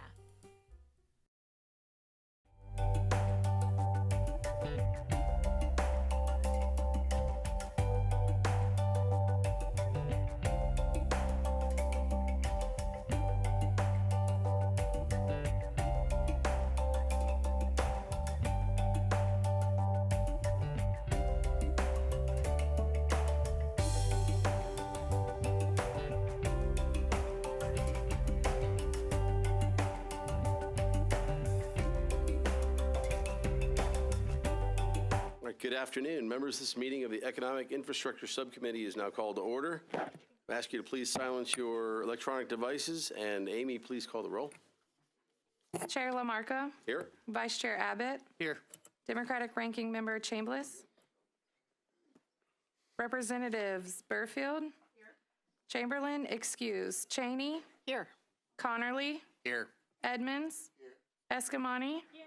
Franklin. Griffiths. Here. Persons Mullica. Here. Redondo. Here. Skidmore. Here. Smith. Here. Tremont. Here. Yarkowski. Here. A quorum is present. Thank you. Let the record reflect that a quorum is present. And members, it is a new year, but the same two-year cycle. So I want to give you good news that we still have our policy chief, Cochran Keating, here. Lydia Baldry is our committee attorney. Amy Marks and Kimberly Young are administrative support staff. So should you have any questions, they are more than capable and able to answer those questions.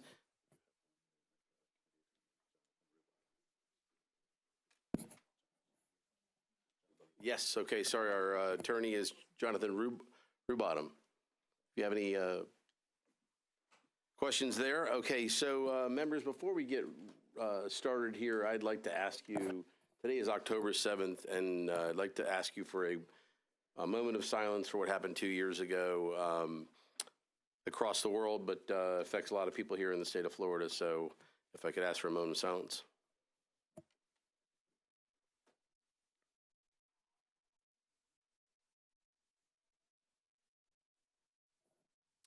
Thank you.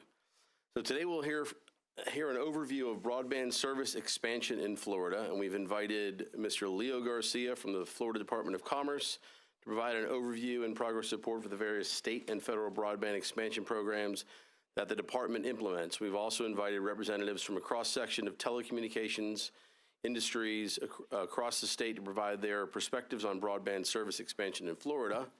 We have, as I mentioned, Leo Garcia from the Florida Department of Commerce. We have Mr. Charlie Dudley from the Florida Internet and Television. We have Casey Reed from AT&T and Albert Kaminsky from Charter Communications. We did put a call into Starlink, but did not get a response back. So we're gonna, I guess, Mr. Sharkey. Okay. They're listening. Turn your Twitter off or your X. So we'll get started, and Leo, the floor is yours.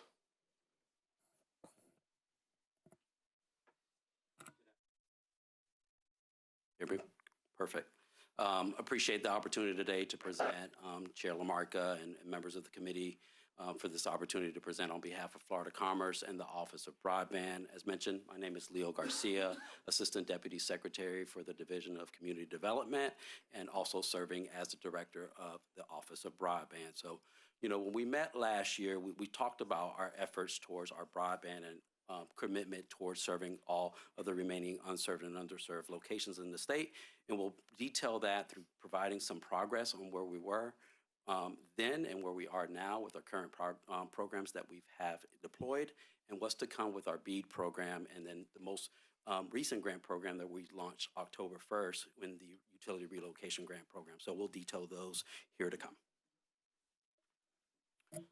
So to kick things off, as mentioned, we're currently overseeing 6 grant programs listed here, and I'll detail those in more respect as we move towards the presentation. So to kick things off, the Broadband Opportunity Grant Program was our first program, and it was an infrastructure investment program where we're providing funding for infrastructure throughout the state.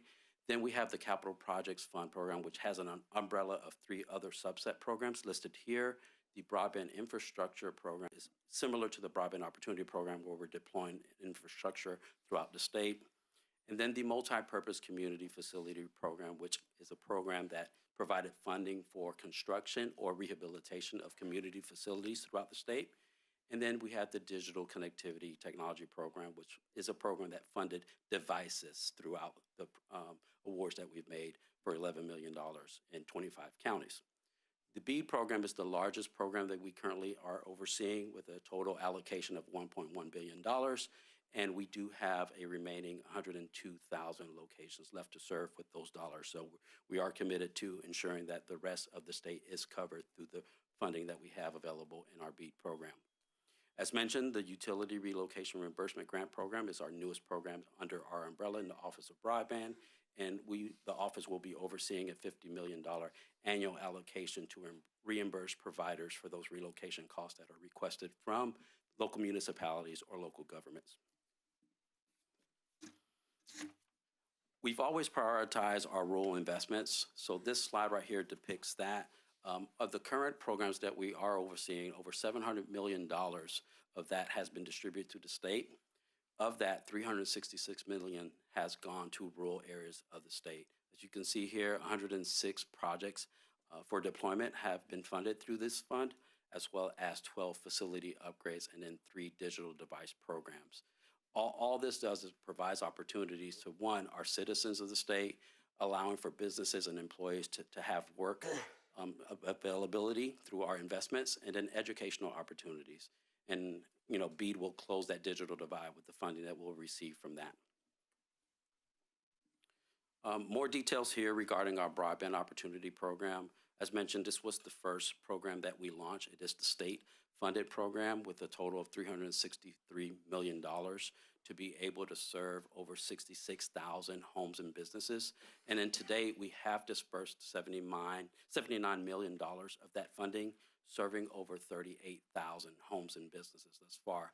I'd like to draw your attention to the figure on the right, where it does highlight why we continue to prioritize our rural areas of opportunity. As you can see, 59 of those 137 projects have gone to rural areas of opportunity or small cities, totaling over $168 million. Again, our commitment to those areas of the state will always continue to be a priority for us. The Broadband Infrastructure Program is, again, another deployment program where it falls under our Capital Projects Fund umbrella. To date, we've dispersed over $28 million of the $248 that we have funded thus far. Again, while the numbers may seem minuscule to what we have available and what we've already provided in funding, we do expect those numbers to ramp up here in the next few quarters. As you can see, over 1,200 locations have been already connected through this fund, homes and businesses that now have access to broadband reliable service, and over 1,300 miles of fiber has been laid. The multi-purpose community facility, again, this is one that, you know, is dear to the heart when we're talking about providing an opportunity for those communities that don't have the ability to even have a place for folks to get connected. As you can see here, we've awarded $86 million over 29 projects in 17 counties throughout the state, and then highlighting that with the rural projects that, you know, equate to close to $38 million in multi-purpose community facilities. And then digital connectivity program, again, this goes hand in hand with the investments that we've made with our multi-purpose community facility program, where we are providing digital devices or loan programs to those communities that do not have the ability to access the internet, whether they have a device or not. So far today, we've distributed over 3,500 devices within this program. As you can see, our funding that was awarded for that was $11.5 million, and we're very excited about that program as well. One of the big accomplishments that we've had since we last met is the creation of our interactive state awards tracker. This is an app that's available on our website now. Our internal GIS folks within our Office of Broadband have worked tirelessly to get, transparency in the forefront. I think last time we spoke, one of the things you all asked is how can I access where my house district or where my community is receiving these funds? So we've created this application for anyone to visit and see and drill down to the specifics of where the funding has gone and how much of the project has progressed. So it's something I encourage you all to visit, and it can be seen on our website or linked on the bottom here for easy access. And one of the things I like to highlight, it does have filters where you can specifically look at your house districts if you're interested in looking at it from that perspective, or county level. And as you zoom in, the table on the right does adjust based on, the geography that you've chosen. So regarding the BEAD program, this caused a little of a stir throughout the nation and the territories that did receive BEAD funding. June 6th, the restructuring notice that came out allowed us to have to pivot a bit when it came to launching our program. Last time we spoke we had a deployment aspect to the BEAD program and the non-deployment aspect to the BEAD program. That kind of halted our efforts towards the non-deployment when this restructuring policy came out. One of the things that the NTIA did emphasize that they wanted to do was try to expedite the deployment aspect of the BEAD program. And understandably so, it was a lot of hurdles that needed to be crossed, and now it provided us with being able to finish out those deployment efforts through this restructuring policy. And one of the things that led to that pause in the workforce was this restructuring policy, but we'll speak to that in a bit. We did share with the NTIA our commitment to continuing to use those non-deployment activities with the funding that we will have remaining from the BEAD program, and we'll follow up with those discussions after the final proposals for all of the states and territories are approved, and their expectations for that is within the next 90 days. So just to highlight kind of the efforts of the benefit of the bargain round, where they asked us to go out and do a competitive bid for the remaining eligible locations. As you can see here, we ran our application window for a period of 21 days from July 14th to August 4th. We had 102 eligible locations to serve through that funding. We had over 28 total applicants. Over 1,000 applications were received and reviewed, totaling over $1 billion in subsidy requests. Through continued negotiations, through post-award and kind of what we were doing to evaluate the applications received, we did end up with an average cost per location of $2,838. When we're talking about on an average level, the state of Florida is sitting as a top 10 in lowest cost per eligible location. So it's something we're really excited about. As you can see, $291 million in subsidy requests amongst the providers that have been provisionally awarded. When compared, those dollars are sitting at a 75% total savings in respect to the total allocations that we receive for the BEAD program, which is the $1.16 billion. One of the things we're really proud of in the partnerships that we've grown with our providers, as you can see, is 59% of the program's funding was provided as match. That equals to $410 million. So something that we know that we have the commitment from our providers that we're working with, and very proud of that. All of the project areas that we did have for bid at least received one.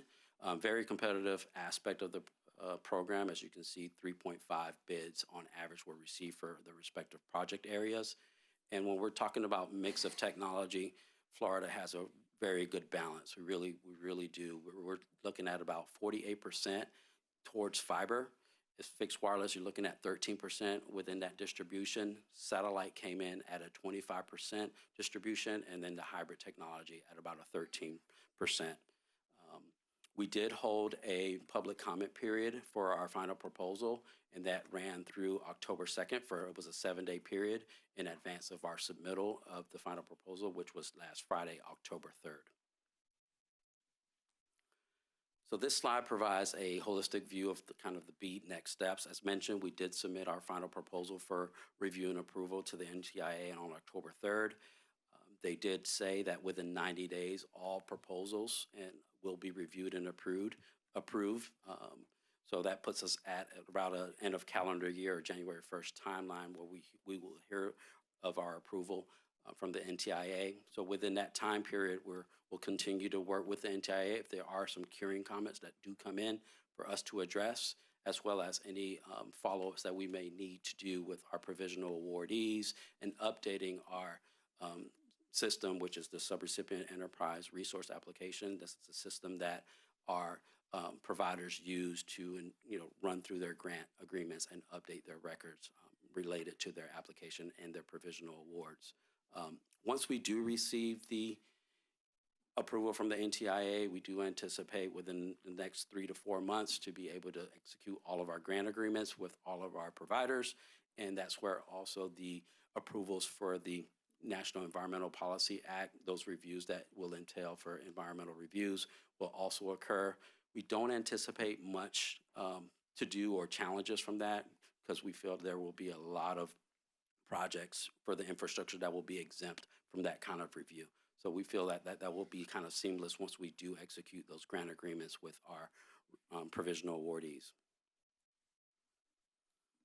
So here on this slide, similarly to the state award tracker, we do have this map available as well for our BEAD provisional awards.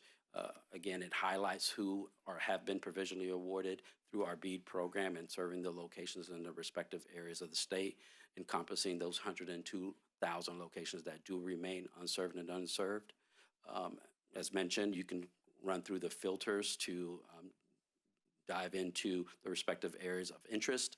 And it drills down to where it also shows the subsidy amount requested by the provisional awardee, as well as the match dollars that they are committing. And lastly, we have the Utility Relocation Grant Program. As mentioned, this was the most recent grant program that just recently launched October 1st, and is designed to reimburse the communication service providers for infrastructure relocation requests that may be made through local municipalities or local governments. It is funded through the local communication service tax. The department will oversee a $50 million annual distribution that will come in monthly installments that will be overseen through our office here, the Office of Broadband. One thing to highlight is that those grant program payments are subject to legislative appropriation, so we continue to ask for your support in that, and the funding that will be reimbursed to those providers is just subject to what will be available to us. So as mentioned, it did recently launch. We're currently working on now our traditional rulemaking efforts, because it did implement our emergency rulemaking, and that has been initiated and filed within the FAR. We are finalizing our online submission portal, but we're currently already accepting applications via email in the meantime. With that, I'll open it up to questions, Chair. Thank you, Mr. Garcia. I'll open it up for questions. I have one first. The utility relocation, can you describe what that is? Is that typically, is that lines? Is that other infrastructure? Yes, sir. So typically what we're processing is for those eligible within Chapter 202, which would be for us, the internet service provider. So if there is a local municipality or local government that would ask one of the providers in their respective municipality to relocate, whether it's underground infrastructure or overhead infrastructure, that's what we will be processing to reimburse them for their costs. But the only costs that are be eligible for reimbursement will be those that for projects that are completed on or after October 1st. Okay. Question from our Vice Chair, Mr. Abbott. Thank you, Mr. Chair. What kind of time frame? What's our completion date? So the completion date for the BEAD program, once we do execute our grant agreements, we have a 4-year performance period for all technology with the exception of satellite. The NTIA has given them up to a 10-year performance period. So we're hopeful that we will be able to expedite their performance period for those 25% of our funding that will be going to satellites. You, Representative Franklin. Thanks so much, Mr. Chair, and thanks for this presentation. Thanks for all the work that you do. It's very important. I can remember going through my district a few years ago and talking to young kids who have access to technology, access to high-speed internet. As you know, homework happens at home. And so thanks for what you do. And even local folks here like Comcast and AT&T have made investments in my district for devices and things like that too. So thanks for what you do. My first question's around how are you handling deployment in rural areas? Are you finding any gaps with the deployment? Thank you. We're, one of the things that we can say is our commitment and partnership with our providers that are providing services in the rural areas has been nothing but outstanding. We continue to hear from them that they are getting the support they need, that when there are some challenges, we do jump in and help them if there is permitting issues or things of that nature that may be delaying those efforts in those communities, then we provide that support as needed. But right now, we're on pace to ensure that the programs that we are currently overseeing and have awarded will meet the 2026 completion date, and we're pushing towards that. Recognize. And thanks. Just one more follow-up, and thanks for that answer. My next question is around some of the local technology planning teams. I know in GATS you have a really robust and energetic ones. Just my curiosity around how does that engagement work? Are you able to work with them? Do you engage as you're trying to deploy and everything else? Thank you, Chair. One of the things we're very proud of is that LTPT engagement. It really is, because we know that they're the boots on the ground. They're the ones that know what's going on in their communities and can provide us that direct feedback into if there is a need for us to communicate with the providers that we're working with in that area, or tell us what the needs are of the community. So throughout the state, they're very engaged. There are some more than others, and then we use those as a potential, brace for them to be able to build those relationships amongst each other, where we are holding monthly calls, just LTPT calls, where they can all kind of feedback, provide ideas, and share kind of the successes that occurs in one area or the other. So something that we're really proud of. Okay, I have Representative Chambliss, then Representative Connerly. Thank you, Mr. Chair. If I could, can I get a cheat sheet on this? The top 3 areas that we still have to work on. Could you just let us know what those are? Yeah, just to highlight, understanding that we will be kicking off our BEAD program here soon. So one of the things that we're going to ask our providers as they work to build those remaining 102,000 locations, along with what we currently have already in store with the Broadband Opportunity Program and Capital Projects Fund, is to come to us directly. Don't wait just because you've been working with a municipality or any other challenges that you may be encountering. Come to us early so we can jump on, whatever it may be that's delaying the project from continuing and finalizing. So if there's one thing that I can highlight as the challenges or thing that we need to work on is maybe early communication, so it won't be delayed in terms of the project completion timeframe. And if there are efforts that maybe our representation here and the committee can help us with, is just that. If there is a need for support in your local communities where there may be folks that are wearing multiple hats and delaying the process for clearing permits out, that's something that we're also looking to potentially fund through our program. Follow-up? Sure, go ahead. Are you seeing that some of these rural communities many times have being much more understaffed and having less experienced staff than, say, like urban Miami? Are you coming across any obstacles there to where that's a part of the delay, or do you think that everything's adequate as far as the administration in the rural communities? Sure. You recognize. Well, we know that it's not perfect, but one thing I like to highlight is that we feel like the rural communities have what they, need in terms of their commitment. Where we're there, we're talking to them, we're leveraging our LTPTs because a lot of the LTPTs are involved in those processes. So we have the kind of a direct line there. Oddly enough, the bigger cities are the ones that we're sometimes having difficulties with getting things through. So it's just finding the right person that we know that is the direct line to getting permits approved, or understanding where permits lie or what is the holdup. And it's most of the time it's the larger municipalities. It's just finding that person that we know that this permit is sitting with. Thank you. Rep. Connolly? Thank you. You presented information on 4 different programs. The utility relocation reimbursement grant program you said was funded by the local communication tax services tax. Can you maybe explain the other 3 programs, the source of funding? Yes, thank you, Chair.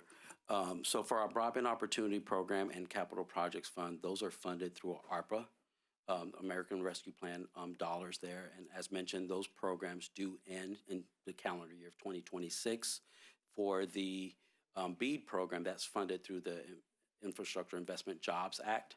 So that's funded through that component there. Okay. Thank you for your time. And now up we have Mr. Charlie Dudley from Florida Internet and Television. Mr. Dudley, you're recognized. Whatever you prefer.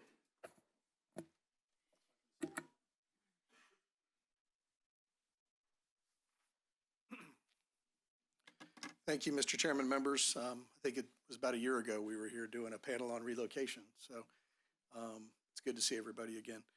My name is Charlie Dudley. I serve as the General Counsel to the Florida Internet and Television Association. That includes members like Comcast, Cox, Breezeline, and Mediacom that provide service across the state of Florida.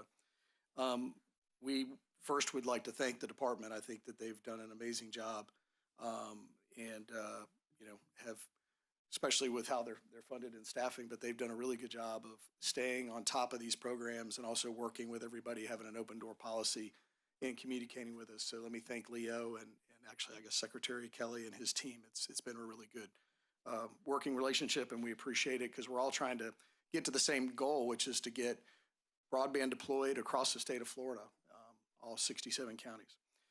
To that end, our members have been very successful in working with the department. The totals I have for the two Broadband Opportunity Program funds, the Capital Projects Fund and the BEAD Fund, and again, the BEAD funding has been preliminary. It has to be approved. Totals about $775 million of work that's got to be done. And that's basically about a 50-50 match between private capital coming in from the companies themselves as well as the dollars that Representative Connerly just asked Leo to walk you guys through. The one question I think, Representative Abbott, you had about the timing, while the BEAD timing is going to be dependent on when the feds approve the program and everyone goes to contract, there is a 4-year ramp for the BEAD deployment, but that's about a little over half of the money we're talking about. The other dollars that have been previously awarded have to be done by the end of next year. So we're really within about, 14 months of having about half of that work done. And my members are somewhere around 50% done already with the Broadband Opportunity Program 1 and 2 and the Capital Projects Fund. So I think people are making good progress. Representative Gallup, you asked about rural areas. There is an educational component sometimes because there hasn't been as much of this work going on in those areas, maybe historically. And so they're starting to see providers for the first time requesting permits. And so we've tried to work with the Florida Association of Counties, which we appreciate very much. They provided us several different forums at their meetings where we've been able to help educate managers as well as elected officials on the fact that there's a 60-day shot clock under Florida law, the fact that there's certain parameters under which they operate their permitting department. We're trying to do that in a cooperative way. We have found that these rural counties and areas are very excited about the prospects of getting broadband access to their businesses, to the individual citizens and residents. It's very important to their future. It's very important to them retaining Floridians who otherwise may move out of those areas, economic development, accessing government programs, the list goes on and on. I think we all know the value of it. So we've really appreciated the partnership of FAC as well as those rural counties. There are problems sometimes in more urban areas that maybe you wouldn't think there would be.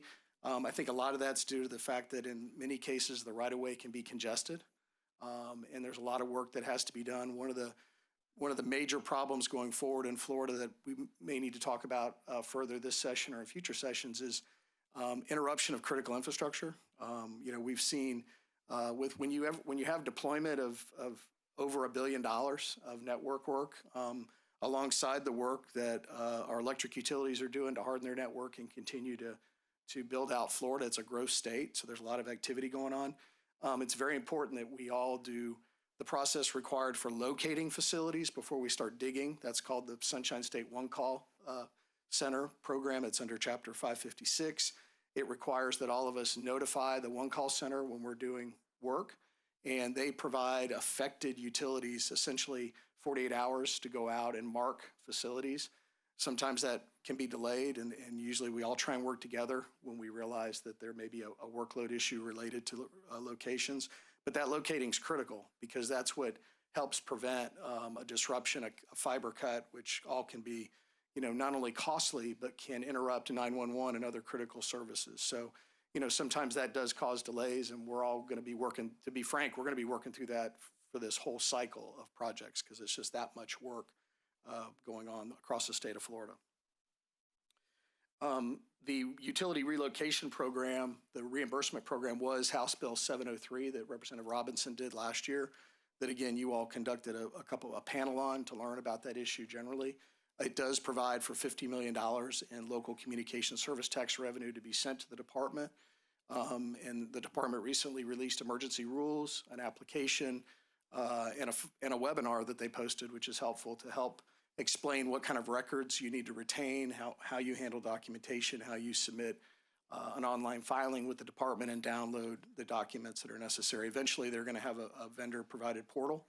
I think that'll be more interactive. That'll be very helpful in that, and we'll be working with the department on implementation to provide them, advice, how interactive it is, how user-friendly it is, so that they can get the information that the law requires for us to be reimbursed and for us to be timely reimbursed for that work, because it will be a reimbursement program. It's not on the front end. In that same bill, by the way, DOT has a 50% reimbursement program, and we're working with them on what the procedures will be for that. That's for facilities that have to be relocated in a state right-of-way. And the only eligible facilities are those that are 7 years or younger in terms of when they were installed in the right-of-way. So we're still working on that process as well. We'll be happy to keep you all informed as we work through both of those programs. Let me just check my notes. So, what are the keys to deployment? Well, we've talked about some of them, right? It's timely permitting. It's great to have a shot clock under law. It's another thing when you're sending someone into a permitting department in a rural or urban county and they're processing multiple permits on a weekly basis. Obviously, there's a human factor there, and we want to make sure that we have a working relationship, again, with our local government partners. It's very critical that we try and stay coordinated. Their citizens want these services, so it's to everyone's advantage to work together and try and get that done. Obviously, for the first 3 programs, as I mentioned, we're on a deadline for the end of the next calendar year. Again, my members are about halfway through, which is good, but there's still a lot of work that's got to be done out there, and it's got to be done in a relative hurry. We've been lucky so far this year not to have to divert resources for hurricane response yet. But obviously, when you're in the state of Florida, you have to be ready to deal with natural disasters, which, as you all know, we generally bring all hands on deck into a given area that's been impacted. And so, again, thank goodness we haven't had to do that recently. We're also working with our electric utilities on pole attachments, on pole replacements, on following their hardening efforts as well as we're doing these projects, so we can try and achieve economies of scale on our end about where we're doing work and trying to stay consistent and coordinated with them. They've always been good partners to work with. So there's a lot of coordination between public and private entities to get all this done. Mr. Chairman, I appreciate the opportunity, always available to the committee to answer any questions, and hope if you have questions from your constituents, you'll contact us so we can try and get you the best information available. Appreciate the committee's time. I appreciate the work the committee's been doing in this particular area of policy. I think we've continued to move the ball forward, and I think over time we're going to end up having ubiquitous broadband deployed. And in the case of my members, it's a gig speed, so it's going to be state-of-the-art network. So again, Mr. Chairman, thank you. Thank you, Mr. Dudley. Questions from the committee? Everybody's got high-speed access. That's good. Thank you very much for your time. Next up, we have Mr. Casey Reed from AT&T. Mr. Reed, you are recognized to boggle our minds. Perfect. Thank you, Mr. Chairman, Committee. Casey Reed, Vice President of Government Affairs and Policy for AT&T. I want to join Charlie in thanking the Office of Broadband and Commerce for the program they've run. We've been involved with the grant program since their inception, working with both the LTPTs, the Department of Commerce, and Broadband, and just really appreciate all the efforts they've put into making a smooth process, especially in the last round of BEAD. To date, AT&T has been awarded 12 grants through the CPF and BEAD programs in 16 counties. We have nearly 7,000 preliminary awards, 7,000 locations in preliminary awards for around $90 million, including subsidy and match. We have 2 counties we're working on in the CPF program with about $25 million subsidy and match. That's another 3,000 locations. The CPF award, as Charlie noted, we're on schedule to complete that in October of 2026. And I wanted to contrast those numbers just a little bit with what we're doing on the private investment side as well. Since COVID highlighted the importance of broadband, AT&T has spent nearly $5.5 billion in Florida on infrastructure. In that time, we've expanded fiber to more than 1 million locations in the state. Today, AT&T fiber is available in Florida in more than 2.6 million locations. Those numbers don't even include AT&T's Gigapower investment, as well as our acquisition of Prime Fiber and Lubin's fiber footprint, which should close in first quarter 2026. To date, our Gigapower program has already expanded to 30,000 locations in the Orlando area, in addition to what we're working on with the office. There's a few closing items I want to touch on. I won't try and cover a lot of what Charlie did, but he did highlight that, while the focus of the programs are rural Florida and rural broadband, Florida doesn't just have a rural broadband problem. With the amount of people moving to Florida, capacity issues in urban areas is a concern as well, and we continue to deploy in Miami, Orlando, Jacksonville, the Panhandle as well. Florida also is is still in the minority of states that charge a sales tax on broadband infrastructure and equipment. I believe it's at 14 states currently that do that. So we would like to discuss that in the future. Another issue Charlie noted on was the permitting and timely locates of facilities. We understand the concerns many local jurisdictions have with protecting the infrastructure in the ground, especially their water and sewage. To that end, the Association of Counties hosted Charter, myself, and Charlie at their annual meeting where we were able to discuss with the county administrators how we can partner in moving that forward, ensuring that we protect and do work in a responsible manner, but also keep a steady pace of deployment so that we can get their constituents and your constituents the high-speed internet access that they demand. I applaud the legislature last year for the language in the tax package, which prioritized local CST dollars for the timely approval of communications permits in the right-of-way. There is the issue Charlie mentioned about small rural counties that are physically constrained. They may not even charge a local CST, so any effort you can do to assist them in making sure they have the personnel to get these permits going would be welcome. I'm sure they would appreciate it, so would we.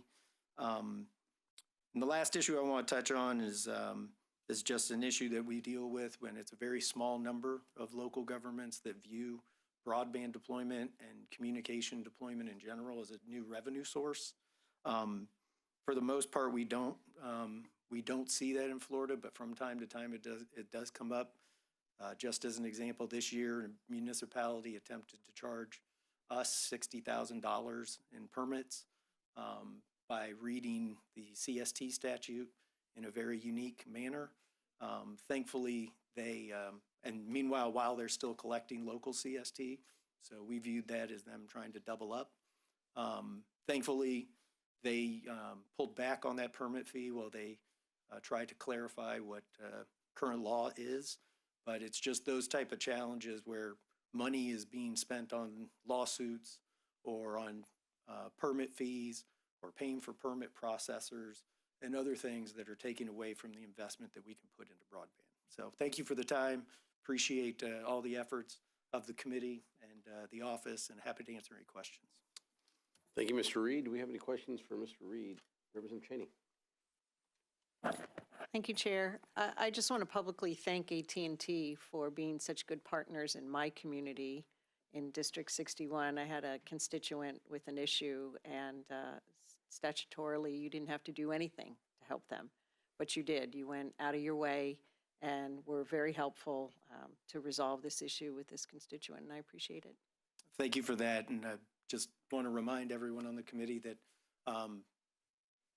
despite what laws say or what we can do or not do, we view our partnership with local governments as the underpinning of how we can get that done. We're not going to be able to do anything without their support and their help, and so if those issues arise, don't hesitate to reach out to us. Thank you. Anyone else? I'd like to offer my thanks to both the AT&T folks, Xfinity, Comcast, any other folks that serve our area. Typically have questions from constituents and sometimes constituents that live in my house, and really appreciate the help. And with regard to the permit issue, Mr. Reed, I would suggest anytime something like that happens, obviously it can get into a legal issue, but we know that we have the law in the books that basically says that building departments, municipal building departments, can collect fees to basically run that building department and not necessarily run the rest of their government. So if there are any issues, we'd love to hear them up here. Thank you. Okay, and now we have Mr. Albert Kaminsky from Charter Communications. You're recognized, sir.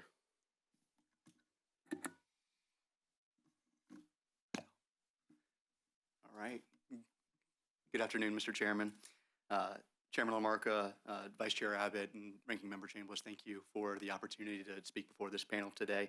My name is Albie Kaminsky. I serve as the Vice President of Government Affairs for Charter Communications, operating under the brand name of Spectrum. Some of you may know, too, our primary footprint is scattered along the I-4 corridor, as far south as into the Manatee County area in Sarasota, and as far northeast into the Flagler and St. John's area, and then also now scattered throughout the Florida Panhandle region as well. It's an honor to appear before this committee today. As we said, Spectrum is a leading provider that is connected, committed to connecting communities. At the end of the day, I think that was one of the major takeaways from Director Garcia here too, is the emphasis on the partnership too. You all created a lot of these programs, and again, hats off to you all, because you guys had the vision back in 2020 and 2021 to create some of these programs, and then thanks to the leadership of Secretary Kelly and outstanding leaders like Leo, to be able to implement these programs to make sure that we're not only just taking some of the wise investments that you all created and you allocated for these programs, but take it a step further. So thank you all again, and we're standing up here today to show you that we're putting your money where the taxpayer dollars and the money where our mouth is, right? It's all about connecting communities, and it's all about engaging with another big thanks to the vision of the Department of Commerce here for the vision on the local technology planning teams. Some, Representative Franklin, like you mentioned too, are very active. Some might not be, but the best part about that is we're all in this together too, and to be able to engage at all 67 counties and build off of some of these things. So a little bit more about Spectrum and their investment. We serve nearly 3 million customers across the state in 185 different communities throughout Florida. And in 2024 alone, so just last year alone, we invested $846 million in capital improvements across the state, expanding our fiber network and upgrading existing infrastructure and employing the reliability for our existing customers and residents and businesses alike.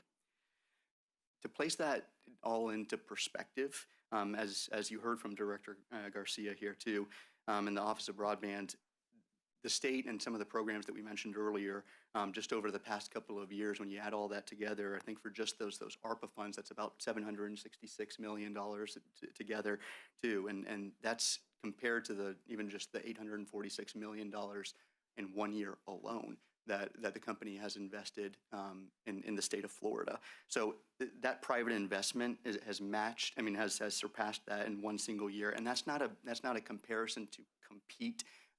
Truly, it's more of a demonstration to share the scale of the private sector